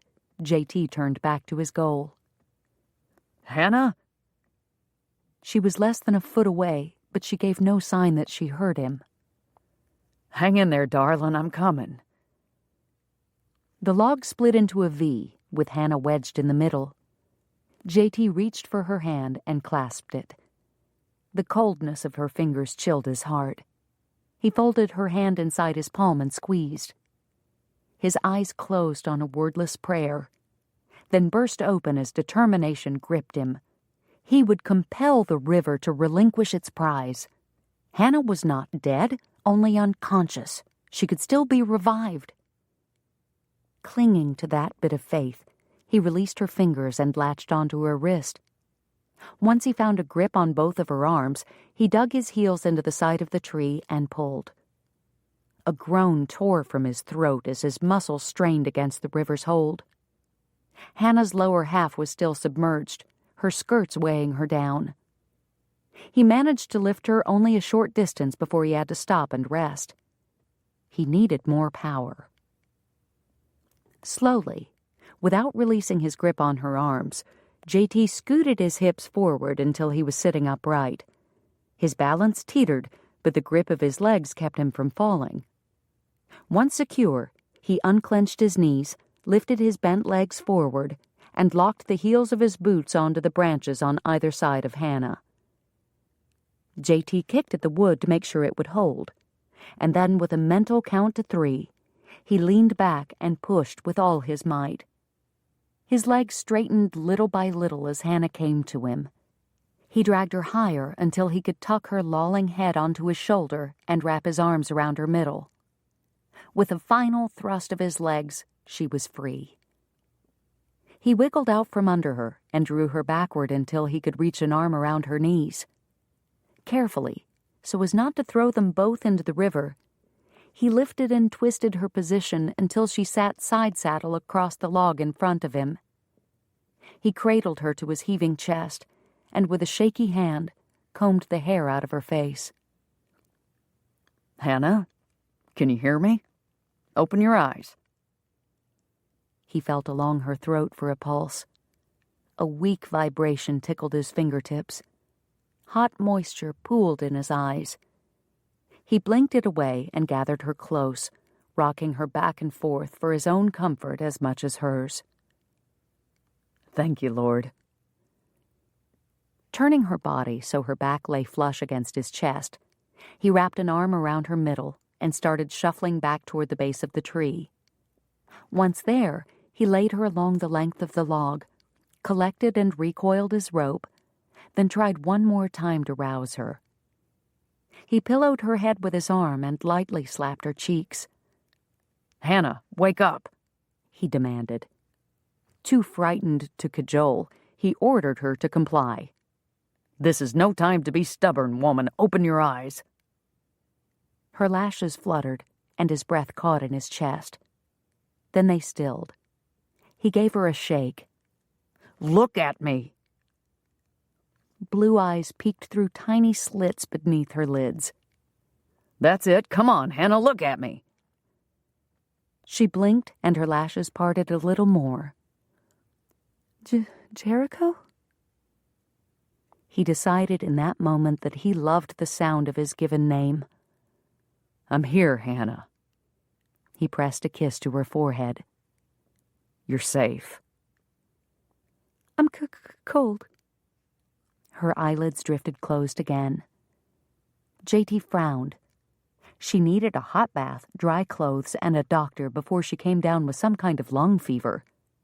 Hadn't Cordelia told him she'd had weak lungs as a child? What if she had a relapse? He wrung as much water from her skirts and petticoats as he could while still preserving her modesty, then retrieved his slicker and wrapped it around her. He doubted it held any residual warmth from his body, but it would block the wind. After buttoning her in, he took her in his arms and started the muddy trek back up to the road. By the time he made it to his horse, it had stopped raining. JT eased his precious burden down to the ground to give him a minute to regain his strength. He knelt behind her so she could lean against him. To keep her head from flopping forward, he cupped her jaw in his hand. His thumb stroked her cheek. "You're not gonna like this next part, darling, but it can't be helped." JT plucked a twig from her hair. "I'm hoping you won't remember it. If you do, I promise to let you upbraid me as much as you like. I won't even frown while you do it, okay?" Being as gentle as he could manage, he hoisted her onto his shoulder and pushed to his feet. Then, with a whispered apology, he slung her face down across the saddle, climbed up behind her, and headed toward town. Chapter 23. "Delia, open up!" JT kicked at the front door, his arms full of the still unconscious Hannah. It was probably for the best that she hadn't awakened during the bumpy ride back to town, but he would have felt a lot better if she had. As soon as Delia unlatched the door, JT pushed his way in. "What on earth are you—" The question died on her lips, a horrified gasp taking its place. "Hannah?" JT didn't stop to offer explanations. He strode into his bedroom, ignoring the caked mud that clung to both him and his charge, and set Hannah down on his bed. Delia dogged his steps. "What happened, JT? Where'd you find her? Is she alive?" "Yes," he snapped. "She's alive. I'll tell you what I know later, but right now we need to get her warm and dry." He opened the chest at the foot of his bed and started tossing every blanket he owned onto the floor. "Get one of your flannel nightgowns for her to wear and heat some water for tea in case she wakes and can drink something. I'll fetch the doctor, and while I'm gone, I want you to strip every piece of wet clothing off of her. Everything, understand?" He waited for Delia to nod. "Good. Dry her with a towel and tuck her into my bed. If she stays overnight, I can sleep on the cot at the livery." Delia scrambled from the room to do his bidding, and JT stole a few seconds to just look at Hannah, in his bed, wrapped in a man's bulky coat, her skin smeared with mud, her hair matted and dripping river water on his pillow. She wasn't exactly a picture of feminine enticement. Nevertheless, his heart ached with tenderness. He hunkered down beside the bed and clasped her hand. "You will not sicken Hannah Richards, do you hear me?" His throat clogged as he spoke. Then, before his sister could return, he pressed a kiss into Hannah's palm and returned her arm to her side.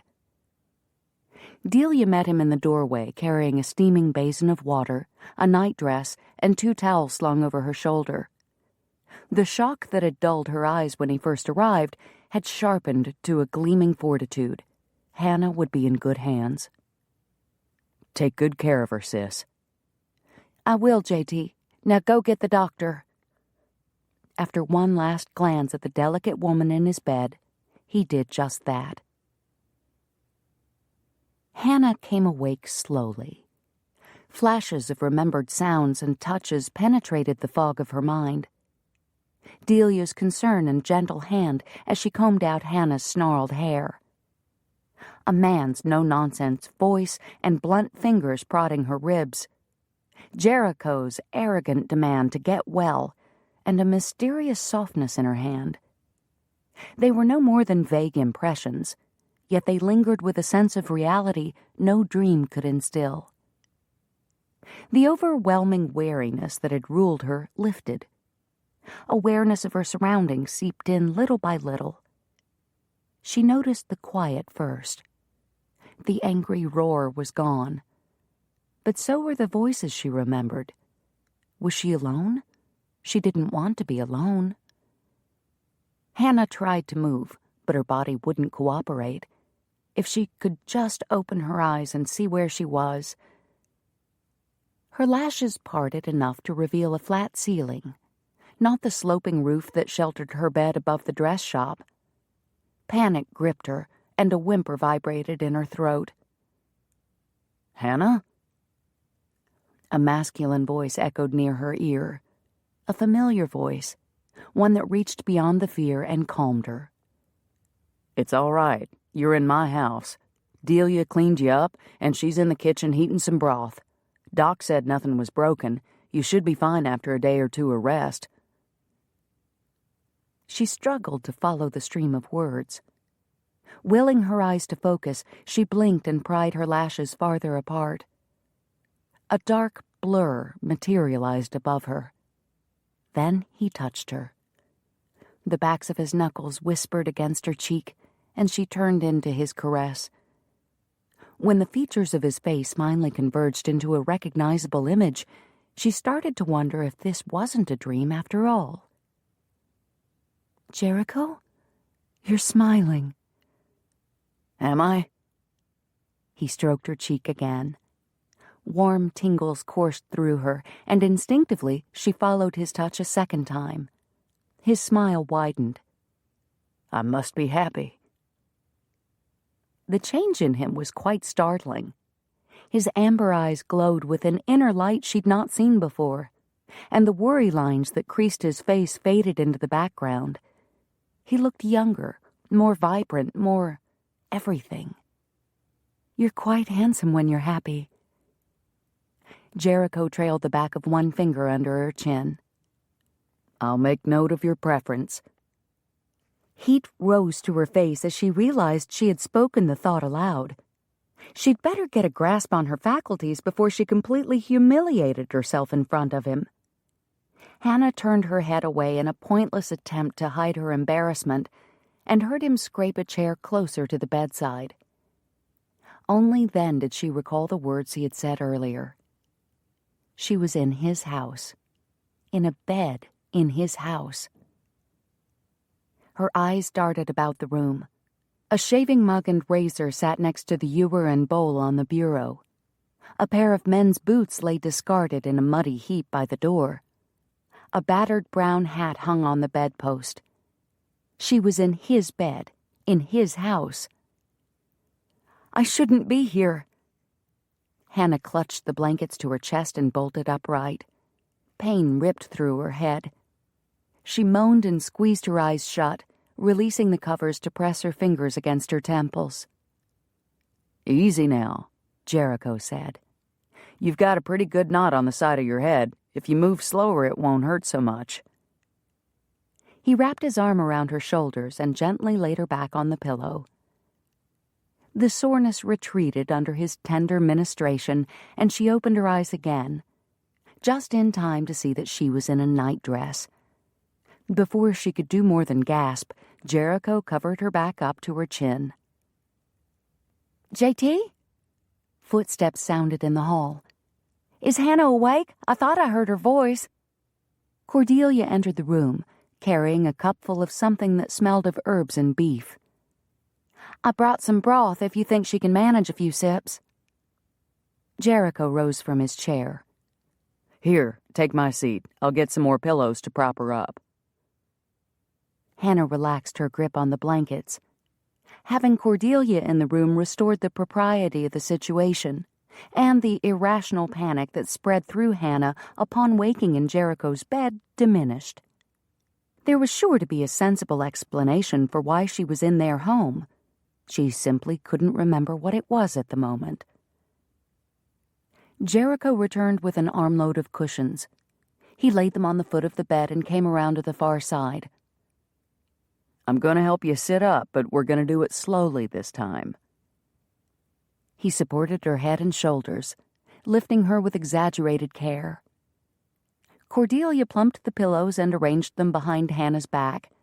Jericho eased her down, and she sank gratefully into the cushioned softness. "Here you go." Cordelia placed the broth cup in her hand. "I let it cool some so it's not too hot." Hannah let the warmth seep into her fingers for several seconds before taking a drink. The well-seasoned stock flowed over her tongue and enlivened her sluggish senses. Her nostrils flared to take in more of the aroma and to inhale the heat of the steam. It's delicious, thank you." She finished most of the broth before her stomach began to churn. Deciding to extend Jericho's advice to eating as well as moving, Hannah didn't push herself to drink the rest. Lowering her arms to her lap, she looked from sister to brother. "What happened to me?" "You don't remember?" Cordelia reached forward to claim the cup. Hannah scrunched her forehead. "I'm not sure. Things are jumbled in my mind." She looked to Jericho for a clue. He'd put distance between them again, leaning against the wall near the doorway, seemingly content to let his sister take over her care. His smile had retreated too, although warmth still radiated from his eyes. Hannah loved Cordelia dearly, but she missed the unguarded man who had stroked her face and hovered over her with such tenderness moments ago. Would he ever come to her again? "JT," Cordelia said, "tell her what you know. Maybe it will spark a memory." One side of his mouth quirked upward. "You went for a swim and I had to fish you out of the river." The river. Images shuffled in her brain, some sharper than others. The storm, the bridge, the flood. An unseen hand pulled mental pictures out of the scrambled deck that was her brain and set them before her in an order that finally made sense. The carriage tipping, the horse running off, the river sweeping her away. Water everywhere, over, under, currents dragged and flipped her. Which way was up?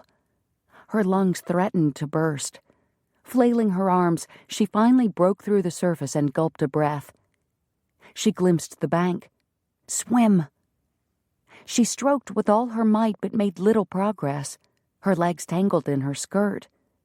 Debris from the flood crashed into her, bruising her body and jarring her off course. "I'll never make it." Exhaustion sapped her strength. Her muscles rebelled. Unable to do more, she submitted to the river's will. Her shoulders, then neck, then chin sank beneath the surface. As she begged the Lord to take her swiftly, the arms of a fallen tree stretched out to catch her. "It's coming back to you, isn't it?" Cordelia's soft voice brought Hannah back to the present. "Yes." The words scratched against her fear-swollen throat. "JT told me you were caught in a flash flood." Hannah nodded and glanced at Jericho. He watched her with an intent expression, yet remained silent in the background. She returned her gaze to Cordelia and drew in a deep breath. She was safe. The river was gone. I was on the bridge when I realized what was happening." Hannah squirmed beneath the covers. "It was too late to go back. We tried to outrun it, but it crashed into us before we could reach the other side. I managed to get the horse unfastened and tried to hold on to his harness so he could pull me free of the carriage poles, but he was too fast. Then the river knocked the shaft into me. I lost my balance. I tried to hang on, but there was too much water. I couldn't breathe. The next thing I knew, I was hurtling down the river." "How frightful! It's a wonder you survived." Cordelia clasped her hand. "Surely God sent his angels to protect you." Hannah smiled. "Yes, he did. 2, as a matter of fact. One that resembled a tree with long arms, and one who looked an awful lot like your brother." Hannah turned her smile on Jericho, who frowned and pushed away from the wall. He'd shuttered his face, withdrawing from her. Why?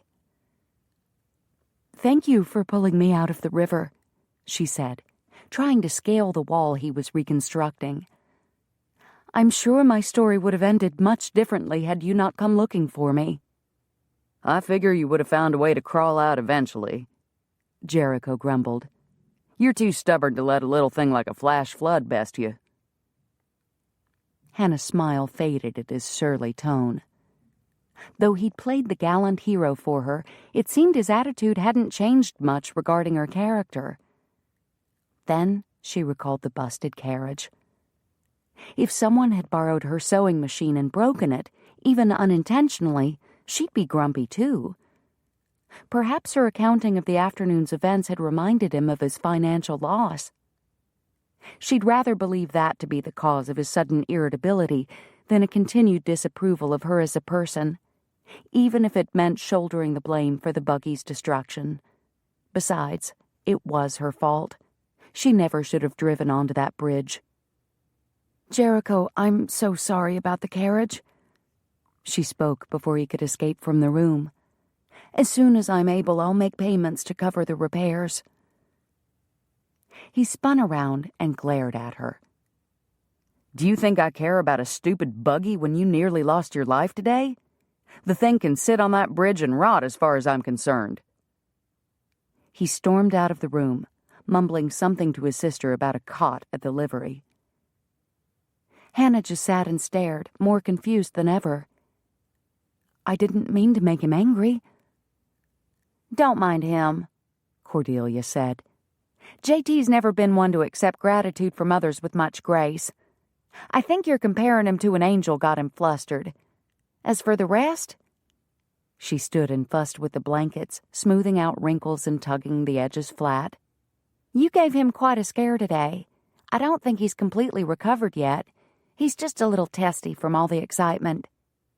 Cordelia helped Hannah lie down, taking out the extra pillows. "Rest now," she said. "You'll feel better in the morning." Hannah complied, and when she drifted into slumber, she dreamed of Jericho, smiling. Chapter 24. Hannah moved back to her own quarters the following afternoon, and by Saturday she was ready to resume her routine. She'd urged Cordelia to exercise without her yesterday, but the girl refused to leave her side. Now that she'd had 2 full nights of sleep and more rest than she could stand during the day, Hannah planned to eradicate Cordelia's excuse for abandoning her calisthenics. She was still a bit sore and prone to headaches, but Hannah couldn't let her friend down. Founder's Day was only 2 weeks away. They couldn't stop now. She stepped into her loose-fitting gymnastic costume and laced up her low-heeled boots. Glancing at her reflection in the small mirror above the crate that held her pitcher and basin, she frowned. Her sleeping braid hung down her back, and frizzy wisps of hair stood out around her head. Most mornings she flattened the worst of the fluff with a lick to her fingers and a tuck behind her ears before heading out for her constitutional, but today that didn't seem sufficient. What if she ran into Jericho? Her heart stuttered as she remembered his smile and the husky quality of his voice as he spoke to her when she first awakened. She hadn't seen much of him yesterday, but he had come home for the noon meal and sat with her while Cordelia made her lunch delivery to the telegraph office. He told her about how he and Tom had gotten the buggy back on its wheels and dragged it to the wagon shed. She told him about Ezra's rheumatism and the whittled hummingbird. Teasing her about the way that bird had stabbed him repeatedly in the chest, Jericho returned her purse. Then he sheepishly admitted to slinging her over his saddle like a bounty hunter's prize and laughed over the justice the hummingbird had doled out on her behalf. It had been the most delightful hour she'd ever spent in his company. They hadn't argued once. Hannah undid her braid, dampened the flyaway ends around her face, and brushed the wavy tresses until they shone. Not wanting Cordelia to suspect she had put any extra effort into her appearance, she refashioned her hair into the normal braid that hung just short of her waist. Only this one was tidier. With a giddy flutter in her stomach at the thought of possibly seeing Jericho, Hannah opened the door and gasped. Two large shadows loomed on her landing. It took her startled brain several seconds to recognize that the shapes resembled furniture more than crouching villains. Sagging against the doorframe in relief, she tried to puzzle out how a pair of oak dining chairs had come to be on her staircase. "You planning on turning that landing into a sitting porch?" Hannah stretched her head over the side rail to see Louisa walking to the water pump between their buildings. "Seems a bit tight for getting in and out of your door, if you ask me." The laundress winked as she set her bucket under the spout. "Did you see who left these here? I've no idea where they came from." Louisa abandoned her bucket and moved closer to the staircase, examining the chairs through an upturned squint. "They look decent. Maybe a friend left them. Someone who knows you're a little short on furniture." Hannah glanced back into her room, blushing a little at the humble trunk benches and makeshift table that adorned her home. She really could use some chairs, but who would know that? "So you didn't see who it was?" Hannah wedged herself between the chairs and the railing, cupping her hand around the top of the slender rod that formed the outer edge of the seat back closest to her. "Nope," Louisa answered, retracing her steps to the pump. She offered no further clues as she turned her attention to working the handle. Hannah sighed. Not knowing the giver's identity was going to drive her batty. She scoured her mind for names of people who could possibly know of her need for chairs. Jericho and Tom had helped her move in. Cordelia, of course. Danny came in whenever he delivered her wood. Neither Jericho nor Cordelia would have said anything to anyone, but Tom or Danny, in their innocence, could have jabbered about it. It was possible that she mentioned something about her accommodations to Ezra during one of their morning chats, but she didn't remember anything specific. With his woodworking skills and soft heart, he would be a logical benefactor, but living so far from town would make it nearly impossible to deliver goods in the middle of the night, especially with his rheumatism. She searched the empty street below for anyone who might be watching, but as usual, no one was about so early in the morning. At least no one she could see. Unable to solve the riddle, she relegated it to the back of her mind and carried the chairs inside. They really were quite lovely. A floral pattern was carved into the back of each one, and 5 thin spindles connected that piece to the slat at the back of the cane seat. The legs stood secure against the floor. No wobbles. She placed the chairs at different spots around her plank table until finally deciding to position them kitty-corner, facing the windows. It looked cozy, intimate. An image of Jericho sitting there rose to greet her. Him holding her hand or sharing a piece of pie off her plate. That deep voice whispering private messages in her ear.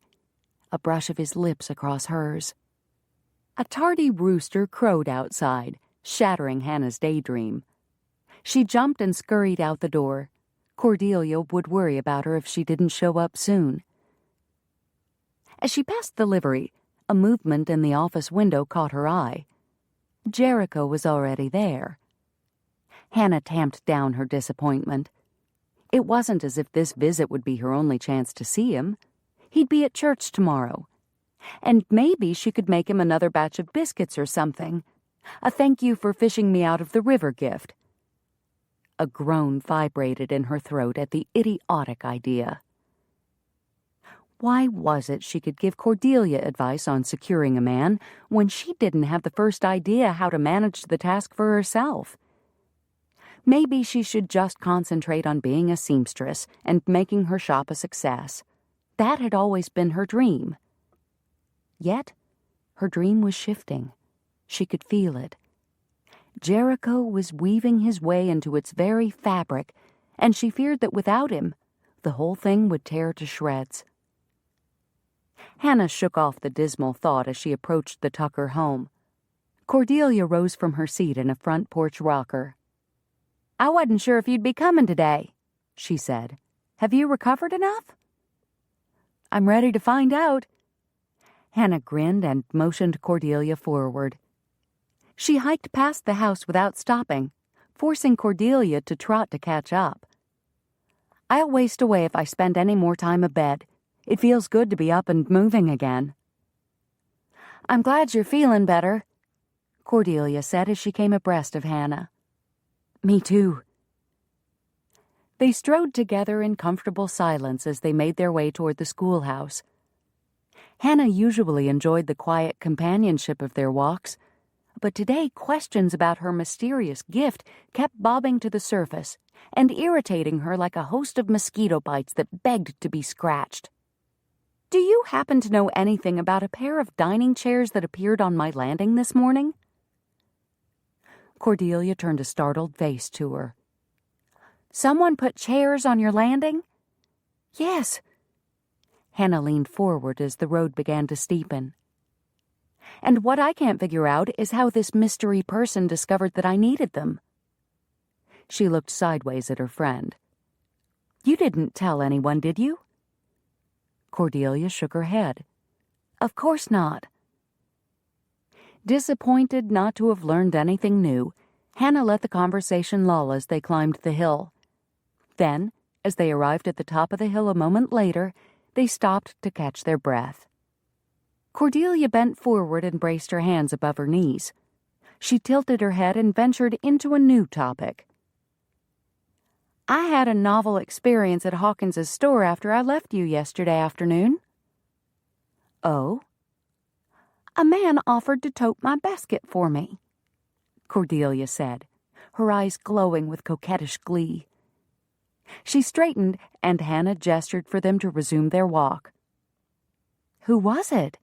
Hannah asked, accelerating the pace now that they were back on flat ground. "I have no idea," she giggled. "He must have been a rail passenger or some other traveler, but he made such a fuss over me. I've never experienced the like. He followed me around the store asking question after question," she said between winded exhalations. "He prattled on about the weather, the town, whatever merchandise happened to be near. It was quite endearing, although I can't imagine why he didn't tire of me immediately.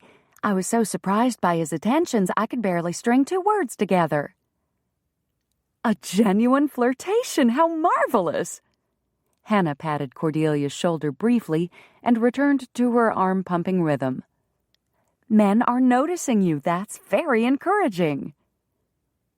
"Well, it might have been even better, except Warren scared the poor fellow off." That young man was becoming a thorn in their sides. Cordelia claimed him as a friend, yet he seemed to go out of his way to discourage her from improving herself. First, he made disparaging comments about her hair. Then, aware of her weakness for sweets, he plied her with free penny candy whenever she went in the store, even when she tried to refuse. And each time Hannah encountered him, he glared at her with such animosity her skin crawled. Hannah suppressed a shiver. "What did he do?" she asked as she steered them back toward town. "He swooped in like some kind of avenger and told the man to stop bothering me. Then he glowered at him until he left. It was humiliating." She speared Hannah with a look that clearly communicated her irritation over yesterday's events. "JT's bad enough. I don't need another man playing Big Brother for me." Hannah doubted Warren would take kindly to the brother comparison. His actions better fit those of a jealous suitor than a protective sibling, but she kept that observation to herself. "Did you say anything to him about it?" "I sure did." Cordelia set off down the hill, her boots slamming into the earth with increasing aggravation. "As soon as the gentleman left, I took Warren to task for his rude behavior." "I hope he apologized." "No, just the opposite." Cordelia marched on like a soldier who couldn't wait to tear into the enemy. "He started lecturing me on decorum. Can you believe it?" Hannah didn't reply. "He warned me not to encourage such men's attentions and said he disliked the changes I was making to my appearance and manner. He made some ridiculous accusation about you being a bad influence on me and predicted that if I continued following your advice, I would end up with a man who only cared about my looks. not one who appreciated me as a person. Made me so mad, I left without collecting my bread money." Hannah's own ire piqued at the man's audacity. How dare he call her a bad influence? She wanted nothing more than Cordelia's happiness. Yet, a niggling truth poked at her beneath the cloak of her affront. "As much as I hate to admit it," Hannah said, "there is a bit of wisdom in what he said." Cordelia stopped in the middle of the road. "What?" Hannah clasped her friend's elbow and urged her forward. "Keep walking." Once Cordelia was matching her stride again, Hannah continued, "There are many men in this world whose affections never run any deeper than physical attraction. I can't tell you how many society wives I've sewed for who were desperate to recapture their youth because their husbands had lost interest in them. A lasting relationship requires an abiding friendship, godly commitment, and an unselfish love that truly makes a couple one." "But you know I've already given my heart to Ike." "I know, and I'm sure he's not the sort of man to care only about a pretty face. However, we are hoping to turn his head by altering your physical appearance. If we are successful, you must pray for discernment to determine whether or not his interest develops into something that penetrates the surface we created. Because if it doesn't, he's not the man for you." Cordelia said nothing, and Hannah walked several yards in silence. "Your brother said the same thing to me, and he was right about that part of it," she finally said. "Beauty is superficial, and a relationship built on such a shallow foundation cannot last." Hannah peered at her friend, but Cordelia's eyes remained focused on the ground in front of her. Judging it best to let her think without interruption, Hannah said nothing further. However, in the resulting quiet, her own mind drifted to Jericho. Where Cordelia longed to have Ike notice her as a woman, Hannah longed for Jericho to appreciate her inner qualities. He was already physically attracted to her. She'd seen that. As well as the fact that he fought his attraction more vigorously than a cattleman fighting a prairie fire. If only he would trust her enough to allow one of those sparks to ignite his heart, she'd prove her faithfulness, remaining loyal to him all her days. She'd love him passionately and be the mother to his children that he'd never had for himself. She'd tease him and fill his days with laughter until that elusive smile became a permanent fixture on his face. If he ever gave her the chance. Deep in thought, both women trudged on until they reached the house. There, out of habit more than conscious choice, they went inside and quenched their thirst. Sitting in the kitchen, Cordelia refilled Hannah's glass from a ceramic water pitcher in the center of the table, then turned and met her gaze. "I want to continue with our plan." Hannah waited. "I'm in love with him. I can't give up." Cordelia stood and spun away to stare out the window. After a moment, she pivoted, her hands gripping the back of the chair. "I won't settle for superficial. If that's all he can offer me, I'll let him go. But what if there could be more?" She clenched her fist and pounded it against her breast. "What if he does notice me, and that leads to an attraction, and that attraction leads to love? I can't forfeit the chance. I have to try." Cordelia's passion enlivened the hope that had been flagging in Hannah's heart. Eyes moist, Hannah rose and circled the table. She wrapped an arm around her friend and hugged her close. "We'll keep pressing on, then." Hannah rested her head against Cordelia's temple and silently vowed to do everything in her power to help the young woman gain her dream. And if the Lord proved merciful, perhaps she'd realize her own in the process. Chapter 25. J.T. raised his gaze to the roof of the meeting house and clenched his jaw.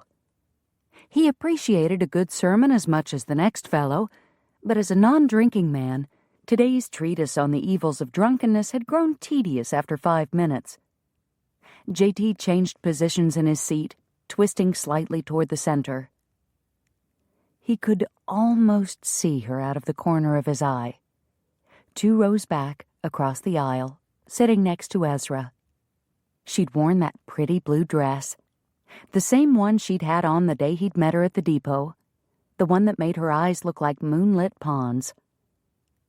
Crossing his arms over his chest, he ran his hand across the pocket of his shirt. The crinkle of paper as he brushed past afforded him a momentary satisfaction. Hannah had slipped him the note when he'd helped her out of Ezra's buggy prior to services. Her gaze had sought his, and he'd known that whatever was written on the note was important to her and that she trusted him with it. He'd nodded to her, giving wordless assurance that he would take care of it, whatever it was. A self-deprecating smirk tugged at his cheek. If she had asked him to chop down a forest to make her a meadow, he probably would have gone home to fetch an axe. But of course, she hadn't. She demanded no grand gesture of devotion from him, just a simple act of kindness springing from her compassionate nature, a nature he had once thought shallow and frivolous. What idiocy! He'd remained outside with the horses, wanting to ensure his privacy before opening the note. Once all the latecomers were safely inside, he ducked behind a wagon and unfolded the half-sheet of paper, heart-pounding. Her tidy script looped and curled in lovely patterns, fitting for one so enamored with creating beautiful things. Yet, as he read, an odd disappointment filled him. The words were friendly, but less personal than he had hoped, which was absurd. Why should he expect the note to contain an impassioned declaration of her feelings when he'd never given her any reason to develop such affection? Nevertheless, he reread the thing 6 times, just because she'd written it.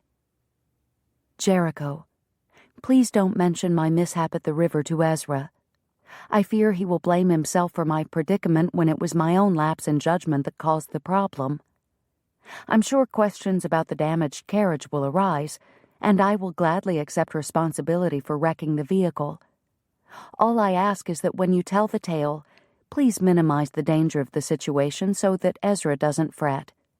Thank you, Hannah. Now, sitting on the hard bench built more for a school-aged child than a grown man, JT considered her request. It wouldn't be hard to grant. He hadn't said much to Tom about what had happened beyond letting him know that Hannah was all right, so no one besides Delia should be privy to the events surrounding the buggy accident. He didn't figure it was anyone else's business anyway. The sermon finally ended, and JT gladly rose to his feet to sing the closing song. Ike Franklin led them in 3 verses of For the Beauty of the Earth. The hymn's lyrics floated through his heart and fell from his lips with newfound freedom.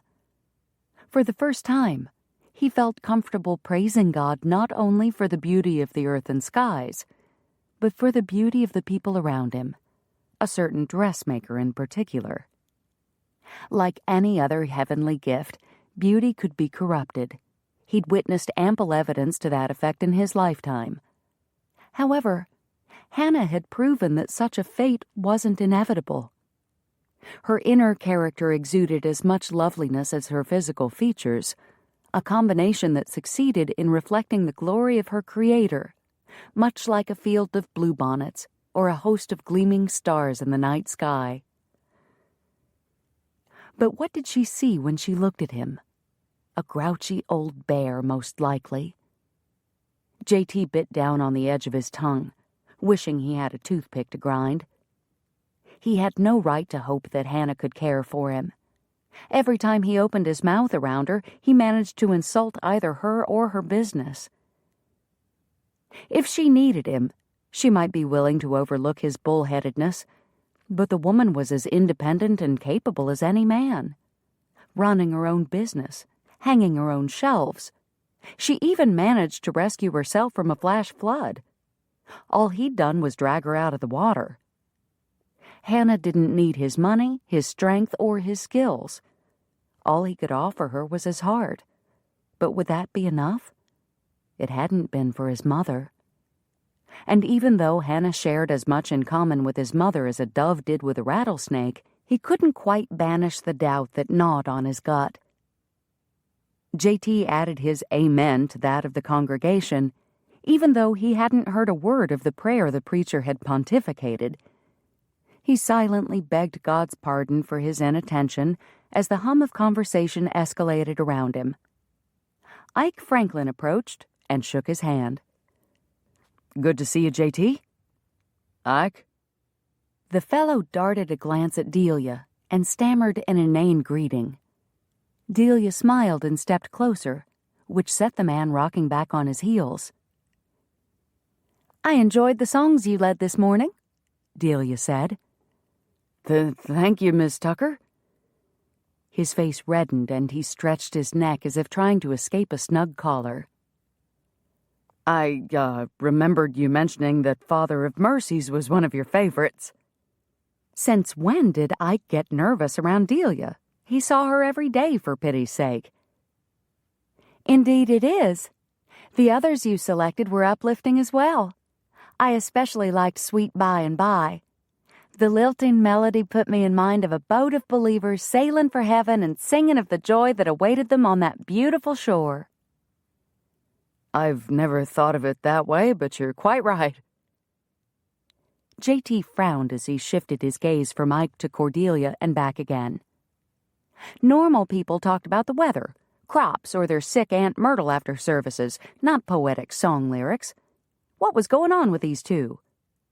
Poor Ike was probably wishing he'd never opened his mouth.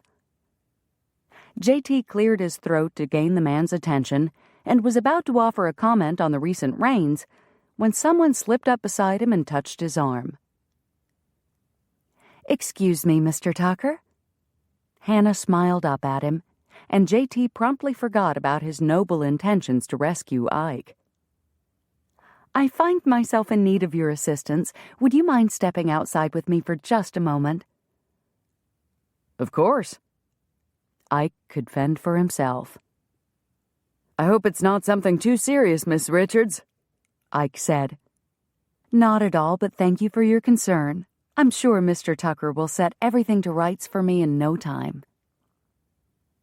Feeling like he'd just grown 2 inches taller, J.T. followed her as she made her way down the aisle. She didn't stop at the steps, or even the yard, but strode directly to Ezra's buggy. Did she want him to fix something on the old man's rig? He crammed his hat onto his head and caught up to her, confident he could take care of whatever she needed. He stripped out of his good Sunday coat and hung it over Ezra's worn leather seat. "What needs fixin'?"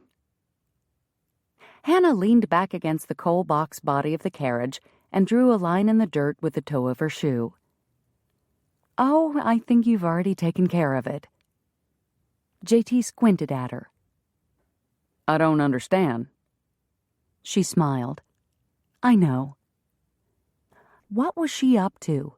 He stared at her until she finally looked away. A sick suspicion that she'd just manipulated him churned his stomach. A pretty smile, a touch on his arm, and he'd followed her like a pup on a leash. "So you lied to me?" He growled. He was no better than his father after all. "You don't need me." He jerked his coat off the seat and stomped off. Women. He should have known better than to let his defenses down. "Wait, Jericho, I didn't lie." Hannah ran up behind him and latched onto his arm. He shook off her hold. "I did need you to come outside, Jericho, but that was all. Just come outside." He spun to glare at her. "What kind of riddle is that?" The sparkle that lit her eyes a moment ago disappeared. "You were going to interrupt them. They needed more time, without your interference." None of this was making any sense.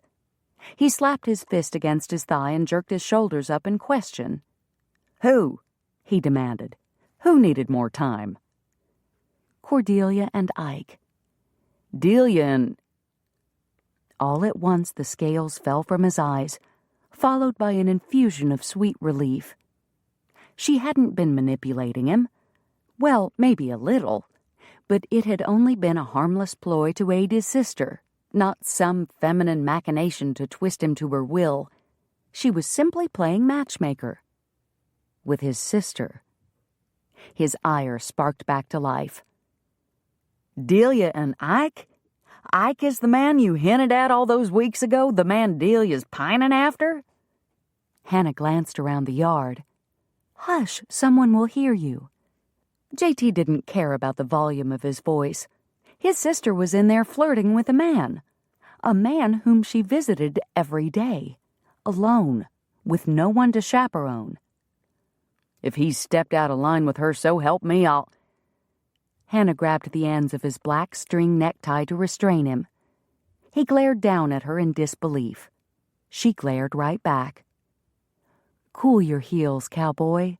Nothing improper has happened, and nothing's going to happen. They're in a church with dozens of other people, for heaven's sake. Stop and think for a minute. JT flared his nostrils and drew in several deep breaths. Cordelia's not a girl anymore, Jericho. She's a woman of marriageable age. An intelligent, loving, giving woman who longs to share her life with someone. He ground his teeth. His mind recognized the truth in her words, but his heart fought against it. Delia was his baby sister, his responsibility, his family. Ike Franklin is a decent man, a godly man, Hannah insisted. He'd make a good husband, unless you know of some blot on his character that Cordelia is unaware of. He'd considered the man a friend for years, respected him too. He had no reason to change his opinion just because he'd decided to take an interest in his sister. But Delia married? It seemed too soon. Even if most girls already had husbands and even a kid or two by the time they were 19, not Delia. She'd kept house for him and quietly gone about her duties, never hinting that she was anything but content. And he'd never bothered to ask. Jericho? He blinked and refocused on the woman in front of him. Exhaling, he unclenched his fists and laid a palm over Hannah's hand, the one still clutching his necktie. You're right, he said. Her grip loosened, and he shifted his fingers until she released his tie strings in favor of his hand. It felt awfully good holding her arm against his chest. Delia deserved to feel this way, too. If I had to pick a husband for her, Ike would be a likely candidate. I guess I just have a hard time picturing Delia under another man's protection. She'll always be your family, Jericho. Those bonds won't be severed. But there are some spaces in a woman's heart that a brother's love cannot fill. He peered into her eyes. A warmth glowed in their depths, daring him to believe that she was speaking as much for herself as for Delia. He covered the length of her arm with his and tugged her close. She came to him, her body only a whisper away. The pink of her lips beckoned to him, promising softness and delight. He wrapped his left arm about her waist. He dipped his chin. Then the distant drone of voices hit a marked crescendo as the congregation filed out of the building and began swarming toward the wagons. This was not the time, nor the place.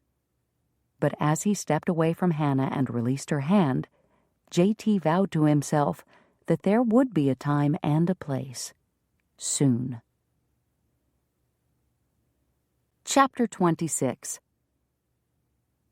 During the noon hour the next day, J.T. kept one eye on the street as he oiled a pile of spare harness leather in his office. Delia had passed by 30 minutes ago with Ike's lunch in hand and hadn't yet returned. As soon as she did, he planned to have a little talk with the telegraph operator. 2 bridles and a pair of reins later, she finally moseyed by, all smiley and dreamy-eyed. J.T. spat out his toothpick so hard it arced over his desk. His fingers curled into fists, tangling in the breast strap he'd been working on. Breathing deeply, he unclenched his hands and gently set the leather aside. He trusted Delia. Shoot, he even trusted Ike. But there was something about the two of them together that stuck in his craw. Probably because he wasn't quite ready to admit that his baby sister had grown up. It had been just the two of them for so long, even before Pop died, truth be known, and JT had a hard time bending his mind around the idea of turning her care over to another man. Yet she deserved happiness, a family of her own, children. JT pushed to his feet and started for the door. He wouldn't keep her from her dreams, but heaven help him, he'd make sure no one hurt her along the way either. If Ike didn't have good answers to the questions he was fixin' to get asked, the man could kiss his homemade lunches goodbye. After telling Tom where he was headed, JT marched down the street toward the edge of town, where the telegraph office sat across from the hotel. He chose the dirt instead of the boardwalk to avoid the people milling about. In no mood to chat, he lifted a hand if someone called out a greeting, but otherwise kept his mouth shut and his gaze locked on the telegraph office. J.T. Tucker, just the man I'm looking for. Elliot Paxton dashed down the walk on the opposite side of the street. J.T. tried the wave and ignore method, but Paxton had never been one for subtlety. He scurried directly into J.T.'s path and clapped him on the shoulder, as if completely unaware of his efforts to avoid him. Then again, the fellow probably was unaware. Elliot Paxton had a tendency to see what he wanted to see. Hold up a minute, Tucker. I've got some news you'll want to hear. J.T. kept walking. About a certain property. Paxton let his words dangle like a worm on a hook, and J.T. bit back a sigh. No wonder the man always caught the biggest catfish in the county. His bait was irresistible. J.T. slowed. You made contact with the owner? Paxton gave a quick nod and slid his focus meaningfully around the street. Come to my office and I'll tell you about it. It took J.T. several seconds to drag his eyes away from the telegraph office, but he knew Ike wasn't going anywhere. Not till his shift ended, anyway. Louisa's roof needed those new shingles. The sooner he got things settled with the owner, the better. All right, but I've only got a minute. The banker's eyes twinkled, much as J.T. imagined they did when he reeled in a defeated fish. It won't take long, I promise. Anxious to get the chore done, J.T. ate up the ground with his long stride and forced the banker to stutter step to keep pace. Once in the office, he cut to the heart of the matter. So will he sell? Paxton shook his head. No, at least not for the price you offered. I can't afford more, J.T. admitted as he dropped into a chair. Besides, the place ain't even worth what I did offer. I know. The fella claims that he can't get out of his rental agreement with Mrs. James. If he sold to you, he'd have no way to guarantee that you wouldn't turn the woman out. J.T. slammed his palm against the polished wood of Paxton's desk. I'd never do that. The whole reason I want to buy the place is to help Louisa. Yes, I explained that to him, but he refused to relent. Paxton shrugged as he leafed through a stack of papers, setting one aside.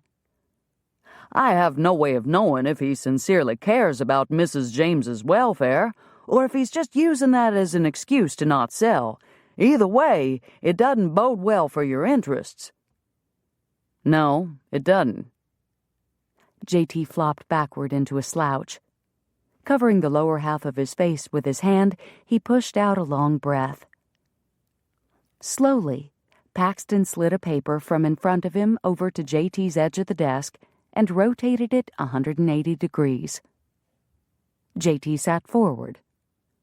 What's this? I still have a few negotiating tricks up my sleeve. Glancing over the words, J.T. frowned. This is a contract naming me property manager. He shot a glare across the desk. I'm no man's lackey, Paxton. Of course not, but think about it for a minute. Though the owner's not willing to sell, When I happened to mention the dilapidated state of the structure and how the people of Coventry held him in such low esteem because of his poor oversight, he warmed up to my counter-proposal.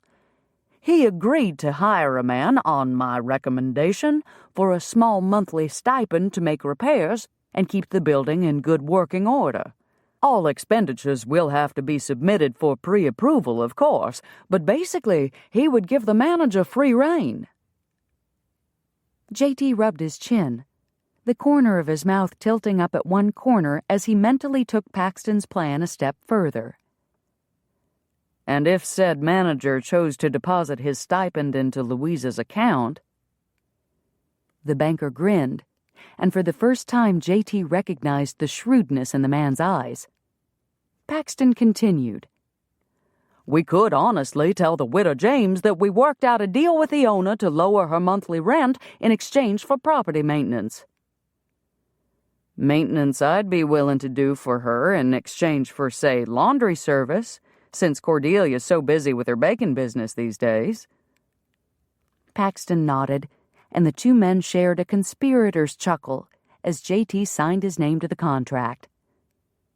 You brokered me a good deal, Paxton, J.T. said as he thrust out his hand. The banker clasped it firmly. Always willing to aid a noble cause. Leaving in a considerably better mood than when he'd arrived, J.T. bid the banker a good day and crossed the road to the small square building that housed the Western Union office. A bell jangled as he pushed through the door, and Ike emerged from the back room to meet him at the counter.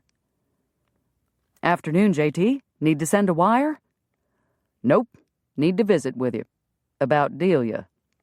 The man's face paled, and then turned an entertaining shade of red before finally settling on a dull pink. He coughed a bit, but then lifted his chin and faced J.T. squarely. Come around the counter. We can talk in back. J.T. mentally ticked one mark in Ike's column as he stepped through the doorway that led to a simple room that held only a table with a telegraph machine and a couple of chairs. The room was cozy. Too cozy. He scratched out Ike's mark. So, what's on your mind, J.T.? Ike asked, offering him a seat with a gesture of his hand. I've noticed that Delia takes longer to deliver your lunches these days than she used to. Makes me wonder what's changed. Especially after the two of you acted different at church yesterday. Friendlier, if you get my meaning. Ike's face darkened a bit, but he held J.T.'s gaze. I get your meaning. And you're right. Something has changed. At least on my end. His eyes shifted away, searching out some far-off point in the space that stretched between the room's walls. Cordelia's easy to talk to, and she laughs at all my stories. He shrugged a bit as a grin tugged at his mouth. I was comfortable having her around. His grin faded. Maybe too comfortable. J.T.'s gut tightened. What's that supposed to mean? Nothing untoward, Ike sputtered. It's just that, well, she started becoming a pleasant fixture in my day. Talking to her, being with her, I guess I started taking it for granted. J.T. couldn't be too hard on him for that. He'd been guilty of the same attitude. Then she started changing little things about her appearance, her hairstyle, the cut of her dresses. I didn't say anything about it at first. I figured it was just some notion she'd taken up. But then I overheard some old hens gossiping in the mercantile about how Cordelia must have her sights set on some man to make such efforts. Well, it got me to thinking. And feeling. Things I'd never felt before. I didn't want Cordelia cooking lunches for any other man. Only me. Ike turned to face J.T., and the earnestness glowing in his eyes erased the last of J.T.'s reservations. It is my hope to somehow win your sister's affection, and if I am fortunate enough to do so, I plan on making her my wife. The man had gumption. J.T. would give him that. He wasn't afraid to lay his cards on the table and fight for what he wanted. Had to respect that. But other things spoke even more highly of him. The way his expression softened as he spoke about Delia. The way he cared about earning her affection. He would be a good husband to her. J.T. stood up and held his hand out to Ike. The other man stared at it a moment before grabbing hold. "If she'll have you, you're welcome in our family." He could feel the tension drain out of Ike as he released the man's hand and cuffed him on the shoulder. "Of course, you might have to share those lunches for a while longer. With me." Ike grinned. "Deal. Until you can find a wife of your own, that is." They shared a laugh, but as J.T. wandered back out to the street, Ike's parting words climbed under his skin and started itching. A wife of his own? Is that where things were heading with Hannah? He cared about her, a lot. But a wife? He scraped his suddenly damp palms against the sides of his denim trousers. His father had loved his mother, and it destroyed him. J.T. had always blamed his mother for that, but what if his father had been at fault as well? What if issues other than his mother's dissatisfaction had contributed to the demise of his parents' marriage? As he neared the livery, Hannah's shop drew J.T.'s attention. An ache settled in his chest. If he let himself love her, would she love him in return? Or would he carry out his father's legacy and disappoint her so often that he drove her away? Chapter 27. Later that week, Hannah sat at her sewing machine, its low-pitched whir blending with the rhythmic drumming that drifted from next door. Jericho had somehow convinced Louisa to let him install new shingles. He'd spent an hour or two on her roof every afternoon for the last 4 days. And, every afternoon for the last 4 days, Hannah had found a small token on her staircase as she made her way to her room after closing the shop. Always on the second-to-last step, the one that had broken and sent her plunging into his arms that first day. Hannah's foot slowed its pumping of the treadle, and a bemused tingle danced over her skin as she thought about the collection of pint-sized mason jars decorating the crate near her bed. Monday's jar had held a polished stone, round and smooth. Its deep reddish hue carried a horizontal line of quartz along the top that made her think of a fine lady with diamonds at her neck. A small note was included in the jar. For the beauty of the earth. Tuesday's note had read, "For the beauty of the skies." The jar contained a perfectly formed feather, the color so blue Hannah doubted any jay would have given it up without a fight. On Wednesday, he deviated from the hymn lyrics to compose a verse with a more romantic bent. For the beauty of your heart. A cottonwood leaf in that very shape sat in the glass cage, its stunning yellow color singing the glory of autumn. And yesterday, she'd found a blue hair ribbon with a note that said, "To match the beauty of your eyes." She'd woven the ribbon into her braided chignon this morning in hopes that Jericho would see it. Her chest rose and fell on a dreamy sigh, the seaman Cordelia's skirt only half finished.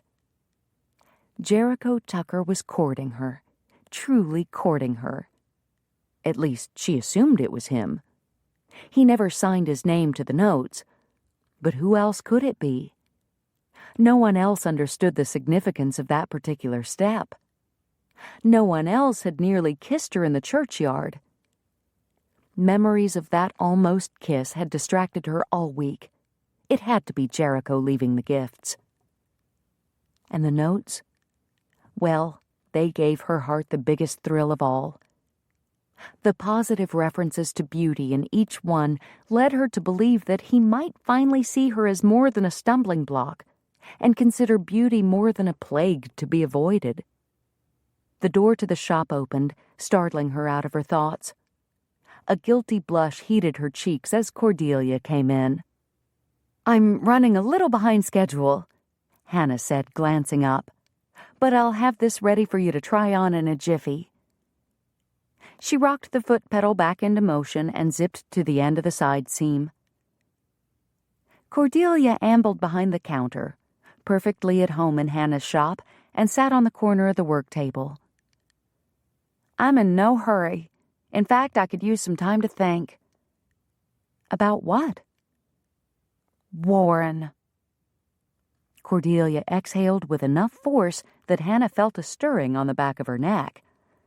Hannah repositioned the fabric, folded in a dart, and continued sewing. "He's giving you a hard time again?" "Yes." The word leaked out of her, slow and miserable. "He was waiting for me when I came out of the telegraph office. I think he might have overheard me asking Ike to join us for the Founder's Day picnic." Stopping the treadle, Hannah turned around in her chair. "How did that go, by the way?" A shy smile temporarily erased the worry on Cordelia's face. "Ike said he was too fond of my cooking to turn down the invitation." Hannah grinned. "I saw the way he was stammering around you at church last Sunday. I think it's more than your cooking that draws him." "I'm starting to think so, too." Cordelia ducked her head, her cheeks turning a delighted pink. "I knew he couldn't stay blind to you forever." Hannah laughed, truly happy for her friend. "I can't wait to see you two together at the picnic next Saturday." "Seeing the two of us together is what got under Warren's skin." Hannah clipped off the thread ends and flipped the skirt right side out. "I think Warren's sweet on you, Cordelia." Her friend let out a groan of frustration. "I didn't want to believe you when you suggested that before, but I can't deny it any longer. He proposed to me, right there on the boardwalk." Unable to disguise her shock, Hannah sucked in a too-fast breath and started coughing. Cordelia came over and pounded her on the back. Eyes watering from her choking spell, Hannah looked up at Cordelia's grimacing face. "He proposed?" "Oh, Hannah, it was the most dreadful experience. He insulted Ike and said that he only looked at me because of the change to my appearance. He said Ike didn't care for the true me, not like he did, and if a man was too ignorant to love me when I was a shy little mouse, he wasn't worth having." "He actually called you a mouse?" The man had no skill in wooing whatsoever. Cordelia nodded and started pacing around the table. "I didn't know how to respond, so I asked him why he had never declared himself before." "What did he say?" "He claimed he'd been waiting to establish himself in his father's business in order to offer me a secure future, but he's been working there for years and never said a word to me." "Would you have accepted him if he had?" Cordelia stopped pacing. "No. At least I don't think so. Oh, I don't know." She crossed her arms over her stomach and hugged her ribs.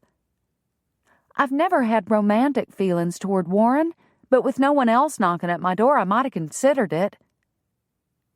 "Then I'm glad he never said anything."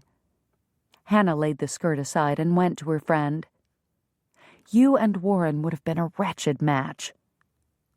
"I know." Her breath quivered as she struggled to contain her emotions. "We were friends in school, though. Two outcasts finding camaraderie with one another. He with his birthmark, and me, the shy mouse with the shameful mother everyone gossiped about. We were quite a pair. But having each other eased the loneliness. Whenever he grew too sullen, I would make up silly stories, one more ridiculous than the last, until he smiled. He'd sneak me peppermint sticks and lemon drops from his father's store. There is kindness in him. It's just not as apparent now that he's grown." Conscience pricked. Hannah closed her lips against the uncharitable comments that had sprung to her tongue. Though sullen and insensitive, Warren deserved a measure of compassion. It couldn't have been easy growing up with such a large mark upon his face. But that wasn't sufficient reason for Cordelia to sacrifice her future by binding herself to a bitter man. "Did you give him an answer?" "I tried, but he must have sensed I was working up to a negative response, for he interrupted and said that he would call on me tonight after supper." Sensing Cordelia's dread over the impending visit, Hannah ushered her into the fitting room. She helped her undress and slipped the new skirt up over her hips. As she made a minor adjustment to the waistline, she met Cordelia's gaze in the mirror. "You should tell Jericho." Cordelia looked away. "I know. I just worry that JT will toss Warren off the porch or something." Hannah bit back a laugh as she recalled holding the man back in the churchyard over Ike. "He might at that, but as your brother, he should know of the offer. He can help you decide what to do and be there to back you up should Warren not like your answer." "You're right. I'll tell him." Cordelia sighed and adopted a woebegone expression that bordered on comic. "I just wish I had a sister to commiserate with after it was all over. Someone like you." Hannah squirmed a bit as she marked the hem. Had Cordelia guessed her feelings toward Jericho? And if so, what did she think about it? Hannah concentrated on matching up the edges of the skirt's burgundy stripes. "You can commiserate with me any time you like, you know that." "Tonight?"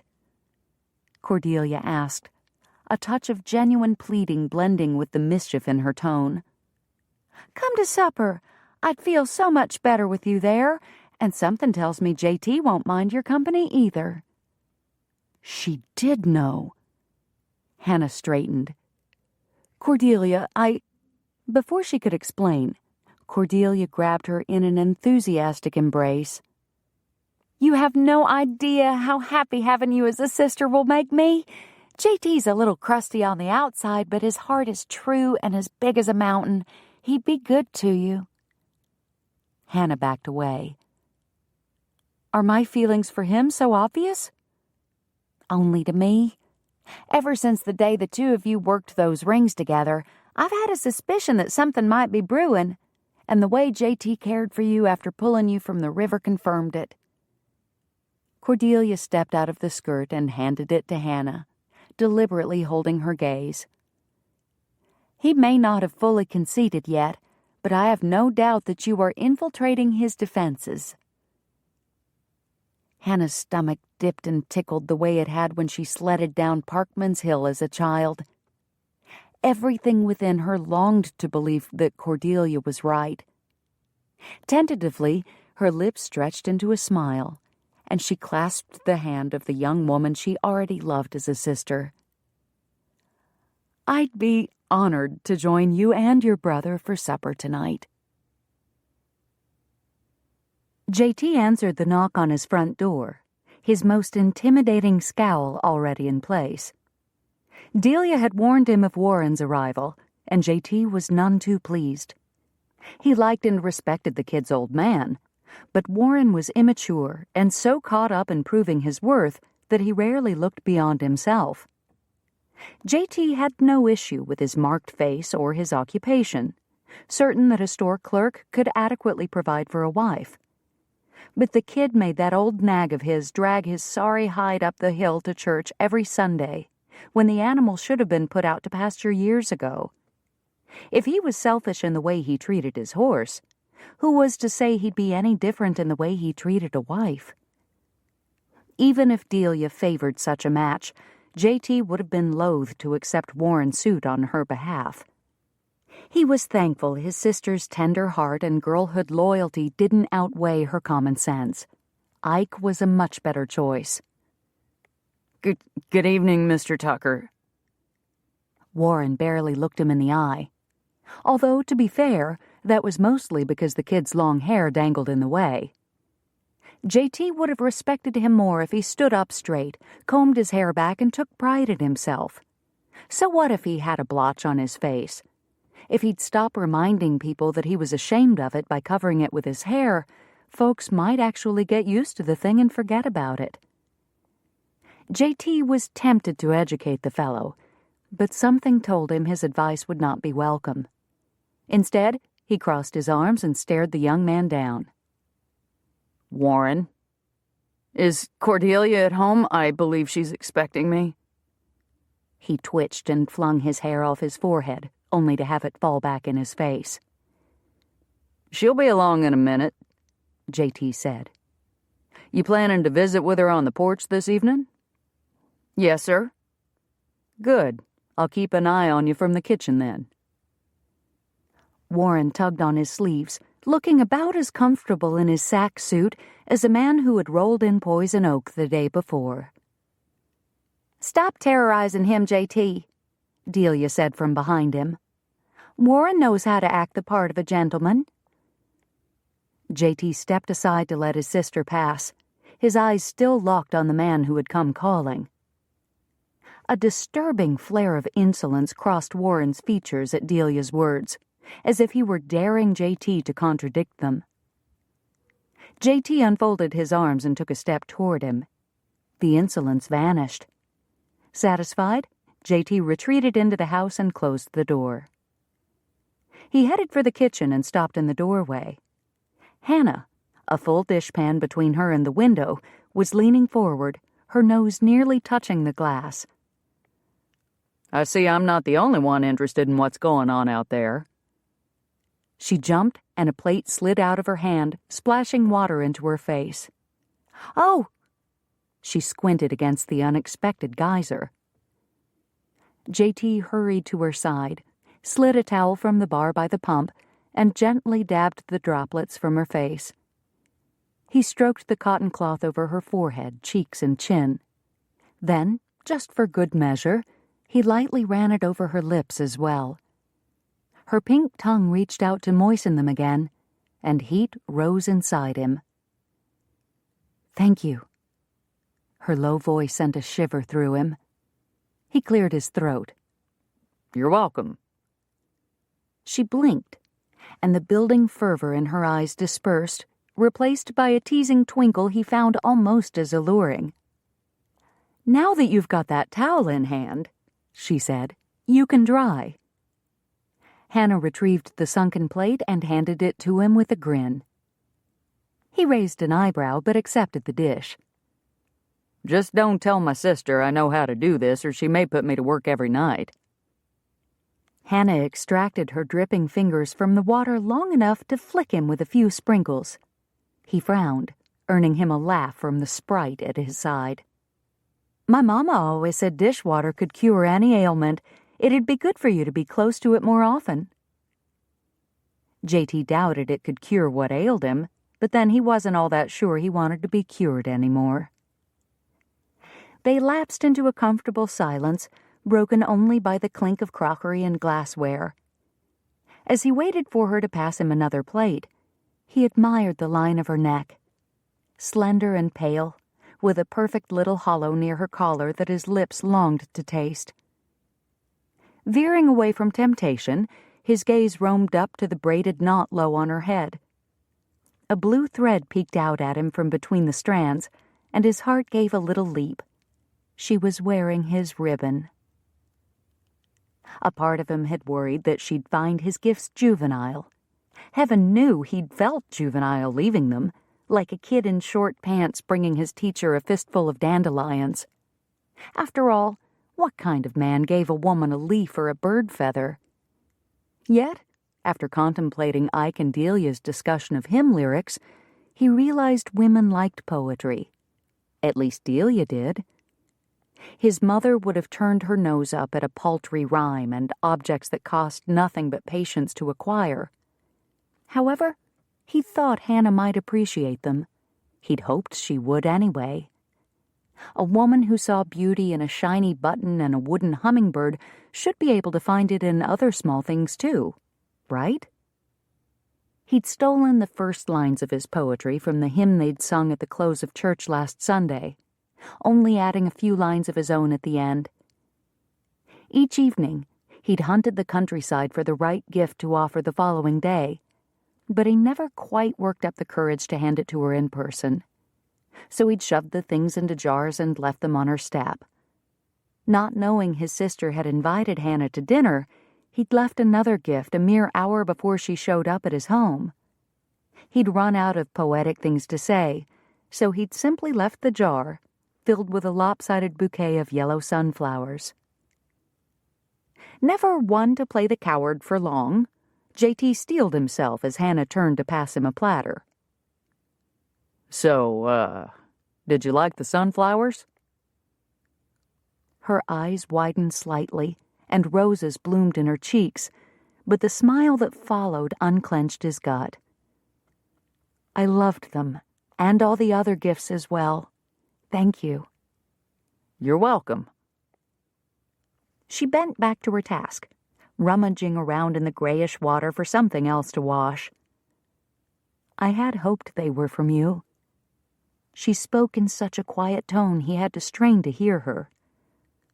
I would have thanked you earlier, but there was no signature on any of the notes. I didn't want to make a fool of myself if the sender turned out to be someone else. That's what being a coward got a man. Confusion and an uncomfortable spark of jealousy. Forcing a casual air to his voice, he was far from feeling, he asked the question that burned in his belly. You got someone else courting you? No. The fork she'd been scrubbing slid from her hand, returning to the murky depths. But then, I wasn't sure I had you courting me either. I seem to recall you expressing a number of objections to my suitability in the past. That's because I was close-minded and couldn't see past my own experiences. Her head spun toward his, and the open vulnerability in her eyes branded his heart. For the first time in his life, he wished he were the kind of man who knew how to woo a woman with pretty words.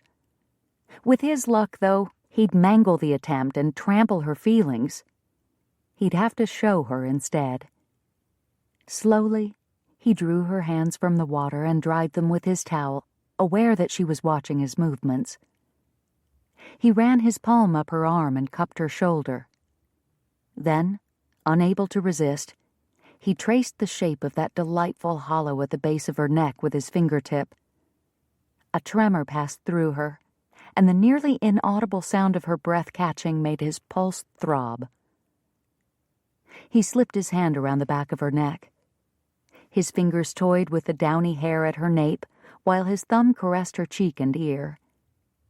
Hannah's lashes fluttered closed, then languidly lifted to reveal eyes darkened to a midnight blue.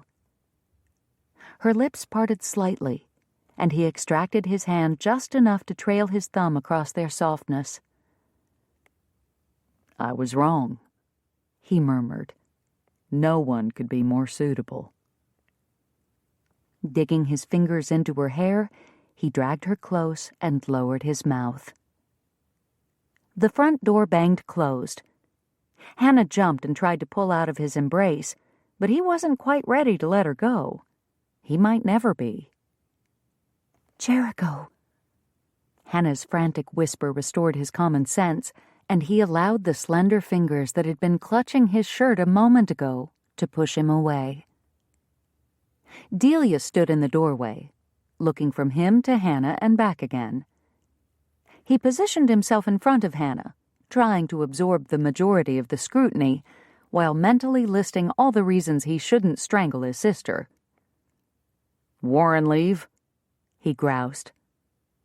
Not happily, but yes, he accepted my refusal and left. She cocked a hip and planted her fist against it. You know, he could have been out there compromising my virtue for all the attention you paid. Get distracted, J.T.? He snatched the towel from the floor and threw it at her. Finish up the dishes while I walk Miss Richards home. Taking Hannah's hand, he tugged her toward the door, but after a few faltering steps, she stopped.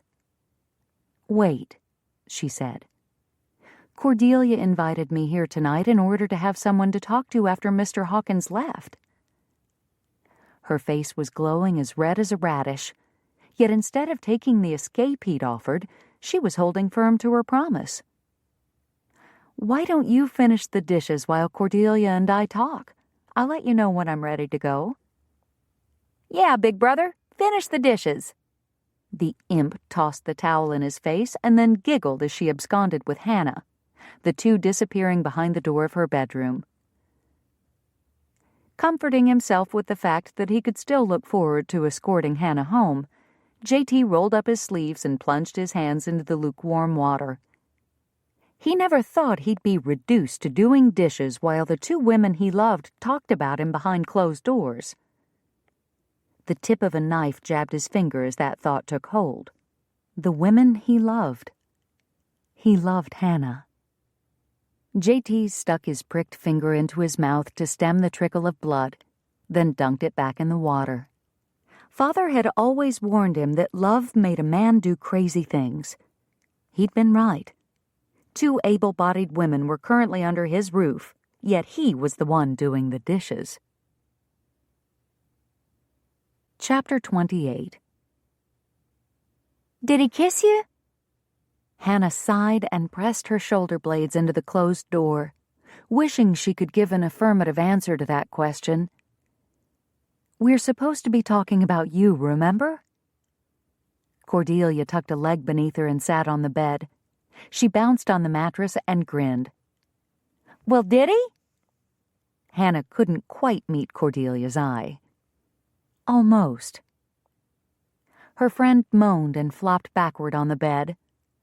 "I should have put up with Warren for a few more minutes."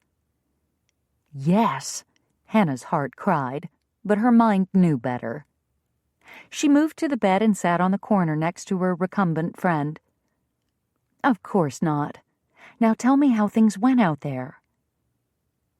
Cordelia rolled onto her side to face Hannah. "Some good, some bad.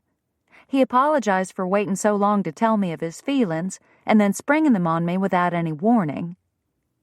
She fiddled with a button on the front of her dress. "We reminisced a little, which was nice, but then he showed me the ring he'd picked out from his father's store. I panicked."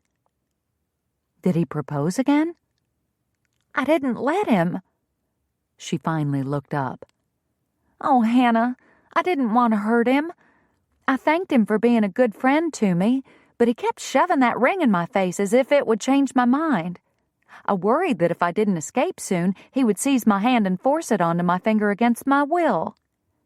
I scurried toward the door, said that I was sorry, but I didn't love him the way a wife should love a husband, wished him good night, and retreated into the house, leaving him out on the porch all by himself." She flopped onto her back and covered her eyes with her arm. "I've never been so rude to anyone in all my life. I feel horrible about it." "Well, don't." Hannah drew Cordelia's arm away from her face and tugged her up into a sitting position. "Warren was much too forward. He frightened you. You had every right to flee. It would have been foolish not to." Cordelia laid her head on Hannah's shoulder. "I was so afraid J.T. would storm out and beat Warren to a pulp. When I realized he'd been too hung up on you to even notice what happened, I counted my blessings. I may not want to marry Warren, but I'm not anxious to see him pulverized either." A tinge of guilt overshadowed Hannah's joy. What if Cordelia had truly been in trouble? She never would have forgiven herself if she had kept Jericho from intervening. The thought must have shown on her face, for when Cordelia lifted her head, she gave Hannah a little swat on the arm.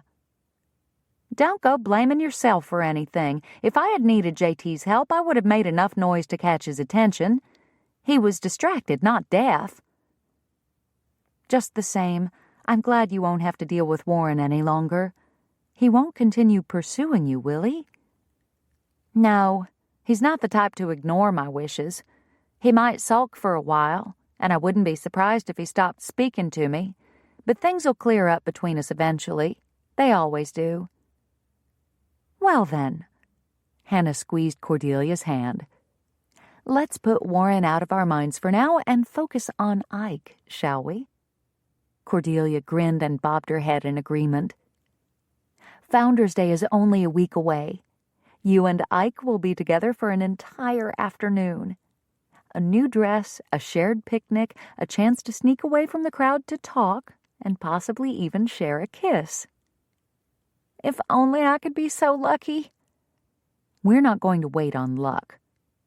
Hannah arched her brow and gave Cordelia a conspiratorial wink. What's dancing around in that mind of yours, Hannah Richards? I might not be able to make Ike kiss you, but I have a plan to ensure he gets a window of opportunity should he wish to try. Founder's Day arrived, and J.T. found himself in the kitchen again, this time fetching and carrying for his sister. Place the 2 covered dishes in the first crate and the stock pot full of fried chicken in the second while I finish up these deviled eggs. Her skirt billowed out behind her as she dashed about the room, turning in circles fast enough to make him dizzy. What's in the covered dishes? He thought of just lifting the lids and seeing for himself, but when Delia was in a tizzy, one didn't touch her food unless he was ready for a smack from a wooden spoon or some other handy utensil. There were too many knives within her reach for him to tempt fate. Carrot salad in one, potato in the other. She didn't spare him a glance as she mashed boiled egg yolks with the back of a silver spoon. You also need to pack 2 jars of my pickles, 1 sweet, 1 dill. J.T. lugged the heavy dishes to the waiting crates. You sure you got enough food, sis? Delia stopped mashing her yolks for a second and bit her lip. Maybe not. With Louisa and her brood joining us as well, I thought I had enough, but better throw in an extra loaf of bread and some apple butter. I was kidding. J.T. chuckled and shook his head at her. You have enough here to feed the entire town. It's a good thing no one rented the General. We'll need that freight wagon to haul all this stuff to the mill pond. Besides, Hannah and Louisa are contributing too. She glared at him. Just the same, add the apple butter. I already have 2 bread loaves packed in the basket with the pound cake and cookies. Hannah's bringing a batch of biscuits and preserves, so we probably won't need the extra loaf. Louisa said she'd bring sliced ham sandwiches to go with the chicken. He dug out the jar of apple butter and carried the crates and bread basket out to the wagon. When he returned, Delia had the egg halves back together and skewered with a mess of his toothpicks. She piled them in a small pail and covered them with a checkered cloth.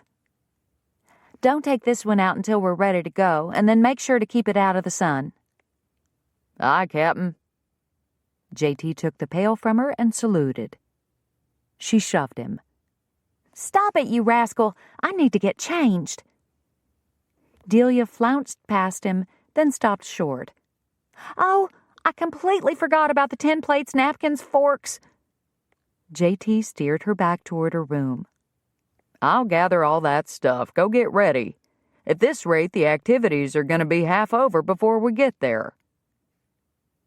With a reluctant nod, she headed off to change. She couldn't let him handle things completely, though. For every few minutes she shouted through the closed door for him to pack something else. A bread knife, the box of tumblers for the lemonade and cider that would be available, 2 or 3 old quilts, and on, until he started to doubt they'd have any room left in the wagon for passengers.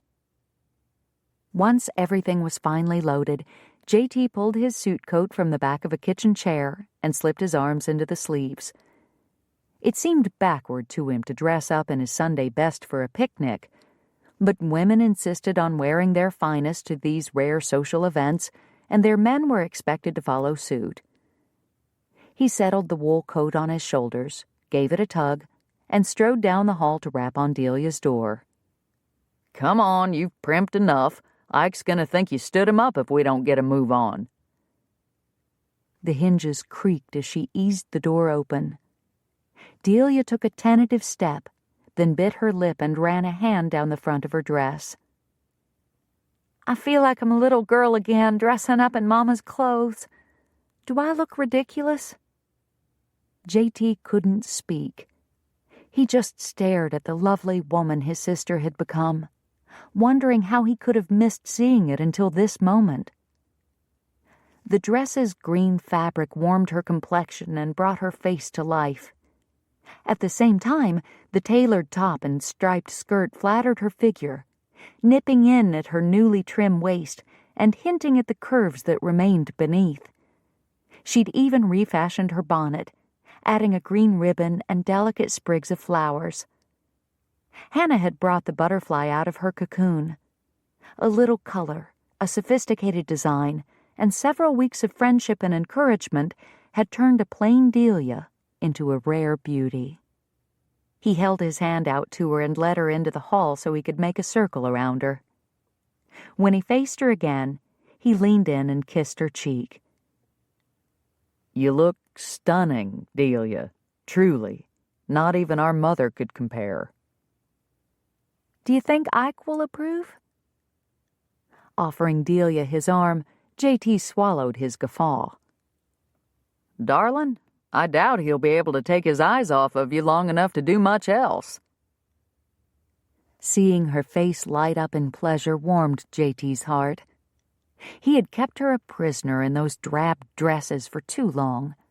Come Christmas, he'd buy her lengths of cloth in sunshine yellow, bluebonnet blue, and prairie grass green to replace her navy, brown, and gray house dresses. Practical could still be pretty.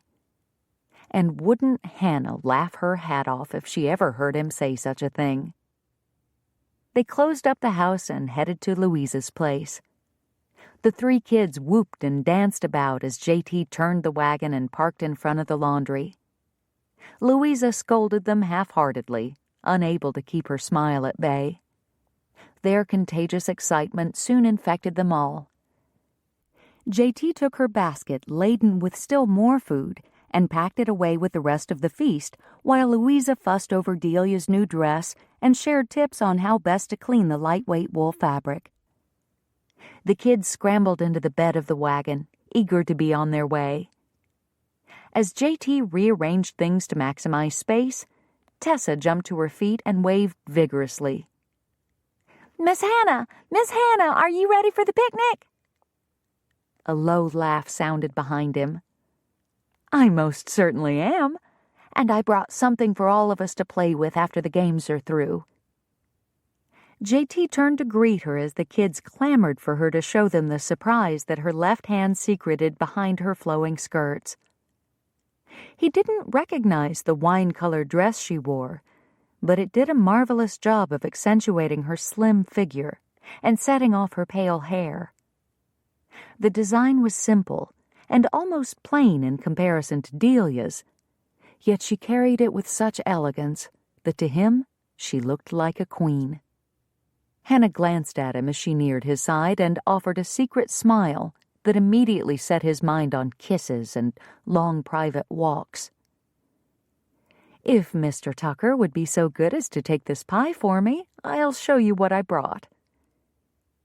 He reached beneath the pie plate in her right hand and grazed her fingers. Making a show of holding the dessert to his nose, he drew whisper-soft circles on the back of her wrist. Smells like apple." Then he tilted his head to meet her gaze. "I can't wait for a taste." Fire rose in her cheeks, and she snatched her hand away so fast he nearly dropped the pie. The basket hanging from the crook of her right elbow swung precariously until she steadied it with her hip. She straightened her arm and angled it downward until the handle of the basket slipped into her hand. Then she thrust it at him with a chiding glance that made him laugh. Throughout it all, she kept her surprise safely out of the children's view with her opposite arm. Stepping away from him, she pulled it out from behind her skirts with a flourish. "A kite!" Tessa hopped up and down, clapping her hands. The wagon creaked in protest, but no one seemed to care. "And you used the pretty material I like so much. Can I fly it first?" Danny shot to his feet. "I'm the oldest. I should go first." "What about me?" Molly whined. Hannah grinned at the children. "Everyone will get a turn, I promise." Then her eyes narrowed. "But the next person who asks to go first will wait the longest." Each little mouth closed, and all three youngsters plopped back down on their bottoms. JT was duly impressed. Reaching around her, he wedged the pie into a protected corner and found a place for the basket as well. He pivoted back to Hannah and held his palm out. "Your kite, m'lady?" She curtsied and handed it to him. "Why, thank you, Sir Tucker. Take care, though, the fabric is wont to snag." JT bowed in return, and the children giggled at their antics.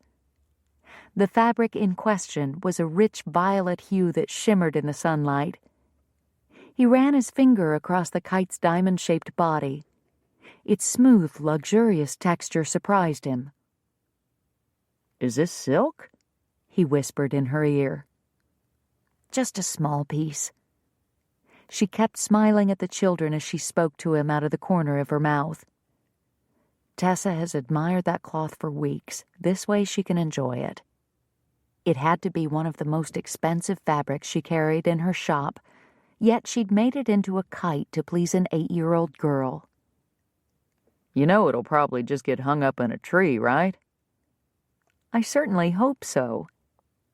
This time she turned her smile on him. Half the fun of kite flying is rescuing them when they go astray. Her frolicsome spirit charmed him, heightening his anticipation of spending the day with her. "All right, everyone," he announced in a loud voice. "Load up. We've got a picnic to go to." JT carefully balanced the kite frame between the bread and sandwich baskets, while Louisa seated herself on the tailgate of the wagon, her feet dangling above the road. "I'll sit back here with my young'uns," she said, waving off JT's offer to ride up front. "That there driver's seat'll be crowded enough without me trying to cram in, too." JT tipped his hat to her and made his way to the other ladies, waiting patiently for his assistance. He made sure to hand Hannah up first so she could sit next to him. Settling beside her, glad for the tight quarters as his leg pressed against hers, he took up the reins and released the brake. "Everybody ready?" A chorus of affirmative responses rang out, the women in the front equaling the volume of the kids in the rear. Grinning like a kid himself, JT snapped the leather straps and set the vehicle in motion. Something told him this would be a Founder's Day he'd not soon forget. Chapter 29. Thanks to the group's high spirits, Hannah didn't think about their need to cross the river at the ill-fated bridge until it was upon them. She tried to hide her unease beneath a pasted-on smile, but Jericho must have felt her tension, for he took her hand and hooked it under his arm before they reached the wooden structure. Grateful to have something solid to hold on to, and equally grateful that he had the good sense to keep both hands on the reins, Hannah gripped his bicep, comforted by the undeniable strength of the muscle beneath her fingers. The wheels rolled onto the bridge planks, making a series of hollow thumps. The kids chattered, wind strummed through the river birch leaves, and the horses' hooves clip-clopped in a blend of sound that would have brought a sense of peaceful harmony to any other listener. Yet the roar in Hannah's memory drowned out the gentle song. Her hold on Jericho's arm tightened. She knew she was being foolish. The river had receded. It was no more threatening than a tub of bath water. Nevertheless, that logic failed to drive out her fear. Jericho hugged her hand to his side by squeezing his arm against his ribcage, which helped a bit, but when he started humming, she finally began to relax. The low vibrations calmed and soothed her, and the odd thought that he probably used the same technique on his nervous mares made her lips twitch in genuine amusement. The deep melody of Rock of Ages moved through her like hot chocolate, warming her spirit and restoring her equilibrium. Jericho sat solid at her side, but there was another who offered an even greater security, and it was that reminder, more than the soothing hum of the music, that finally banished her fear. As they returned to the road, Hannah slid her hand out from Jericho's arm. He turned and frowned at her, pointedly looking at her hand as if to chastise it for abandoning its post. She smiled at him and mouthed the words, "Thank you." He winked, then refocused his attention on driving. They turned north and followed the river until they came upon a glen overflowing with wagons, buggies, and more people than Hannah had ever seen in Coventry at one time. Men tossed horseshoes, while women tended babies and visited with neighbors. Girls rolled barrel hoops across the open prairie, and boys chased each other around the grounds while trying to snitch food when their mothers weren't looking. Old folks sat in the shade of the limestone grist mill near the edge of the river and oversaw the distribution of lemonade and cider from the large jugs and kegs available on a sawhorse table sheltered by the east wall. Hannah struggled to take everything in as the wagon bumped off the road and moved toward an oak tree that would offer the horses and picnickers a touch of shade. "Is the entire county here?" she asked, as the general waggled over a particularly uneven stretch of terrain. Stuck in the middle with no handle to grab for balance, she alternated pitching into Jericho and Cordelia until Jericho wrapped his arm around her shoulders and anchored her to his side. "No, only about a third of the county shows up for Coventry's Founders' Day celebration." Jericho glanced down at her, and Hannah blinked. In the cozy pocket beneath his arm, she'd forgotten she'd even asked the question. "Meridian is the county seat, so most go to their events, but we get farmers and ranchers from within a 10-mile radius or so."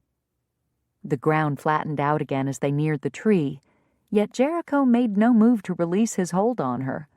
Not that Hannah minded. Well, she minded the amused glances Cordelia kept shooting at her, but she discovered that if she leaned her head slightly into Jericho's chest, she no longer saw them. All too soon, though, Jericho pulled the rig to a halt. "We're here." His announcement was met with squeals of delight and clunking footfalls as the James children scampered out of the wagon bed. "Stay where I can see you," Louisa warned as the youngsters ran to join their friends. Jericho got out and circled the wagon to help Cordelia alight, then reached for Hannah. His hands lingered at her waist longer than they had on his sister, and a secret little thrill coursed through her. He graced her with one of his rare, glorious smiles that turned her bones to jelly, and then left her in a wobbly state in order to unload the mountain of food Cordelia had packed. It took 2 large breaths and a stern mental lecture on the fortitude of the Richards women before Hannah's bones stiffened enough to allow her to assist the others. Louisa spread the quilts out and secured them against the wind with rocks and some of the larger food dishes, while Jericho took care of the horses. Cordelia shuffled food back and forth, emptying baskets and organizing everything. Not wanting to interfere with her system, Hannah opted to play it safe and unpack the plates and utensils. As she stacked the forks on top of a pile of bleached linen napkins, she caught a glimpse of Jericho walking toward the group of men congregated at a sandy patch of ground that served as the horseshoe pit. She admired his confident stride and the way the group eagerly welcomed him into their midst. He was a man a woman would take pride in calling husband. And despite the fact that she had no legal claim to him yet, the possessiveness surging through her veins was undeniable. Like a cowboy working a herd, Jericho wove in and out of the group until he culled out the steer he wanted. Then, with a wave, he and the slightly shorter man departed. She couldn't make out the other fellow's features from this distance, but there was no doubt of his identity. Pushing aside the box of tumblers she had just opened, Hannah turned to warn Cordelia. In an effort to lay everything out to perfection, she was bent at the waist, painstakingly arranging deviled egg halves in the shape of a daisy on a round platter. The eggs were lovely, but Hannah feared Ike would be too undone by the sight of Cordelia's upended back end to notice. Not exactly the first impression they had envisioned for this all-important day. Hannah rushed to her friend's side and tried to straighten her posture. "Just a minute." Cordelia resisted Hannah's efforts, all those exercises lending her an inconvenient amount of strength. "I only have 2 more—" "He's coming," Hannah hissed in her ear. "You don't want to greet your beloved with your bum in the air, do you?" Cordelia popped up so fast, Hannah had to dodge sideways to avoid a mouthful of bonnet. Her friend spun around, and when she spotted the 2 men closing in, she started wringing her hands in front of her. "Ike's coming." The dullness of her voice worried Hannah. "Yes, dear." Hannah smiled and reshaped an uneven pleat in the gathered fabric that draped delicately over Cordelia's hips. "What do I do? What do I say?" The girl's eyes remained fixed on Ike, but all the color drained from her face. Her fainting into the carrot salad seemed a very real threat. Hannah stepped in front of her friend and deliberately positioned herself to block Cordelia's view of Ike. "This is just like any other day when you bring him lunch. You will smile and chat as you always do. You will act as if nothing is different, for truly nothing of importance is. The only thing you've changed is your clothes." "Nothing's different," Cordelia chanted under her breath. Hearing the men's footsteps behind her, Hannah modeled a bright smile, holding it in place until Cordelia matched it with one of her own. Then, swinging wide like a book cover revealing the tantalizing first page of a love story, Hannah moved aside. No one spoke for several heartbeats. Ike stared at Cordelia, his mouth slightly agape, and his brows arched higher than the windows of a London cathedral. Cordelia's smile had slipped to a crooked angle, but she had plenty of color in her cheeks now. A throat cleared behind them. Louisa sidled past. "I'm going to go fetch my young'uns." Ike finally snapped out of his stupor and dragged his hat off his head. "Thank you for inviting me to join you, Miss Tucker. I can't imagine a place I'd rather be." Cordelia ducked her head for only a moment before bringing her chin back up. Seeing that hard-won confidence at work, Hannah's heart cheered. "I made several of your favorites," Cordelia said, gesturing toward the blankets. "Fried chicken, potato salad, and pound cake." My mouth is watering already. Can I help you lay out the food? Cordelia hesitated. "Well, Hannah has been waiting for a chance to scout out a suitable place for kite flying." Hannah gave Cordelia a pointed look before turning her attention to Ike. "If you don't mind taking over for me, Mr. Franklin, I plan to take the James children kite flying after we eat, and knowing which direction to go would save time and hopefully keep any squabbling to a minimum." Ike chuckled. "I would be more than willing to lend Miss Tucker a hand." The poor man's face turned a vivid shade of red, but Hannah could not have been more pleased. A man who gave a woman a pet name, even unintentionally, must surely be smitten. "Thank you. We'll be back shortly." Hannah tugged on Jericho's arm. He cocked a brow at her. "We? I'm not going anywhere." Ike swallowed and reached for the edge of his collar. "Of course you are," Hannah declared with forced brightness. "I need your expertise. I'm completely unfamiliar with this area. Please." As unobtrusively as she could, she slid her foot atop his and ground her heel into his toe. His frown held steady as he glared at Ike. Not even a wince. Drat! His boots were probably too thick. How was she supposed to signal him to stop his overbearing brother routine if she couldn't get his attention? She was debating whether or not to pinch the back of his arm when he surprised her by capitulating. 15 minutes, he grumbled and stalked off toward the river. "Thank you." Hannah raised her voice, yet Jericho gave no indication that he heard her. She shrugged. "I guess he's eager to start the search." "Or eager to get back," Ike mumbled. Hannah bent close to him. "Well, I bought you 15 minutes. Make good use of it." His startled eyes shot to hers, and then a grin stole over his features. An excellent notion, Miss Richards. What's an excellent notion? Cordelia looked as if she wanted to crawl into a hole. Either that or bury her brother in one. Hannah winked at her. I'll let Ike explain. Then she dashed after Jericho. When she caught up to him, he started limping, dramatically. What were you trying to do back there, woman? Cripple me? She would have felt more guilt if the hitch in his step hadn't materialized out of thin air. What were you trying to do, ruin Cordelia's courtship? I was just setting some boundaries. His limp miraculously disappeared. Well, you didn't have to scowl so fiercely while you did it. A mischievous twinkle lit his eyes. Nope, that was purely for fun. Jericho Tucker. She meant to scold him, but the laughter bubbling out of her throat got in the way. You're terrible. Not always. His eyes changed. Their sparkle melted into a heated glow that made her insides flutter.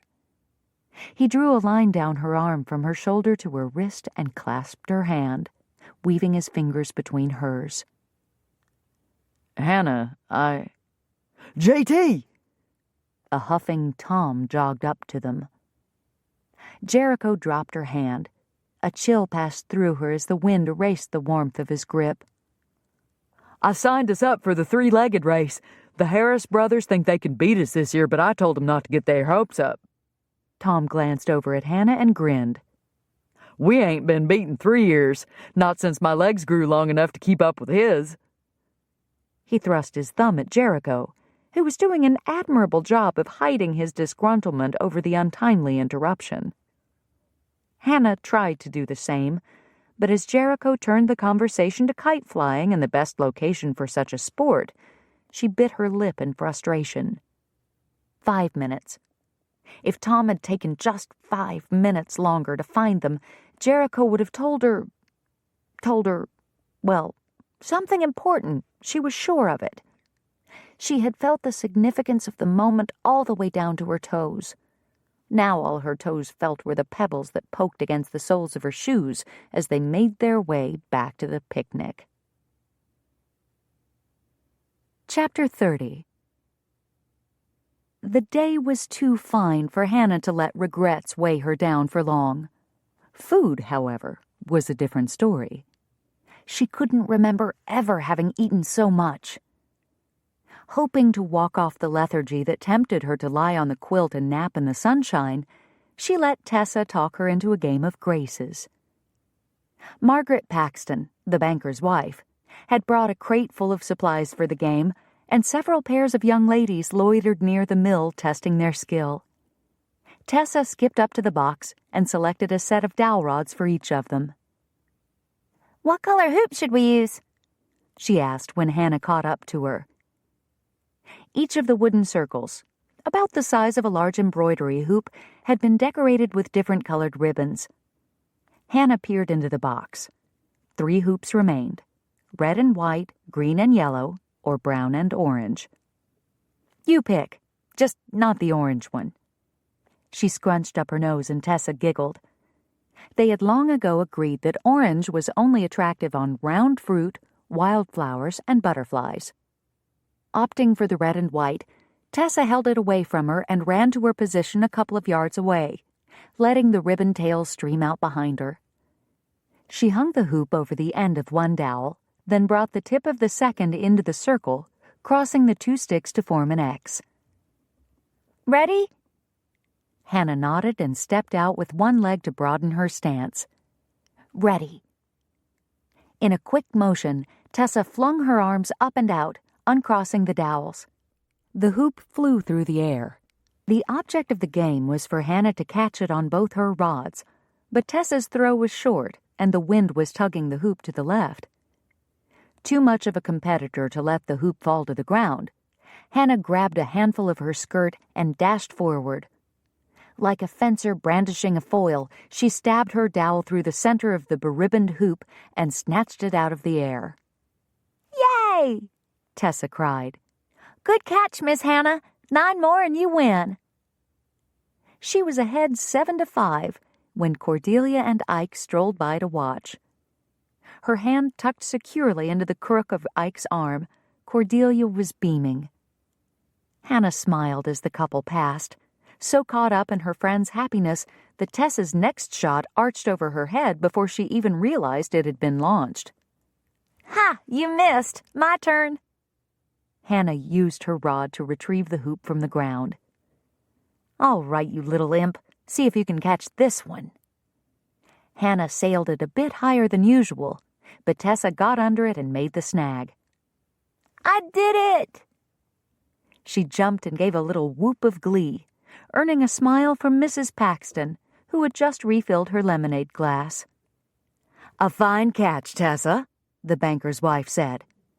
But remember, this is a game of elegance and poise, not a rough-and-tumble sport. Hannah couldn't help wondering if the gentle reproof wasn't as much for her as Tessa. None of the other girls were playing with the same degree of zealousness. Of course, none of the others seemed to be having half as much fun either. Nevertheless, she supposed she ought to set a more decorous example for her young protégé, especially with a lady like Margaret Paxton looking on. The woman exuded class and sophistication, all without ever making one feel inferior. It was quite a remarkable talent, and surely stemmed from a humble spirit. She would be the ideal client for a dressmaker who longed to promote a balance between inner and outer beauty. The red hoop sailing toward her head snapped Hannah out of her preoccupation. She leapt backward and raised her sticks at the last minute, deflecting it before it collided with her chin. Unfortunately, she was not deft enough to catch it, only knock it to the ground. Tessa laughed as Hannah retrieved the hoop. The sound was so playful and jolly, though, Hannah couldn't help but smile. She flung the hoop back into the air, and the girl caught it easily. Better watch out, Miss Hannah. We're all tied up now. So, you think you can beat me, do you? Hannah waved her sticks at Tessa. Give me your best shot. In her enthusiasm, Tessa lofted the hoop high and dangerously off course. It veered to the right, directly toward the spot where Cordelia had stopped to chat with Mrs. Paxton. Hannah bolted after it, but she knew she'd never get there in time. Look out! She cried. Mrs. Paxton turned, and with a skill unexpected in one so genteel, caught the hoop with one hand and flicked her wrist to send it back to Tessa in a perfect arc. Hannah stuttered to a halt and stared. Bravo, my dear, Elliot Paxton called out from his seat near the cider table. Just like the old days, eh, Maggie? Pink streaks appeared across the lady's cheeks as she waved away her husband's comment, but she turned to Hannah with a welcoming smile. Don't look so surprised, Miss Richards, she said. I haven't always been a staid banker's wife. Hannah grinned. I was just complimenting Miss Tucker on her beautiful new dress, Mrs. Paxton said, expertly shifting the subject away from herself. The change in her is extraordinary, and she tells me that you are the one responsible for it. Excitement fluttered in Hannah's stomach. The lady admired her work. Cordelia's been a lovely client. She has a wonderful eye for fashion, as you can see in the colors she selected. And you have a wonderful skill with a needle to craft such a becoming design.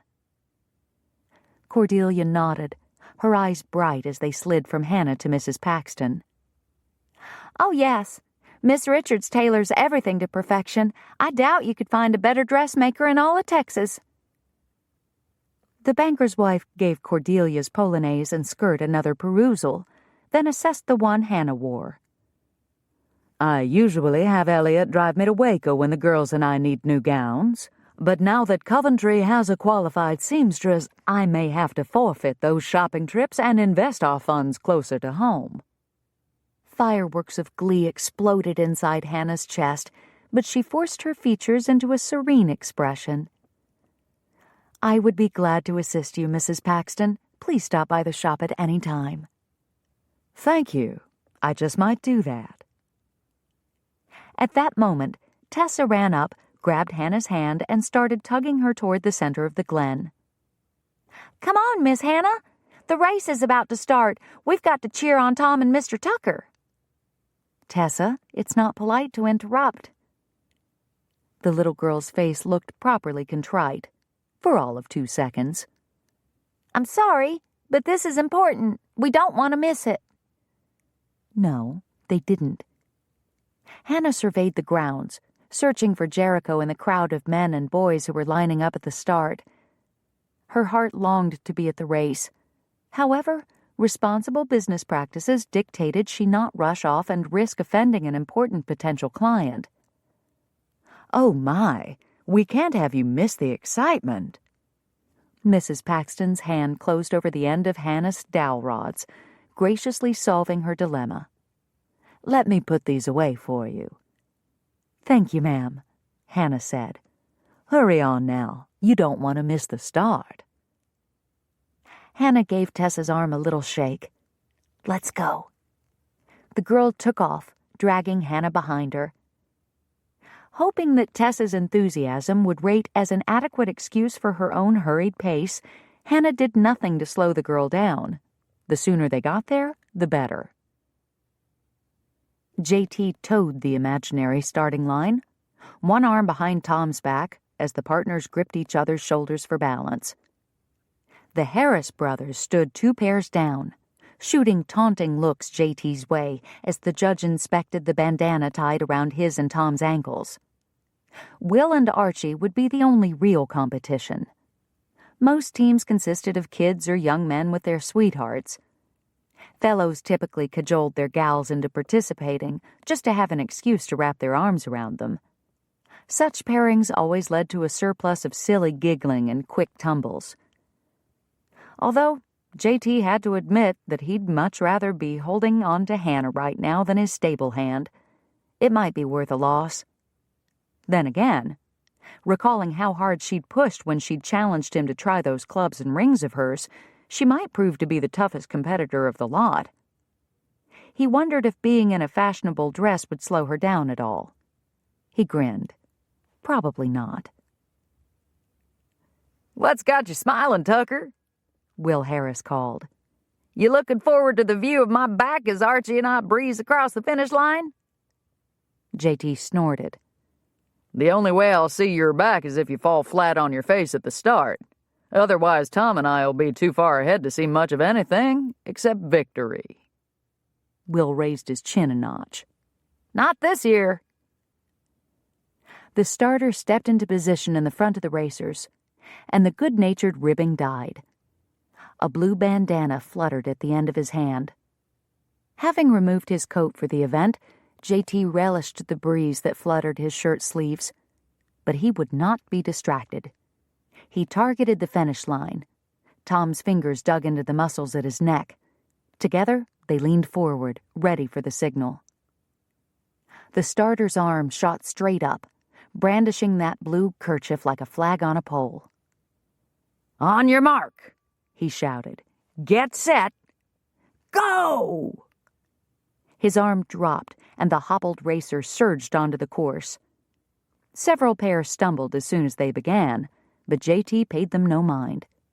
He focused on the ground ahead, alert for any dip or hole that could derail his team as they gradually increased their pace to an uneven hop-jog gait. Cheers rang out from the sidelines, and for a moment, JT wished Hannah hadn't been off playing with Tessa when the racers were called to the field. It was a trivial, fair game, not a true athletic contest, but even so, a man liked to have the support of his woman when competing against other males. How else did one get the chance to impress her? Hearing tales of his prowess after the fact never inspired the same degree of awe as first-hand experience. They reached the halfway point, and JT glanced to the side. The Harris brothers were running neck and neck with them. The crowd's cheers narrowed to the 2 front teams. Calls for Tom and JT mingled with equal enthusiasm for Will and Archie. But then, A different name came through, a name only one person of his acquaintance ever used. Go, Jericho! His head shot up, and he searched the crowd for Hannah's face. Then his toe struck a rock, nearly sending him and Tom sprawling onto the ground. Watch out, JT, they're gonna pass us. Tom's strength steadied him as he turned his attention back to the race. A new fire blazed in his belly. There was no way he'd let Will Harris beat him if Hannah was watching. Let's take him on the hill. Tom grunted his agreement. The last few yards of the course sloped gently upward. It wasn't a hill, really. However, if a team tried to take it too fast, the slight rise could throw them off balance. JT had always approached it with caution in the past, but today he planned to attack it like a renegade Apache. He sped up his metronomic exhalations, and their footsteps followed. They pulled a couple steps ahead. Then their balance faltered. They leaned forward, fighting the momentum. They stumbled. The ground rushed up to meet them. With a mighty lunge, they crossed the line and crashed into the earth. Tucker and Packard, the announcer shouted. By a nose. Hurrahs erupted from the spectators. JT rolled onto his back, still tethered to Tom. His chest heaved. His knee ached from where he'd landed on it, but he didn't care about the pain. He'd won. Tom untied the bandana around their ankles and scrambled to his feet. We did it, JT! We did it! Yep, was all JT could manage. Will Harris strode over and extended a hand. You might have won, Tucker, but at least Archie and I kept our feet. It was worth coming in second just to see you two tripping all over yourselves like that. JT clasped the fellow's wrist and let him help him to his feet. He chuckled ruefully as he dusted the dirt from his trousers. If you'll promise to put on as good a show next year, I'd consider playing second fiddle myself. Will grinned. No promises, Tuck. Before the man could finish spitting out his words, a beautiful blonde whirlwind blew past him and launched herself at JT. You won! He caught her around the waist and lifted her off her feet, her excitement revitalizing his tired body. She squealed, and her smile nearly obliterated the sun as she threw her head back and exulted in the moment, uncaring that others looked on with avid curiosity. Man, how he loved this woman. If I had known this was the prize, I would have fallen on my face to win, too. Will's dry comment brought a blush to Hannah's cheeks, and she straightened her bent legs back toward the ground. JT set her down, but kept his hand at her waist, staking a claim for all to see. Does that mean I get a turn holding her? Tom asked, and for the first time, JT saw him as a man instead of a kid. It was a bit unnerving. Thankfully, Will interrupted. I don't think Tucker wants to share, Tom. The men standing around snickered. Well, that don't seem fair. I won too. Yes, you did. Hannah stepped away from JT's hold, and he had to grit his teeth to stop himself from grabbing her back. She walked over to Tom and placed a chaste kiss on his cheek. Congratulations, Tom. A silly grin spread across his face. I gotta go tell Ma. He lumbered off, once again fully the kid his underdeveloped mind dictated that he be. So what's the prize for second? Will asked, looking more at JT than Hannah. JT glared at his audacious question, which only made Will grin more. Taking Hannah's hand, JT started leading her away. Sorry, fellas. You'll have to find your own prize. This one's mine. Chapter 31. Hannah followed Jericho, eager to escape the men's teasing. Once they separated themselves from the group, the Harris brothers faded from her mind, and she became consumed by the way Jericho's warm hand enveloped hers. Strong, capable, protective. And at that moment, connected to her. Jericho slowed his pace to a stroll. His calloused palm rubbed against her smoother skin, creating a delicious friction that tingled up her arm. He stroked the back of her hand with his thumb and angled his face toward her, curling his lips in the hint of a smile. Hannah's heart thumped heavy and hard. Conscious of the picnic activity around them, she shied away from the heat of his gaze and focused instead on the dips and ruts of the ground. But she had never been more aware of the man at her side. "I'm sorry I caused such a scene back there," she said, needing to do something to diffuse her growing restlessness. "I didn't intend to throw myself at you, I promise. It just sort of happened." Jericho tugged her to a halt. "Darling, you can throw yourself into my arms any time you like." His tawny eyes shone with humor, and something deeper that made her breath quiver. "I promise I'll always catch you." The soft, husky tone of his voice vibrated through her and left her wanting to hide away with him somewhere and explore the meaning behind his words.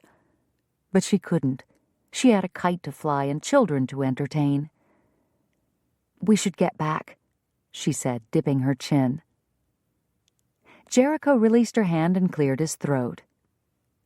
"Tom showed me a good place for kite flying. It's upriver a little ways, but easy to get to."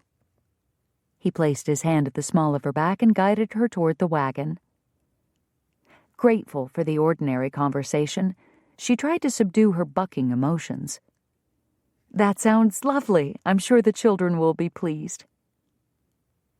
She and Jericho lapsed into silence as they walked across the glen.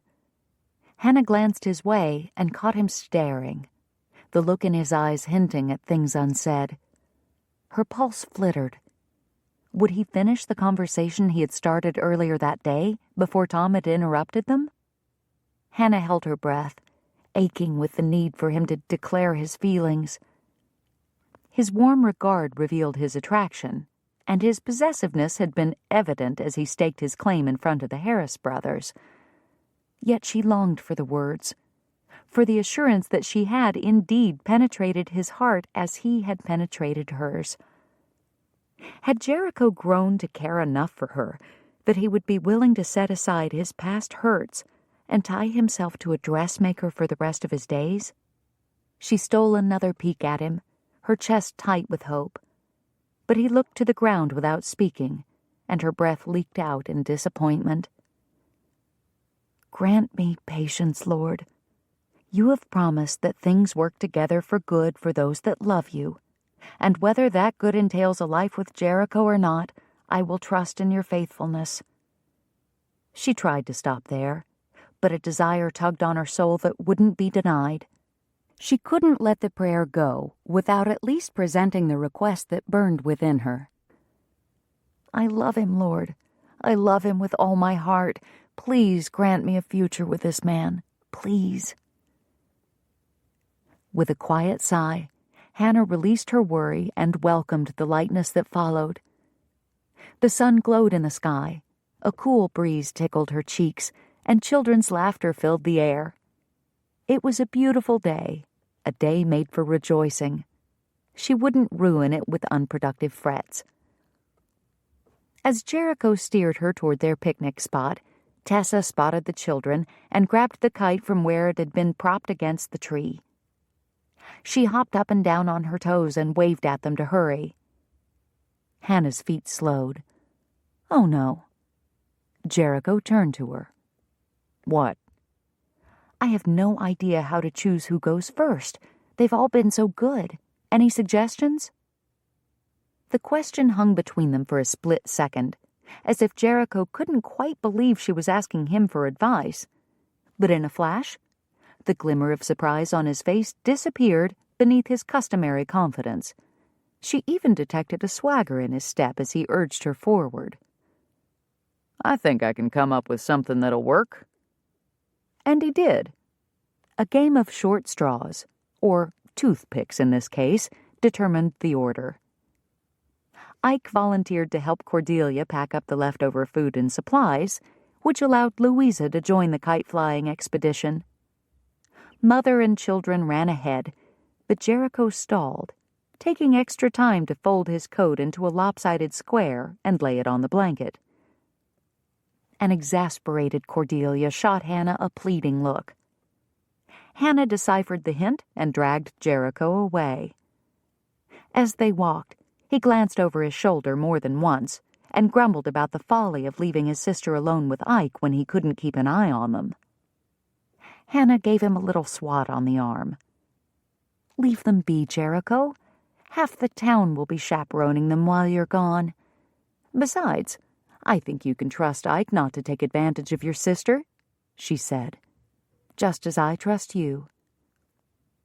His lips thinned, but he gave a firm nod. "You're right." They lengthened their stride to catch up to the James family. As they closed the gap, however, Jericho bent close one more time. "I'm still going to glare and growl at him, though, to keep him on the straight and narrow until he puts a ring on Delia's finger. Maybe even after." Hannah smiled. "I wouldn't expect anything less." The wind proved perfect for kite flying. Each child took a turn holding the string, but young Molly had trouble keeping the purple diamond aloft. After the third crash, Hannah took charge.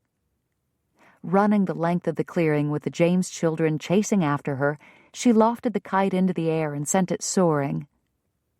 Dangerously out of breath, she handed the spool to Molly and motioned for Tessa to give her sister a hand while she braced her arm against a tree for support. A wave of dizziness assailed her as her chest heaved. "You should have asked me to do the running," a low voice grumbled at her side. "You're about to pass out." "I am not?" Somehow she managed to spit out the words between gasps. Jericho took her arm, but she pulled away, mortified by her condition. She should have been able to run twice that distance without getting winded. Of course, she didn't usually exercise while wearing a corset and 20 pounds of fashionable garb. "Stubborn woman," Jericho glowered. "Once in a while it'd be nice if you actually admitted that you need my help."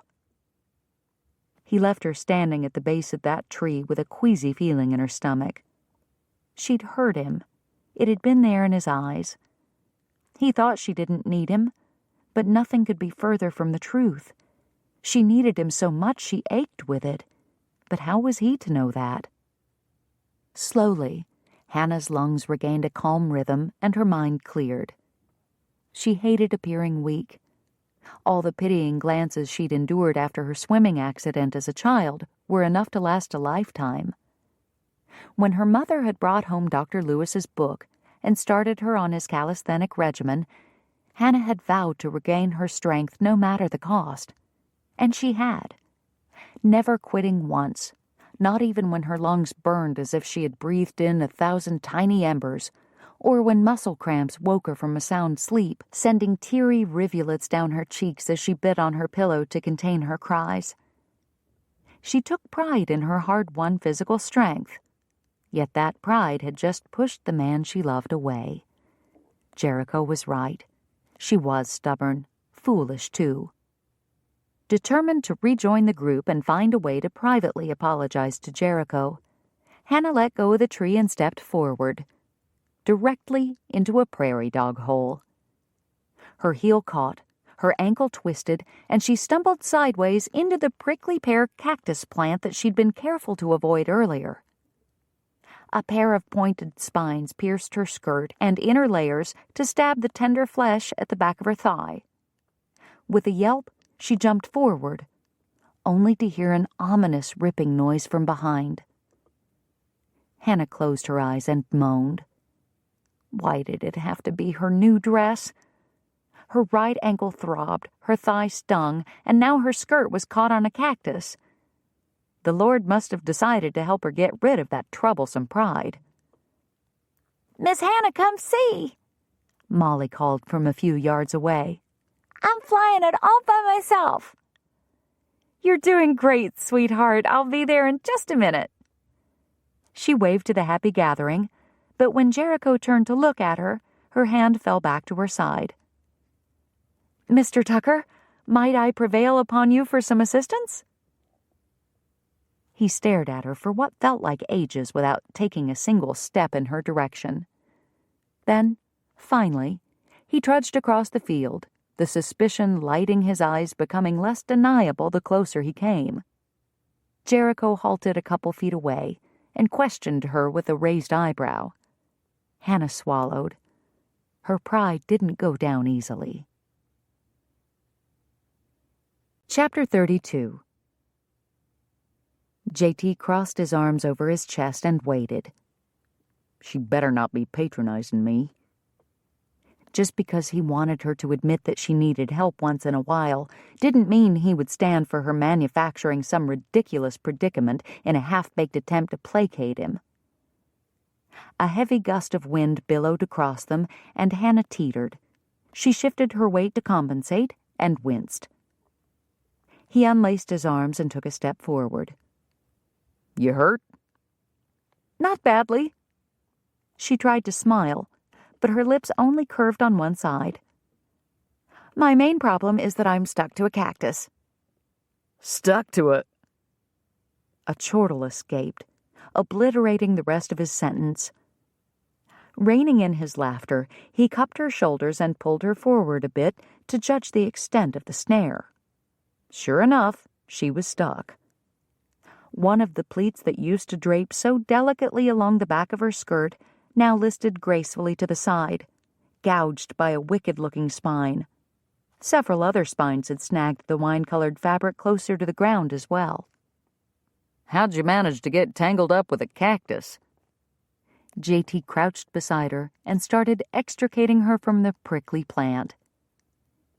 Well, believe it or not, I was on my way to apologize to you when a prairie dog hole jumped up and grabbed my shoe heel. Her turn of phrase made him smile. But the story explained her wince. Probably sprained her ankle. He tugged the last piece of material free. Shouldn't a seamstress know how to avoid the sharp end of needles? Oh, we seamstresses jab ourselves all the time, a hazard of the trade. JT looked up at her then, meaning to tell her she'd been successfully detached. But he got lost in her smile and had to answer with one of his own. They stayed that way for a moment, until Hannah blinked and twisted her neck, as if trying to see the back of her dress. How bad does it look? It looked pretty good from where he sat. But JT figured she was referring to the dress, not the shapely curves beneath. He placed his hands on his knees and pushed to a stand. There's a fair-sized hole where one of the flounces tore off, but you can't see your bloomers or nothing. Jericho! Hannah's face flamed and JT chuckled. Man, but the woman was fun to tease. He took her arm, thankful when she made no effort to pull away this time. How's the ankle? Tender, but not too bad, she said as she limped along beside him. I'm sure it will be fine after I rest a bit. I should take you home. JT wasn't ready for his day with her to end, but she needed to get that ankle propped up. They approached a stand of mesquite that offered a bit of shade and slowed. Hannah turned to him, but her gaze moved past his shoulder to follow the children who were playing in the clearing behind him. I wouldn't mind slipping out early to avoid the embarrassment of displaying my torn skirt, but I don't want the others to have to leave because of my mishap. Tom can ride back with us, JT said as he grasped her waist and hoisted her up onto a bent mesquite trunk that grew at a nearly horizontal angle. She gave a startled little squeal and grabbed his arms for support as he set her on the improvised bench. Her feet dangled a good 18 inches above the ground, but at least she wouldn't have to stand. He can drop us into town and drive the general back out here to pick up the rest of the group later. All right. By this time, the kids had noticed Hannah's return and descended upon them with questions about why she was sitting in a tree. After assuring everyone that Hannah was fine and leaving them strict orders not to let his prisoner escape while he was gone, JT hiked back to the picnic area, located Tom, and explained the situation to Delia. It took a while to hitch up the team and maneuver the general over the rough prairie ground, but he managed to fetch Hannah and the James clan back to the picnic without bumping anyone out or breaking an axle. JT dropped Louisa and the kids off with Delia and Ike, picked up Tom, and finally steered the rig toward town. "You think I got time to get back before the square dancing starts?" Tom called from the back of the wagon as JT pulled the general to a halt in front of Hannah's dress shop. "I reckon so." He set the brake and climbed down, not surprised when Tom vaulted over the side to meet him and take up the reins. "They had just started setting up the plank floor when we were leaving. The fiddler hadn't even warmed up. You'll have time." The kid loved a lively tune, and the whole town enjoyed watching his high-kicking antics as he promenaded his ma and any other gals he could get his hands on across the floor. Such vigorous enthusiasm always generated friendly laughter among the spectators, and if Tom got a little mixed up at the caller's instructions from time to time, no one minded. They'd just grin and point him in the right direction. It wouldn't be the same without him there. JT reached up for Hannah and fit his hands to her waist as he lowered her to the street. He held her gaze for a moment. "The ankle holding up?" She nodded, and he slowly released his grip, making sure she was steady before shifting his attention to Tom. "Don't be in too big a hurry, son. Hold the team to a moderate pace. You'll get back in plenty of time." "Yes, sir." As soon as JT stepped away from the wheels, Tom had the general in motion. Shaking his head, JT chuckled under his breath. The kid was chomping at the bit more than the horses were. He turned to share his smile with Hannah, but she wasn't looking at him. Lines marred her forehead as she stared at her shop. Coming alongside her, he linked his arm through hers. "What is it?" She took a tentative step forward. "I don't know, but something's wrong." He took a second look, narrowing his eyes to filter out the glare of the sun. He couldn't be sure at this distance, but the door to the shop looked slightly ajar. "Did you lock up before the picnic?" "Yes." Hannah pulled away from him and climbed onto the boardwalk. Instinct sent him after her. He clamped a hand on her arm and brought her to a halt. "Wait, give me your key." She obeyed, a question on her face. "Stay here while I check it out." Suddenly, she was the one gripping his arm. "You don't think someone is in there, do you? I don't want you hurt." He patted her hand where it lay across his forearm. "I'm sure it's nothing. Probably a flaw in the lock that kept it from latching all the way. I just want to make sure everything's safe before you go in. All right?" She nodded and let go of his arm. Senses on alert, JT approached the shop door. It was definitely ajar. He flattened his back against the wall, tucked Hannah's key into his trouser pocket, and ran his fingers along the edge of the door jamb. Splinters where the wood had been damaged jabbed his skin. Someone had pried his way in. He pressed the toe of his boot against the door, and in a swift move flung it open. No gunshot or running footsteps broke the quiet, only the squeak of the hinges. Cautiously, JT leaned into the doorway. Whoever had intruded was long gone, but he had left an indelible impression behind in his absence. JT's stomach churned, and bile rose in his throat. Stepping over the threshold, he surveyed the damage. The shelves Hannah had so meticulously hung had been torn down. Bolts of fabric lay unwound and scattered upon the floor. Not only had the miscreant tossed the expensive material on the ground, but he had trod on it, crushing it beneath his heel in several places, as evidenced by numerous dusty boot prints and crinkled sections of cloth. Thankfully, the sewing cabinet stood intact, but all of the drawers were missing. JT could only assume they'd been dumped somewhere behind the counter. He balled his hands into fists, longing to mash them into the face of the person or people responsible for this attack. A tiny, tortured cry sounded behind him. J.T. whirled. Hannah's wounded expression twisted his gut. "Come on," he murmured, forcing her leaden feet back toward the door. "I'll take you home. You don't need to see this right now." Seeing her shiver, he tucked her under his arm and steered her through the doorway. Her neck craned as they went, as if she were unable to pull her gaze away from the destruction. A fierce protectiveness surged within him. He would make this right for her. Somehow, he would fix it.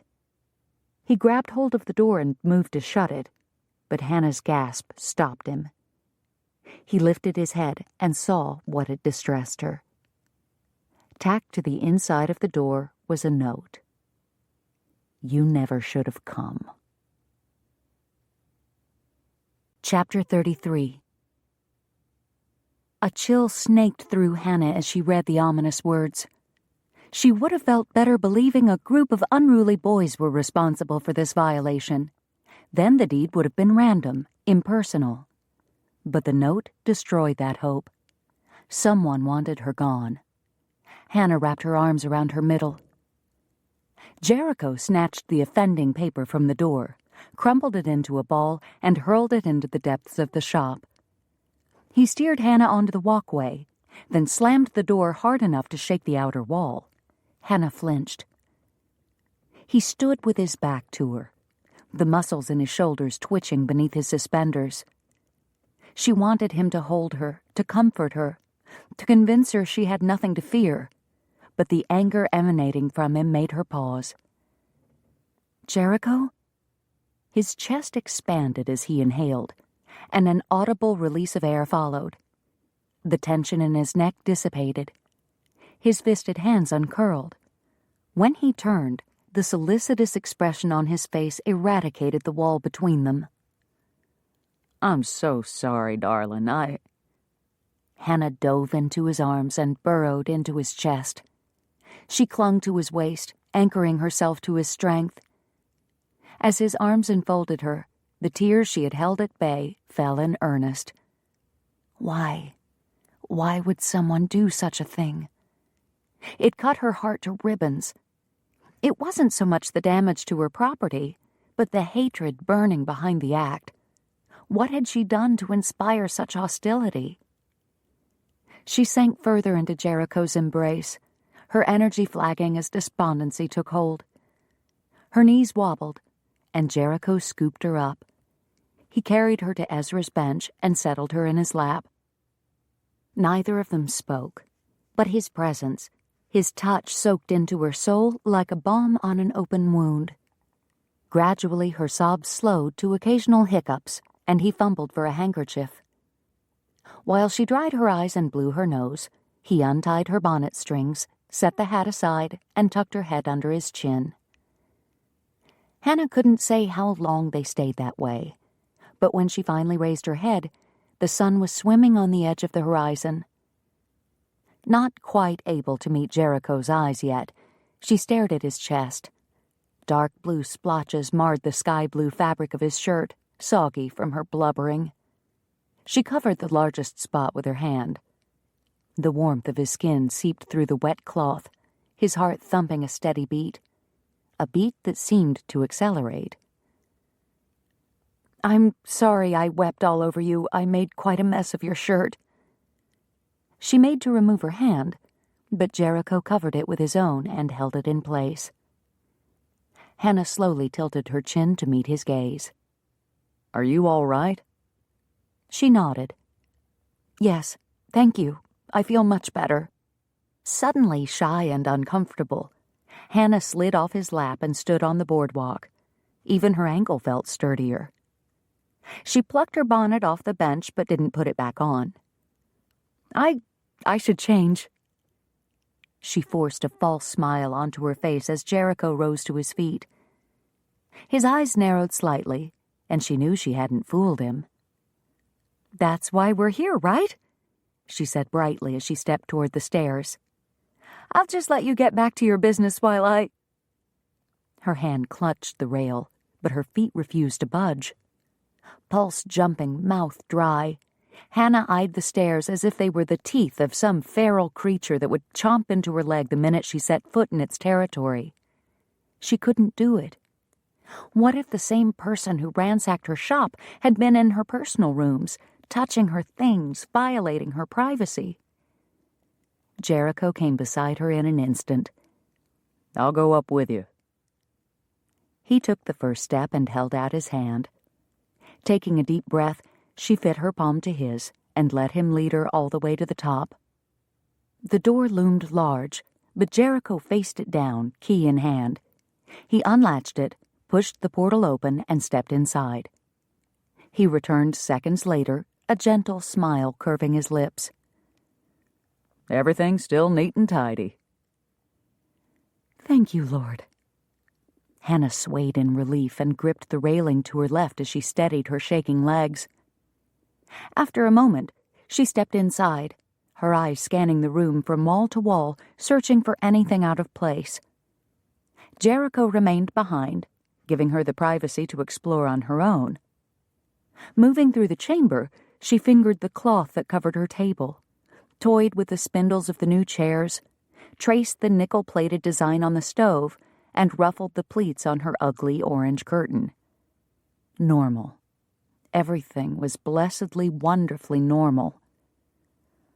"Put together a bag of clothes and whatever else you might need. You're staying with Delia tonight."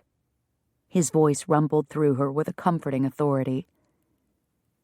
Jericho's arrogant manner had irked her in the past, but hearing the tender concern behind his soft-spoken command made all the difference. He wasn't trying to dictate to her. He was trying to protect her, and she was only too eager to surrender. After all, she truly had no desire to stay in her room tonight. Alone, vulnerable. Just a thin door standing between her and the person who wanted her gone. Suppressing a shiver, Hannah nodded and ducked behind the curtain to collect her things. Later that evening, after a light supper, J.T. sat at the kitchen table across from Delia and Hannah, drawing circles around the rim of his coffee cup. "I can't believe it," Delia said once Hannah finished her tale.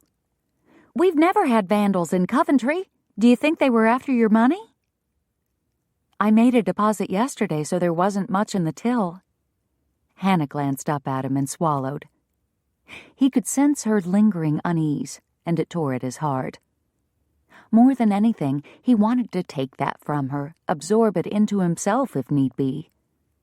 He held her gaze, as if that limited connection could siphon off some of her distress.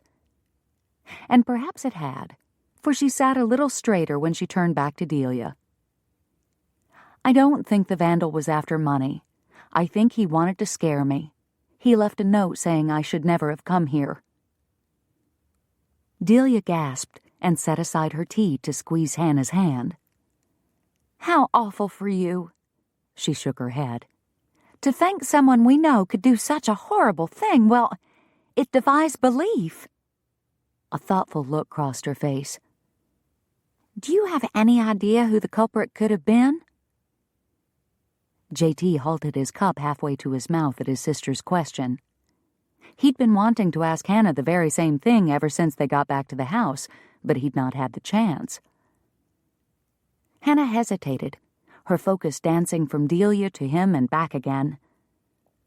"I can only think of one person who has ever treated me with any degree of hostility." His cup clinked against the tabletop. "Who?" I have no proof it was him, of course." J.T. pressed to his feet and leaned over the table. "Who?" Hannah glanced back to Delia, then looked down at her cup. "Warren." Delia made a little choking sound. "Warren Hawkins? Surely not. I've known him since we were kids." J.T. gritted his teeth and pushed away from the table. He whirled toward the wall and gripped the edge of the cabinet that held Delia's baking supplies. Digging his fingers into the wood until his knuckles whitened, he struggled to master the rage that speared through him. Warren. First he'd tried to force Delia into a match she didn't want, and now he'd taken out his anger on Hannah. The scoundrel needed someone to pound some sense into him. JT's biceps twitched at the thought of fulfilling that duty. "I'm sorry, Cordelia, but I can think of no one else." Hannah's quiet regret inflamed his need for justice. She was the last person who needed to apologize for anything. When Delia finally responded, her voice broke, as if tears were near the surface. "It's because of me, isn't it?" "No, of course not," Hannah asserted. But when JT turned around, Delia was nodding. Yes, it is. He blamed you for the changes he saw in me. He probably thought that if you hadn't come to Coventry, Ike would have never paid me any mind. When I refused his proposal, he struck out at you." Her lip trembled as tears rolled down her cheeks. "Oh, Hannah, can you ever forgive me?" Now they both were apologizing. A growl built in his throat, though he pressed his mouth into a thin line to keep it from escaping. Hannah grabbed both of Delia's hands. "You've done nothing wrong, Cordelia, and I won't have you thinking you did. We don't know for sure that Warren is the one who broke into my shop, but even if he was, you're not responsible. He made the choice to act shamefully, not you." JT's jaw ached from clamping it so tight. He hoped the Lord would keep Warren out of his path tonight because he wasn't sure he would stop himself from pummeling the man. But Hannah was right. They needed proof. "I don't recall seeing Warren at the picnic today. Did you see him, Delia?" He kept his tone as neutral as he could manage, but apparently wasn't too successful, for Hannah's head spun toward him. Delia sniffed a couple of times, then met his eyes. "I don't think so, but he might have been avoiding me since I was with Ike. A conversation between us would have been awkward." JT strode to the door and took his hat down from the peg. He fingered the brim for a moment and then set it on his head. "I'm going out for a while, but I'll be back." Out of the corner of his eye, he saw Hannah rise and move toward him. "Jericho, what are you—" He didn't wait to hear the rest of the question. Without looking back, he stepped into the night and closed the door behind him. Chapter 34. JT pounded on the back door of the mercantile. "Open up, Hawkins. I need a word with you." He waited a couple seconds and started pounding again. Yeah, I'm coming. Keep your boots on." The store owner cracked the door and peered out. "This better be an emergency. I don't do business after hours." "This isn't business." "Tucker?" Hawkins pulled the door wide. "What in blue blazes are you doing hammering a hole in my door?" The man had a napkin tucked into his shirt collar, and crumbs speckled his mustache. However, JT could summon little regret for disrupting his meal. "Your boy home?" "Nope. Took the train down to Temple this afternoon." The Gulf, Colorado, and Santa Fe didn't depart until around 3 o'clock, which left plenty of time for Warren to sabotage Hannah's shop before leaving town. A convenient arrangement. "Thinking about opening a second store there now that they're building up the place," Hawkins rambled. "Used to be just a bunch of railroad men thereabouts, but since they sold off town lots back in June, it's really growing. I tried to convince Warren to go several months back, but he weren't interested till recently." Probably because of his spontaneous plan to marry Delia. "When do you expect him home?" The abrupt question put a halt to the storekeeper's chatter. He eyed JT with suspicion.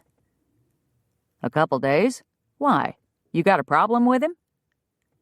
JT's lips tightened into a grim line. "Yes, sir, I do." Hawkins yanked the napkin out from under his chin and tossed it aside. "Now see here, Tucker. Warren told me about his plans to hitch up with your sister, and if you're thinking to try and scare him off with your high-handed ways, you can forget it." He advanced on JT, poking him in the chest. JT held his ground, and his temper, barely. "I thought you were above judging a person by his appearance. the storekeeper spat. But you can't see past his birthmark, can you? You have no right to come to my house, interrupt my supper, and accuse my son of not being good enough for your sister. Get out of here. The man's face had gone quite red, and veins popped out of his neck. He backed into the house and would have slammed the door in JT's face had JT not shoved his foot into the opening. Jaw clenched, JT grabbed the edge of the door and muscled it open until he could see Hawkins' eye. I don't give a fig about Warren's face. It's his actions and attitude that I take exception to. Did he tell you that he sprung a proposal on Delia without a single act of courting? Did he mention that Delia turned him down? And did you happen to notice that instead of accepting her answer with gentlemanly grace, he blamed Miss Richards for his troubles, a woman innocent in this whole affair? Some of the color faded from the man's cheeks. Cordelia turned him down? Warren said she wanted some time to consider his offer. I figured he was hoping to win her acceptance with the financial promise of the new store. JT released the door and stepped back. Look, I don't have any great love for your son, but Delia has considered him a friend since their school days. Out of respect for her, I wouldn't have come about Warren's actions, but the safety of someone I care about may be at stake. He paused a moment, an idea taking root. Can I show you something? It won't take long. Hawkins seemed to measure him with his eyes, and finally gave a jerky nod. Let me fetch my coat. When he returned, JT led him to Hannah's shop. He still had her key, having forgotten to return it during the process of getting her settled. Why did you bring me here? Hawkins asked as JT fit the key into the lock. You'll see. The door swung in, and JT entered, his boot heels click-clacking against the floorboards in a hollow rhythm that echoed eerily in the abandoned room. Hawkins followed. Sunset had come and gone, but the twilight of early evening sufficiently revealed the destruction amid the shadows. JT wove through the maze of fabrics and notions, careful not to do any further damage as he made his way to the far wall, intent on collecting the paper ball resting in the corner. Was Miss Richards harmed? Hawkins choked out the question. JT didn't turn. No. She discovered this mess when I escorted her home from the picnic this afternoon. And it had devastated her. JT could still feel the heat of her tears as she'd wept against his chest. He gently lifted a length of blue cloth from the floor and draped it over the counter to clear a path, and noticed Hannah's collection of fashion magazines and pattern books scattered over the counter surface and the floor behind. Pages had been ripped from the bindings and showered like giant confetti. A cover from Peterson's lay beside the blue fabric. The fashionable woman on the cover seemed to glare at him in accusation. How many times as a child had he wanted to do the same thing? To tear up his mother's magazines, to set them on fire, or sink them in the river. He'd blamed the world of fashion for stealing away his mother in the same way Warren had blamed Hannah for Cordelia's lack of interest. The reality hit him like a blow. It sickened him to think he shared anything in common with that worm. But it couldn't be denied. His hatred of fashion was just as irrational as Warren's hatred of Hannah. Deep down, he knew this. The truth had been growing in him over the last several weeks. Hadn't Christ taught that money itself was not evil, but the choice of men to love it, crave it, and make it their god was the sin that destroyed their souls? So it was with fancy clothes. Pretty fabric and stylish designs held no innate power to corrupt. It was the sinful desires of the heart that turned one to vanity, condescension, or covetousness. If one could learn to manage his money without greed consuming him, surely a woman could do the same with clothing. Hannah lived out such balance every day, and now that he thought of it, so did many other women of the community. His mother had been weak, and she'd made destructive choices. Yet, with a child's loyalty, he'd been unable to place the responsibility on her shoulders. So he'd blamed the clothes, the man who'd taken her away, and even his father for not fulfilling her needs. He'd thought his growing love for Hannah had erased his prejudice, but with a flash of insight, he realized he'd never be completely free until he let go of the final weight dragging on him. JT's hand shook as he reached for the magazine cover and smoothed out the bent corner. Mama, you were wrong and you hurt me. But I forgive you.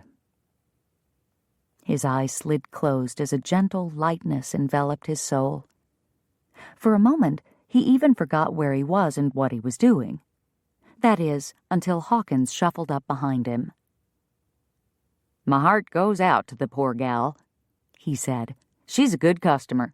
Always goes out of her way to be kind and include the mercantile in her business. I'm sorry this happened to her, but I don't see what this has to do with me or my son. JT snapped back to the present. The hunger for justice still growled to be fed, but the anger that had previously accompanied it had cooled considerably. He sidestepped an overturned display dummy and reached for the wad of paper he sought. Miss Richards was reluctant to voice her thoughts when we asked her if she had any idea who could have done this. She had no proof of a specific person's involvement, but she did mention one name, a man who had treated her with disdain in recent days. Taking care not to tear the crumpled paper, JT opened the ball and pressed it against his thigh to iron out the creases. Hawkins blew out an impatient breath. Come on, Tucker. This was probably just a bunch of kids getting into mischief while everyone was away at the picnic. Boys do stuff like this all the time. It's not some personal vendetta. That's where you're wrong. JT handed him the note. Do you recognize the handwriting? The storekeeper stared at it, and his hand trembled just enough to rustle the paper. It's hard to tell, what with all the wrinkles on the page and the dim lighting. But there was a nervous edge to his voice that confirmed JT's suspicions. I think we can safely conclude this wasn't a prank, don't you think? Hawkins pushed the paper back at JT as if it pained him to touch it. The note does seem to, indicate a more personal agenda, but the woman wasn't hurt. No lasting damage done. He looked frantically around the room as if in search of something to validate his desperate words. The sewing cabinet is intact, the windows unbroken. A true criminal would not have spared those. And really, this is nothing more serious than a large mess. It can be cleaned up, most of the material salvaged. It could have been much worse. JT's temper sparked anew. You didn't see her face when she walked through the door. You didn't hold her while she sobbed or feel her tremors as her heart broke. You didn't taste her fear when she faced the staircase, terrified that a similar violation had occurred in her personal quarters. Who's to say the man who did this will stop at one attack? How is she ever to feel safe? Hawkins backed away, sputtering excuses. JT trailed him and held the note up in front of his face. Hannah named Warren as the man who has been acting embittered toward her, blaming her for Delia's rejection of his suit. He set his mouth close to the other man's ear. Is this your son's writing? I can't be sure. JT folded the paper into a small rectangle and stuffed it into the man's coat pocket. Take it home. Examine it in better light. Compare it to an inventory list or something that Warren has written. Take care of this matter with your son, Hawkins. Because if you don't, I will. Chapter 35. Hannah stood in Cordelia's kitchen after church the next day, drying the dishes while her mind wandered to the shop. Although shivers coursed through her at the prospect, she needed to spend the afternoon sorting through the debris to see what she could salvage. As tempting as it was to take refuge among friends and let Jericho watch over her, she couldn't allow fear to dictate her actions, or lack of action, as the case may be. "Thank you for letting me stay here last night," Hannah said as she reached for the platter Cordelia held out to her. Cordelia laid a damp hand on her arm, and the warm moisture soaked through Hannah's sleeve. You can stay here as long as you like." Hannah shrugged. "Jericho said that Warren would be out of town until Tuesday, so there's no reason to impose on you any longer." "You're not an imposition. How could you be? You're practically family." A little thrill shot through Hannah at Cordelia's words, but she couldn't let them sway her. She needed to move forward. Founders Day had been a rousing success in showcasing Cordelia's new style and Hannah's design skills. In fact, several women had spoken to her about dressmaking projects that morning after services. Retreat now would destroy the momentum she had gained yesterday. And worse, it would mean giving Warren, or whomever was responsible for vandalizing her shop, exactly what he wanted. Hannah inhaled a fortifying breath and rubbed the dish towel along the decorated edge of the oval dish. She stared at the tiny blue flowers instead of the sympathetic eyes of her friend, afraid that the warm acceptance in their depths would erode her determination. "I appreciate all you and Jericho have done for me, truly, but I can't hide here. The longer I stay away, the harder it will be to return."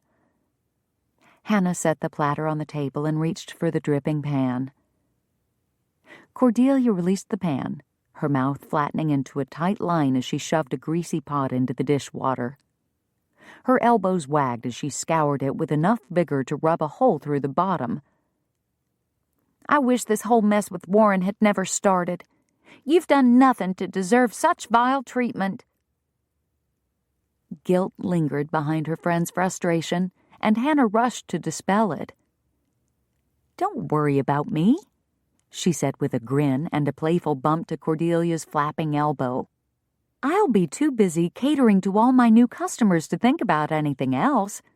Besides, maybe the vandalism will draw extra attention to the shop, and God will turn something Warren meant for harm into a blessing. All I need is an afternoon to tidy things up a bit, and I'll be back in business. Better than before, you'll see." An answering smile eased across Cordelia's lips. She lifted the scrubbed pot out of the water and started to extend it to Hannah, but stopped and slipped it back into the dishpan. "Why don't you take JT his lunch since he rushed off in such a hurry today? Then, as soon as I finish cleaning the roasting pan and set my bread dough to rise for Monday's loaves, I'll come lend a hand." "Perfect." Hannah draped the dish towel over Cordelia's shoulder and untied the borrowed apron from around her waist. Having help would greatly lighten the work, but more than that, it would give her company. Despite all her brave talk, she really didn't want to be alone in the shop, not if she didn't have to be. She trusted the Lord to answer her prayers for courage, but in the meantime, a friend to share the load would be a blessing indeed. Hannah collected the basket Cordelia had set aside for her brother and headed for the livery. She thought Jericho had been acting strange when he rushed off after seeing them home, but Cordelia had assured her that he often had to tend to his animals and rigs after his services, since several townspeople rented them for the drive to church. Still, a little niggle of disquiet picked at her. He'd been so hard to read last night, coming in from his undisclosed outing with no more to say than he'd talked to Mr. Hawkins and Warren would be out of town until Tuesday. Then he'd urged her to get some sleep, which had been nearly impossible, what with his pacing in the kitchen like a soldier on patrol. By the time his boots finally fell silent, Hannah had been ready to tie him up herself. He'd been solicitous that morning, though, watching for Ezra at her request and notifying the older man that she would attend services with the Tuckers. Jericho's solid presence beside her held her fears at bay and allowed her to focus more clearly on worship. But then he'd ushered them back to the house only to leave them the minute their feet hit the porch. The abruptness of it all had left her feeling shuffled and dumped and more than a little confused. Did Jericho regret becoming involved with her? Hannah's stride faltered at the thought.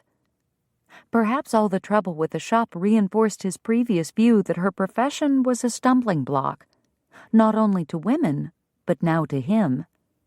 After all, he was being dragged into something that undoubtedly put him at odds with men he considered friends and business associates. What could she do to make it up to him? Close the shop?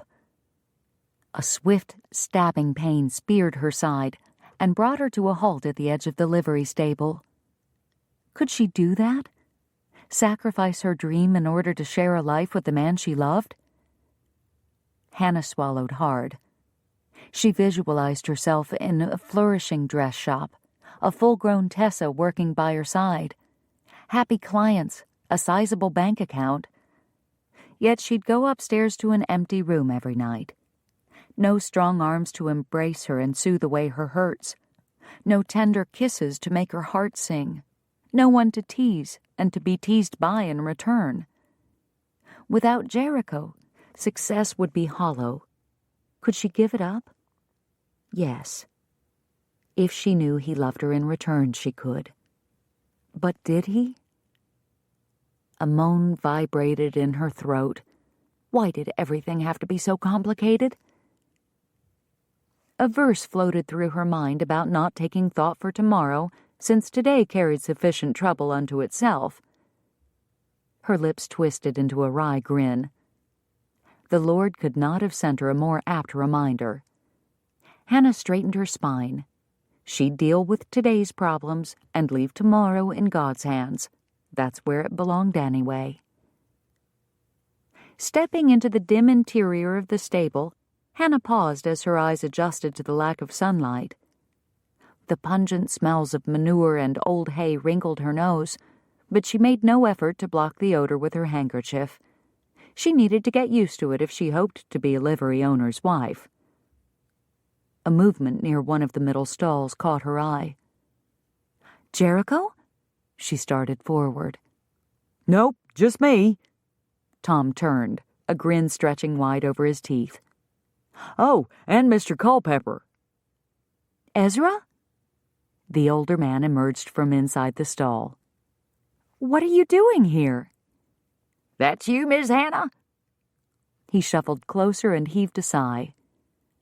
Old Jackson threw a shoe. With the smithy closed on Sundays, I convinced young Tom to let me stable him here until tomorrow. I'll rent a horse to take me and the buggy home, then return it when I come to the depot in the morning. Don't want Jackson going lame trudging up to my place without a shoe." "Of course not." "I am glad I ran into you, though." Ezra winked at her as he moved past, heading for his buggy. "I brung you something." Hannah followed him, her curiosity piqued. "You did?" A tiny thrill of excitement coursed through her at the prospect until a more logical explanation came to mind. "Do you have more mending that needs to be done?" Ezra's laugh boomed through the stable, eliciting an answering bray from old Jackson. "Now why would I bring you mending on the Lord's Day, Miss Hannah?" He shook his head as he reached to retrieve a small paper-wrapped parcel from the seat cushion. "Nah, I brung you a gift." He presented it to her with a gleam in his eye. "I meant to give it to you when I picked you up for services this morning, but you'd already made plans to trade in my company for that Tucker fella." The parcel sat heavy in her hands, but she ignored it, worried that she had truly hurt the man's feelings. "Oh, Ezra, it wasn't like that at all. I just—" His chuckle cut short her apology. No, I'm just giving you a hard time. A gal as purty as you deserves to be courted by a young buck. Besides, I seen the way he looks at you. Reminds me of when I was courting my Alice." Warmth crept into Hannah's cheeks, and not knowing what to say, she dipped her head to examine the gift her friend had given her. The brown paper crinkled as she unfolded it. She lifted one side, and a small silver cylinder rolled into her hand. The needle case was delicately tooled with a leaf pattern that flowed up the side and over the pull-off lid. "This is beautiful." Her hushed voice echoed a reverent tone as she drank in the loveliness of the silver case. "But it's too much. I can't accept it."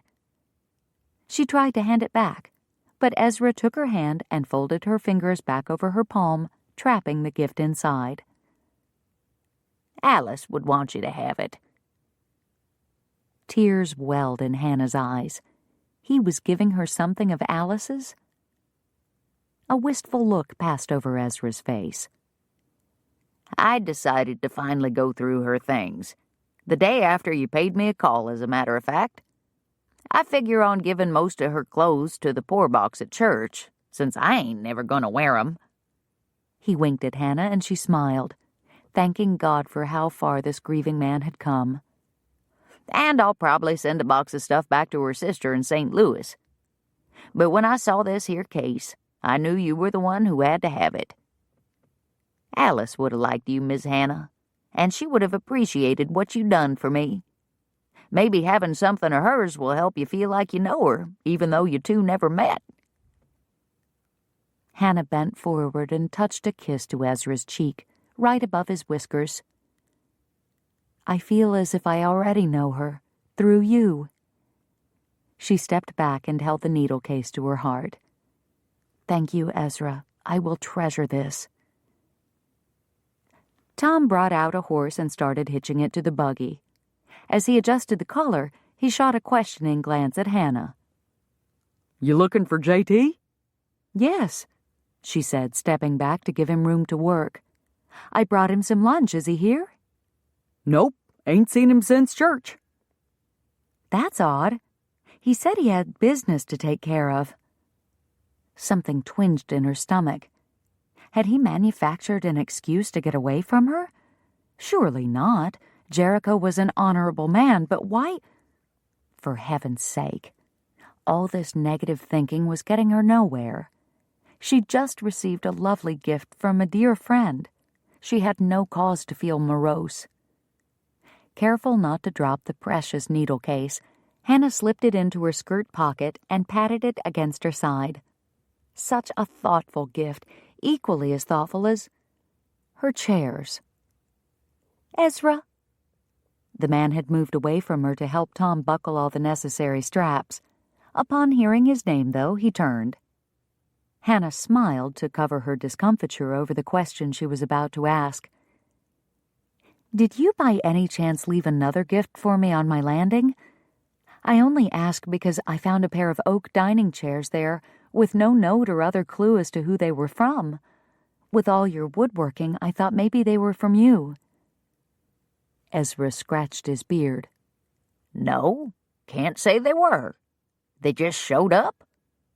Yes, I'd like to thank whomever is responsible, if I can determine who that person is. Tom worked his way down the horse's back, checking the harness. Might have been JT. Hannah's heart gave a little leap.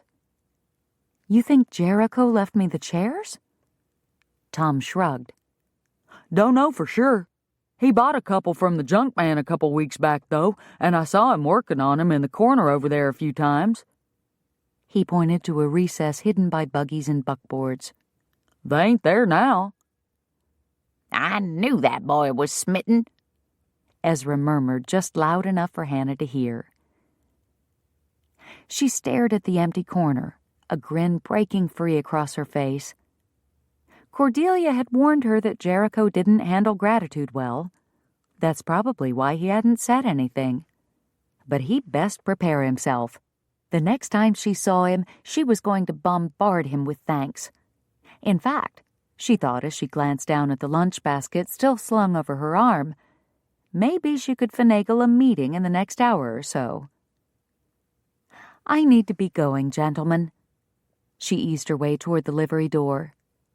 Tom, if you happen to see Mr. Tucker, tell him I have his lunch. He can stop by the dress shop whenever he wishes to claim it. Tom yelled an okay to her back as she bustled across the street.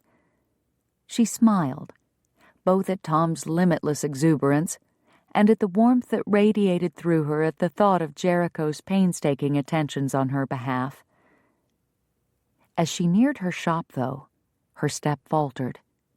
Beyond the display window, a dark figure was roaming about inside. Had they been wrong to assume Warren's guilt? Whoever he was, The person inside had no right to be in her shop.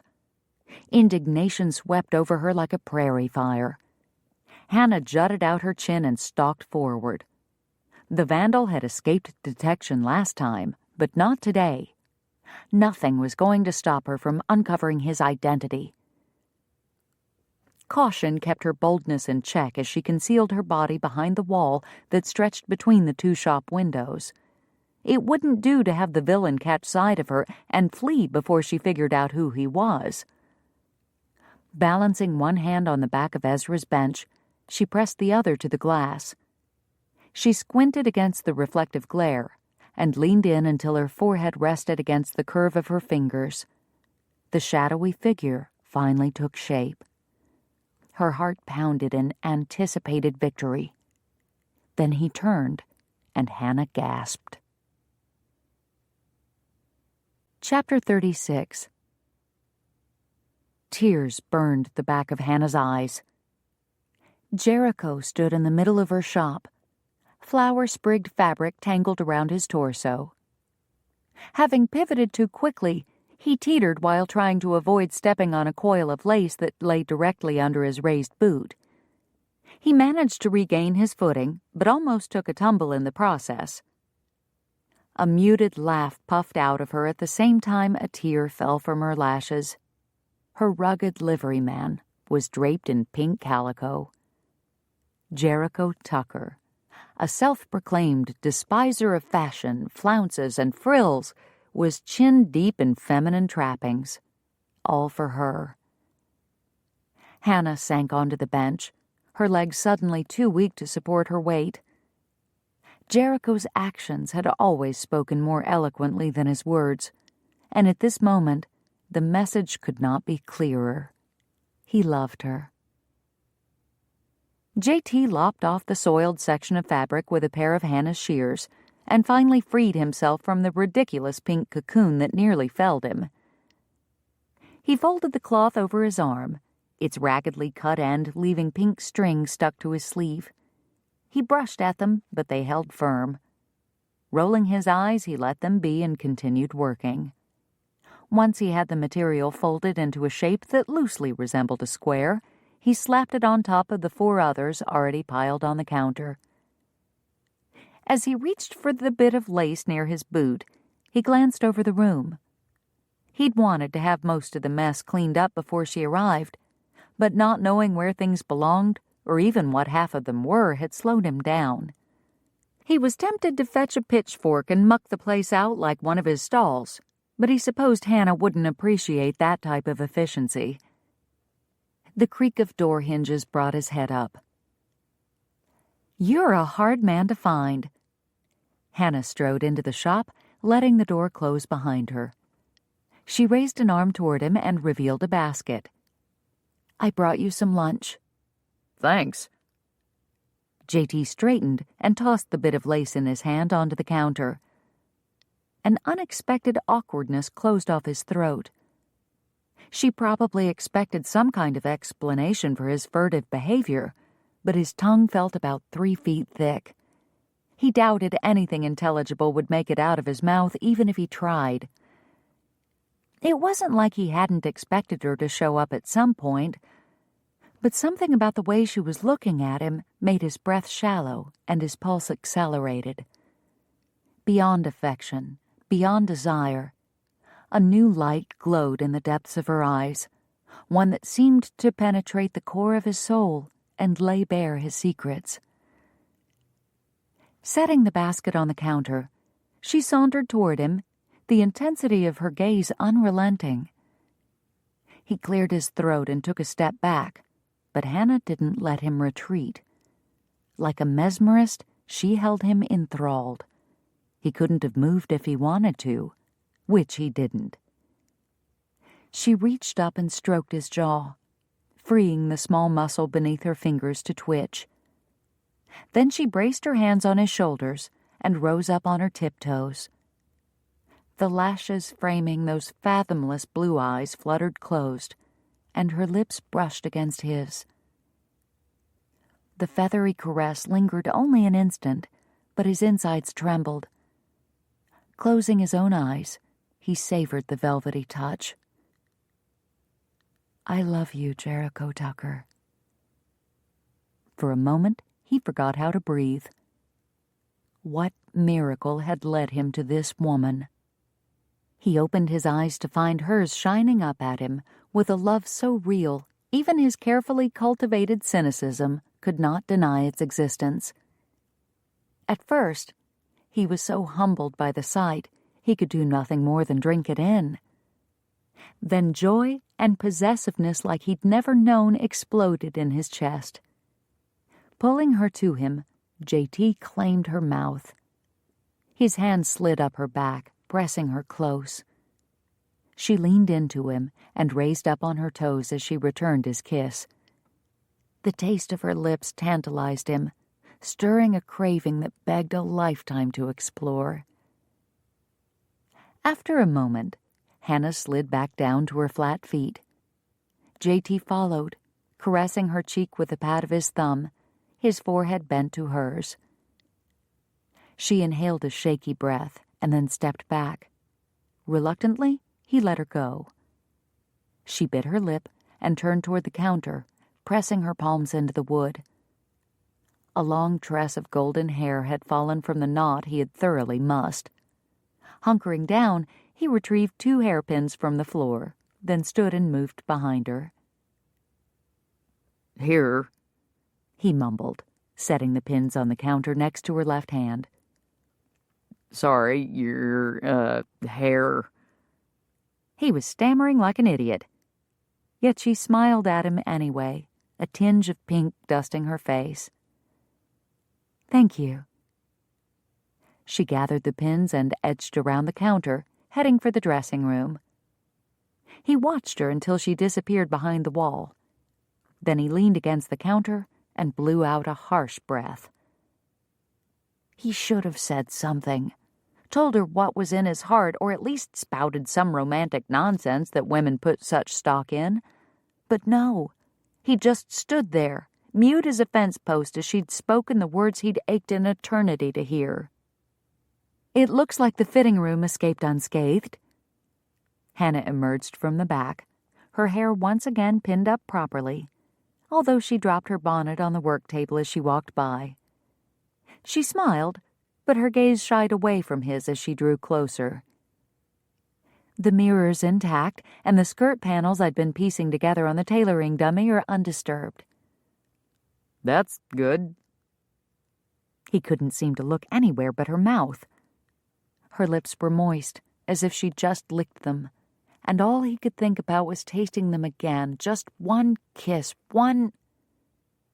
J.T. snatched a toothpick out of his shirt pocket and shoved it between his teeth. There, he couldn't kiss her now without impaling her. Surely that would help him hold on to his common sense. All they needed was for someone to walk into the shop and catch them in an embrace like that last one. Not likely with everything closed on Sunday, but he couldn't afford to take that chance. Hannah's reputation would be shredded. J.T. chomped down hard and prayed for restraint. They set to work, Hannah organizing all the smaller items that had been dumped out of her sewing cabinet, and J.T. continuing his self-assigned task of separating the blemished fabric from the salvageable. Cordelia arrived a short time later, and within a couple of hours, the 3 of them had the place back in order.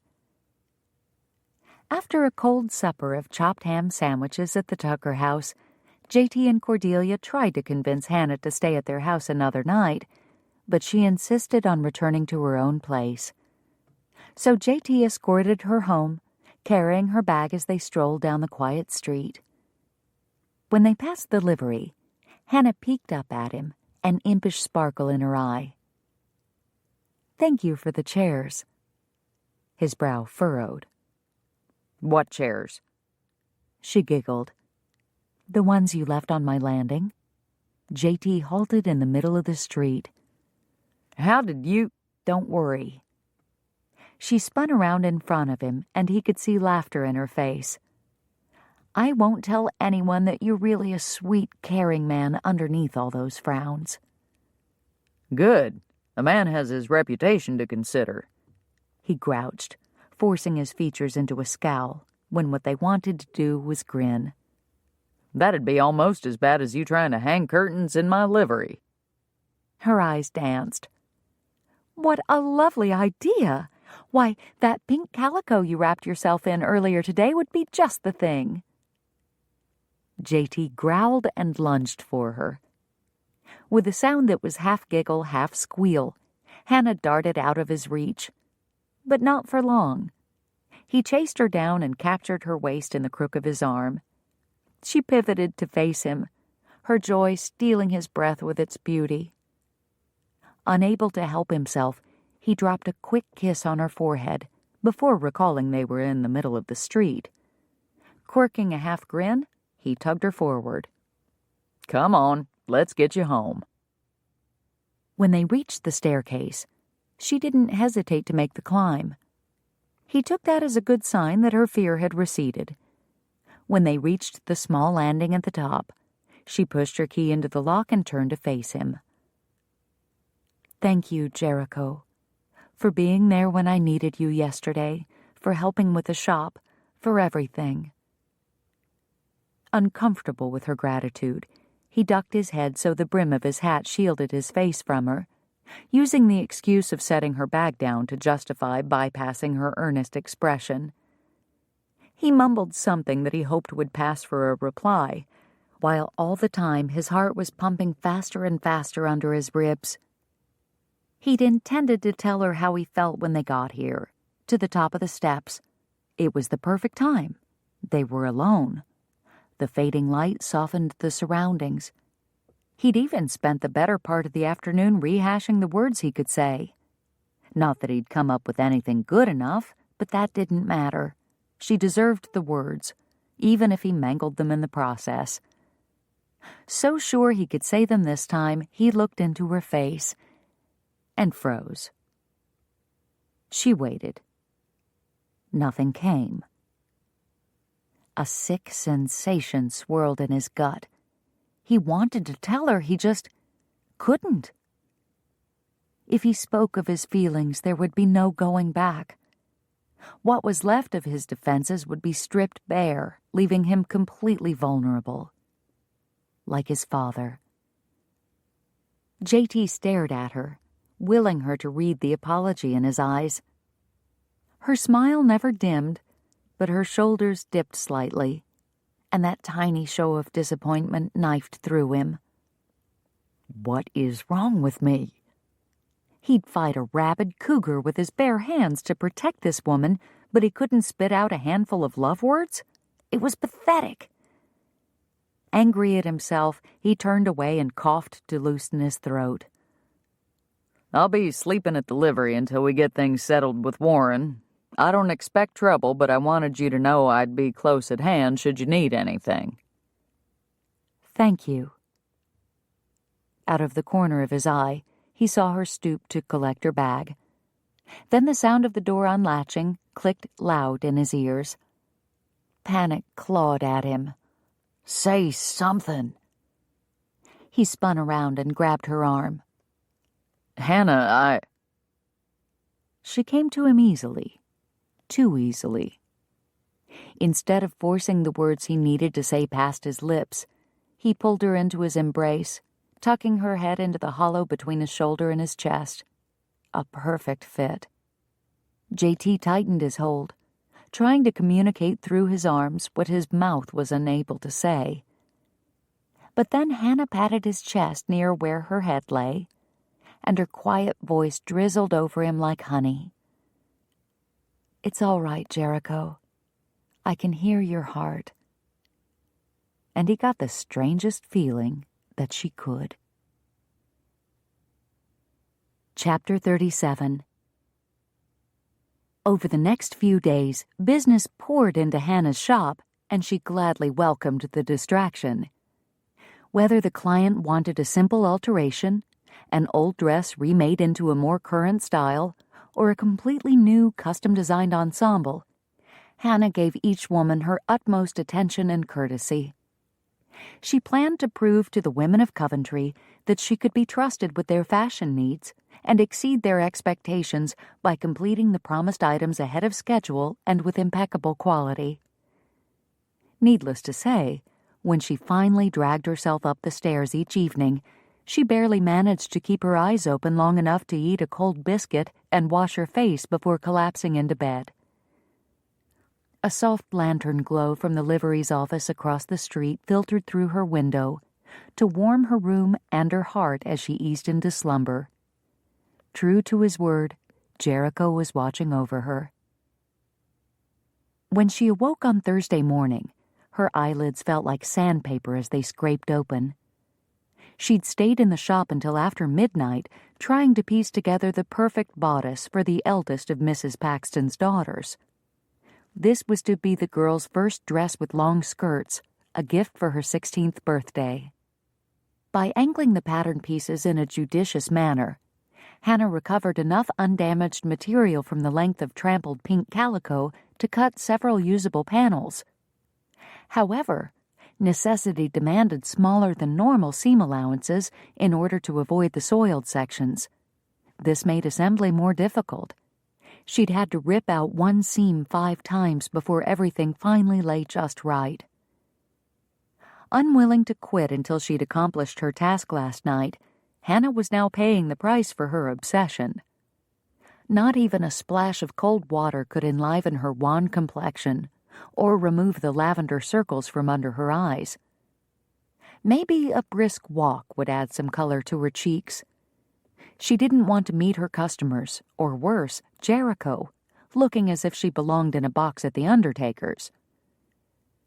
Lacing up her low-heeled boots, she thanked the Lord for the blessing of many clients, reminding herself that the added work was a blessing, and asked for sufficient energy to meet the demands of the day. Then, after a few calisthenic exercises to animate her muscles, she headed outside and found Jericho sitting on her steps. He stood, took one look at her face, and scowled so darkly she would have flinched had she the energy to spare. "You look terrible." Hannah sighed. Just what every girl dreams of hearing from her beau. Unfortunately, the sarcasm bounced right off him without leaving so much as a dent. He took her arm and helped her down the rest of the stairs as if she were an invalid, frowning all the while. "You didn't put out your light until the wee hours last night. You're working too hard." "I'm fine, Jericho." At the bottom step, Hannah tugged her arm free. "I know my limits. You don't have to worry about me." "But I do anyway," he muttered, letting her go. Touched by his concern, yet irritated at the same time by his overbearing manner, Hannah edged away from him. It didn't matter that he was right. She was too tired to guard her words, and if he started lecturing her, she'd probably say something she'd regret. That surely wouldn't aid her in getting him to admit his feelings. No, best to retreat before swords were drawn. Hannah gave her best imitation of a perky smile, despite the fact that the corners of her mouth seemed to weigh 50 pounds each, and threw some spring into her step as she strode toward the outskirts of town. After a few steps, she turned to wave farewell. "My morning walk will put everything to rights, you'll see." And it did, for a while. But by mid-afternoon, she found herself repeatedly snapping her neck up after nodding off at her sewing machine.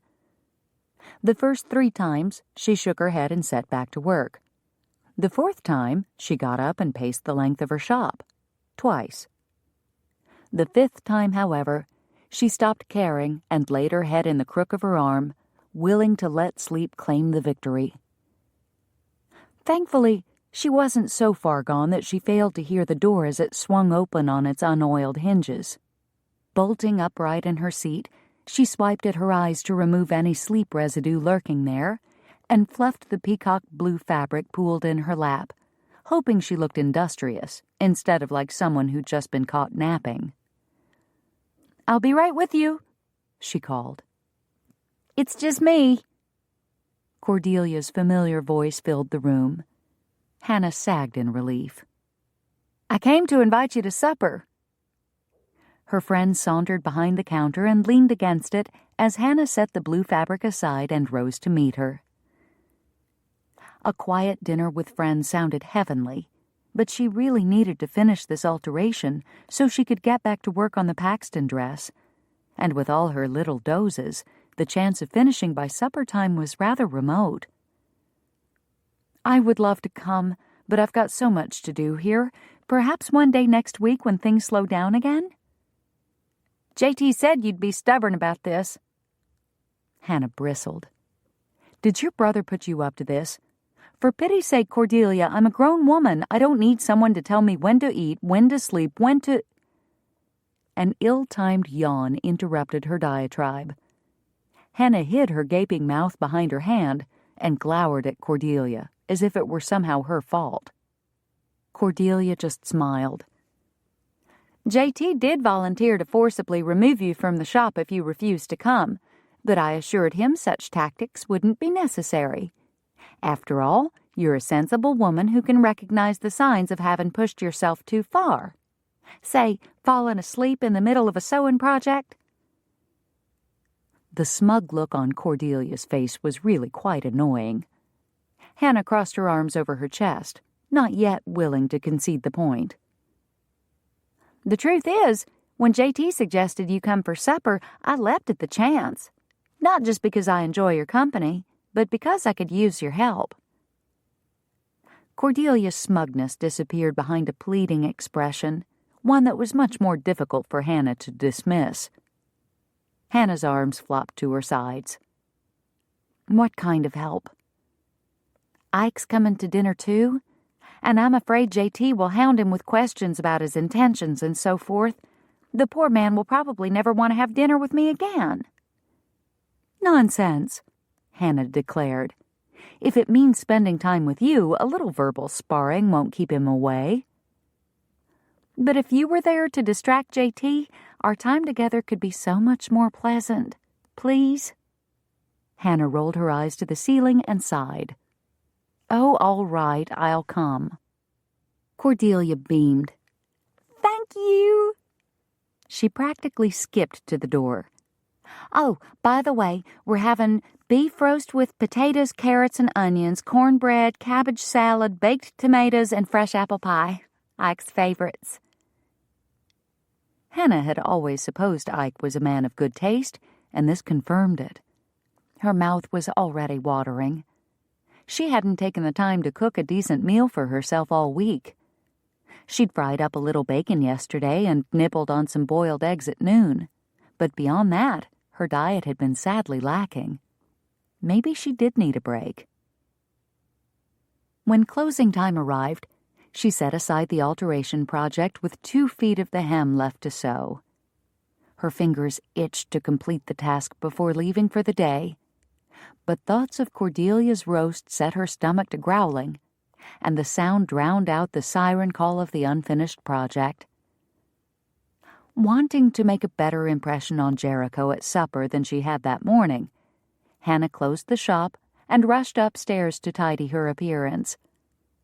She couldn't do much to disguise the shadowy circles under her eyes, but she could change into the blue dress he liked and twist her hair into a more fashionable chignon than the plain knot at the base of her skull now. After brushing and braiding, pinning and primping, Hannah surveyed the results in the small mirror above her washstand. Not perfect, but hopefully good enough to erase Jericho's scowl and keep the lectures at bay. As a final touch, she pinched her cheeks several times and then headed downstairs.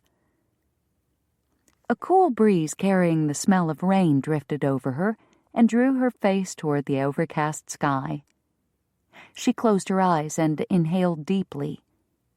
Her spirit absorbed the quiet, replenishing the peace that had been worn threadbare by busyness. In an effort to please her clients, she'd become consumed by work and forgotten the need to be still in the Lord's presence. Forgive me. Perhaps Jericho's arrival on her step had a divine purpose as well as a human one, a reminder to keep things in balance. If there was a time to be born and a time to die, a time to kill and a time to heal, surely there must be a time to work and a time to rest, or better yet, eat. With a grin, Hannah opened her eyes and set out across the road. An impromptu tune rose inside her, dancing a cheerful jig across the roof of her mouth and buzzing against her lips. Her fingertips tickled the wood siding of the livery as she passed, and her mind drifted to Jericho. Was there something she could do to make it easier for him to declare himself? She saw his love in his eyes and in his actions, yet some unseen barrier blocked the words. Maybe it would help if she stopped calling him by the name he despised. She'd started calling him Jericho to irritate him, but now she considered it more of an endearment, a name only she called him. But what if he still hated it? Kindness would dictate she stop using it and defer to his preference, JT. She doubted such a small gesture would free his tongue in and of itself, but it couldn't hurt. And tonight at dinner would be the perfect time to try it out. And again when he walked her home. Would he be so pleased that he'd kiss her again outside the door? She bit her lip to keep the tingling sensation in her chest from erupting in an embarrassing giggle. Not that anyone was around to hear. This end of town was quite deserted at supper time. She rounded the corner and the Tucker home came into sight. From a distance, she could make out Cordelia and Ike on the porch, laughing and talking, her hand in his. Hannah stopped before they could see her and scurried behind an oak tree several feet off the road. Cordelia would no doubt welcome her arrival with a smile, but Hannah suspected her friend would prefer a few more minutes alone with her suitor. She planned to give her just that. A rustling in the brush to her right drew her attention from the happy couple. Before she had fully turned, though, a man lunged at her. Hannah shrieked, but the man clamped a bony hand over her mouth and slammed her into the tree. The back of her head crashed against the unforgiving trunk. Pain ricocheted through her skull. Stunned from the blow, she offered little resistance as he pressed his forearm against her collarbone and trapped her legs with his weight. As pain receded, panic surged. She grabbed at the arm that imprisoned her and frantically twisted her head from side to side, wanting freedom, wanting away, wanting to deny that this was happening. Her nails dug into the man's wiry forearm. He hissed, but did not lessen his hold. "Be still or I'll cut you. Understand?" Hannah stilled. She knew that voice. The pressure at her neck lessened as her attacker lifted his arm to brandish a pocket-sized knife close to her left cheek. The fading light glimmered off the short silver blade. A frisson of fear slithered down her back. Yet it had more to do with the man than the weapon. Flaring her nostrils to take in as much air as possible above iron fingers that smelled of ink and onions, Hannah shifted her focus from the knife to the hardened face behind it. Small eyes brimmed with accusation, overlong hair, blotched skin growing redder and more pronounced as she stared. Warren. Chapter 38. As JT had prepared to leave the livery, one of the horses he'd been stabling for a traveler at the hotel began showing mild signs of colic. After lunging in the paddock for 20 minutes, the animal seemed some improved, and JT led him inside to a stall. He offered the sorrel a small handful of grain to see if he would eat, and when the gelding nuzzled it from his palm, JT's spirits lifted. A truly colicky horse would have turned his nose up at the feed. Stroking the sorrel's side, he backed out of the stall and handed the empty lead line to Tom. "Keep an eye on him till I get back. Don't give him anything to eat. He can have a little water, but nothing else. Got it?" "Yes, sir. No feed. Got it."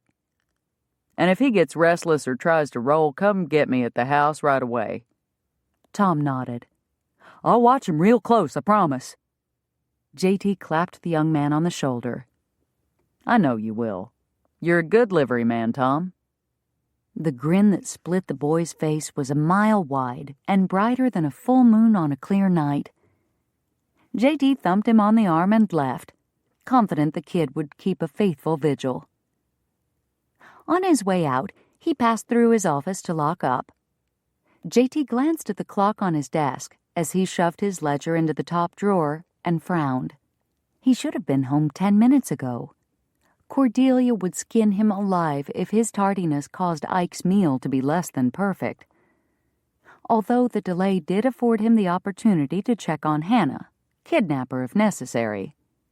If the woman couldn't see the wisdom in taking time to rest, he had no qualms about forcing a bit on her. JT raised 2 fingers to his temple in a parting salute to Tom and jogged across the street to Hannah's shop. He peered through the window, checking to see if she was inside. When he didn't find her, he nodded to himself in satisfaction. Good. The woman possessed some sense after all. How could she have been so senseless? Hannah swallowed a moan. She'd been aware of Warren's return to town earlier in the week, but with her nose to the grindstone at the dress shop, she hadn't spared him more than a passing thought. Now, she'd practically thrown herself into his path with her silly matchmaking efforts. There was no telling how long he'd been spying on Cordelia, stewing about her burgeoning relationship with Ike. His fuse was already lit, and she'd walked right into the explosion. Defiance burned in his eyes as he bent his head close to hers. Father's sending me away, you know. He spoke conversationally, as if they were passing time in the aisles of the mercantile. Says it's time for me to stand on my own 2 feet and run a store of my own, but I think there's more to it than that. He pressed the flat edge of the knife against her cheek. Hannah whimpered and shut her eyes, afraid to move as he trailed the cool metal downward. The pointed tip caught slightly on her skin as it reached the edge of her jaw. She squeezed her eyes tighter. God help me. Warren laughed at her, a quiet little huff, but it was enough to goad her pride. Then, as if the Lord himself were speaking to her, a verse rang in her head. God hath not given us the spirit of fear, but of power. It was time to tap into that power. She'd quivered enough for this little weasel. No more. Hannah opened her eyes and glared at Warren. The snide grin on his face slipped for a moment, but he recovered quickly. He held the blade before her eyes, as if inviting her to examine its sharpness. But when her eyes stayed fixed on him instead of the knife, his lips curled into a snarl. Cordelia should have been mine, he spat. Ever since we were kids together, I knew we would marry. Then you swept into town with your fancy ways and started changing her, changing everything. Hannah shook her head, the bark of the tree scraping against her scalp. She mumbled a denial against his hand, but he ignored her. Warren glanced at a spot beyond the tree, probably the Tucker's porch, and his eyes softened. Sadness dulled the rage. She liked me, he said, an undeniable wistfulness in his voice. Me. People always see the mark on my face, never me. But Cordelia was different. She looked me in the eyes when we talked. She brought me gifts and baked cookies on my birthday. She would have made me the perfect wife. But you would have made her a terrible husband. Warren pierced her with a glare, as if he'd heard her thoughts. You stole my future from me, he accused, his face mere inches from hers. You dressed her up in showy clothes, made her do those ridiculous exercises until she no longer even resembled herself and started throwing her at every available man in town. If Hannah could have found a way to open her mouth, she would have bit him for that. How dare he describe Cordelia like some kind of hussy, and her like a madam in a bordello? Hannah scratched at his eyes, the fiend. Warren jerked his head back and swore. Maybe you need to see what it's like to have people stare, to whisper behind their hands when you walk by. He brought the knife back up to her face, this time the sharpened edge pressed against her skin. She froze. Her eyes slid to the corners of her lids as she tried to monitor the threat. Would he really cut her? Hannah's heart throbbed, swollen with fear. She'd pushed him too far. Her chest heaved, yet she struggled to draw sufficient air into her lungs with her mouth still covered and her nose suddenly too small for the job. Her vision began to blur. Through a sheen of tears, she refocused on Warren, pleading silently. His wicked little smile taunted her. Just one slice is all it would take. Just a little pressure. The blade pricked her cheek near the corner of her left eye. Hannah winced. A drop of something warm trickled past her ear. Warren's eyes rounded in horror. His grip loosened. I'm sorry. He yanked the knife away from her face and stepped back, releasing her. I only meant to scare you. I never intended to actually. A growl from behind him cut off his words as Jericho wrenched Warren away from her and flung him to the ground. The knife tumbled into the grass and leaves at Hannah's feet. She braced herself against the tree trunk, sucking in fresh, sweet-smelling air as tremors quivered through her limbs. You all right, Hannah? Jericho called without taking his eyes off Warren. Yes. Her first attempt came out in a wisp of breath. She cleared her throat and said it again, stronger. Yes, I'm fine.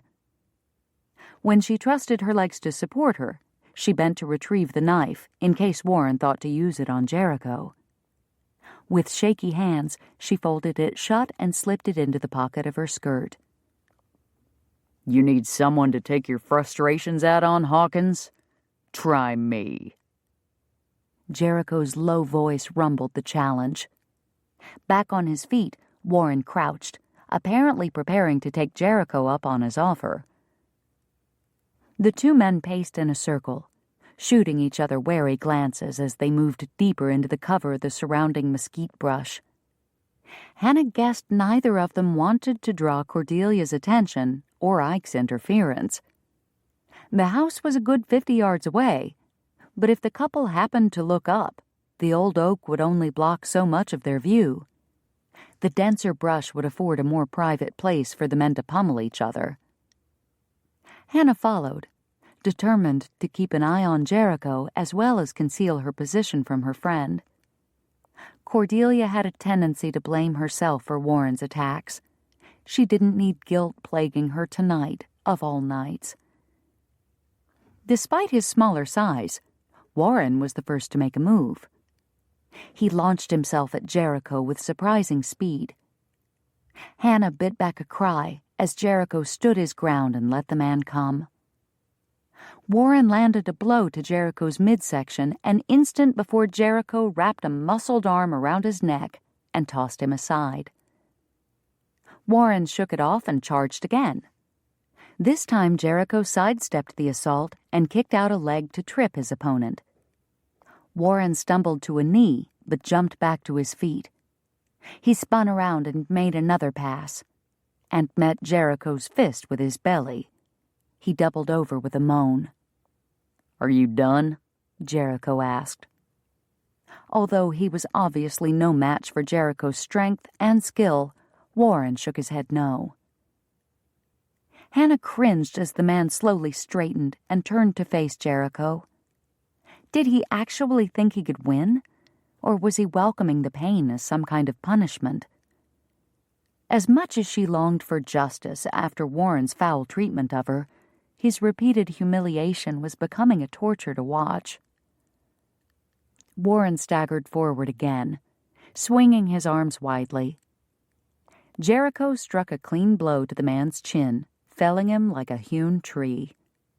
He lay still for a moment, then rolled to his stomach and pushed up to his hands and knees. Jericho gripped him under his arms and put him to his feet. Drooping and bent, he swayed sideways, but still managed to advance once again. Jericho sighed. Hannah couldn't take it anymore. Warren hadn't really meant to hurt her. The look of horror on his face when he realized what he'd done had proven that. It was an accident. one brought on by his idiotic refusal to accept that he couldn't have what he wanted, but an accident nonetheless.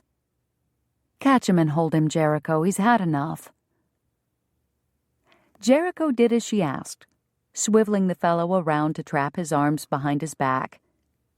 He held him fast, and by the way Warren sagged, Hannah got the impression Jericho was holding him up more than pinning him down. Hannah walked up to Warren, no longer compelled to demand justice, but to offer mercy. "Go home, Warren," she said. "Start your new store.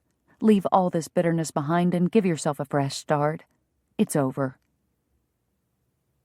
Warren tugged his arms free and, with effort, managed to straighten to his full height.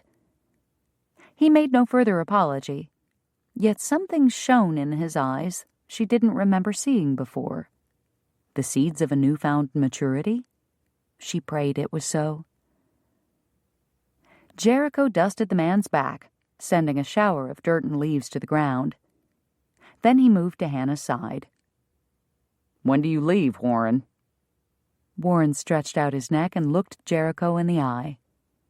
"Monday." "I expect you to keep your distance.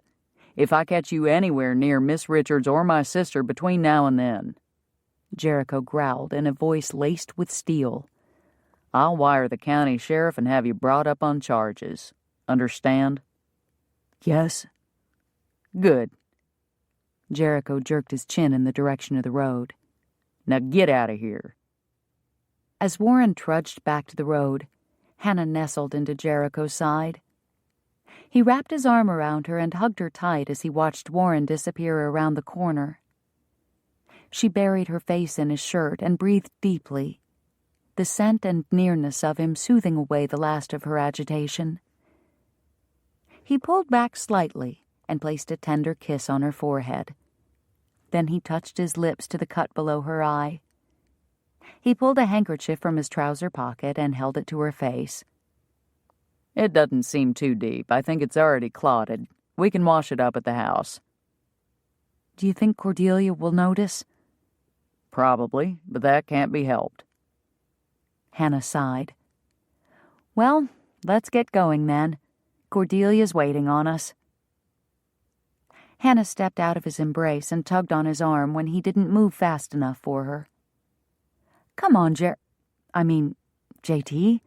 I'm starving." Chapter 39. "What did you just call me?" JT raised a brow and refused to budge. The words had come out more like an accusation than the simple question he'd intended. But then, that was probably due to the fact that his insides were still churning. I could have lost her.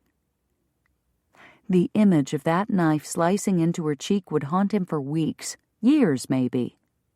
It had taken all the self-control he possessed not to thrash Warren to a bloody pulp for putting his hands on her and accosting her with that blade. The man could have put out her eye, or slipped and nicked a vein in her neck. The very idea made his blood run cold.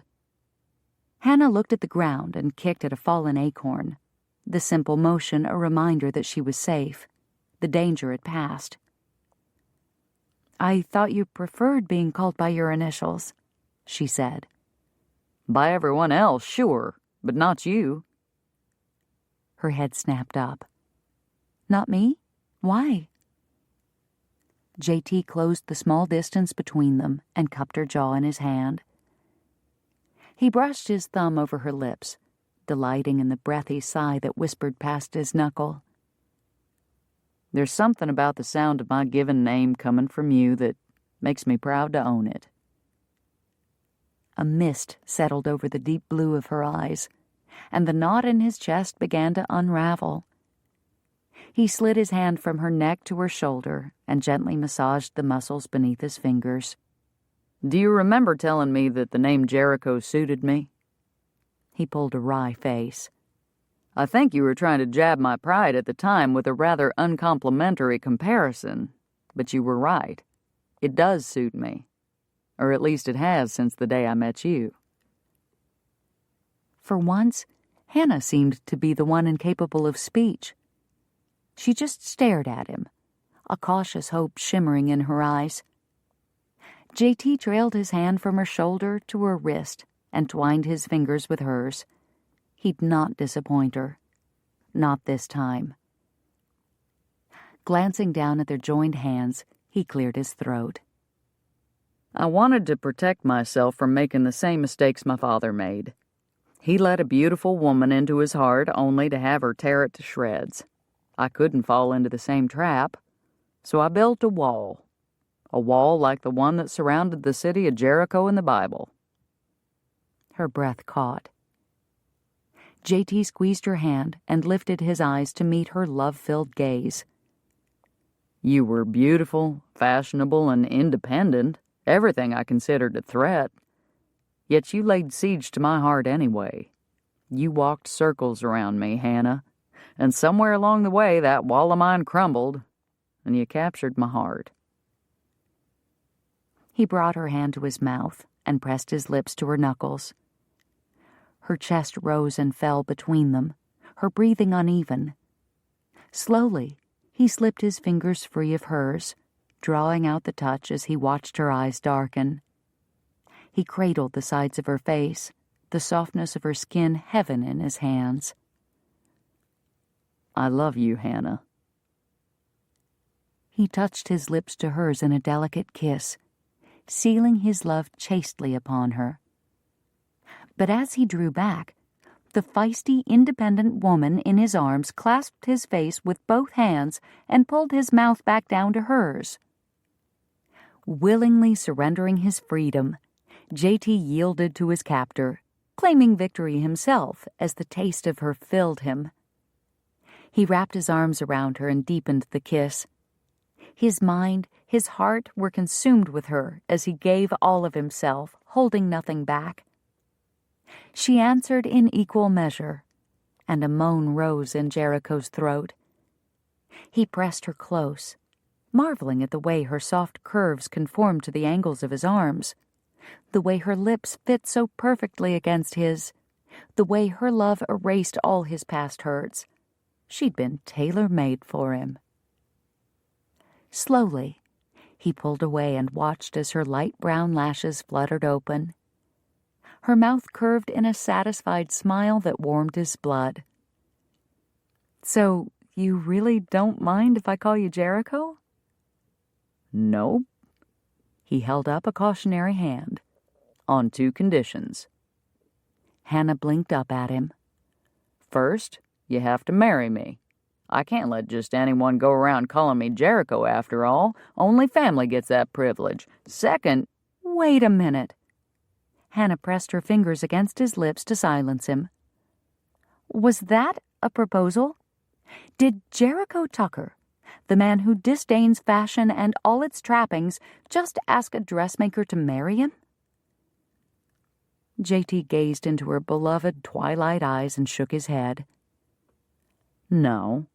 Jericho Tucker, the man who thanks God every day for bringing beauty back into his life, is asking a dressmaker to marry him. He inhaled a shuddering breath and captured her hands between his own. Will you, Hannah? Will you marry this grouchy old liveryman who loves you more than life itself? A radiant smile burst across her face as she nodded again and again.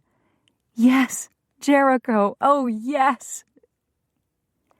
Triumph and joy shot through him. With an exultant shout, he lifted her from the ground, her feet kicking back behind her. She laughed, and the sound sprinkled over him like a gentle summer rain, refreshing his soul. She was his, really and truly his. JT lowered Hannah until her toes touched the earth, and for a moment they just grinned at each other like a pair of empty-headed fools. A pair of very happy, empty-headed fools. "What's the second condition?" Hannah asked, finally breaking the silence. JT squinted in confusion. What? I agreed to marry you. What else do I have to do in order to call you Jericho? Ah, yes. He'd nearly forgotten. Wrestling his smile into a more subdued, serious line, He placed his hand over his heart. You must vow never to name any of our sons after Canaanite cities. I may have developed a new appreciation for Jericho in recent months, but no boy should be saddled with a name like Gezer or Eglon. His body convulsed in an exaggerated shudder. Hannah's lip protruded in a delicious little mock pout. "Oh, but I had my heart set on naming our firstborn Megiddo." A chuckle vibrated in JT's chest as he steered Hannah back toward the road and the house he would soon share with her. Life with this vibrant woman was sure to be filled with rich colors, frequent laughter, and bountiful love. What could be more beautiful? The end. You've been listening to A Tailor-Made Bride by Karen Whittemire, narrated by Nicole Poole.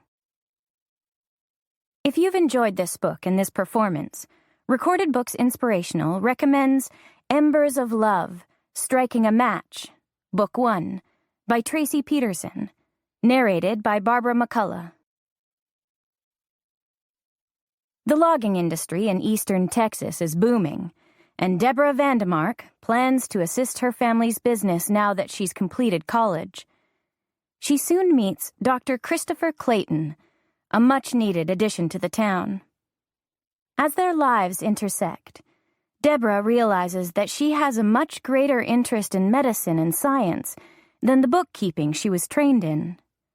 But when typhoid begins to spread, Deborah faces a crisis of doubt as she observes the pain in her friends' lives and the overwhelming health problems in the town.